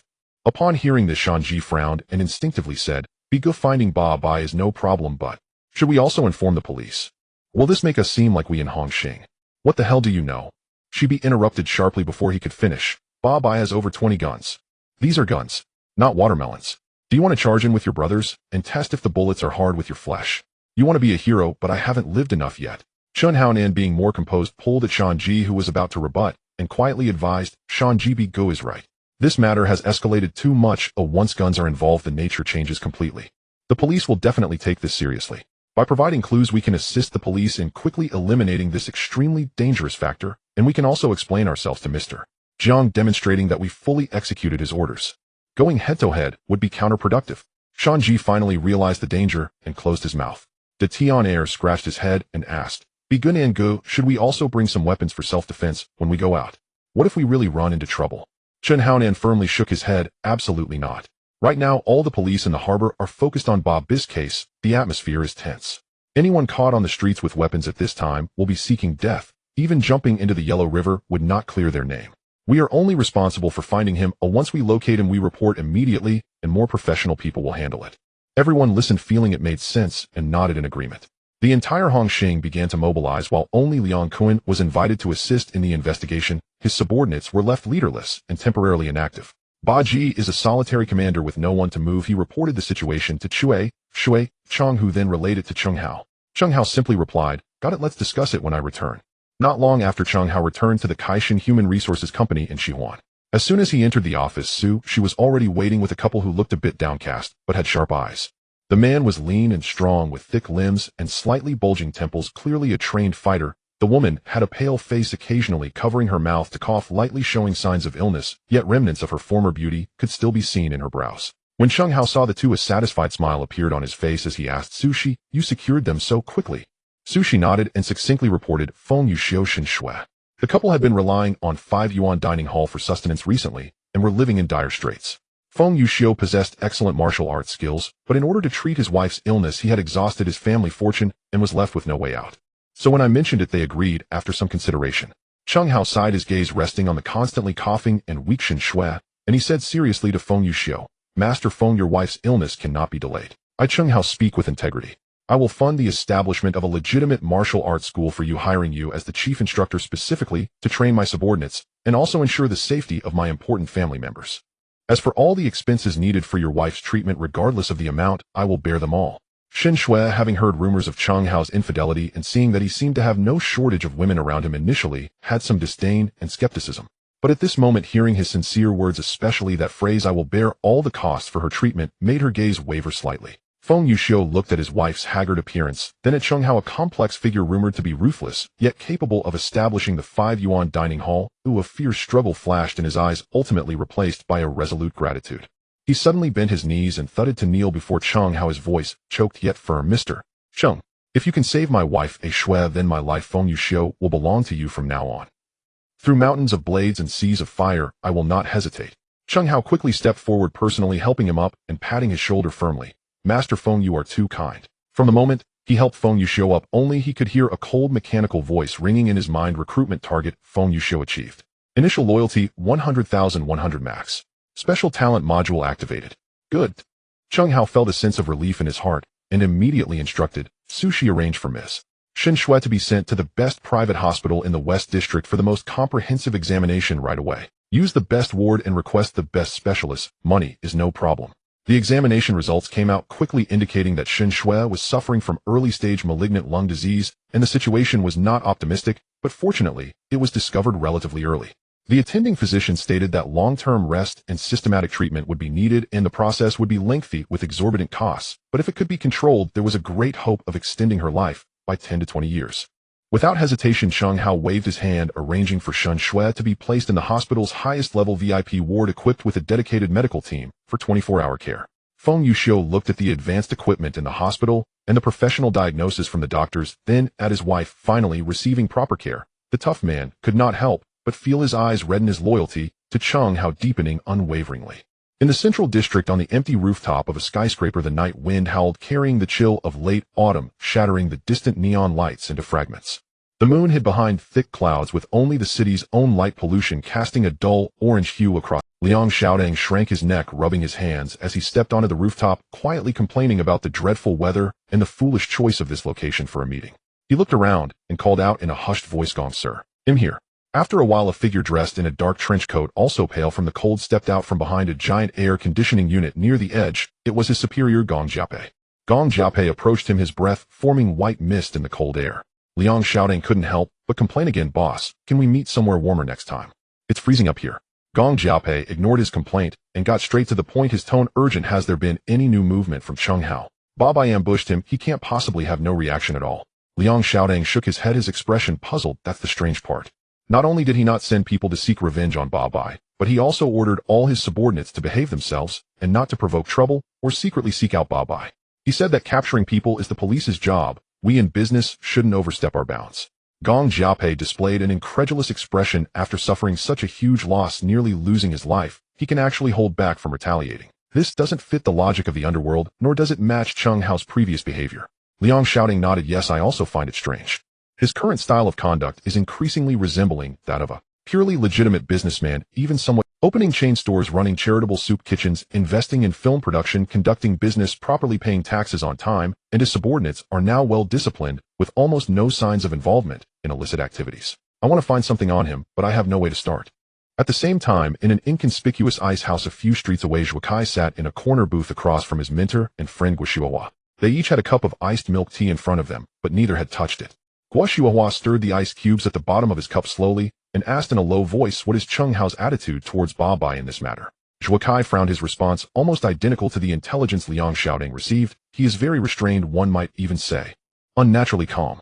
He explicitly prohibited his subordinates from participating in the search for Babai, publicly stated his trust in the police, and his every word and action resembles that of the most law-abiding businessman, fearing any trouble." The two of them exchanged glances, each seeing deep confusion and wariness reflected in the other's eyes. When things are unusual, there is always something lurking. The more Cheng Hao acts innocent and lawful, the more they feel something is off, sensing a deeper vortex hidden beneath the surface. Guoshuahua fell silent for a moment before decisively ordering, "Continue to keep a close watch on him. Don't let up even an inch. Also, the line to Babai cannot be cut. Use all resources to quickly dig him out and bring him to justice." After so many shots fired causing such a severe impact, his downfall must serve as a warning to uphold the law and reassure the public. In Sai Kung, a remote and desolate old fishing village, Babai and his remaining 7 or 8 loyal subordinates huddled together like a pack of wounded beasts trapped in a cage, cramped in a few abandoned, dilapidated houses. The air was thick with the salty scent of the sea breeze and the musty odor of the houses themselves. After several days, the dry rations they brought were nearly finished and morale had sunk to rock bottom. Babai sent the most inconspicuous of his subordinates, dressed in tattered clothes and pretending to be a homeless person, to a nearby grocery store to buy some food and gather information about the outside world. Not long after that, little brother came scrambling back, pale-faced and breathless. As soon as he entered, he collapsed on the floor, crying out, "Big brother. Not good. All of Hong Kong's Hung Hing members are looking for us. Jiang Tianxing has issued a bounty on us. He even notified the Lianhe and Heshinga societies to ensure they do not harbor us." Babi's face instantly turned pale, cold sweat breaking out on his forehead. "A bounty? Jiang Tianxing is trying to force me to my death." He quickly asked, "Where's Liang Cohen? What did he say? Is the money ready?" He trembled as he dialed Liang Kun's phone again. This time it was Sha Chong who answered. "Brother Chong, it's me, Babai. Where's Cohen Gil? What's the situation? Where's the money?" Babi's voice trembled with anxiety and fear. On the other end, Sha Chong replied in as calm a tone as possible, following Liang Kun's instructions, "Brother, please don't panic. Cohen Gil has been invited by the West Kowloon Serious Crimes Unit to assist in the investigation regarding some shooting incident from a few days ago for a routine questioning. He should be out soon." Before going in, Cohen Gil specifically instructed me to prepare 2 million for your escape and to make sure I deliver it to you personally. Where are you now? Is it safe? Upon hearing 2 million and escape money, Babi's heart eased slightly, but the phrase "assist in the investigation" cast a shadow over him. He reported the general location of his hiding place and urged Sha Chong to bring the money over as quickly as possible. Not far from the dilapidated fishing village where Ba Bai was hiding, a local thug nicknamed Big Stupid, wearing a floral shirt and flip-flops with a face full of excess flesh, crouched behind a dirt slope with two little brothers squinting towards the fishing village. "Boss, I can see clearly it really seems to be Ba Bai and his crew," one little brother whispered. Big Stupid licked his cracked lips, a mixture of greed and fear flashing in his eyes. He knew who Ba Bai was, and had heard rumors of Ba Bai's firepower. Even with 10 times his courage, he wouldn't dare confront Ba Bai with his few broken sticks. He glanced around, slapped the back of a nearby little brother's head, and scolded, "Idiot. Trying to be a hero. Haven't you heard that those madmen have guns? Do you want to get yourself in trouble?" The little brother shrank his neck and asked sheepishly then, "Boss, what should we do? Just pretend we didn't see anything. Pretend we didn't see anything." Big Stupid scoffed, his eyes gleaming with shrewdness, seeing his money. "Didn't Mr. Jiang from Hung Hing say that whoever provides accurate information on Ba Bai will be generously rewarded?" Another little brother immediately caught on and flattered, "Boss is brilliant. We can sell this information to Hung Hing, making some easy money without taking risks, killing two birds with one stone." Big Stupid nodded in satisfaction, feeling this plan was clever. He promptly took out a heavy mobile phone, flipped through his contact list, found the number for Kowloon S, and dialed it. The phone connected, and Desha immediately switched to a tone of respect mixed with commercial shrewdness. "Hello. Is this Brother B? This is Desha from Saigon." Yes, long time no see. I have some good news to share with you, Brother B. One of my underlings seems to have spotted the whereabouts of Ba Bai's gang, just in that old fishing village to the south of Saigon that's nearly abandoned. Yes, I've personally confirmed it. It's almost certain. The price. Brother B, you decide. We're brothers, just a little hard-earned money like 8000 or 1000. Alright, I'll wait for your news. After hanging up the phone, Desha was overjoyed, as if he could already see the cash waving at him. Two underlings nearby were fawning over him, making him feel euphoric. In this state of bliss, Desha looked at the desolate fishing village in the distance, and a bolder, greedier thought, like a venomous snake, quietly slithered into his mind.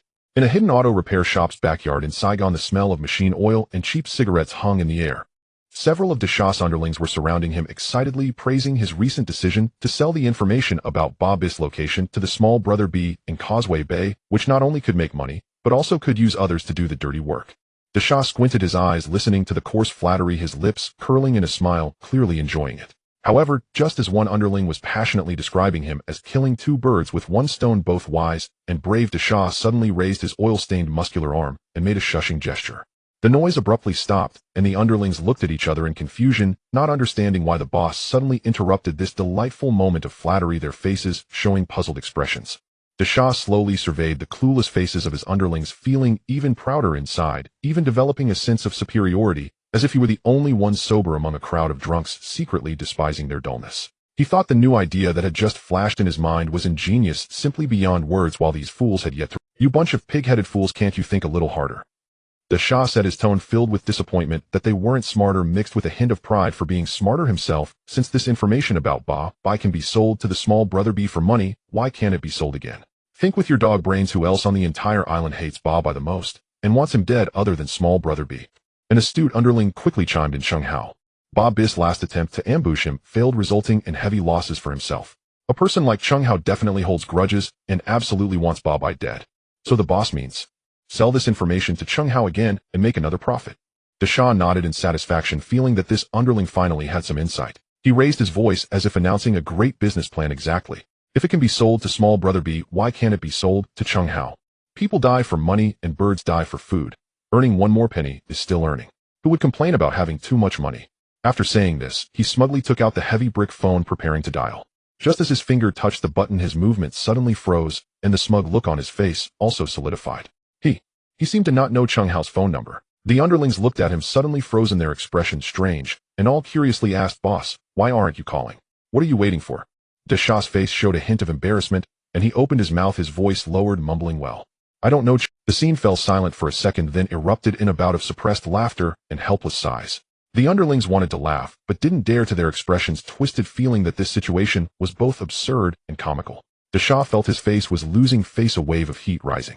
It was the same clever underling who quickly smoothed things over, suggesting, "Boss, you could ask Shui Chong from Saiwan. I heard he has been following Chung Hao recently, and is doing quite well. If you find Shui Chong, you can find Chung Hao." Upon hearing this, Desha's eyes lit up, and he slapped this underling's shoulder with such force that the other winced, saying, "Good lad. If this works out, he'll give you a bigger share." He immediately searched his contacts and dialed Shui Chong's number. The phone connected and Shui Chong's somewhat official voice came through. Which one? Who is this? Chong. It's me, Desha from Saigon. Desha tried to make his voice sound familiar, yet somewhat authoritative. Shui Chong paused for a moment on the other and unable to remember who Desha from Saigon was. After searching his memory, he recalled that it was a local thug known for stealing cars in the Saigon area, not particularly reputable. Since following Chung Hao, his standards had risen, and he looked down on such low-level characters, even more, his tone growing cold. Desha. What do you want? Desha, oblivious to the distance in the other person's tone, was still immersed in his grand plan, a hint of smugness in his voice. I called specifically to let you in on a good opportunity. I know where Bai is hiding. Do you? Or your boss have any interest? Shui Chong's eyes sparkled, immediately pressing on. Really? Is the information reliable? Desha smiled, exuding shrewdness. Absolutely true. I saw it with my own eyes. However, recently I've been a bit tight on cash, so this information. It has to be worth some team money, a little labor fee, right? Shui Chong immediately understood, feeling even more disdain for such opportunistic behavior. But then he thought if the whereabouts of Bai were true, it would indeed be important to Chung Hao, and spending some money to buy it would be worth it. So he said, wait a moment, I need to ask the boss first. He then hung up the phone and hurried to Chung Hao's study. Boss, a guy named Desha from Saigon called, saying he knows where Bai is hiding. Chung Hao was reading documents and slightly raised his head upon hearing this, a flicker of confusion crossing his face, clearly unfamiliar with the name. Shui Chong quickly explained, he's the leader of a car theft gang over in Saigon, not a respectable character. Chung Hao understood, chuckling lightly with a sarcastic insight into the world. A person like that coming to us won't be selling information for money, right? Shui Chong nodded. Yes, he immediately asked for money, didn't specify an amount, but the implication was clear. Chung Hao was not surprised. There's no such thing as a free lunch, especially with information in this gray area. He replied indifferently, fine. As long as the information is true, money is not a problem. You contact him, and I will speak to him. Shui Chong dialed Desha's number again, informing him that Chung Hao wanted to speak to him directly. Desha almost laughed out loud on the other end of the phone. Who in Hong Kong Island didn't know Chung Hao's name and wealth. He felt this windfall was secured, and his heartbeat quickened. The call was transferred to Chung Hao, and Desha quickly restrained his emotions, speaking with respect. Mr. Chung, I've long admired your name. This is Desha from Saigon. Chung Hao had no interest in small talk and directly got to the point, his voice steady and devoid of ripples. I heard you know the whereabouts of Bai. Name your price. Desha felt a surge of joy, and without thinking blurted out a number, 500,000. He thought to himself, Chung Hao is so wealthy, 500,000 is merely a drop in the bucket. A faint cold chuckle came from the other end of the line, making Desha's heart skip a beat. Do you think my money comes from the wind or falls from the sky? Chung Hao's voice turned slightly cold. You sold the same information to Shibi and made a profit, and now you come to me. Desha's forehead instantly broke out in a cold sweat, not expecting Chung Hao to be so well-informed, even knowing he had sold it to Shibi. He hurriedly corrected himself, his tone filled with panic and flattery. Misunderstanding. Mr. Chung, you misunderstood. I was just joking earlier. 300,000. 300,000 will do. He scolded himself inwardly for being greedy, realizing he shouldn't have come in with such high demands. Chung Hao scoffed and quoted a number, 100,000. If you want it, say so now. If not, just forget this call. Desha was dumbfounded. 100,000. This was far too low from what he had expected. He anxiously said, Mr. Chung, 100,000. Isn't that a bit too little? I went through great lengths to dig up this information, almost getting discovered by Bob's people. Could you add a bit more? 1,500,000, would that work? He tried to negotiate. Chung Hao was already too lazy to waste more words with him, and hung up, leaving only the busy tone. Desha listened to the busy signal in the receiver, standing there in a daze with his phone, unable to come to his senses for a long time. He regretted it deeply, thinking he should have just accepted the 100,000. Now it was all in vain. The more he thought about it, the more reluctant he felt, and he redialed, but it rang for a long time without anyone answering. Shui Chong looked at the ringing phone, and said to Chung Hao, Boss, Desha is calling again. Chung Hao waved his hand without lifting his head, his tone indifferent. Don't bother with him. Does he really think I'm an easy target? Shui Chong felt some worry, but what if he really knows Bob's whereabouts? Chung Hao smiled, a hint of coldness in his expression. Simple. Let Sushi go to Saigon and invite him for a proper. I believe Sushi has a way to make him reveal everything he knows, even the details of his ancestors' lineage. Shui Chong understood and said nothing more, feeling even more disdain for Desha, who was greedy and couldn't see the situation clearly. Chung Hao then asked about another matter. What's going on with Liang Kuan and Sha Chong over in Mongkok? Shui Chong shook his head. Nothing for now. Liang Kuan is still being held by the O team and hasn't come out, while Sha Chong seems to be holding back, not following Jiang Tiansheng's orders to deal with Bai. Chung Hao sneered, commanding. Increase the manpower, keep a close watch on Mongkok, especially Liang Kuan and Sha Chong. Bai is now like a stray dog needing money to escape and is likely to contact Liang Kuan. Once Bob's whereabouts are discovered, do not act recklessly, call the police immediately. Shui Chong understood. Got it. Ba Bis gang has more than 20 black guns. A direct confrontation would surely lead to losses on their side. Using the police to eliminate him is the easiest and safest method.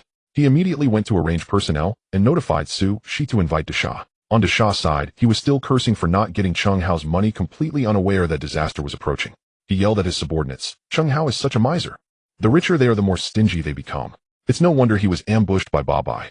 A clueless little brother asked foolishly, "Boss, I heard Chung Hao is worth billions. Why is he so stingy with this little money?" It's precisely because he's rich that he's stingy. He won't even part with this small amount of hard-earned money. I think he will end up in trouble sooner or later. He cursed as he walked away, thinking about when he could get his 10,000 from Shibi. Before long, Chun Haonan brought along to Tian Air Shan Ji Bao Pai Jiao Pai and a group of brothers following the address given by Shibi to find Desha's repair shop in Saigon.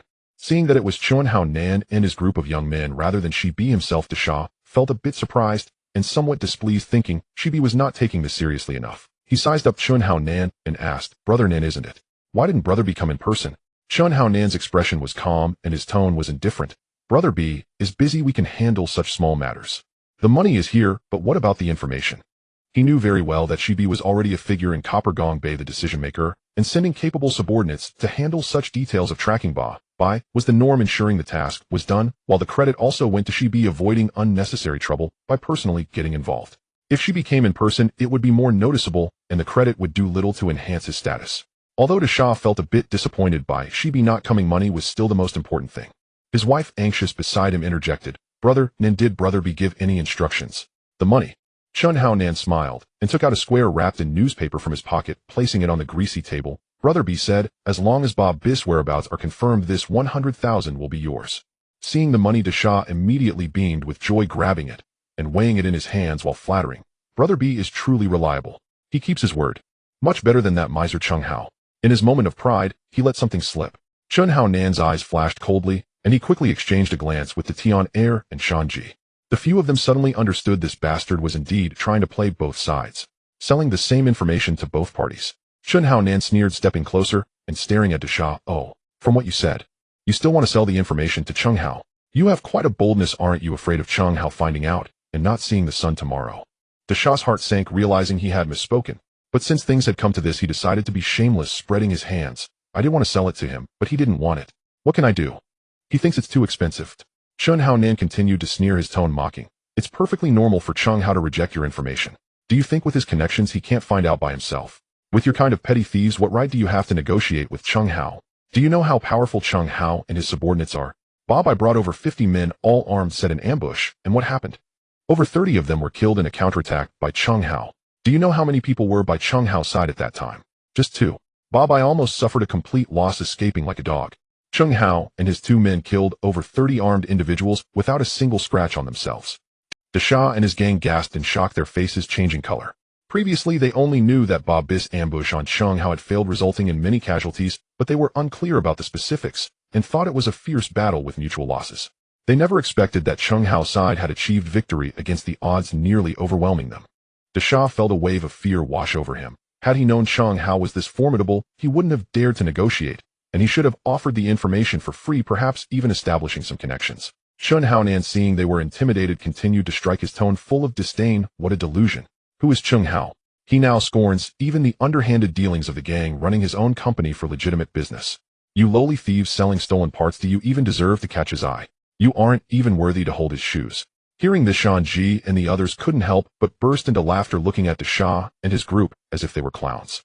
Desha was publicly humiliated, his face flushing red, and then pale, enraged and embarrassed, he slammed the table. "Damn. Do you dare to laugh at me? Now for the news about Ba Bai. Unless you pay me 200,000, don't think I'll say a word." Chun Haonan's smile vanished, revealing a hint of ferocity. "Not going to say anything. Did you think we came here today just to give you money?" He signaled, and behind him, Tian Air Shanji and others could no longer contain themselves, immediately pouncing like wolves. Desha was completely unprepared for their sudden attack. In an instant, several of his subordinates standing in front were knocked down to the ground, screaming in anguish. By the time Desha reacted and called his men to fight back, although Chun Haonan had fewer people, each was a renowned fighter from Hongqing, skilled and vicious, with one able to take on 2 or 3. Desha's side had numerical superiority, but they were a rabble, and soon half of them were taken down. Desha was drenched in cold sweat, finally realizing that the ferocity of Hongqing's fighters was well-deserved.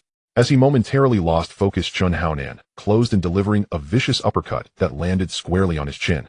Desha felt a buzzing in his head, his vision going dark as he stood frozen in place. Chun Haonan, seizing the advantage, unleashed a flurry of punches that rained down on Desha's face and stomach, leaving him dizzy and utterly defenseless. Stop! Stop! I'll talk! I'll talk! Desha crouched down, clutching his head and pleading for mercy. Chun Haonan grabbed his collar, lifting him up and demanding, "Speak quickly. Where's Ba-Bai hiding?" Desha, blood trickling from his mouth, mumbled in a small fishing village at the southernmost part of Saigon by the sea. Chun Haonan, suspecting deceit, barked, "I don't believe a word. Take us there now. If you dare to play tricks, I'll deal with you." As he spoke, he raised his fist again. Desha, terrified, hurriedly said, "No. No hitting. I'll take you there. I'll take you there right now." He felt both regret and resentment. He had originally hoped to profit from the information, yet instead, he faced a brutal beating. Chun Haonan led him, and the group got into a car speeding towards the southern part of Saigon. What they didn't know was that Su Shi, under Chung Hao's orders, had quietly arrived in Saigon and was watching from a distance as Chun Haonan and the others invaded Desha's territory. He moved stealthily, following their vehicle like a ghost. Seeing Desha being taken away, Su Shi couldn't help but smirk, secretly praising his boss' foresight. Desha truly didn't even need an invitation. He was being forcefully taken to meet the main character. The car jostled as it approached the remote fishing village, the sky already darkening. Desha pointed to a few rundown shacks in the village, saying to Chun Haonan, "Brother Nan, Ba-Bai and the others are in those rooms at the back. I've brought you the person. Can I leave now?" He just wanted to quickly escape this place of troubles. Chun Haonan sneered, "You say they're there. How do I know you're not lying to trick us into a trap without seeing Ba-Bai with my..." He signaled, and Shan Ji, using the tip of a spring knife, lightly poked Desha in the lower back. "Aren't you familiar with the place? Being so eager to leave, do you have a guilty conscience afraid we'll expose you?" Desha was nearly in tears. "It's absolutely true. I saw them go in with my own eyes."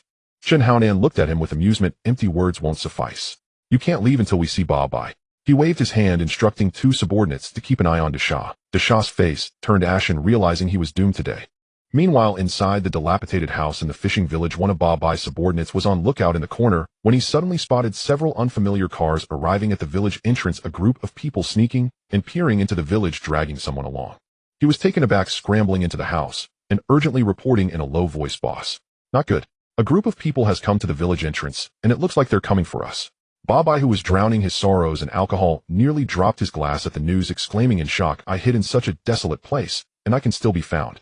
He steadied himself to stand up, a fierce light flashing in his eyes. "We can't stay here.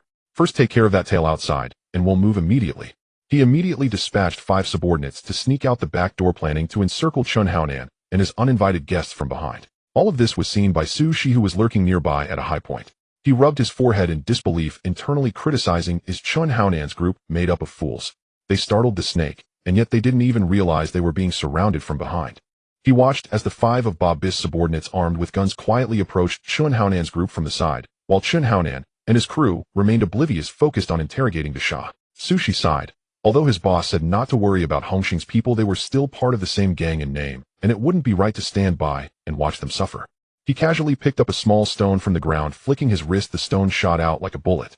"Hey, who threw a stone at me?"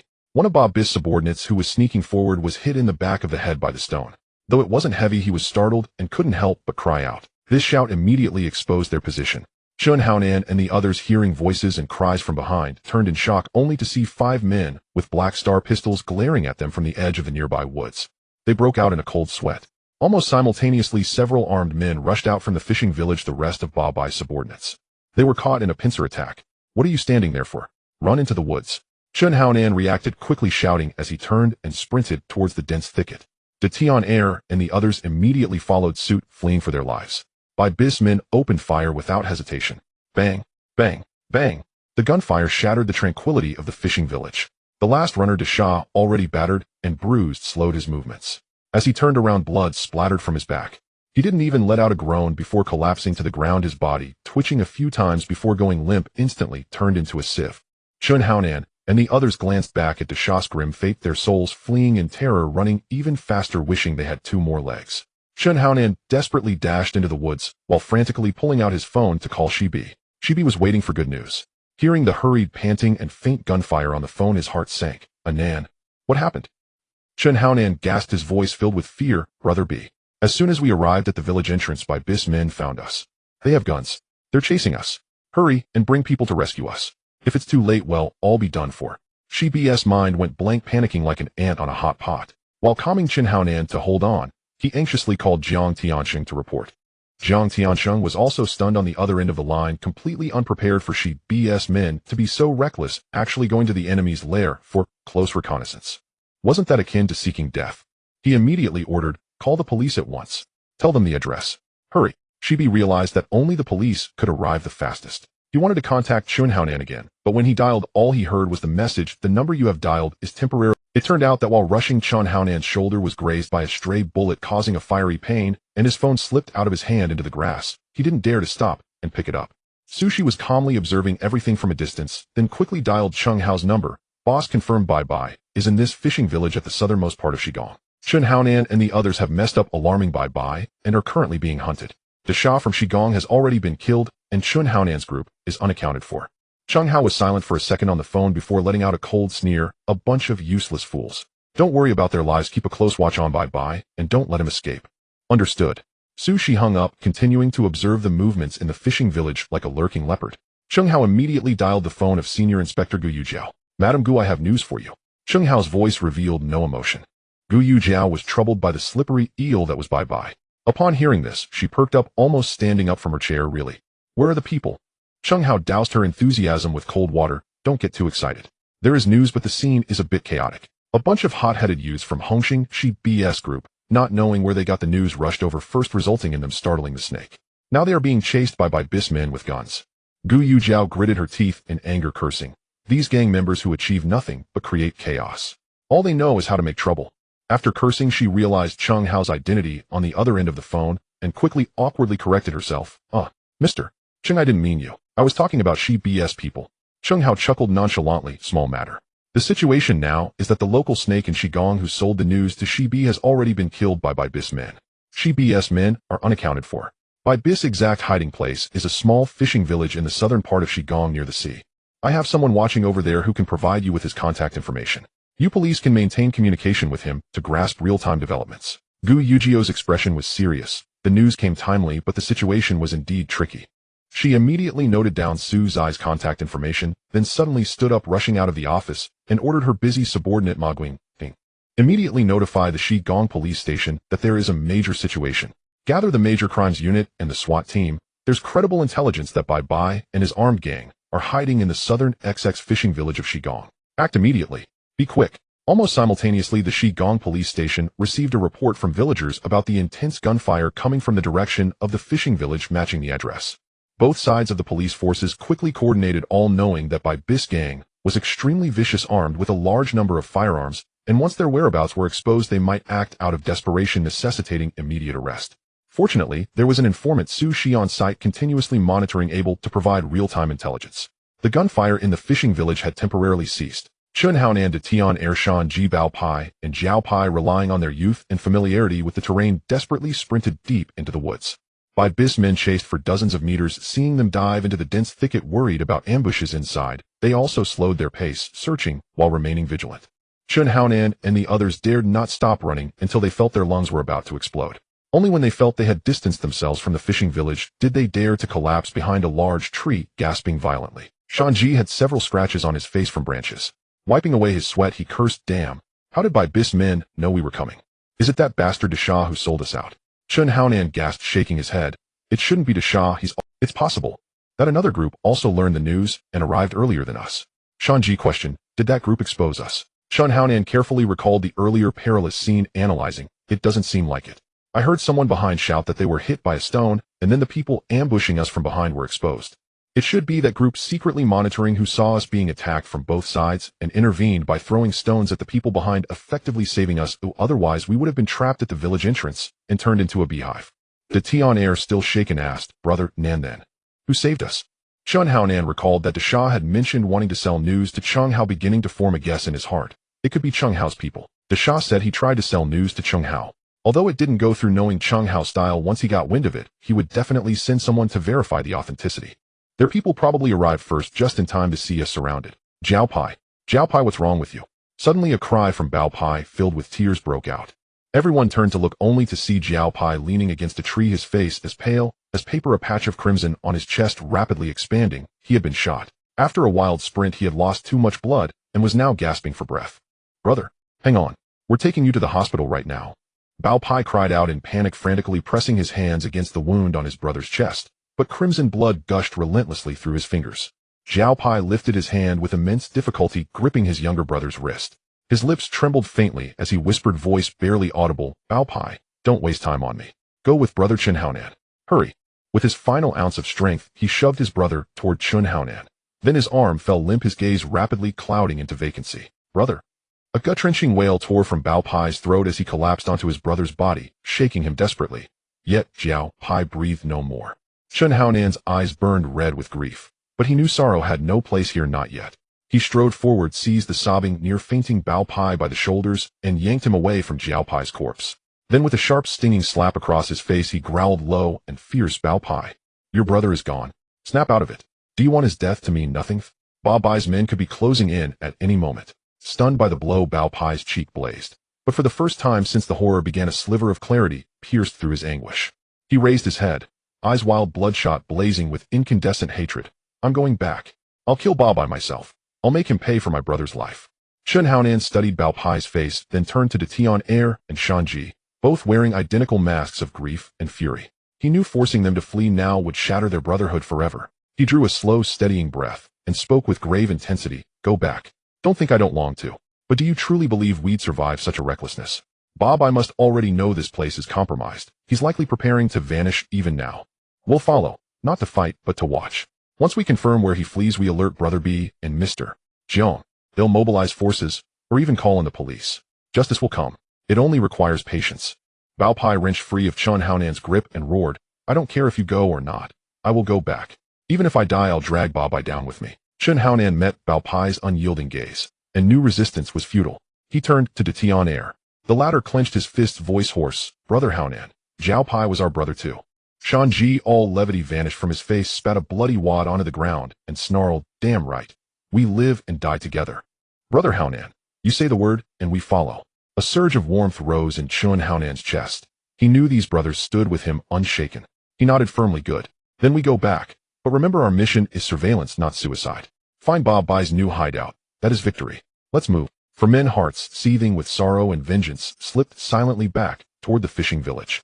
As they passed Xiao Pai's still form, Chen Haonan paused, knelt, and gently closed his brother's unblinking eyes. In a hushed, solemn vow he murmured, "Rest well, brother. This debt we will collect." They crept to the village's edge and took cover behind a thicket of dense shrubbery, observing in silence. True enough, the village was in chaos. Bao Pai paced furiously, barking orders as his men loaded heavy crates into two battered panel vans, clearly preparing to flee.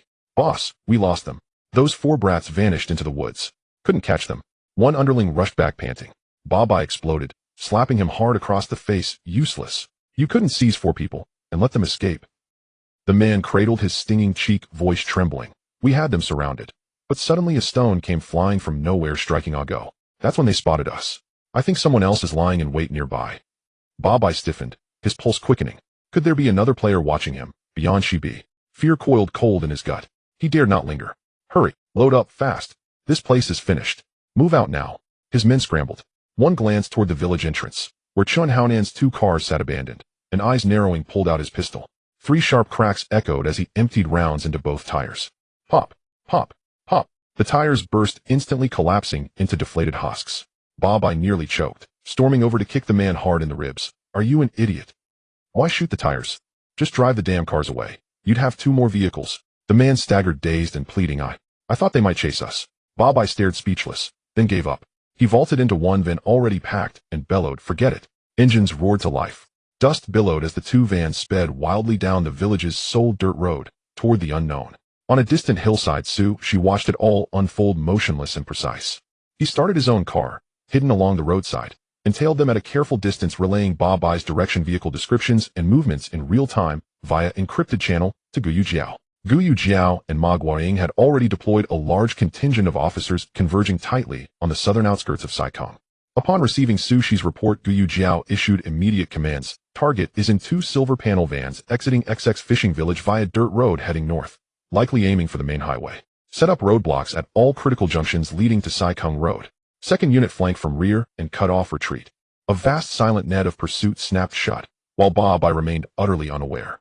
Inside the lurching van, Bao Pai sat rigid, nerves fraying, repeatedly urging the driver to accelerate. The moment the van left the dirt track and swerved onto a smoother rural road, less than a kilometer out, a pair of police interceptors' lights flashing violently screeched across the intersection ahead, blocking all passage.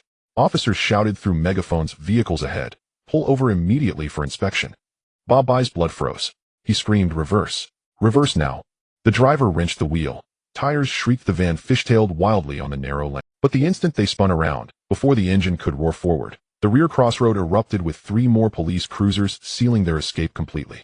Trapped. Police ahead, police behind, rice paddies and drainage ditches flanking both sides. No path remained.